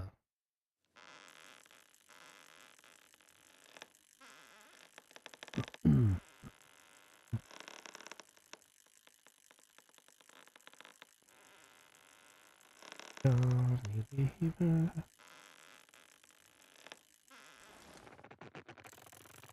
And it's time for us to leave her. Leave her, Johnny, leave her. Whoa, leave her, Johnny, leave her.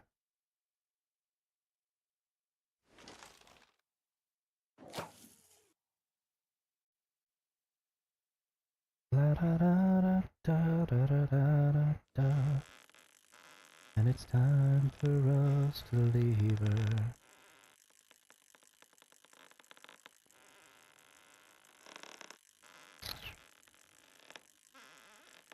Oh, I was fishing the wrong way.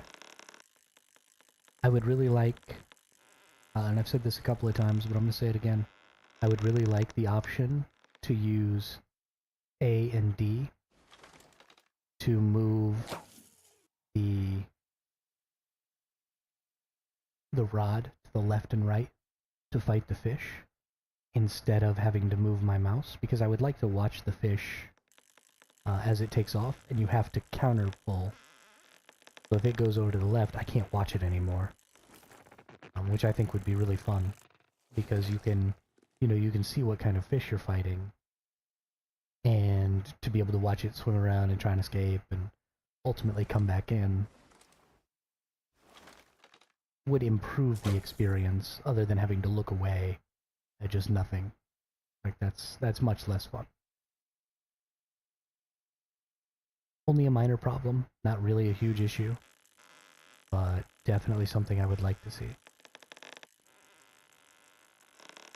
And maybe it's possible to, I actually haven't looked at the key bindings to see if I could change them, so Maybe it's already a thing and I've just been complaining about it for no reason. Let's find out. Settings.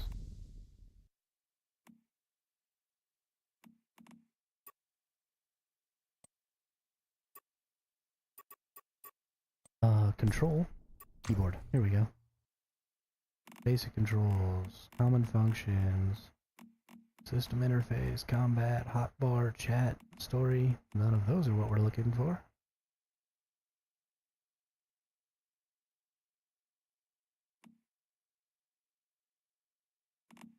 Ah. Probably an exploration. Fishing.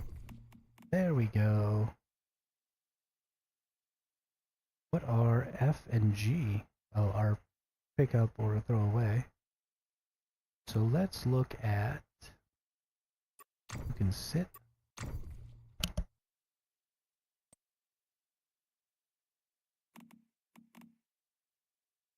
Okay, so let's look at adjust direction. Shortcut conflicts with left key cannot be changed. Please try again. Interesting.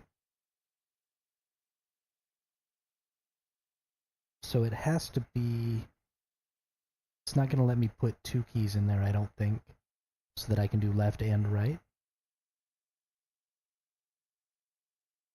Aim, cast, release, act, cast, cancel targeting, reel, exit, release. Let's see.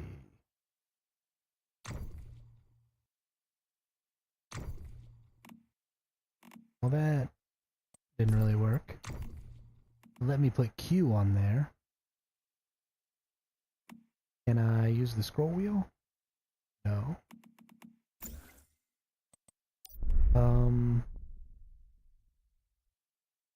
If I restore defaults, I wonder if it restores all my defaults or just this.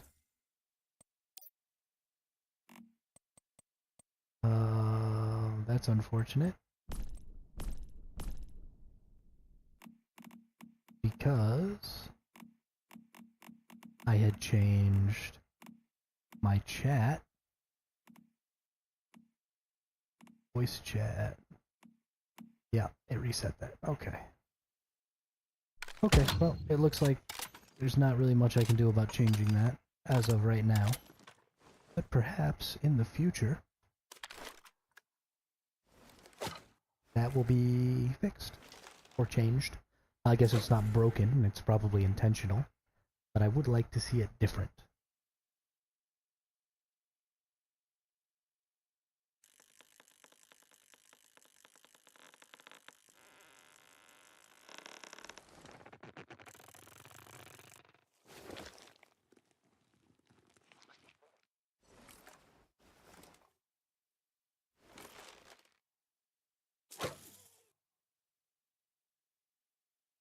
My name is Victor Hugo. Something I really like about Eternaland is while you're in Eternaland, I'm in the Eternaland of my alternate character that is on a different server than this character. But I still see my server's messages for people like looking for players to join different content. So you can be hanging out in your Eternaland doing stuff, or any Eternaland doing stuff. And then if you want to join some content, you can absolutely just go ahead and do that from here. I've never tried it, but it might be possible that you could actually get teleported into like dungeons and stuff, and then like come right back. I don't know. Like I said, I've never tried it. That'll maybe be something we have to try, because that could be pretty cool. It's good.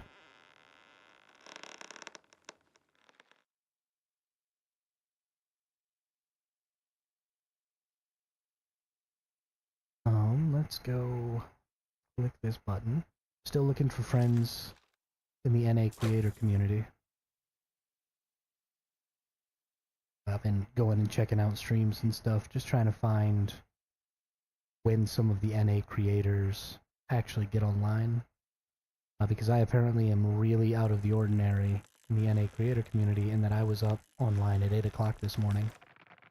And up until today, I had been streaming from like midnight to 8. Because I like to be awake at nighttime. And so it seemed to me like the only people who were streaming were from Southeast Asia and EU.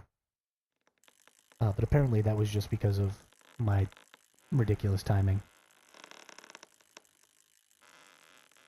Because why not be ridiculous?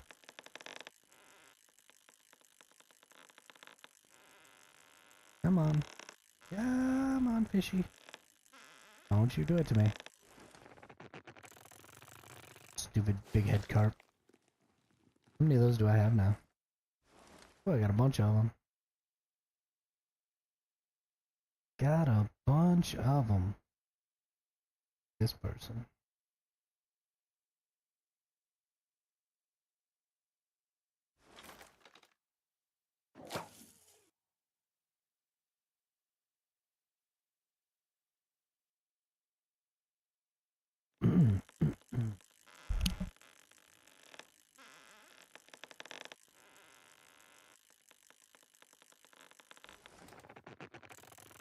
Hey, koi carp.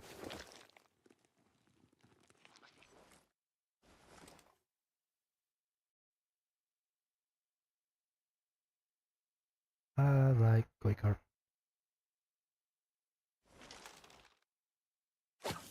La da da da dee. La dee. La da da dee.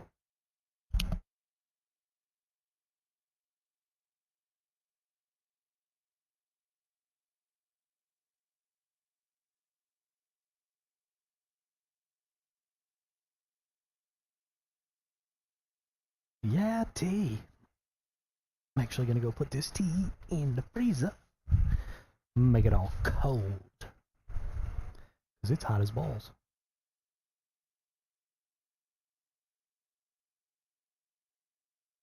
I can't wait until it's fall. And then I'll be really upset when fall turns to winter. Because I hate the winter. It snows entirely too much here. It needs to calm the heck down with the snowing.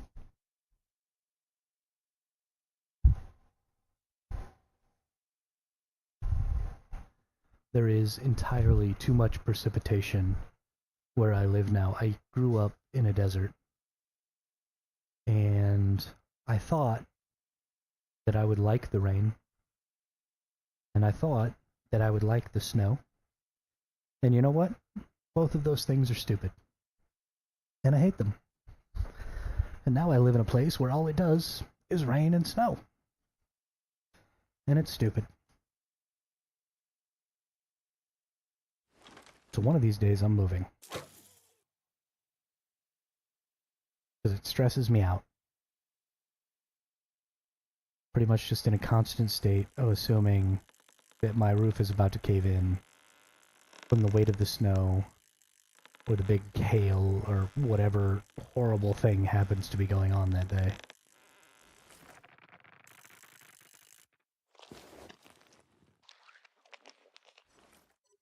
It's just horrible. There's no reason for it.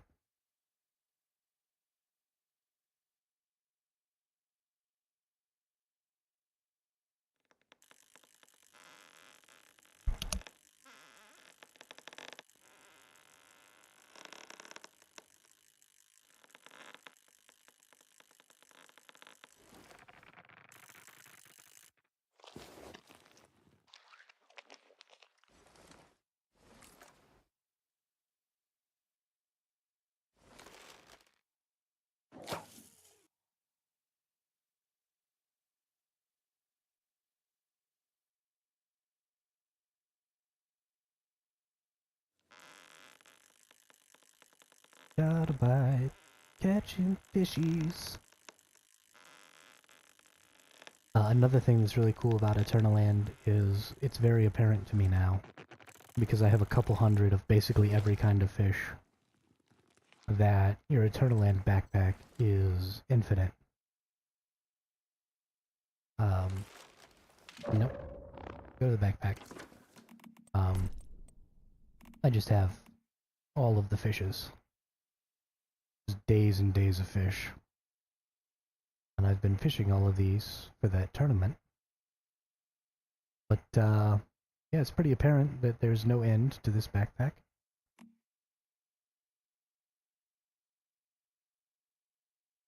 Oh. I might be about to hit the end of this backpack. Hang on. This might be exciting. If I was just bragging about how there's no end to the backpack and I'm actually about to hit it, I'm gonna lose my mind. We're gonna keep going here. See if we can't fish a whole backpack full.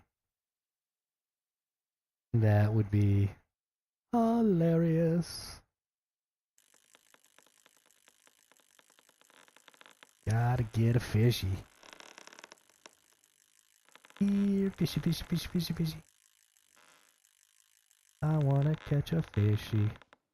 And then I'll catch more fishies. Come on, I wanna catch you. You are a little fishy.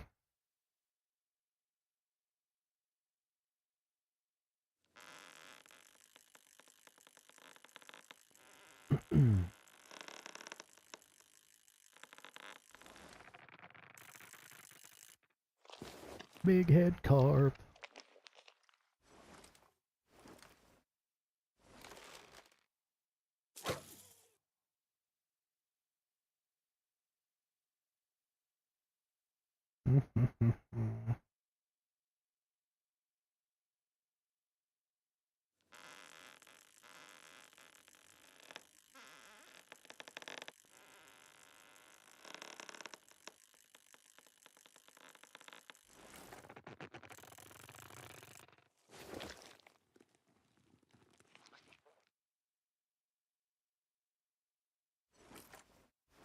Collect up those.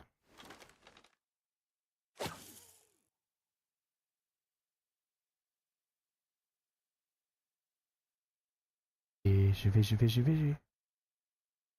Fishy, fishy, fishy, fishy.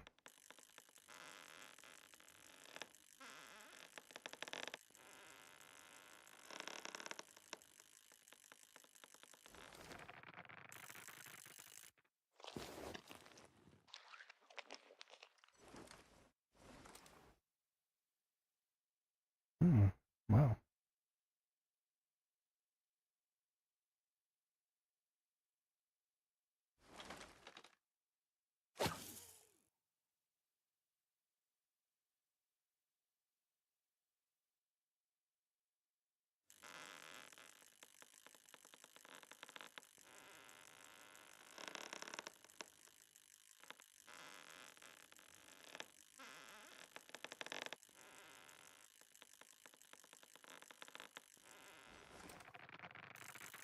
Caught that fishy.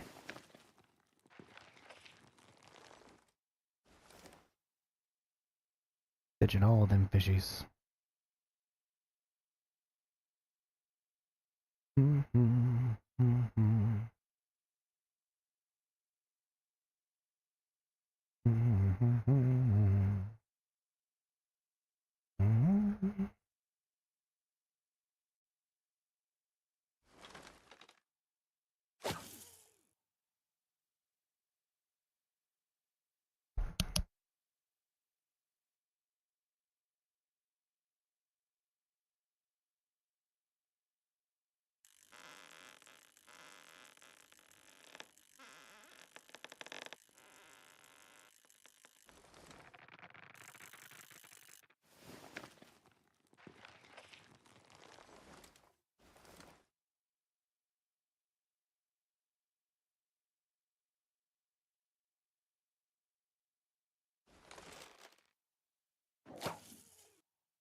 I'll let that fishy go. Not paying as much attention as I should to the fishies.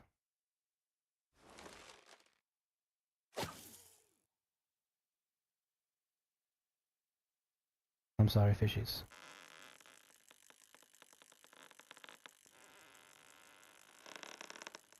My bottomless lake of infinite fish.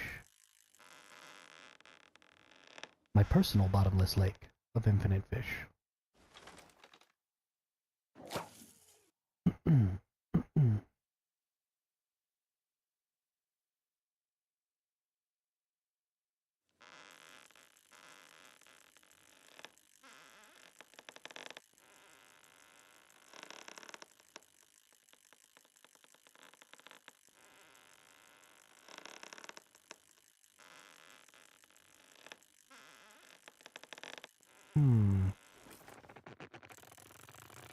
So just as a reminder, if any of you are from the NA region, because I never know when new people are coming into the chat and stuff, if you would like to be able to do a little PvP, that's what I'm here waiting for.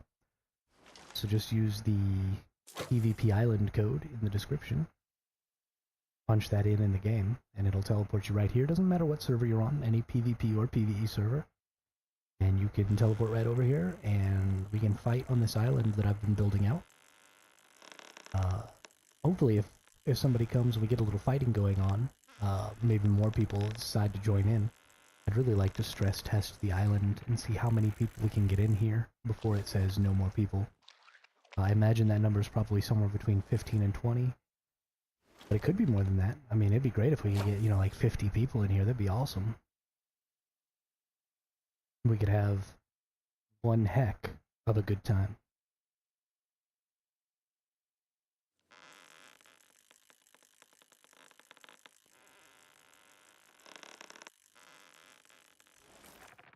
I don't know how many more fish I need to catch. It was only 5. I don't know if I've caught 5. I'm gonna keep going. Maybe if we catch 3 more, if it hasn't told us that we're at our limit yet, then I'll know that there is no limit, or at least not a very small, or not, it'll be a pretty excessive limit. You'll have to go way over the actual limit to reach the limit. I'm gonna say limit a couple more times, sort of incoherently.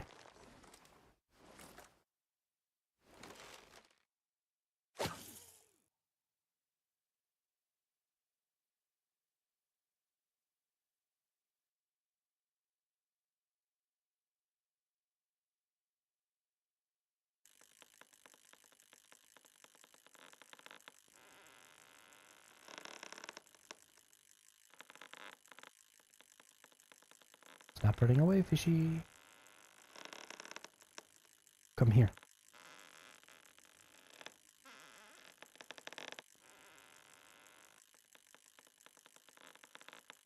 Don't you dare. Don't you dare break. That's what I thought. My fishy.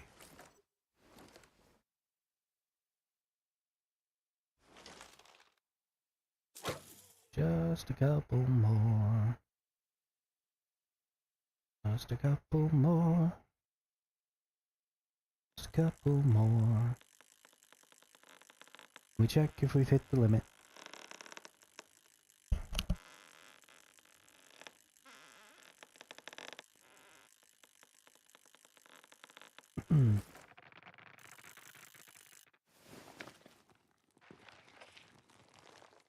Alright. One more fishy. And then we'll see if we've hit the limit. Limit. Speed limit.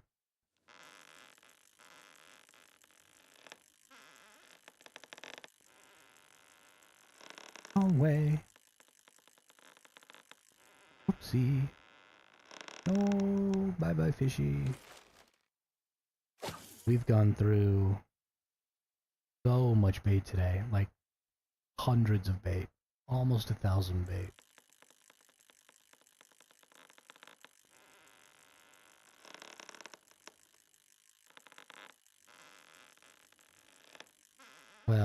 Maybe not almost 1,000, but over 500.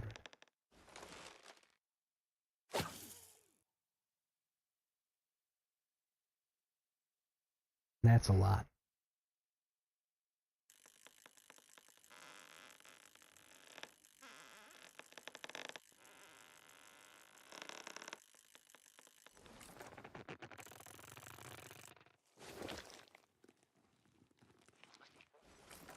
Okay. Well, I feel like that should have been the last one. Nope. Still one more slot, so we gotta try and catch 2 more fishies. I must have missed a lot of fish, because I wasn't paying attention. Which sounds about right for me. I don't normally pay attention. Especially after almost 9.5 hours now.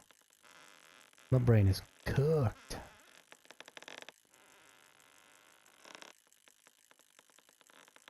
Coming up on time to get some more food in us.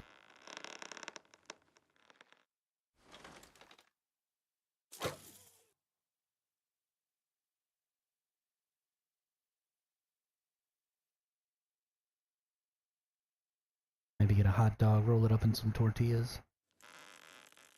Wolf that down real quick. Only takes a couple of minutes.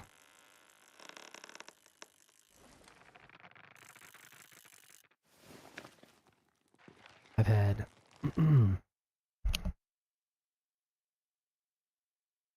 I've had so much good fortune and support from Dealbreaker and Tomby today that I don't want to, not sort of be active in my stream for an extended period of time, and then maybe have, some viewership or something fall off. I know some people just turn streams on. I used to do it all the time, where I would just turn a stream on so that there was just some sort of noise in the background while I did stuff that I was able to ignore. But it helped me focus. And so if there's anybody out there doing that, I don't want them to maybe fall off on the viewership. I've had so much good fortune, I would hate to not utilize that as much as possible by, staying on, continuing to stream, and continuing to sort of ride that wave.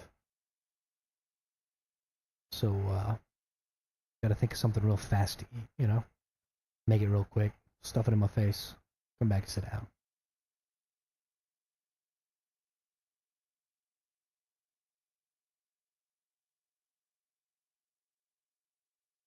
Nothing is biting my line. No fishies. No fishies.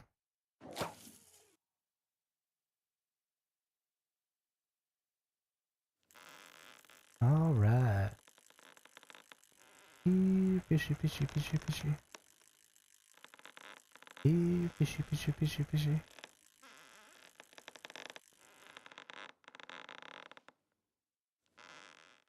I think the fish are getting smarter. I think I've been fishing here for too long. Now they're smart.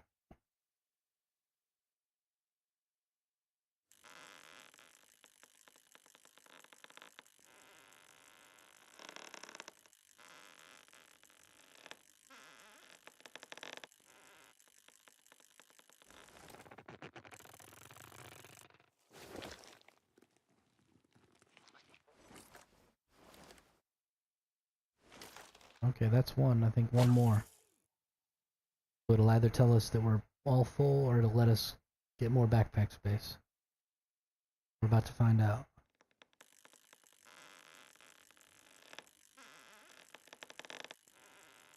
Oh, fishy. Come on, fishy. Back over here, fishy. Here we go. Now we're gonna know. I think it let us get more backpack space just now. Whoa. Yep. So it is an infinite backpack. Unless I'm about to log off and then all the fish that aren't supposed to be in there are just gonna like disappear. Oh, that'll be the worst. Please don't let that happen. Because I don't even know where the backpack is supposed to be at. I got so many fish. This is a ridiculous amount of fish. I couldn't even begin to store all these. They really need to come up with a way to stack these. I know that, they have different sizes. But give me a break. Give me a break. Can we maybe not just have like small, medium, and large?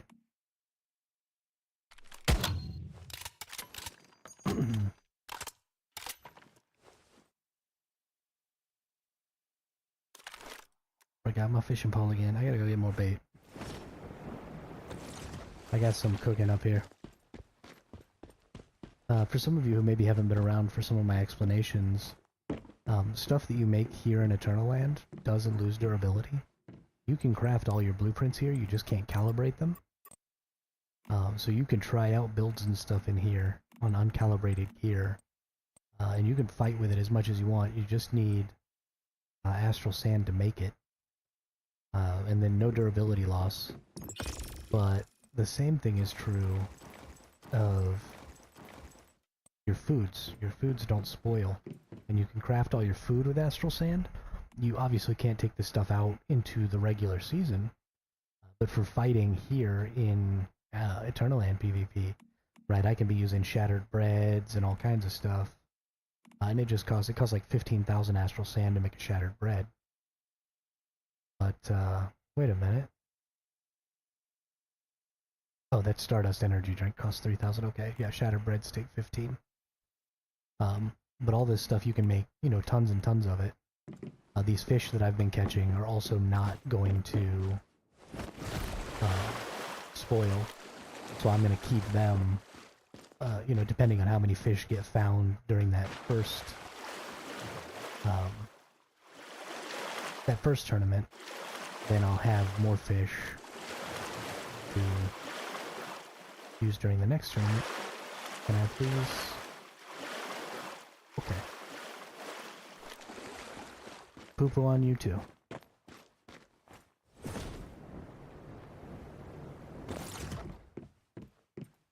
Almost fell in.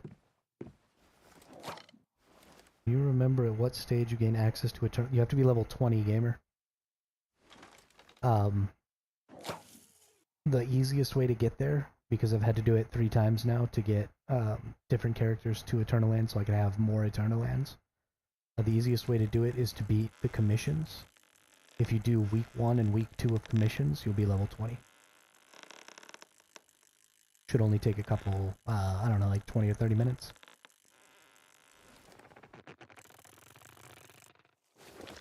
It's real quick. And you can use up all of your,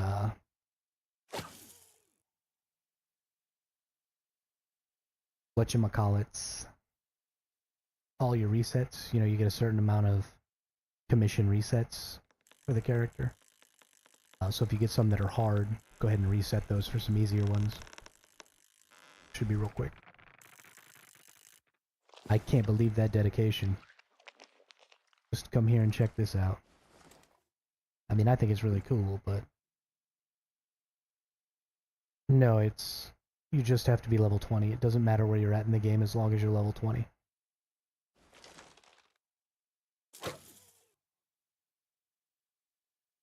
What, you know what? I'm gonna try something, try and save you a little time here.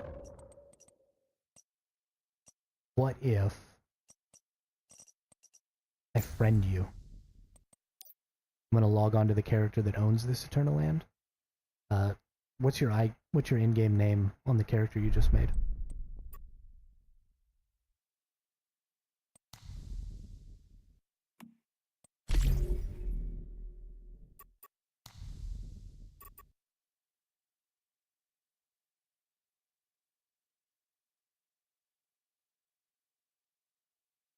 This might not work, but it might save you time.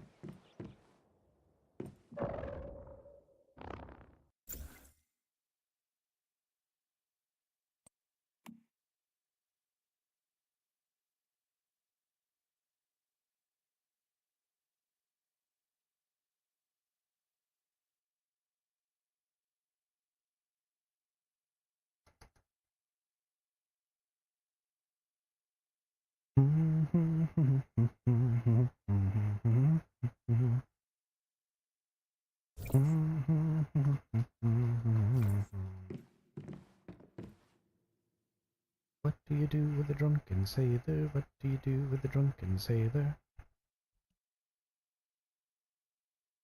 What do you do with a drunken sailor early in the morning?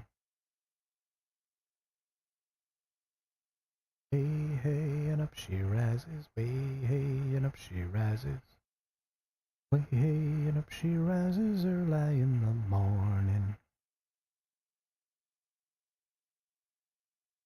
Put 'em in the scupper with a hosepipe on 'em. Put 'em in the scupper with a hosepipe on 'em.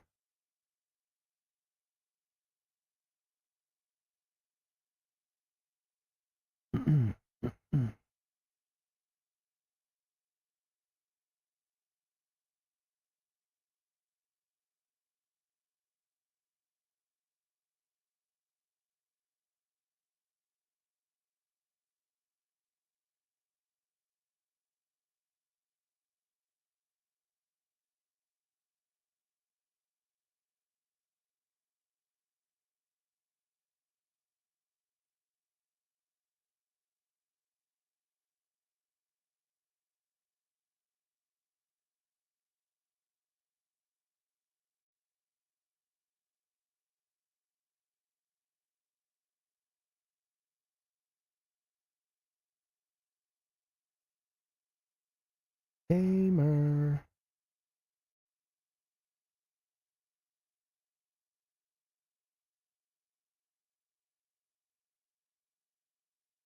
Are you there, my friend?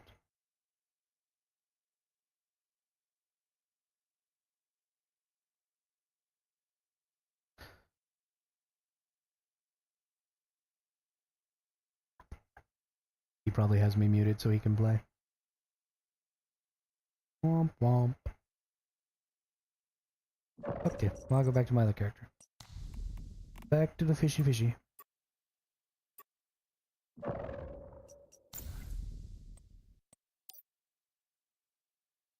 You have more than one character, you can just hit that re-login. It'll take you back to the login screen. You can switch over. Real simple.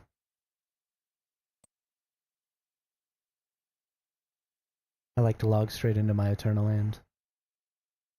And then use the code for the other Eternal Land to get into it. I feel like it's faster.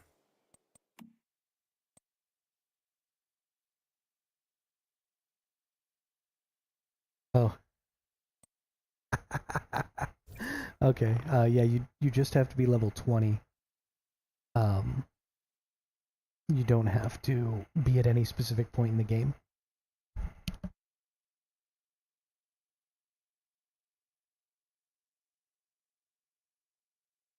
So the easiest way to get to level 20 is to just do the first 2 weeks of commissions, and you'll hit level 20.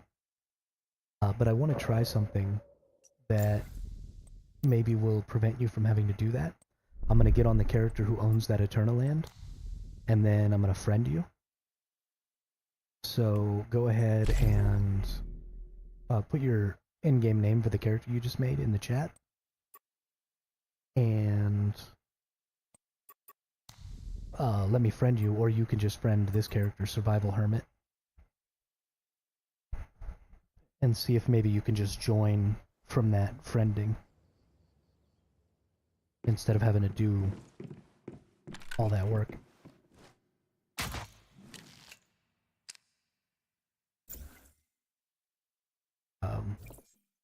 So you can...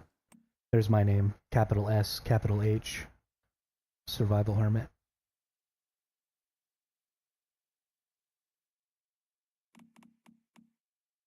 And as long as you spell it right, then you can cross-server friend. You don't have to be on the same servers to be friends in the same region. Not even to invite.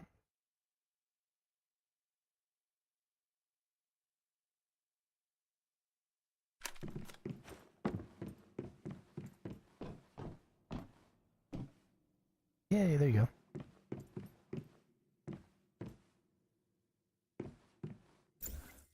Cool. Now maybe you can, if you go to your Eternal Land menu, then you should see all your friends' Eternal Lands. Can I enter? Okay, your Eternal Land is not active. And maybe you can just click me and join from that. It may tell you you have to have your Eternal End active in order to do it still, but...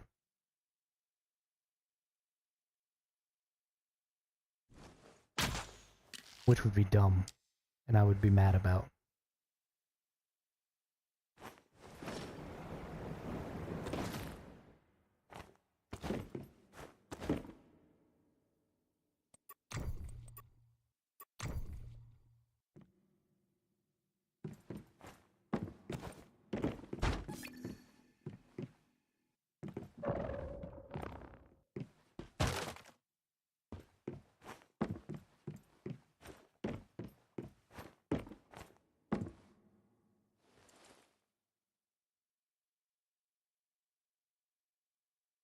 On the island. Oh, it did let you spawn in.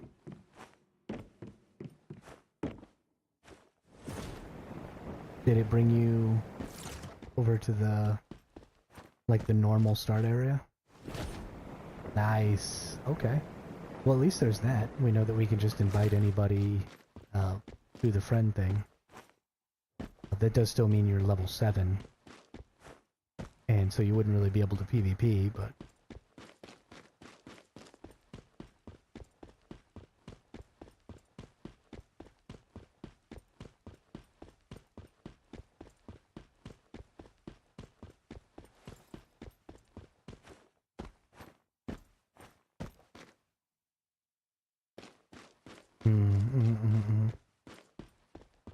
Yeah, V's got to get his 2 cents in.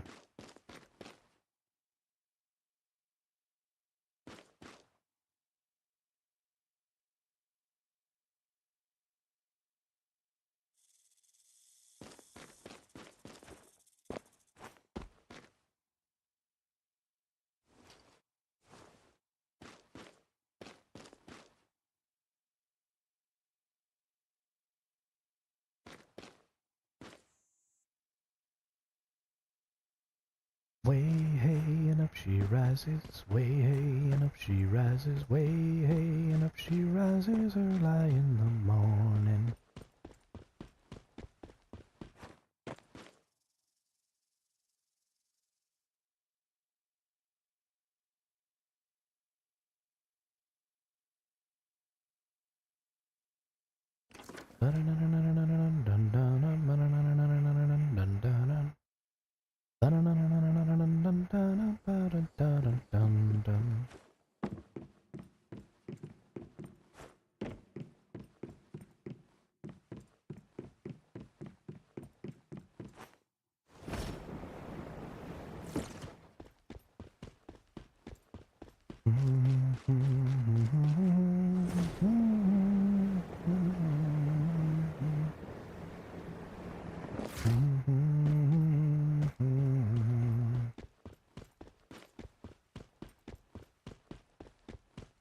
Away, Santiana.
Oh, where has the gamer nerd gone? Oh, where could he be?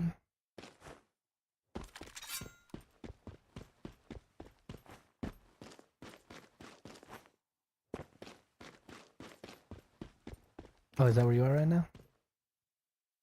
Oof.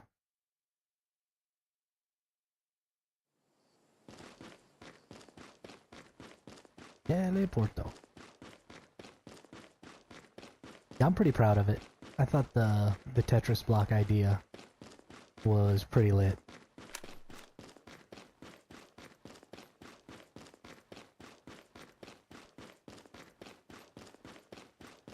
There is a lot of problems with the lighting in here, though. And that is very upsetting. But I think it will lead to a lot of really fun gameplay. I mean, it's so hard to find people in here. You could easily have 10 people running around in here.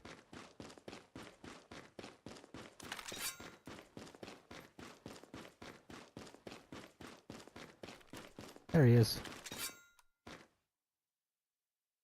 What up? Hey,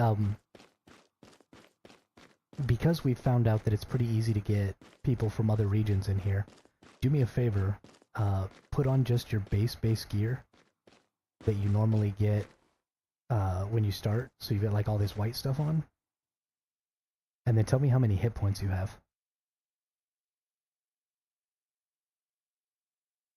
Or even better, because we want to make it, I want to see how your gear compares to mine, so just don't wear any gear. I promise I'm not trying to get you naked. I just want to see what people's hit points are with no gear on. You don't have to take your weapons off because we'll want weapons on. But if you have no gear on at all, I have... and then you just press crouch. And it'll bring up your HP, but I have 700 hit points at level 21. How many hit points do you have? 7, okay. So your gear is the only thing that determines your hit points. So we can cross-server PvP. How much damage does a tier 1 crossbow do? Yeah, because I only do 123 damage to you.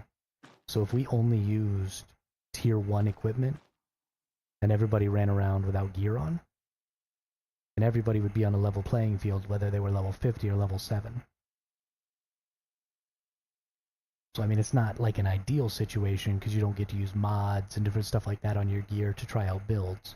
But you could have like a really, really low level PvP with people from all kinds of different regions.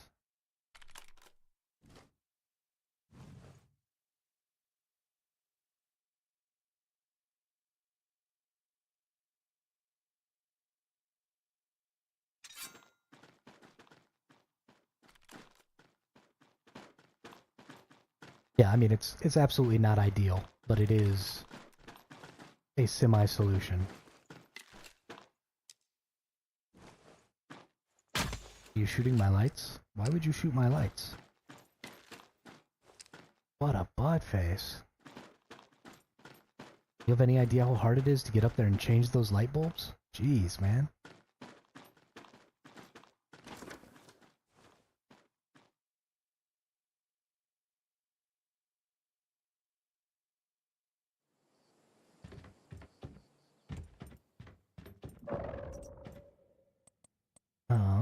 Let's open up my permissions here. Permissions. Nerd gamer. Allow use of facilities. Okay. I also give you permission to use the facilities, so if you can like craft gear and stuff here. I mean, all you have is the basics, but... Well, actually, I guess you could put mods on gear. Well, you still wouldn't want to, because the players would be... But you could at least craft all tier 1.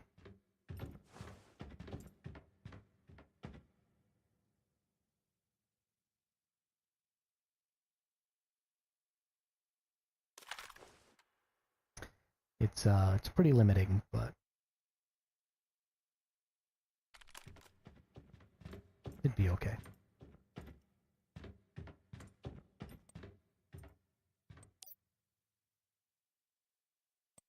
I don't even have a sniper rifle on this character. Oh, I don't have anything.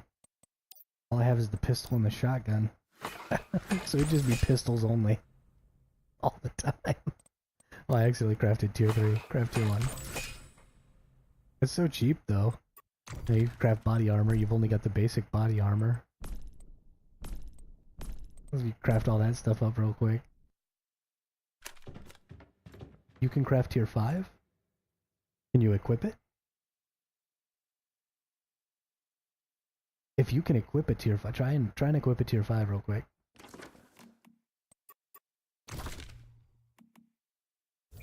Because I can craft on my character.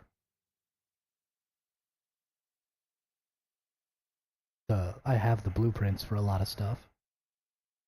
And I could make you all tier 5 gear, and if your gear is the only thing that changes your hit points, that's revolutionizing.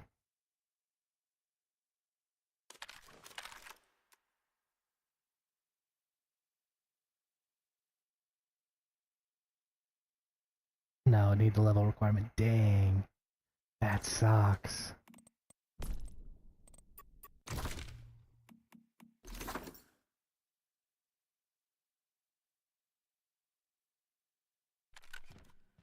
They should change that.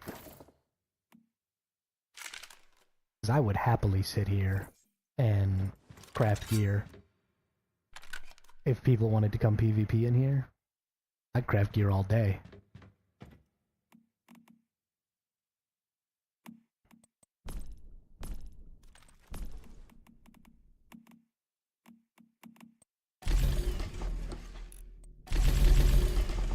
Craft gear all day and be totally hype about it.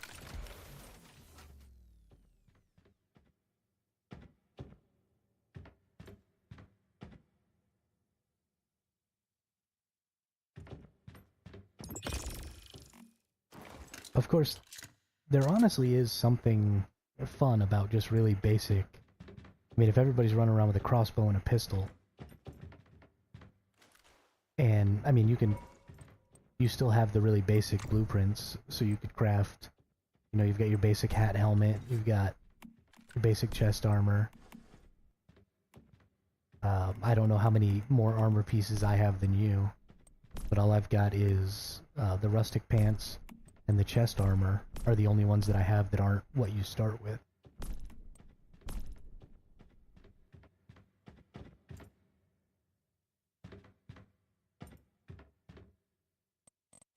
And then the only blueprints I have are the crossbow.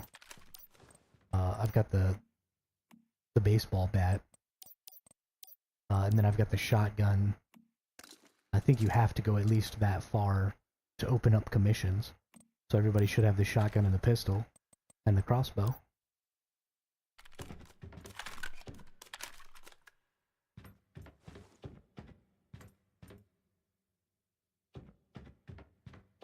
Yeah, it looks like you have the same pants as me. So we pretty much have the exact same gear loadout potential.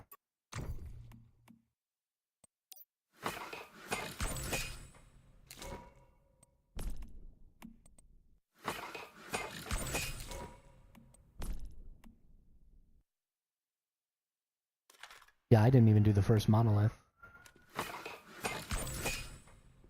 I just got to where that lady goes back to town or whatever. And once she goes back to town, or once they tell you to go to town or something, or maybe I did do the first monolith. I don't know. It's been a while. Yeah.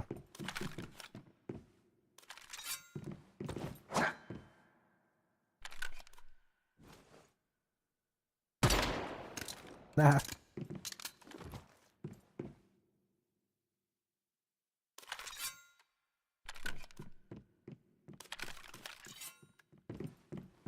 Honestly, that's kind of crazy. The time to kill on super low-level PvP like this is insanely high, because I only do 147 damage with a headshot to you with that pistol. So I'd have to shoot you a bunch of times to kill you.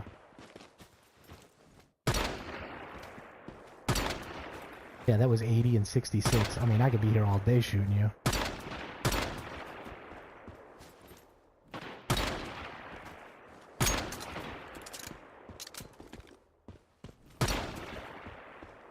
insane. Oh, there we go. The crossbow's way better. You want a melee? Think you got what it takes?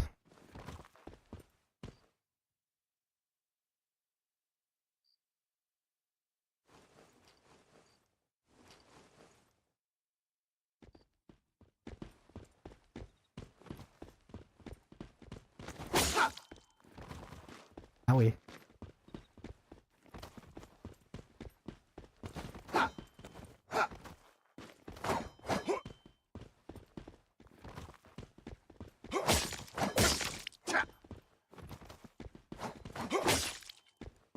Oof. I think you hit me way more times than I hit you. Oh, I should have just let you die because you resurrect with more hit points.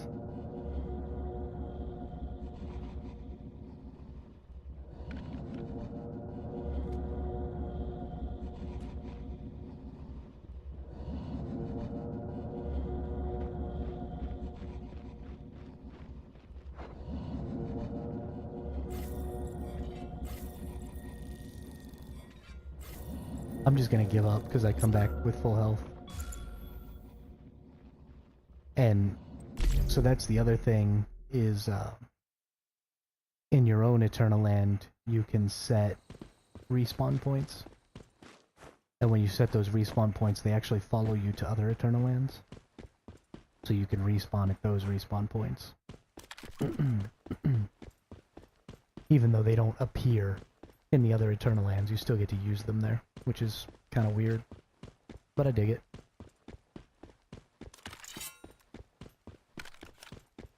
I'm starting to get more and more happy about the idea of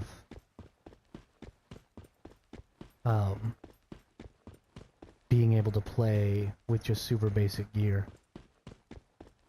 Because something else that can be done is I can craft on my primary character lots of different weapons in tier 1 that everybody would be able to use. And honestly, I can craft different armors and all kinds of different stuff in tier 1. So as long as everybody's using tier 1 gear, we can make whatever tier 1 builds we want. And then let people fight in them. That, I mean...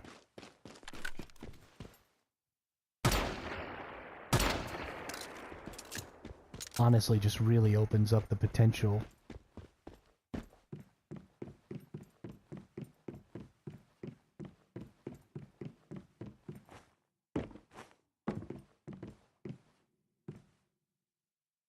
So you haven't opened up the memetics, but I don't know... yeah, so I guess everybody would kind of be stuck on, so I'd have to turn off cars. Oh, you can. You had already unlocked the motorcycle?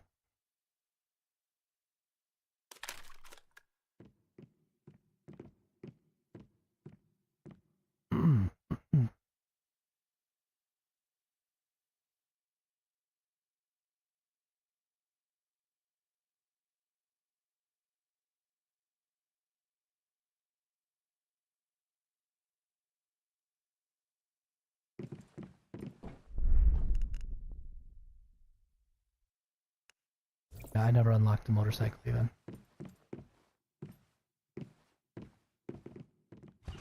Yeah, I don't even have a motorcycle.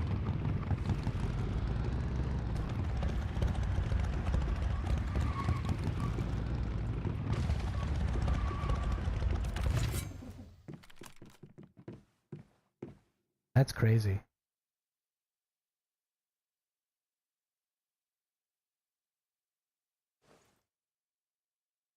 I'm really happy about this. I'm so glad you came over here so that we could test some of this stuff. This is really great.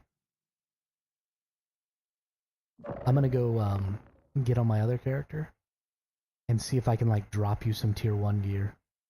Well, actually, let me see if I can just drop gear. That somebody else can pick up.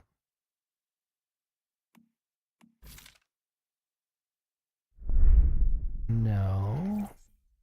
And you can't access this weapon chest in here either, can you?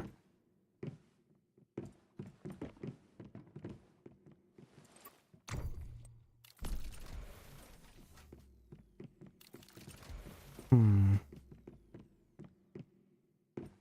me go see if I can just put it in a regular crate. I don't think I can. Actually, I'm positive I can't. Dang it. How do you share gear in Eternal Land? There's gotta be a thing. Can we trade? Oh, we can't even trade in Eternal Land? What's up with that?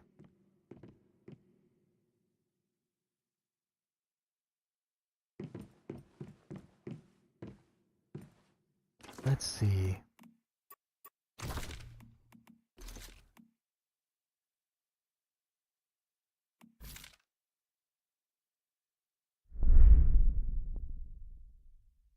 You can't vending machine weapons. Actually, you can't build vending machines here at all. Darn it, darn it, darn it. Well, that really limits things. That's unfortunate.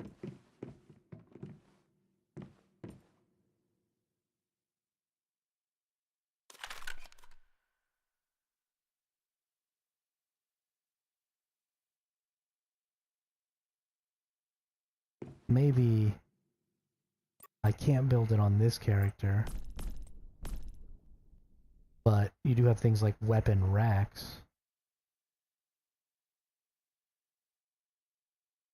Let me see if I can build a weapon rack.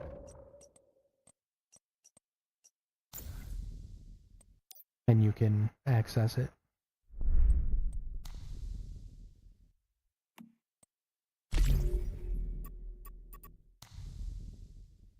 There's gotta be a way to trade equipment in Eternal Land. Because that would just solve all of my problems. So it needs to be a thing.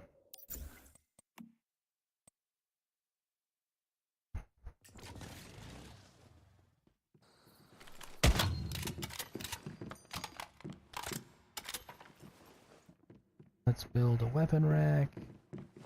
Put it on the wall. Then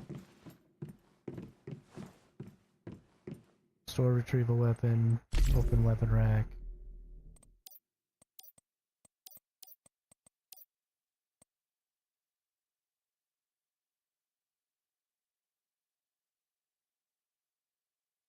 Put it on slot 1.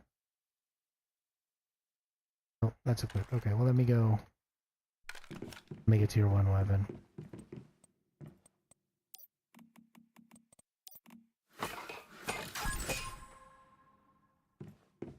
Can you access that weapon rack at all?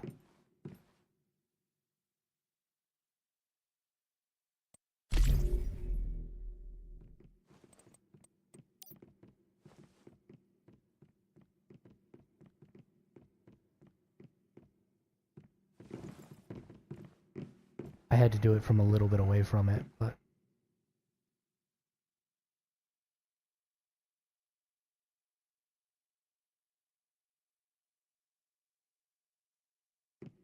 Gosh darn it. Why do you do this to me, game?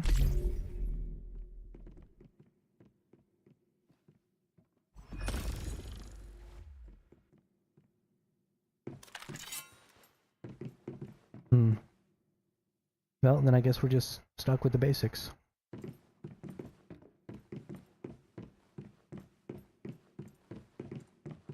Now I have you set up to where you are allowed to access things. Even my other character, who owns this island. So this character that I'm on right now is the one who made this weapon storage crate. And my other character who owns this island still can't access this weapon storage crate. Because it wasn't made by them. So I can't even transfer items to my own characters.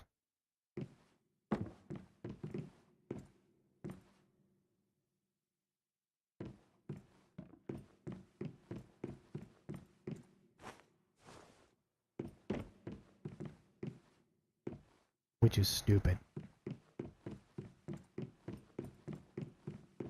I'm mildly upset about.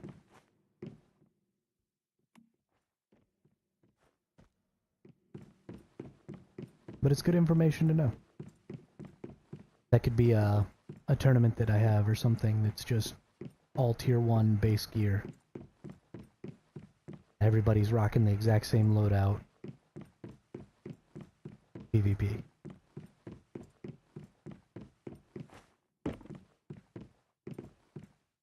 If they would let people use tier 5 gear, well, even then you'd have to be able to transfer gear. Yeah, so it doesn't even matter.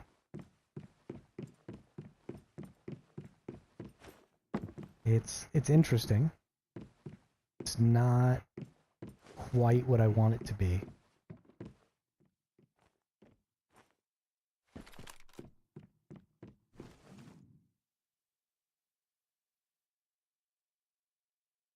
Really disappointing that cross-server play is not, or cross-realm region play is not a possibility.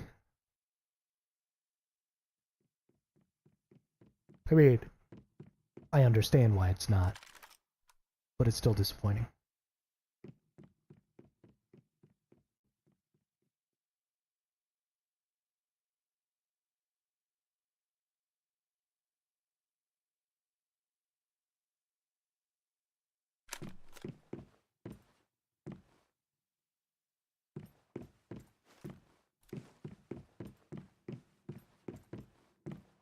Do you have any Starkrum?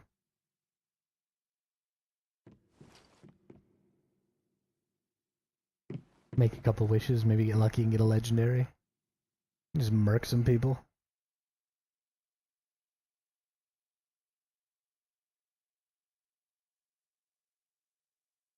Darn. That's sad.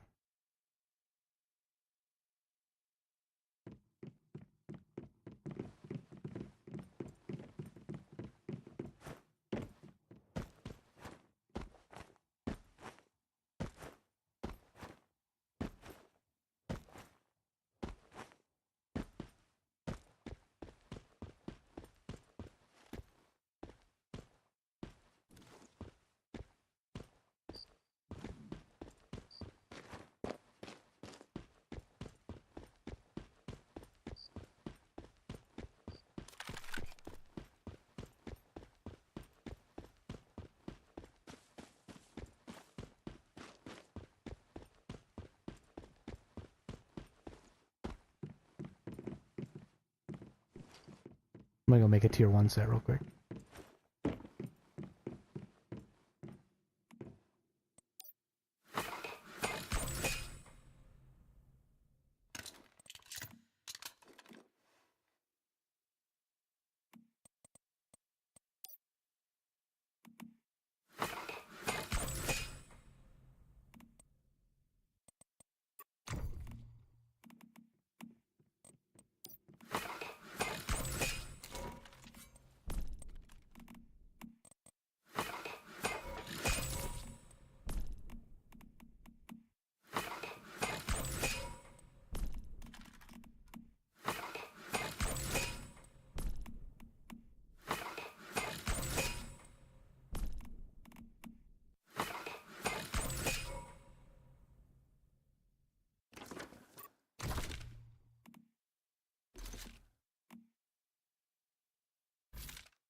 Alright.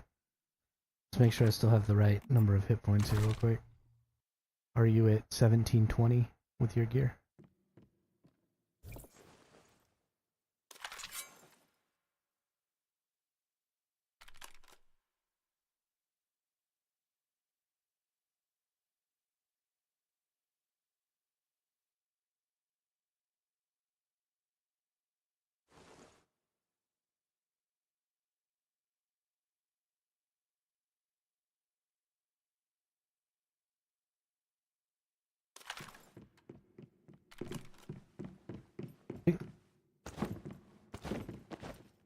You want to go PvP in the labyrinth or something?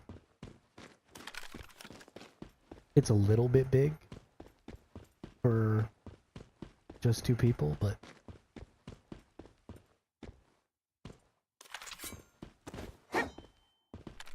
oh, you just turned invisible. Oh, you teleported.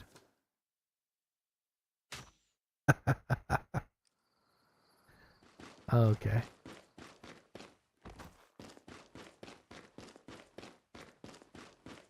Oh, this is gonna be rough. Oh, where'd you... Oh, I don't even have arrows. I don't even know what kind of pistol ammo I'm using. I'm probably rocking like tungsten pistol ammo or something.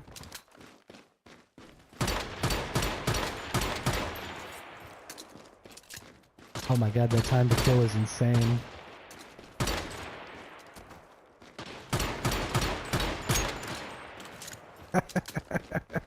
This is so stupid. Oh my god. Oh my god, that's great. Okay, I'm totally into it. I love it. I love it. Spawn in. I'm gonna go make some bullets and stuff real quick. Give me a sec. Dude, that's great though. That time to kill is so awesome. It means that things are a real skirmish. I mean, it's a little high, but it'd certainly be worse. Chopper pistol ammo. Arrows. I will get rid of that one.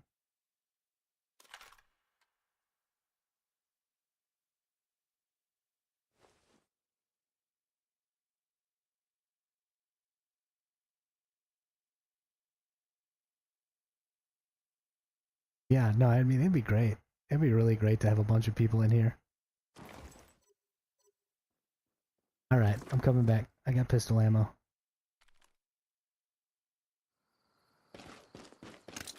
I would love... I mean, just to even see 5 people in here fighting.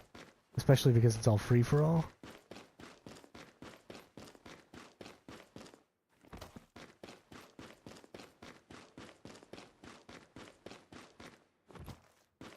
This could be super interesting. It'd be much better to have a couple more people in here just because this labyrinth is so big.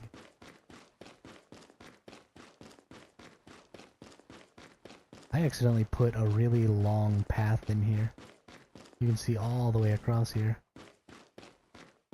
Definitely didn't mean to do that. It's crazy. It's crazy how little control I kind of had over this entire project. As I was building it, I was just kind of placing things in there and...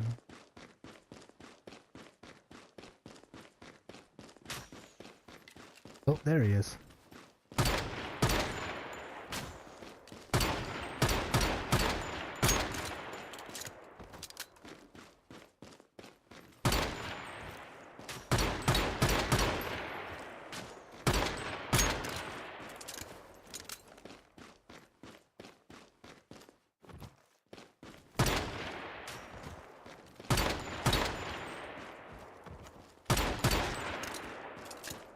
Got him.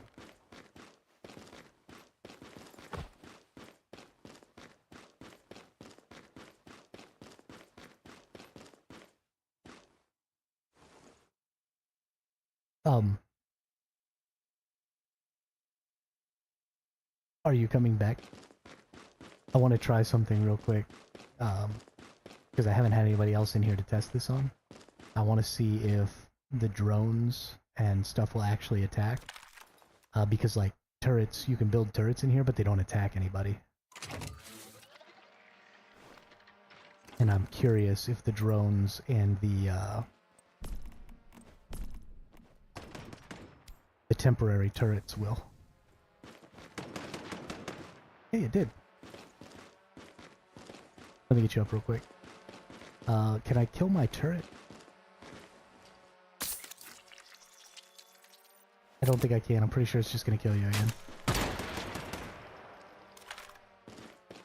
The other thing I want to see is if this thing will attack you.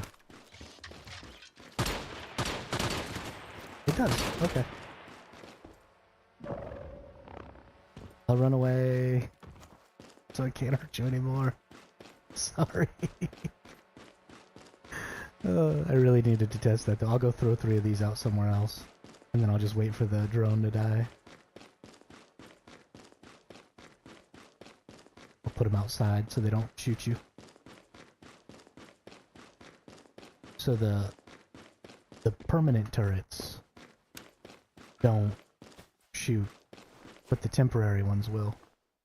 And you can have 3 of those out at a time, plus a drone. You could actually really jack somebody up. That's pretty cool.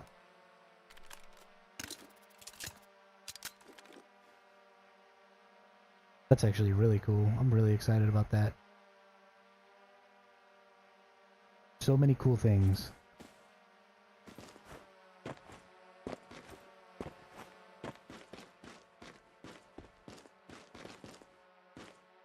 With as long as those things last, I mean, it's going to be a couple of minutes before this turret goes away. Can I kill it? Can I shoot it? It moves when I turn, I can't even shoot it. Because I suck.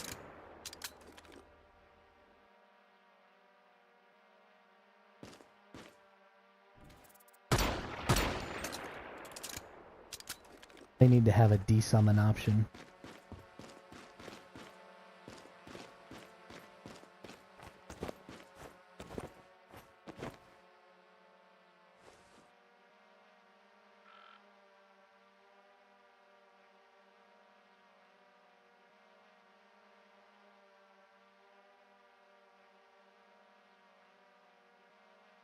Nice. Awesome.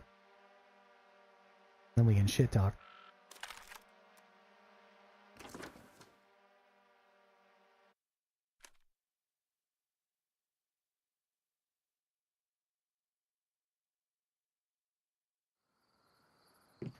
Gotta pick up some arrows here.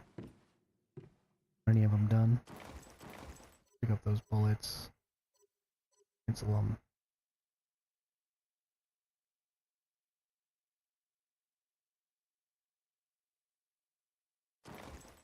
Arrows. Arrows. Couple more. There we go, that's good enough. Is this thing still following me? It looks like when I teleported it stopped. So it doesn't look like the drone can actually follow you when you teleport. But I'm back in the labyrinth if you're here.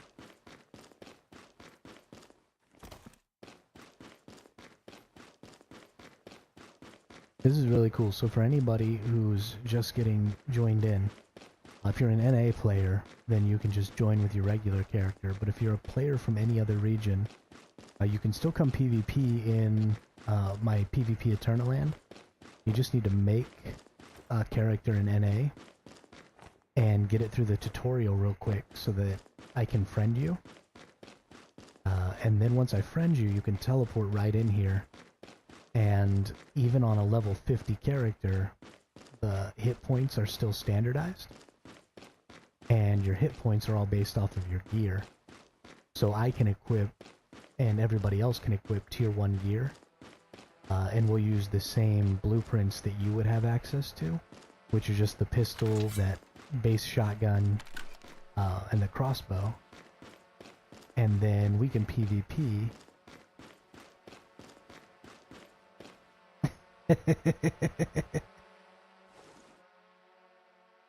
Oh, my drone came back. It found me.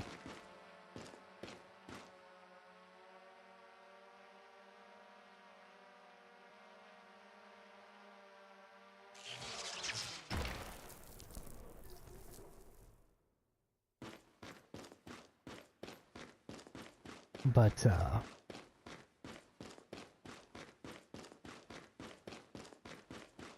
so we then could PvP in all tier 1 gear, and we would have the same hit points as you, and we'd be using the same blueprints as you. So it'd be really basic PvP like me and the nerd gamer here are doing right now. And the time to kill is extremely, extremely high. I'm only doing 60 to 80 damage to the nerd gamer with a pistol shot, and he's got 1700 hit points, so I'm having to hit him 20 plus times for him to die, which is hilarious. and is a really different gameplay loop than you have in normal PvP in this game, where even uncalibrated, my sniper rifle, when I get into my Fortress Warfare, can one-shot somebody who's in level 50 in full gear. So, I mean, it does like 14,000 damage to the head.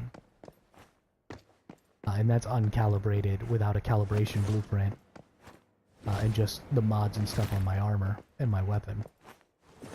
So, the fight format of low-tier fighting... Oh, where the fudge did you shoot me from?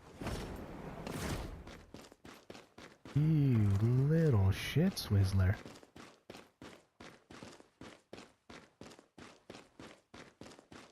Now where'd he even go? Oh my god, I'm so bad. Oh my god, I'm so bad. Oh my god, I'm so bad. Run away. I need something with a bigger clip.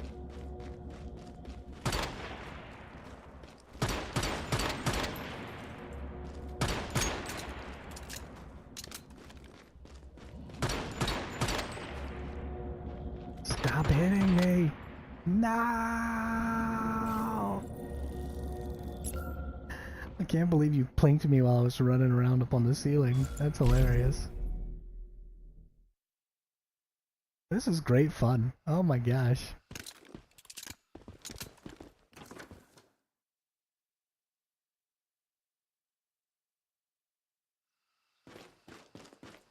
Everybody will have to make sure and unlock the memetics that give you the tier 1 HP. I think you're typing to me right now, so I'm gonna cheat.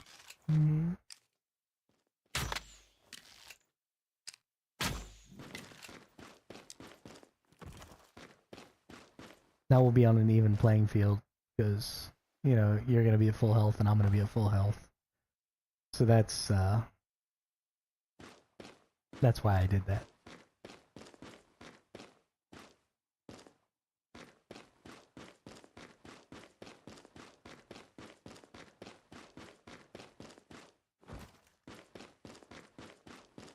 This is a ridiculously large amount of fun for being such low tier play. And it really accents how valuable Eternal Land can be.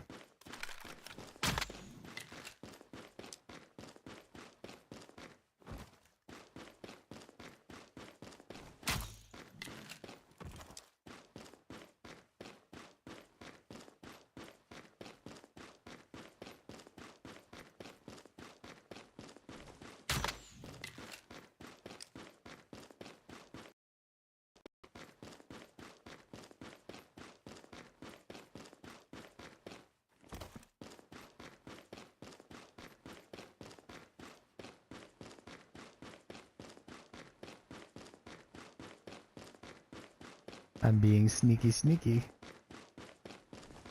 Oh, he found me. Oh no. I'm in trouble. He's a better shot than I am.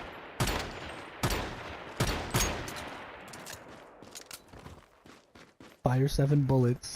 Hit 1 time. Oh my goodness. Run away!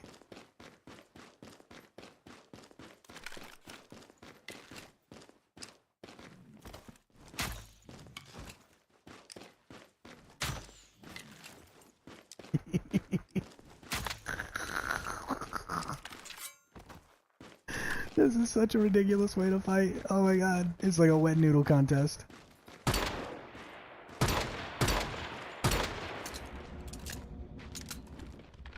Oh no you don't. I'm gonna get you. Ooh, you almost dead. Oh! No!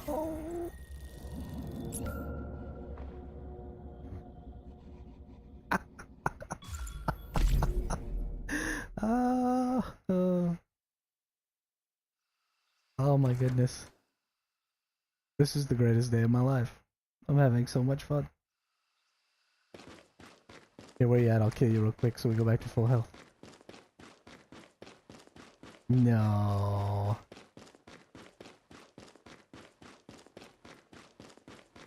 Yeah, I got a little overzealous and I kind of started running at you. Oh my goodness. This labyrinth is insane. God, I wish there were more people here right now. Oh, there you are. Oh.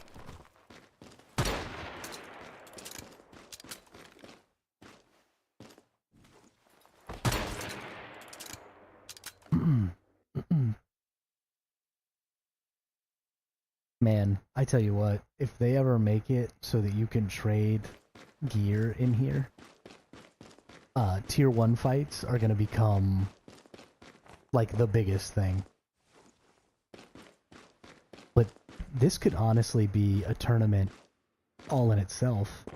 If you made an arena and did, like 4-player tournaments, where, you know, you put 4 people in an arena at a time, and then last one standing moves on to the next heat, and you do, you know, like a bracket. Because the time to kill is so high, like, there would be time for allegiances to be made, and people to fight against each other in that way. And then, like, break those allegiances and turn on each other, and, I mean, just the time to kill is so long. I'm definitely turning this into a PvP format in this game. This is wonderful.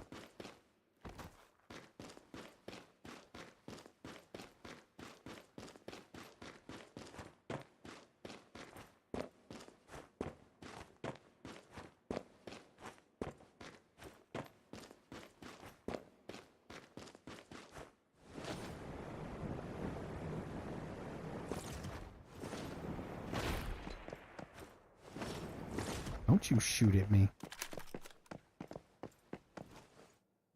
Who do you think you are?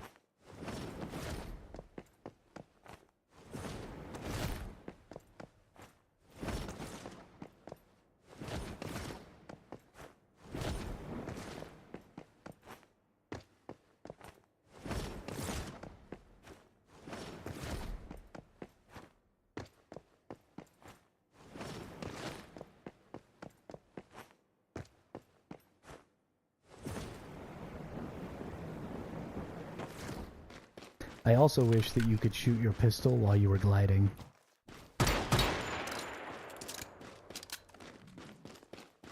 I seen you.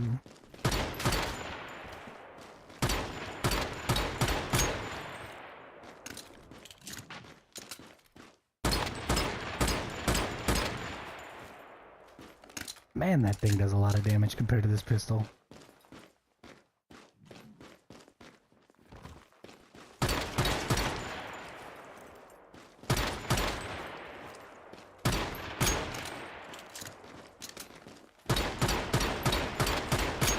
Also, I'm a horrible freaking shot.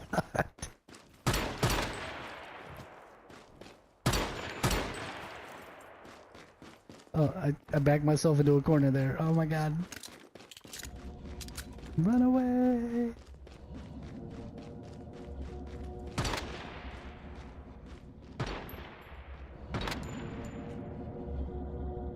It doesn't even look like you're looking at me sometimes when you shoot me. That's hilarious.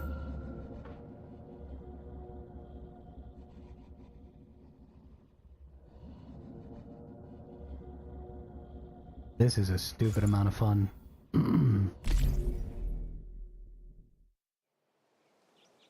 I honestly... I mean, this is a new PvP format. We're totally making this a thing.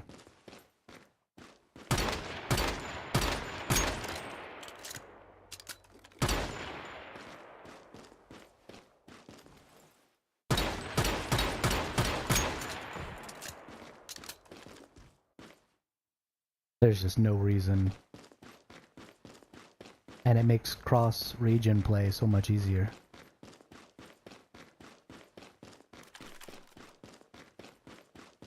how to make a shotgun and see how the shotgun's damage is.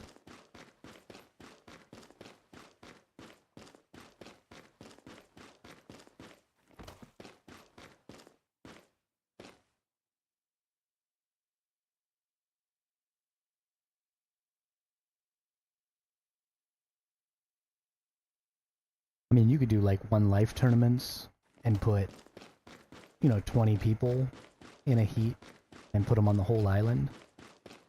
And, there's so much potential for running away from a fight. Do like 1 life, no activators. So you can't like heal or anything like that. Because the time to kill is already so high that would basically make it impossible to kill someone. But as long as you're not healing, I mean,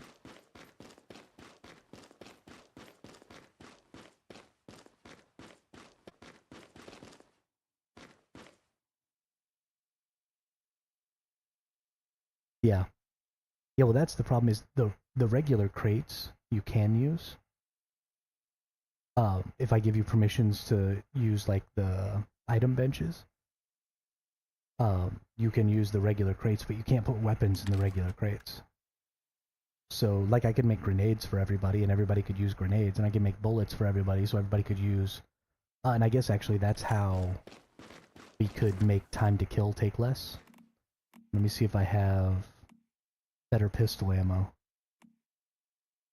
Well, let me just go make some better pistol ammo. Because right now I'm just using basic pistol ammo. So I could make everybody, like, tungsten AP pistol ammo. And let's see. If I make tungsten AP pistol ammo.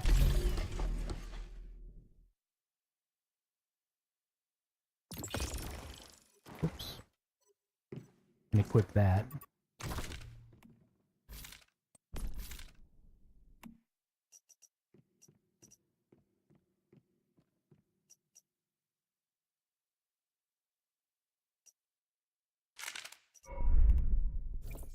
So normally I'm doing 100 whoops. Normally I'm doing 147 damage to you on a headshot. So if I shoot you in the head with the tungsten, well, it's only 168. Wow, that only increased the damage by 11. That's, or, no, 21. That's hilarious. But that's still more damage, I mean.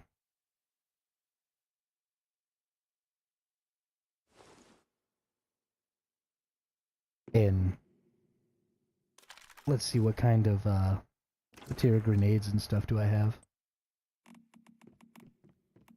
These are the highest tier grenades. That said it did 1800 damage. Oh, I held on to it too long and it blew me up. Well, now I know how much damage it does. It does enough to kill me in one hit. That's how much. So you could absolutely use tactical items like grenades and stuff to lower the time to kill. Because they're so difficult to use.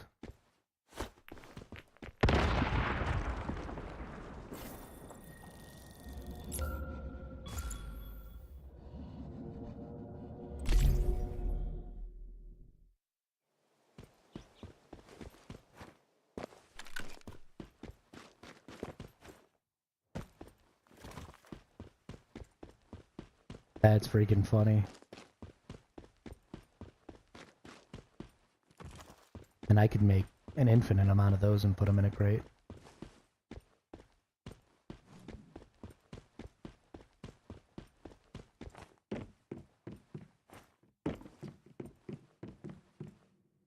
I am definitely going to save this gear set.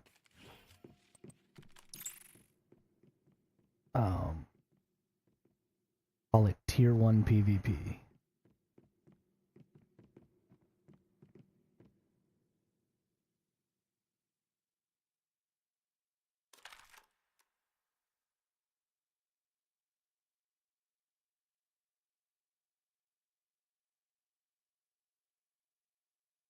There we go. That way I can just get back to it real quick. Whenever I need to.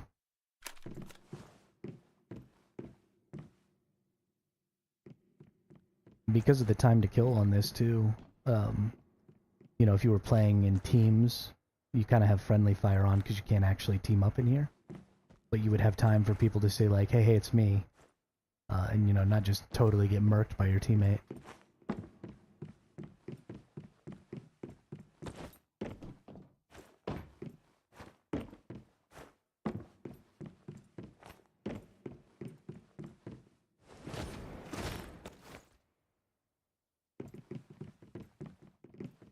Why is there a hawthorn berry? Did you plant this?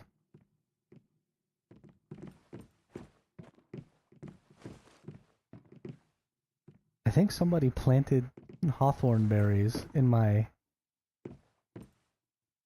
I did not plant these.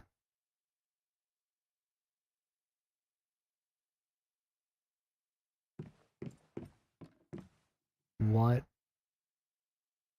in the holy crap is going on?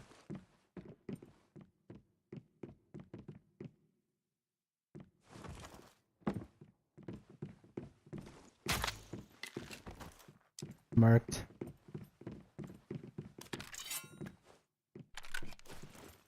Oh yeah, I want to see how much that does. Do it.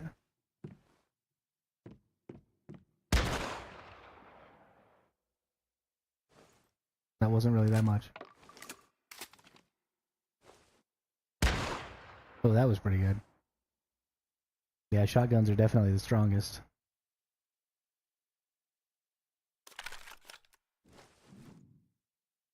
$71 a shell, yeah. 5 shells. So, I guess they're about as strong as a...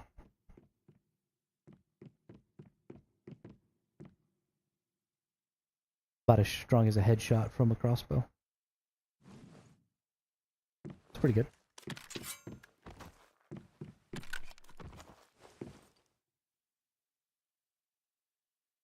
I'm so glad you came and tested this. I'm so glad we found out that you could just wear tier 1 gear and have the same hit points no matter level. That's a really big bonus. Really big bonus.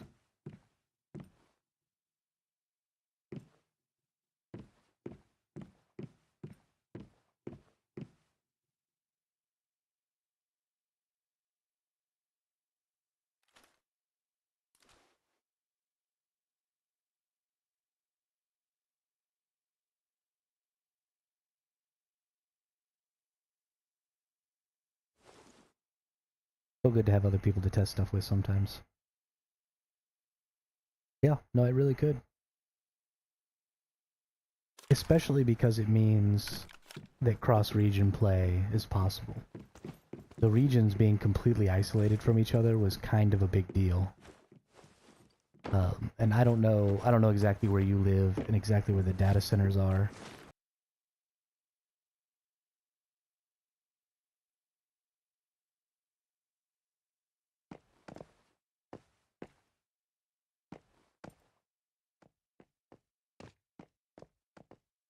Yeah, that's crazy.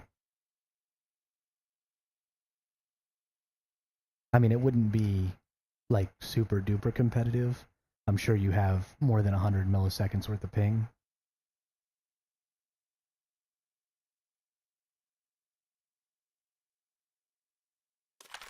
But,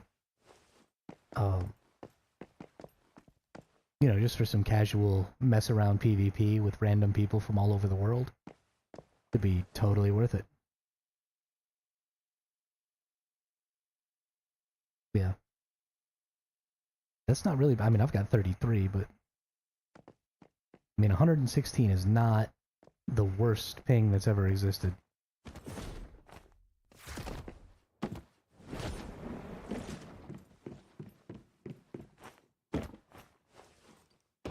I wonder how that would change if we had more people.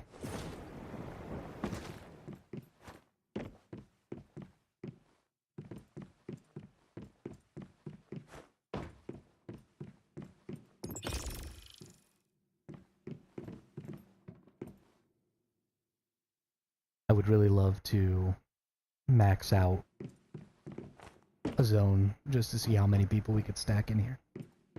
That'd be a lot of fun. Maybe I'll get with some of the UK people. I'll make a UK character or something and go hang out in their Eternal Lands. instead of trying to make people come here, since everybody I'm meeting on this game seems to be from the UK. At least everybody I'm meeting who actually cares to try stuff and do things.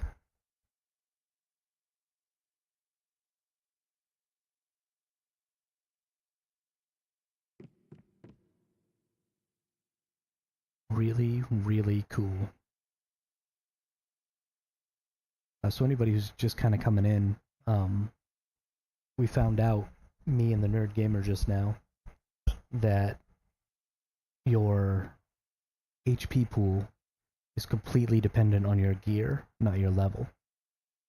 So if you only make tier 1 gear and only make the blueprints that starter players have, then you can be on a totally even playing field with how many hit points and how strong you are. Obviously, you can't use mods or anything either, and you need to stick to copper ammunition. But of course, you can trade ammunition. So if you wanted to use higher tier ammunition to do a little more damage to lower the time to kill, then you absolutely can. But using tier 1 equipment, it takes about 20 pistol shots to the body to kill a person in tier 1, so your time to kill is really high, which makes a really interesting PvP experience. And me and the Nerd Gamer here have just been running around in the labyrinth that I made, just shooting each other a little bit and fighting and having some fun. But it means that you're not locked into a single region for PvP if people are willing to PvP in this way, because you can make a character in another region, get them through the tutorial real fast, friend somebody who's got an Eternal Land Island, and then just teleport to that Eternal Land Island and start doing your tier 1 PvP. So something I think everybody should build is a tier 1 PvP set, which is just this really basic gear. You have access to the shotgun, this crossbow, and this pistol, the DE50, and then just these other equipment pieces, and pause if you need to read what they are. But as long as you stick to those pieces, and then I just have this equipped because I don't use a melee weapon, but as long as you stick to these 6 armor pieces and those 3 weapon choices, then you're on a completely level playing field with somebody who could have just started the game 10 minutes ago and gotten through the tutorial real fast, and now you can PvP. So if you want to go to another region, if you want to host tier 1 tournaments and stuff like that, then that's totally an option, and it doesn't limit you to a single region anymore, which is super, super awesome. So if you are from a region other than NA, I am absolutely willing to tier 1 PvP with you. And so make a character any PvP or PvE server in NA.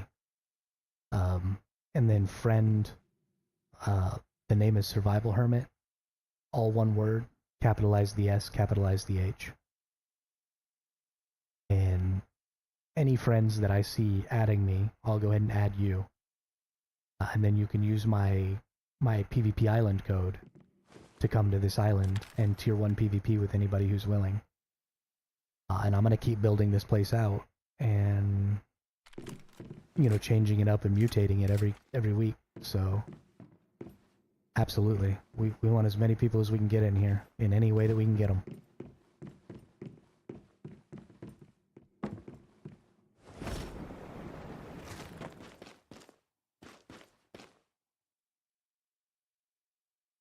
So exciting.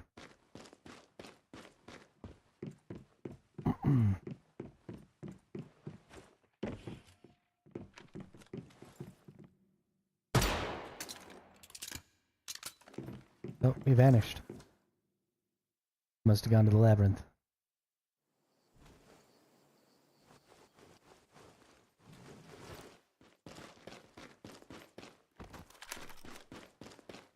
And this is the labyrinth that I made for PvP. It's all Tetris pieces.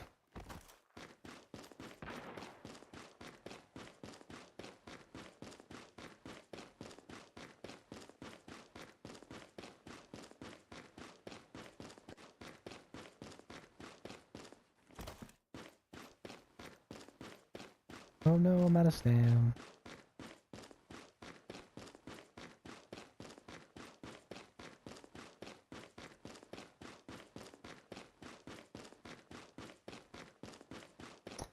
honestly, I also think that it would be okay. Oh, he found me. Where'd he go? There he is. Oh my god, don't get too close. He's got a shotgun. And he's so much more accurate than me. Fuck off, yo! But I honestly think it would be okay as long as you were using any of the green weapons, or maybe even the green and blue weapons, at tier 1 level. I think they'd be pretty decently balanced, that you could... Jesus. Every single time he hits me. Oh my gosh. Oh my gosh. Get away.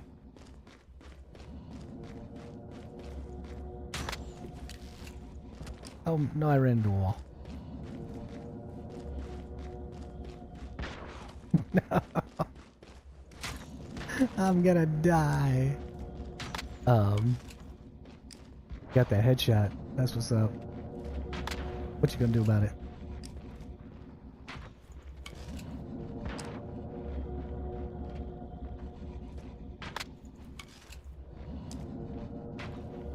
Oh, finally.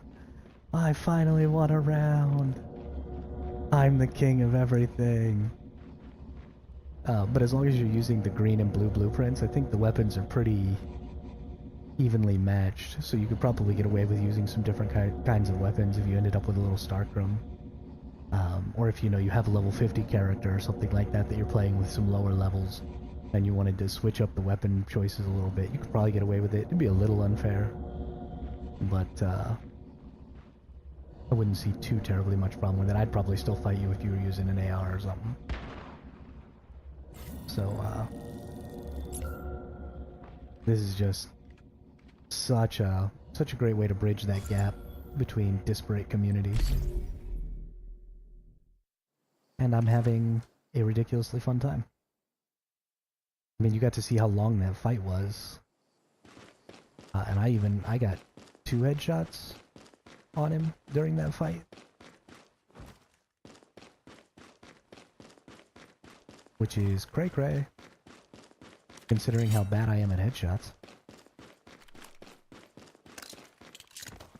And it still took, I mean, just a lot of rounds. Oh, I'm accidentally using these tungsten rounds, aren't I?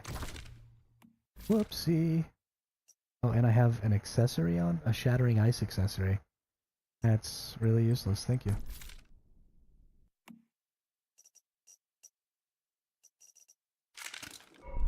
Alright, let's equip those up. Let's go find this fool. I'm gonna get you. You're gonna get shot in the face.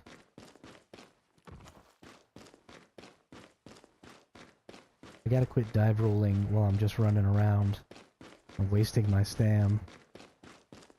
Like a dum-dum.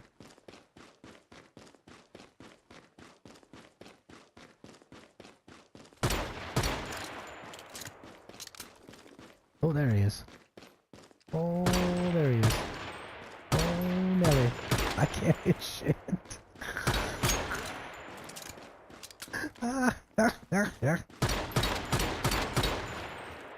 Stop shooting me!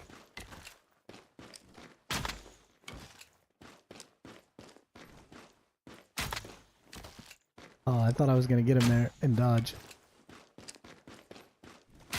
Oh my god.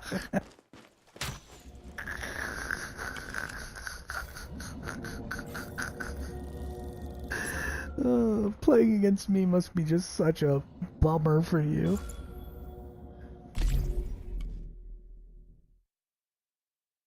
Oh man, that's funny. Oh, good times. Good times. Oh.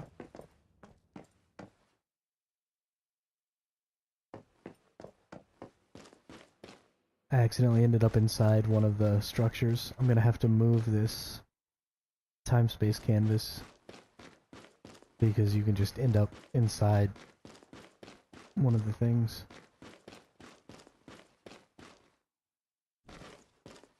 I'm behind you.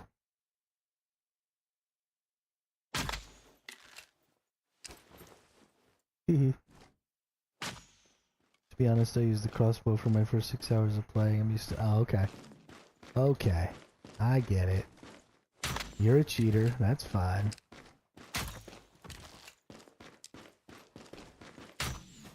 Oh my goodness. I am so bad. Oh my goodness. He hits me every time. It's not that you're good at the crossbow, it's that you're just good at aiming. You're hitting me, like, with every shot.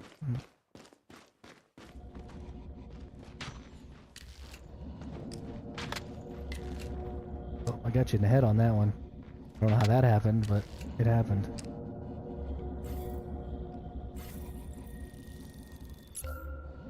Wow. I even cheated and took a free headshot on him from behind. And he hadn't healed from our last encounter. And I still lost that fight. As you can see, I am not the cream of the crop when it comes to game skill. I have won one of these matches though, so there's at least that.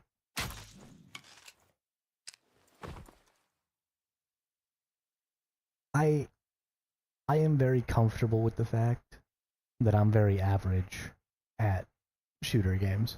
I used to be really good, but I mean I'm 37 years old and I have arthritis. When I was in my early 20s playing like old school Counter-Strike, I used to just raffle stomp people. But I mean, that was back when I was still young and still gaming all the time, and before I joined the Navy and didn't game for like 6 years straight. And, I mean, I'm not sad that as I've gotten older, I've gotten worse at video games. I had my heyday. You know, I could go into any lobby in original Counter-Strike and just be top 10 by the end of the day, and it wouldn't even matter. And that's just not the case anymore, and I'm just okay with that. I enjoy playing games for the sake of playing games now.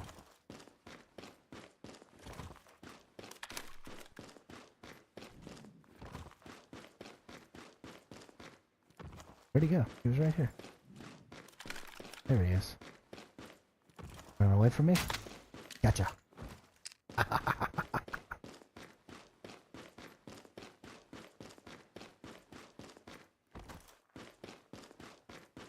See, I just have to try and be more tactical. Aww. And try and run away. And, like, get behind him. And then run away and get behind him again. Somehow he ended up behind me. I don't think I like that.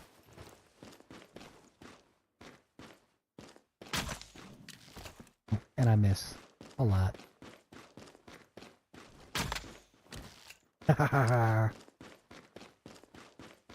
Sneaky time.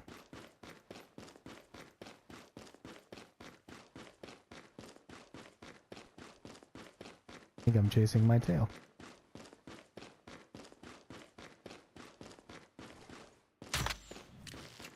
Got him again.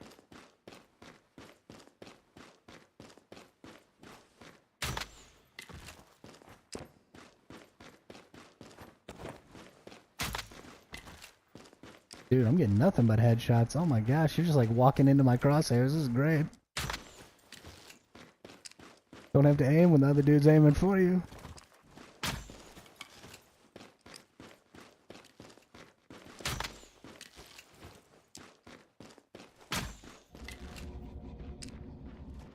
Just turned on my aim hacks. What's up? Still lost. This is great. If anybody else wants to throw on some tier 1 gear and come in here,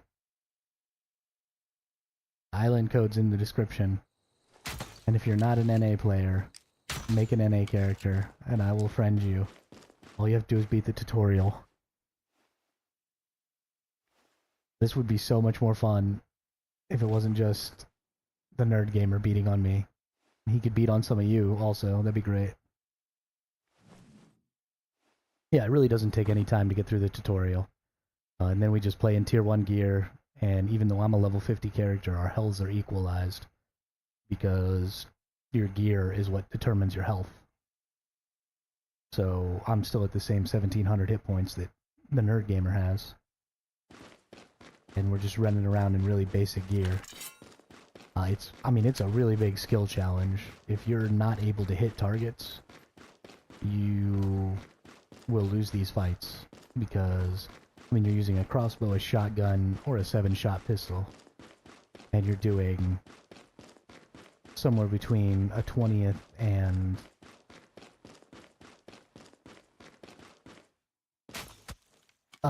level 50 PvP is the time to kill is almost instantaneous. With my sniper rifle that I normally run, if I headshot you, you're dead. Especially if I'm in my Fortress Warfare. So I do a lot of like sneaking and fighting. And I try to avoid engagements like this because, as you can see, other people are mostly more accurate than I am. But if I catch you like not moving too much, and you don't know where I am, then I'll just one-shot you and you're dead.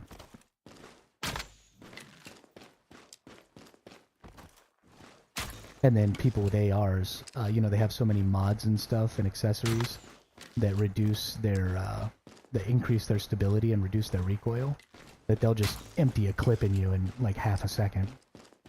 And you're just toast.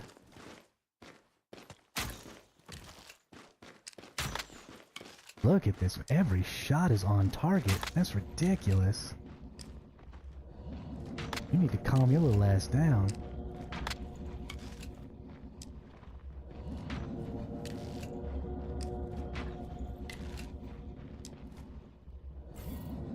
I couldn't even imagine if you were like actually rolling and stuff. I'd never hit you. Just like standing still shooting me and I still can't hit him.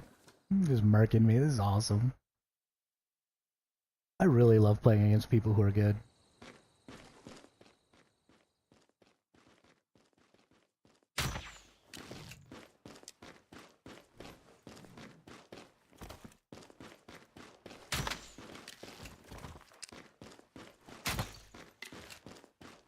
What do you think? You ain't even got no hit points, dude. Can't actually think you're gonna win. Oh my god, he might win. Breaking out the pistol. Got him.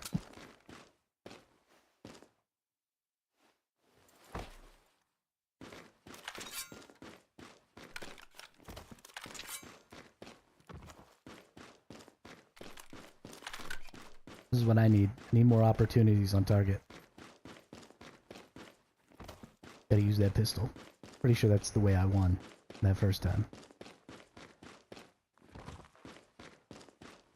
So I should say that only time. But yeah, no, level 50 PvP is a totally different game than this. People have actually been complaining that the level 50 PvP time to kill is too fast.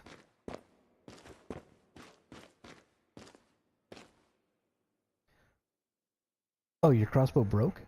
Make it with Astralite Sand, with Astral Sand, and it never loses durability. So just remake a new one right there at that bench.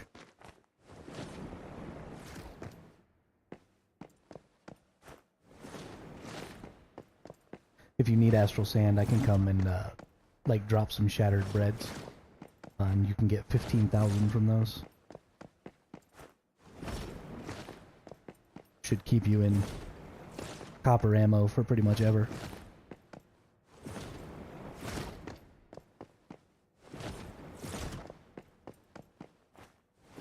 Yeah, anything you craft here in Eternal Land never runs out of durability.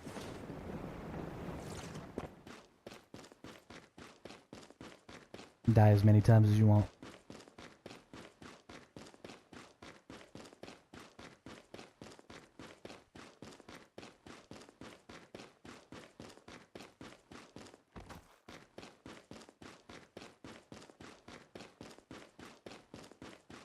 This is where PvP lives, folks. Eternal Land. The only PvP content that matters.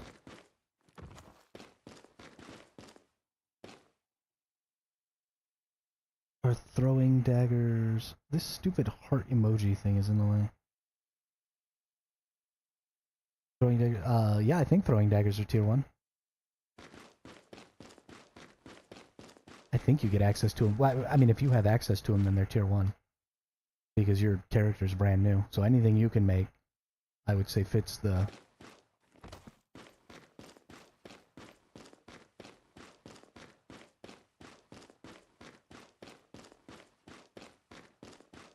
Yeah, throwing daggers are supposed to be super OP and do tons of damage. I'd love to see how much damage those do. That could be cool. Just have throwing dagger fights.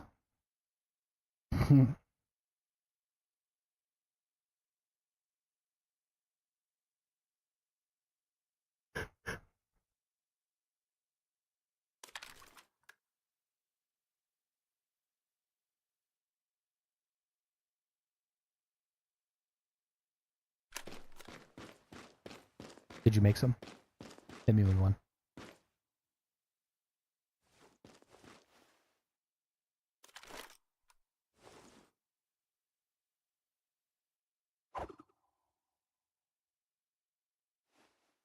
How much did it say it did?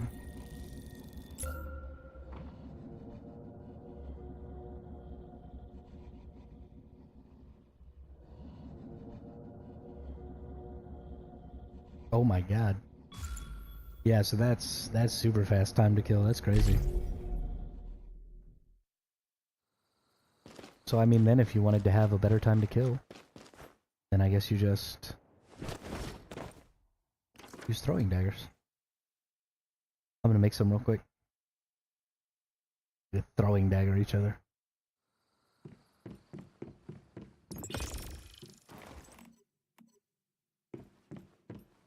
Are they made in the gear bench? Not the gear bench, the...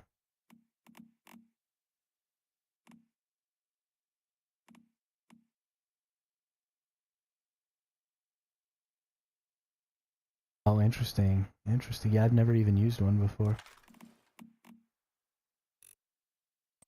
This should be fun.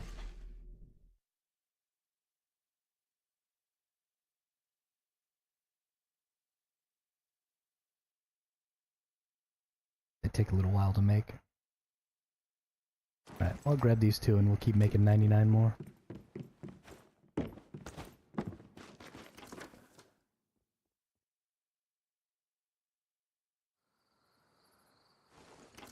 Put these down in my inventory slot.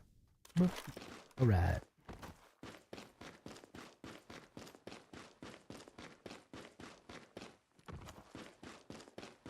Where's this fool at?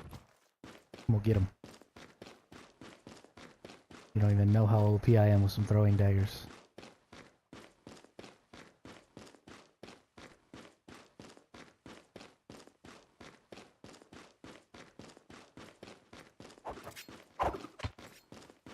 Oh, that's super crazy.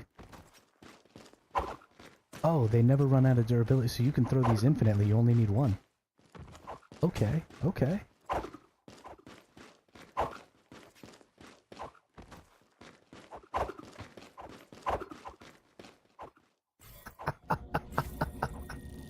That's awesome that you only need one. That's great. Never run out.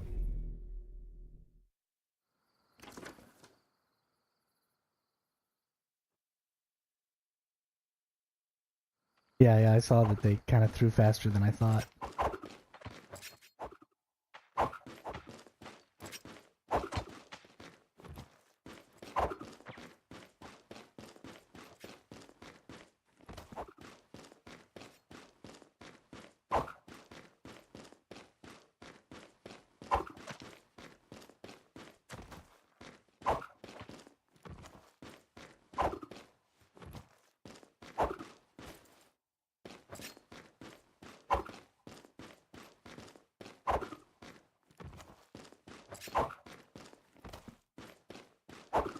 This is really hard. Because they actually seem to have a travel distance. There we go. Oh. 1612 from a headshot.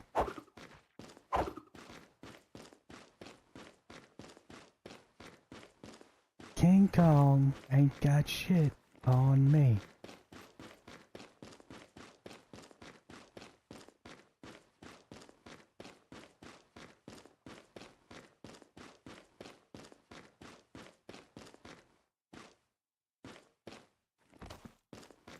Go, more people, come in. Fight us. Fight us.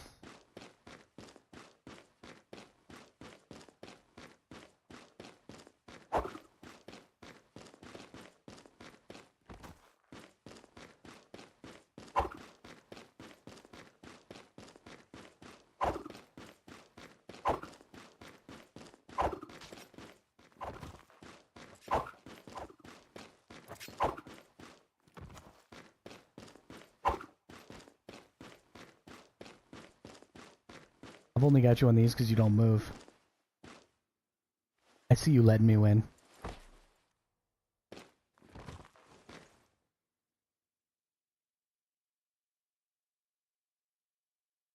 I wonder how quickly you can, like, throw one of these and then change weapons. Oh, yeah. If you could throw one of these, get a headshot, and then instantly change to a crossbow and shoot and hit somebody, you could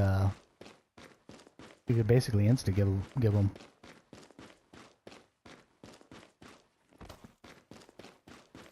You'd have to be super good to do that, but you could.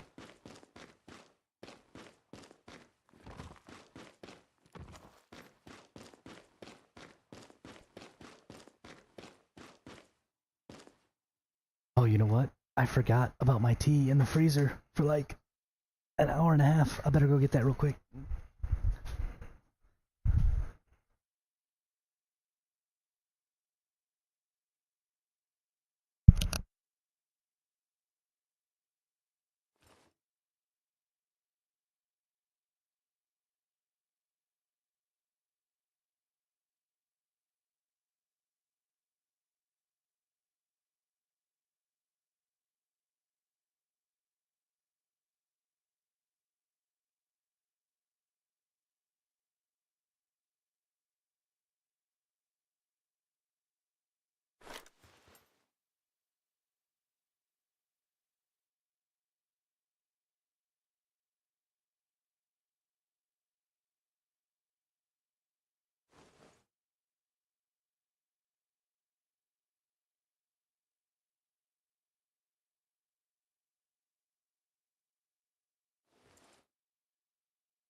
Okay, sorry, I'm back. Got my tea. Nice, cool tea. Delicious. Now where you at, fool? Coming for you.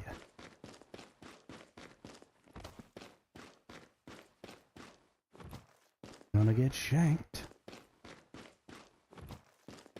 Gonna get shanked. Long range shanked.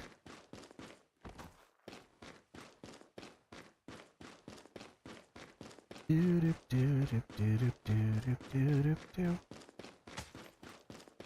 Oh. Whoa now. Whoa now. I see you rolling. I see you rolling. There he is. Oh, almost got you in the head there. That was close. You didn't even realize. It was right past your head. This is such a ridiculous fight.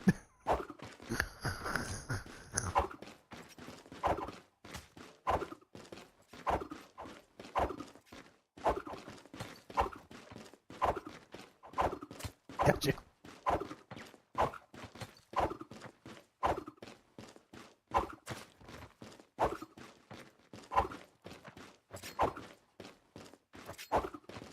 There we go.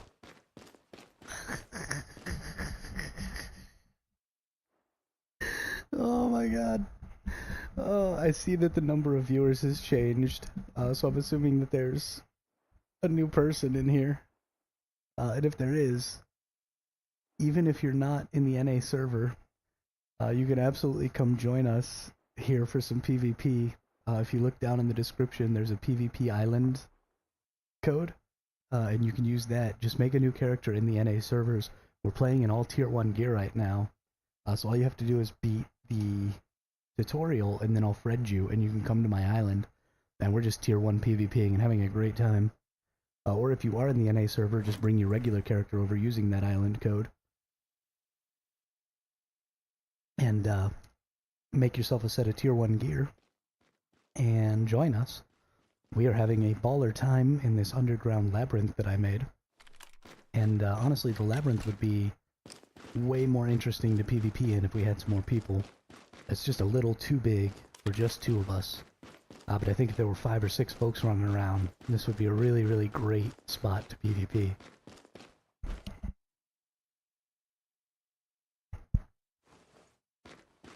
I mean, you don't have to keep throwing daggers at me. If you want to shoot me, the number of hits it takes with the dagger is so much less than the crossbow that it's still kind of even because of the difficulty of the dagger. So break your crossbow out, I don't care. Ooh, that was a good one. I think I'm starting to kind of get the hang of these throwing knives. That was a real good one.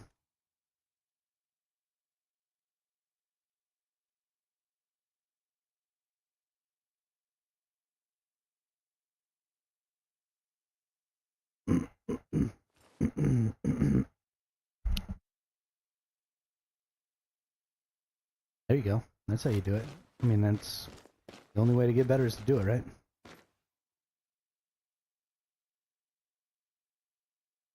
They might be pretty fun in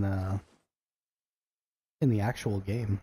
I saw somebody mention on Reddit or something that they made a really good build with throwing knives, or that throwing knives were a really good build or something.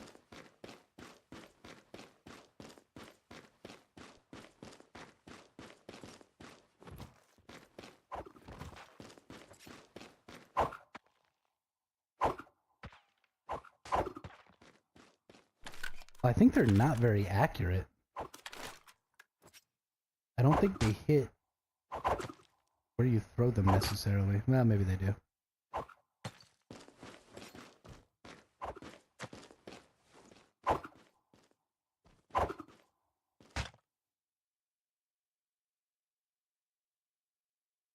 Tell you what though, um, I'm gonna leave you to this for about 5 minutes. I have to close my game because I play on GeForce Now, and I have to restart my game because my 6-hour session's almost over. Oh, okay, okay, that makes sense. So I got to restart my game real quick, and then I got to get some food because it's been like 8 hours since I ate. So I'm gonna wolf something down. So give me about 5 minutes. I'll be right back.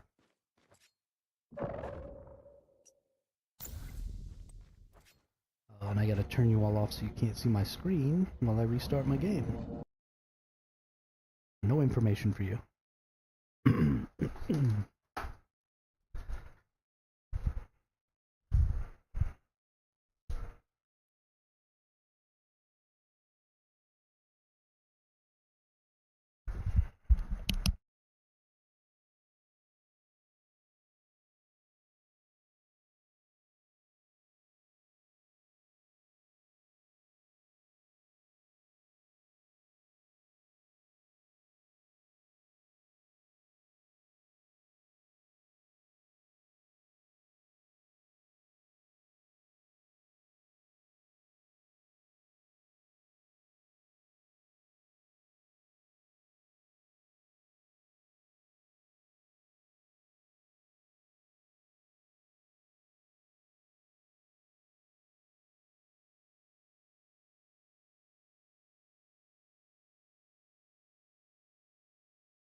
Alright, just microwaving up a hot dog.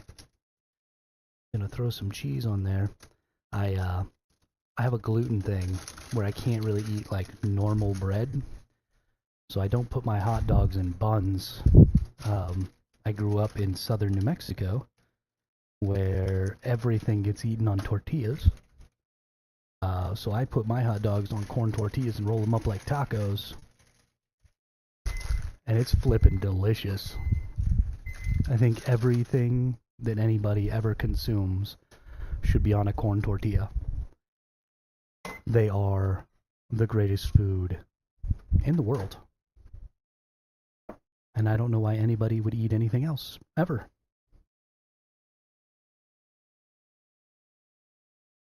What kind of heathen would you have to be not to wrap your food up in a tortilla? It also means that it takes like half a second to wash my plate. And so whenever I make food, I just use the same plate and I just wash it real quick. And then I leave it in my room until it's time to eat again. And then I wash it real quick. And it's wonderful. And I love it.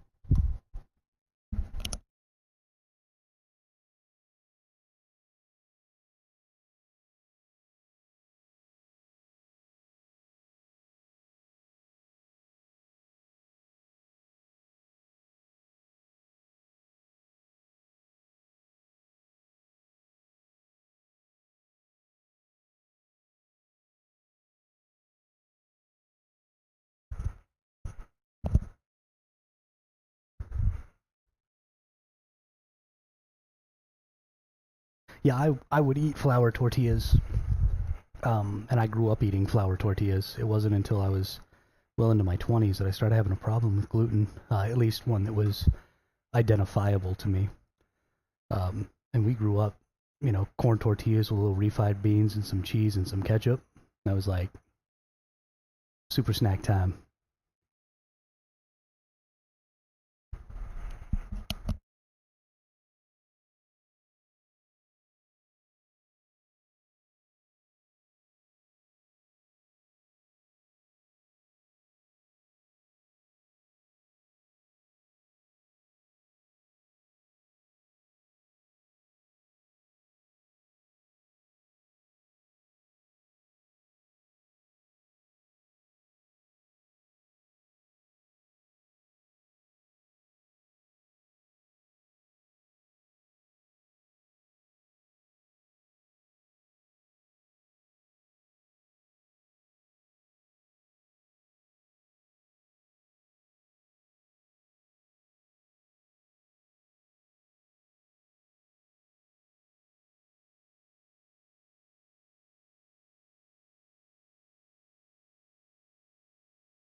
Okay, that was delicious. Probably super terrible for my digestions to eat that fast, but oh well, who cares? I'm having too much fun.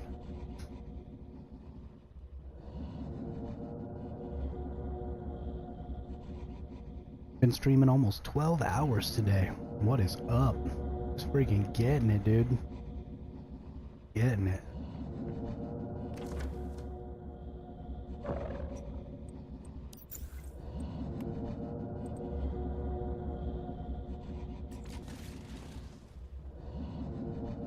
Alright. Come back. In the labyrinth. Coming to get you. You ready for the noise to be brought on you?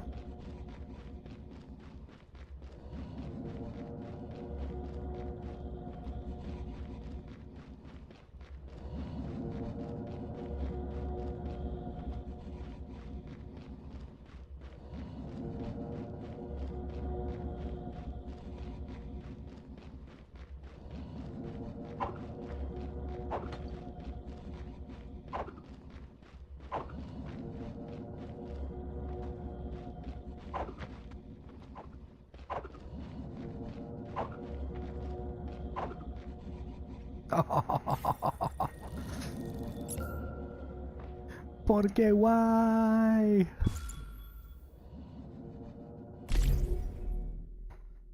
Here I thought we were becoming friends, and then you go and throw a knife in my face.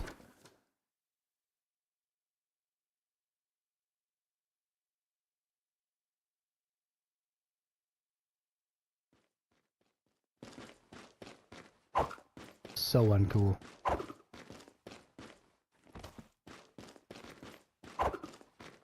Oh yeah. Oh yeah. Oh yeah. Oh yeah.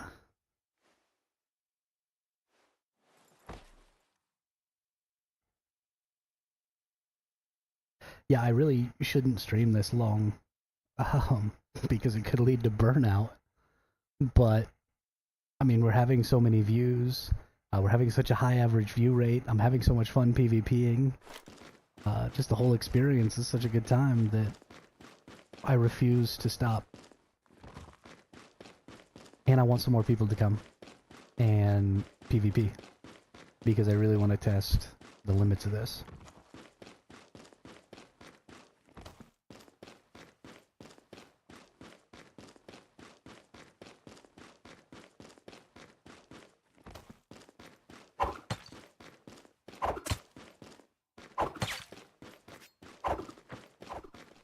Did you just throw something at me?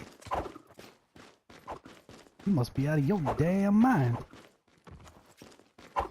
I thought I jumped out of the way of that. Apparently I jumped into the way of it.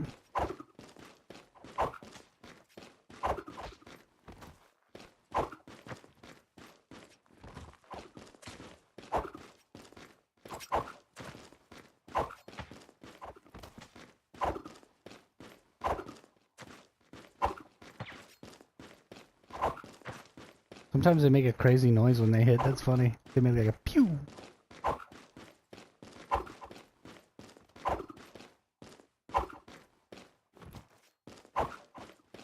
Okay, well I was doing good. Now I'm doing really bad.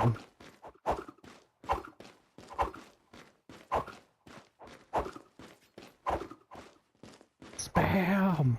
Spam!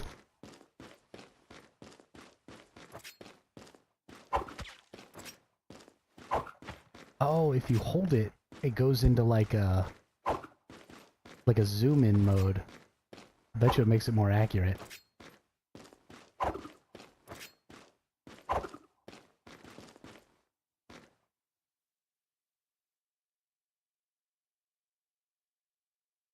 All hands to the side, harpooned and fodder.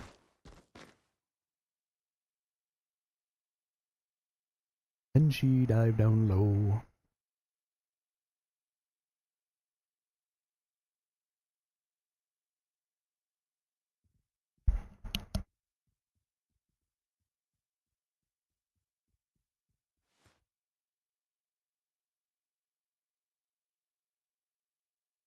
I keep forgetting to tell people that they should like and subscribe. So don't forget, like and subscribe.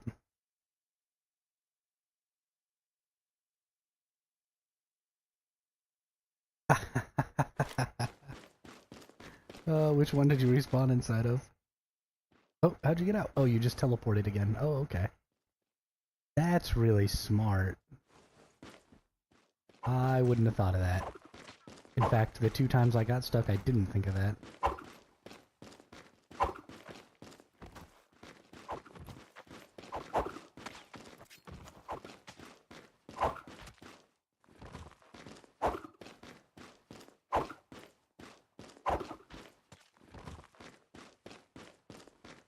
There's something going wrong with your strafing. It looks like you're trying to hit left and right, but I think you're hitting it too fast. And so you're just kind of staying still.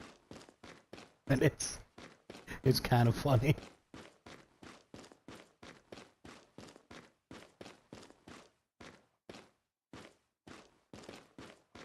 I don't know if it looks like you're moving on your end, but...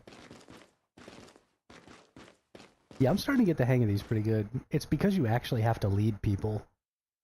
And I'm really used to that. A lot of new games use hit scan. And there was a good chunk of time in there where like old games use hit scan, and then they started using bullet physics. And then new games are starting to use hit scan again. And I got really used to the bullet physics.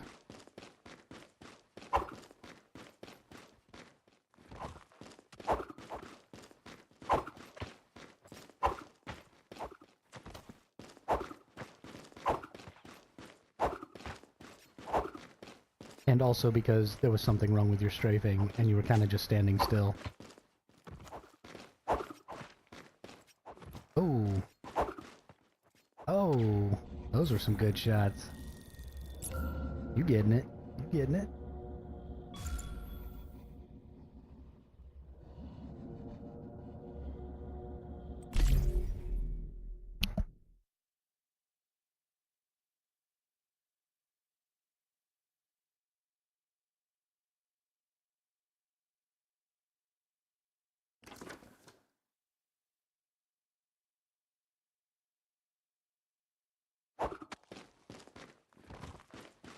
Oh.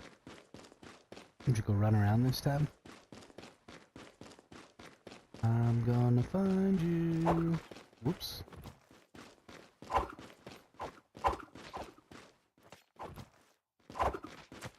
Yeah, you were kind of doing it again there. It looked like you were trying to move back and forth, or forward and back or something, but you were just kind of moonwalking backwards.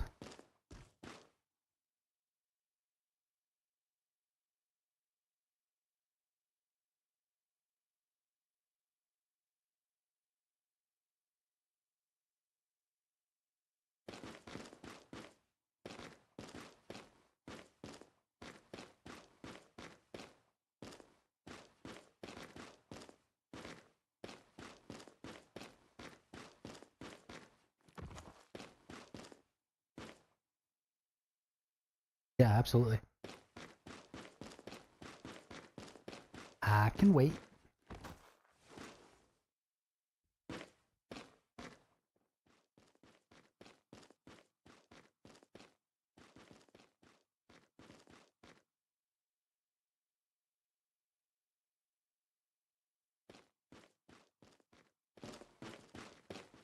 Oh, yeah, see what's happening right now?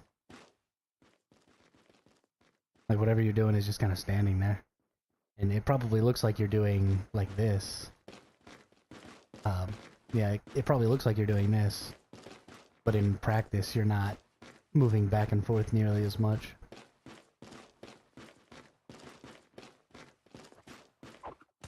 Instead, you just kind of end up standing still.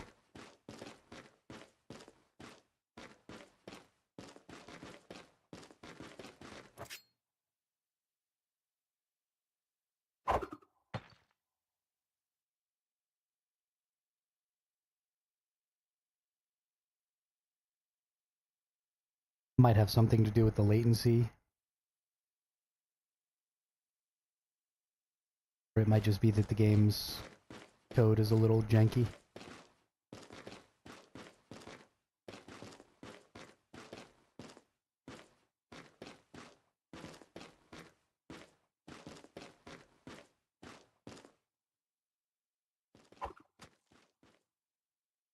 Got it, got it. Oh yeah, wow, look, you're like totally stuck. Wow.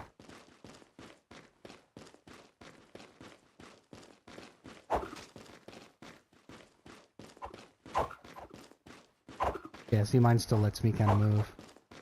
That's weird. Also, you're not doing nearly as much damage to me as I seem to be doing to you, because you hit me twice, and I'm not dead. I wonder if it has something to do with, like, my psi intensity. What calculates damage? Yeah, 488 plus 400% psi intensity. I wonder if maybe level equals psi intensity. Because I have 181.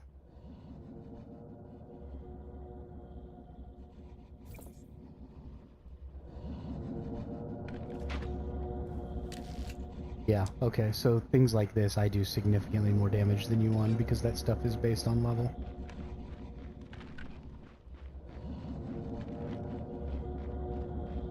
But we really shouldn't use knives. That's kind of cheating for me.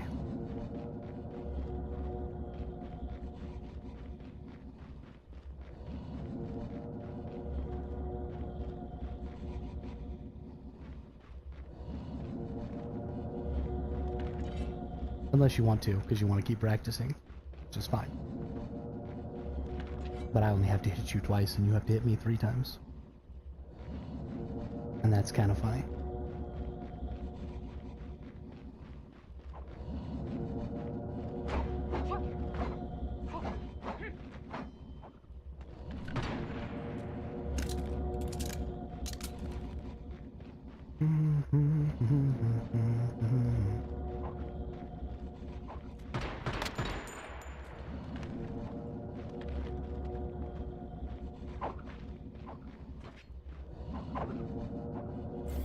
Nice shot.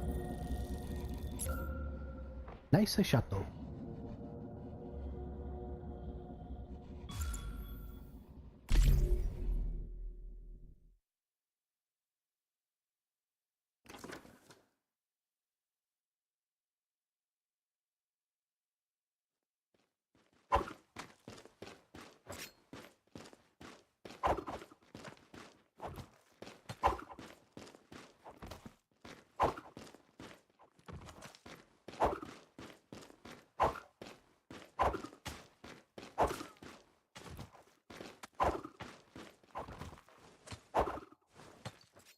Oh, why am I crouching? Why am I crouching? Stop doing that.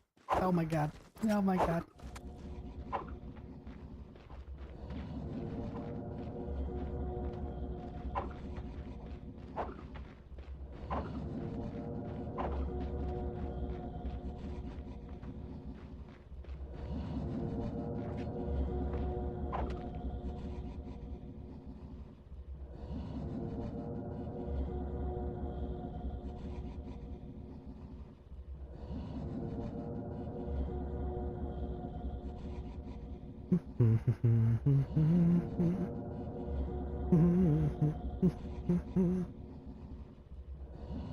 All boats were lost, there were only 4.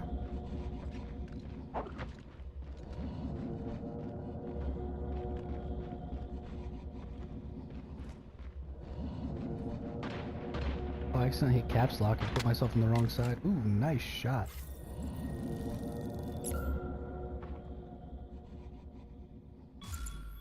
Womp womp. Womp womp womp womp womp. Womp womp womp womp. Yeah.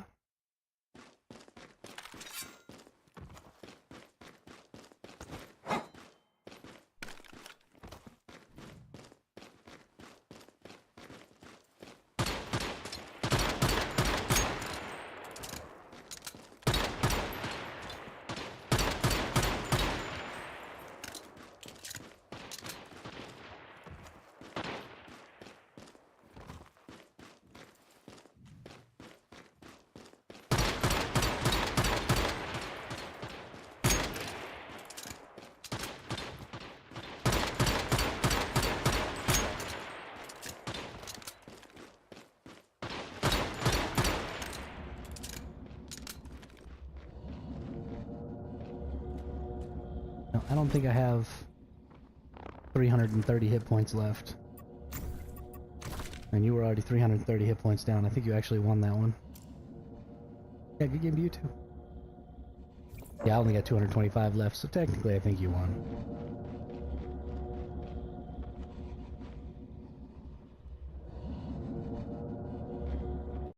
Because I capped you in the head with the crossbow.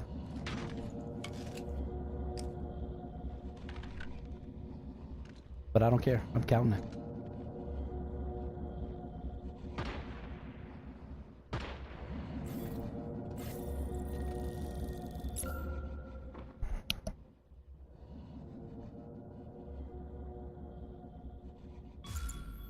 Gotta take them wins where I get them.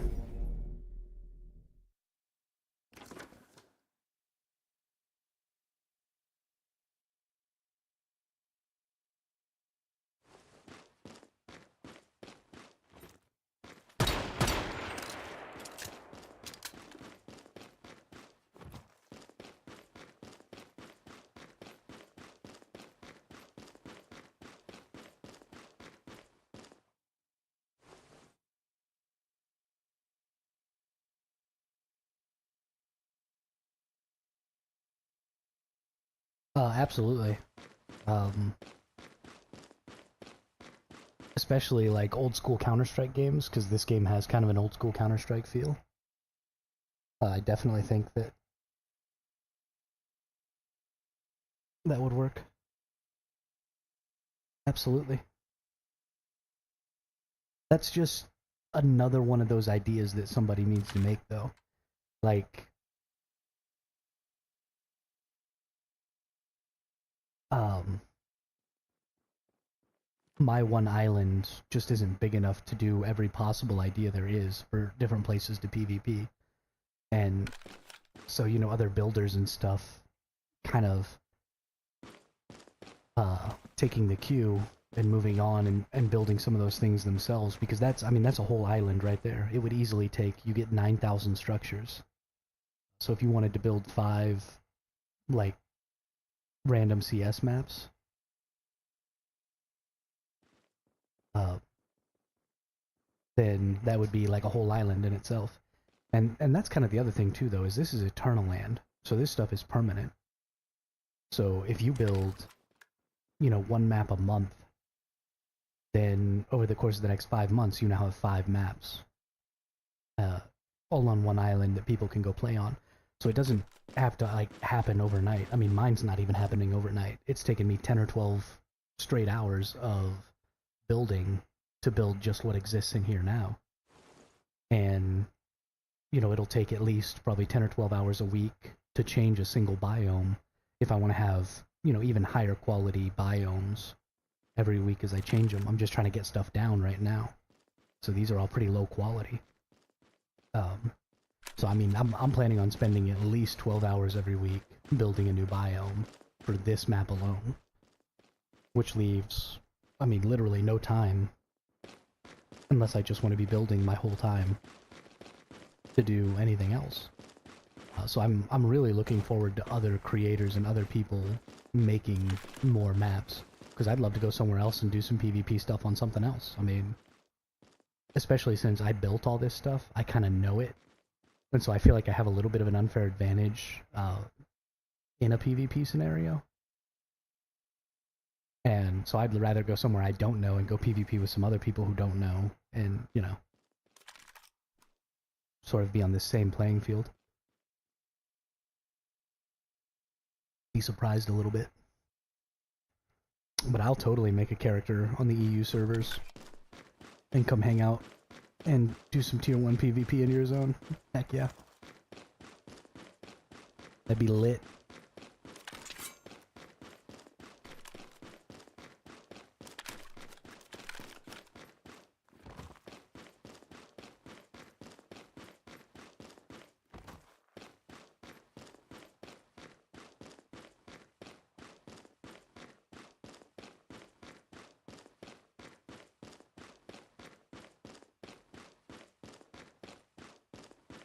One of the other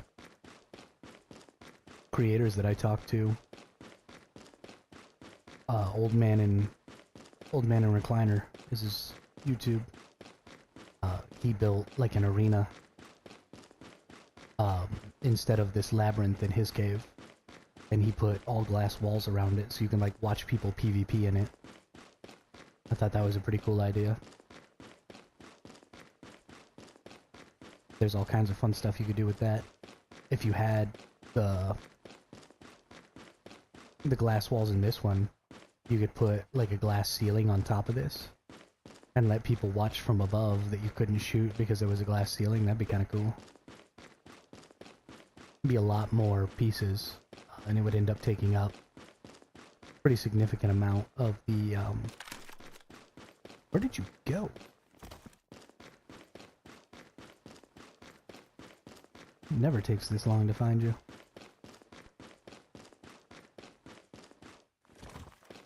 Are you?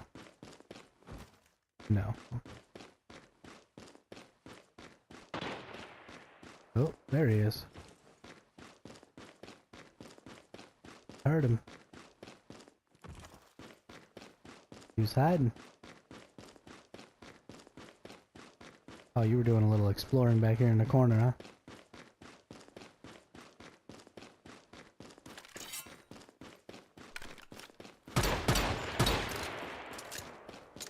honestly kind of echoes. I might have run in the wrong direction.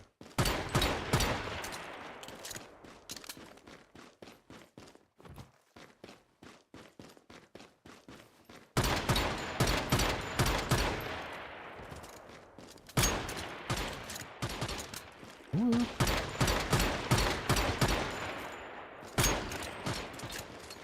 No.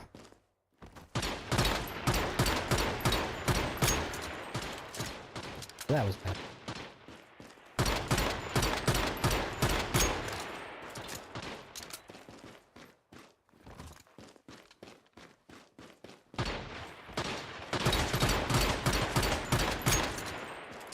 Oh my god, oh my god, oh my god, oh my god. Oh my god, you have like no hit points. Whew. That was a close one.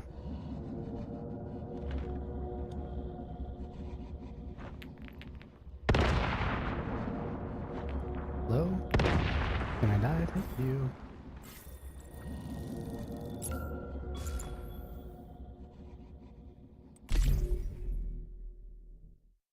Yeah, I'm so excited for the community implications of what can be happening with Eternal Land. I mean, so much better.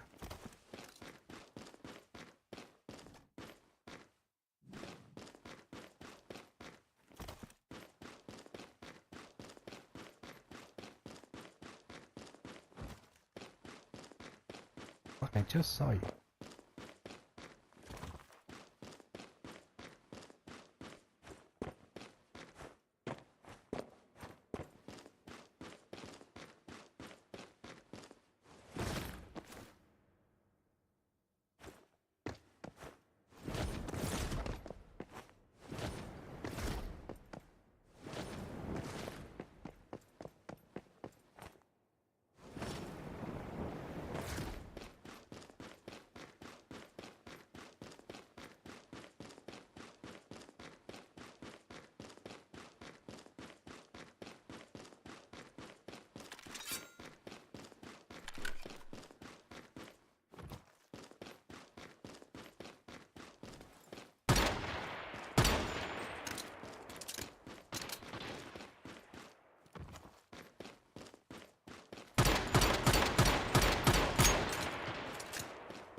Two headshots in a row, baby.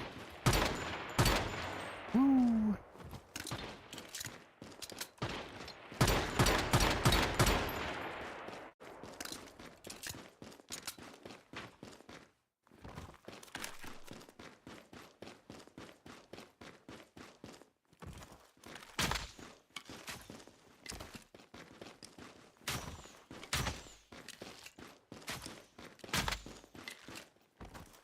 I don't even know how that last one hit you. I was like aiming a mile and a half up and to the right.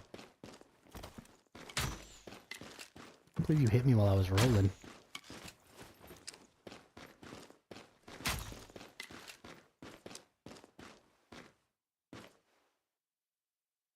Yeah, so I don't think it seems like there's latency issues from your side. But from my side, it definitely seems like there's latency issues. Nice.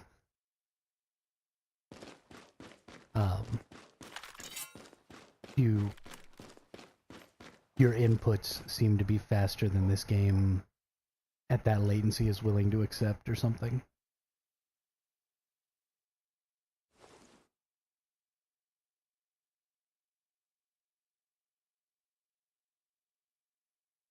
A lot of times when I win these fights, it seems to be because you were just sort of standing still at some point. And I kind of got some free shots on you.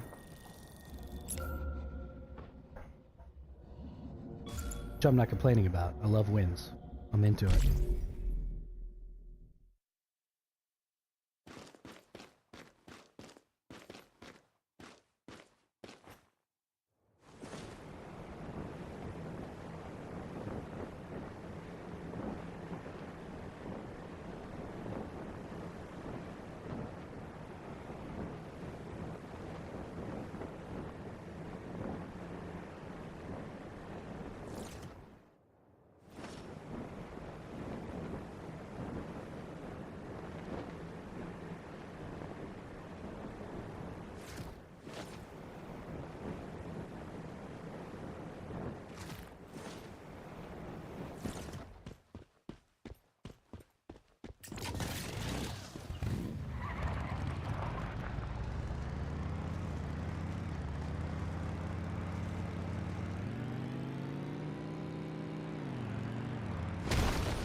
Yeah, that's fair. The movement is a little janky in this game, and so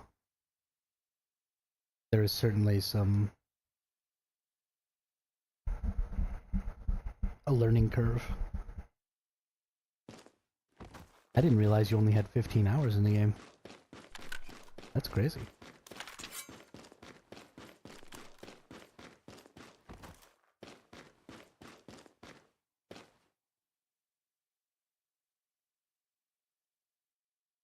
Hello, viewer number 67. If you'd like to come PvP with us, the island code is in the description.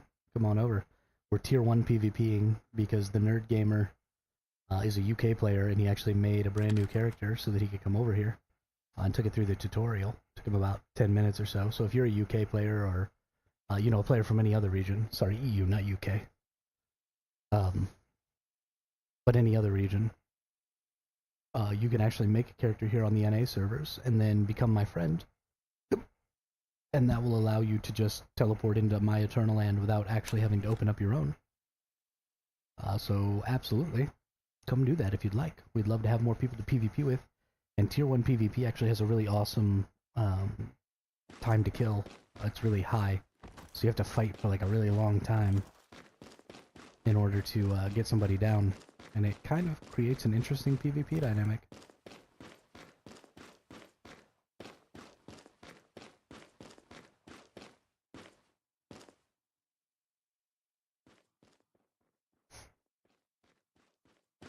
Yeah, as far as free games go, this game's like stupid good. I can't even... And to not have like a pay to win at all in a free to play game is just so insane.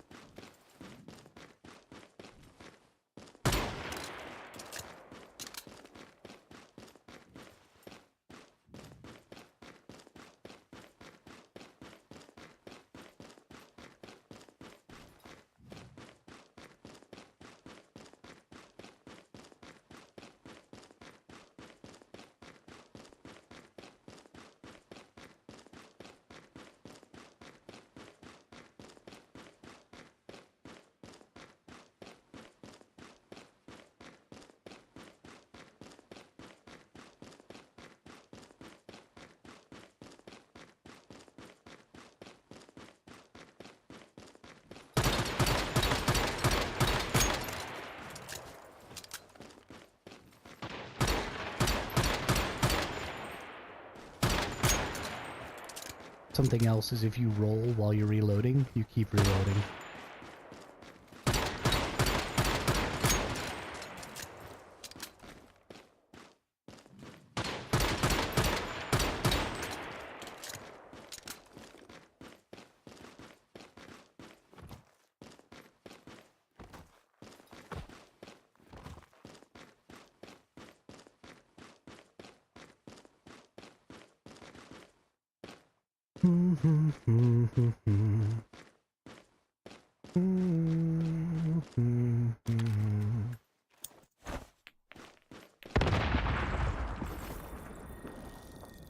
Yeah, yeah, oh yeah. One of the other problems I have with Eternal Land, and I hope they set up,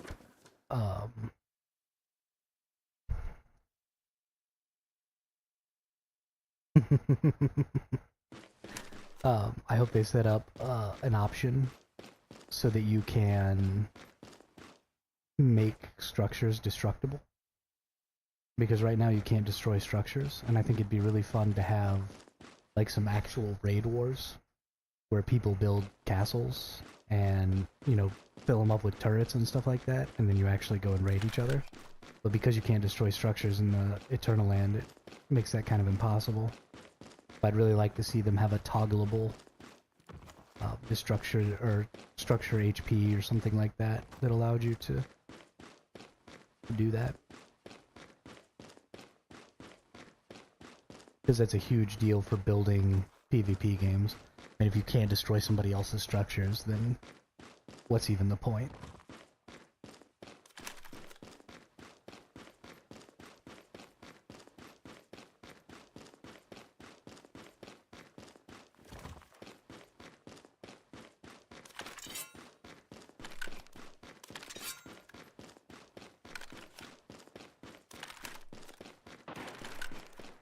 Ooh, where'd that come from? Where you at, fella?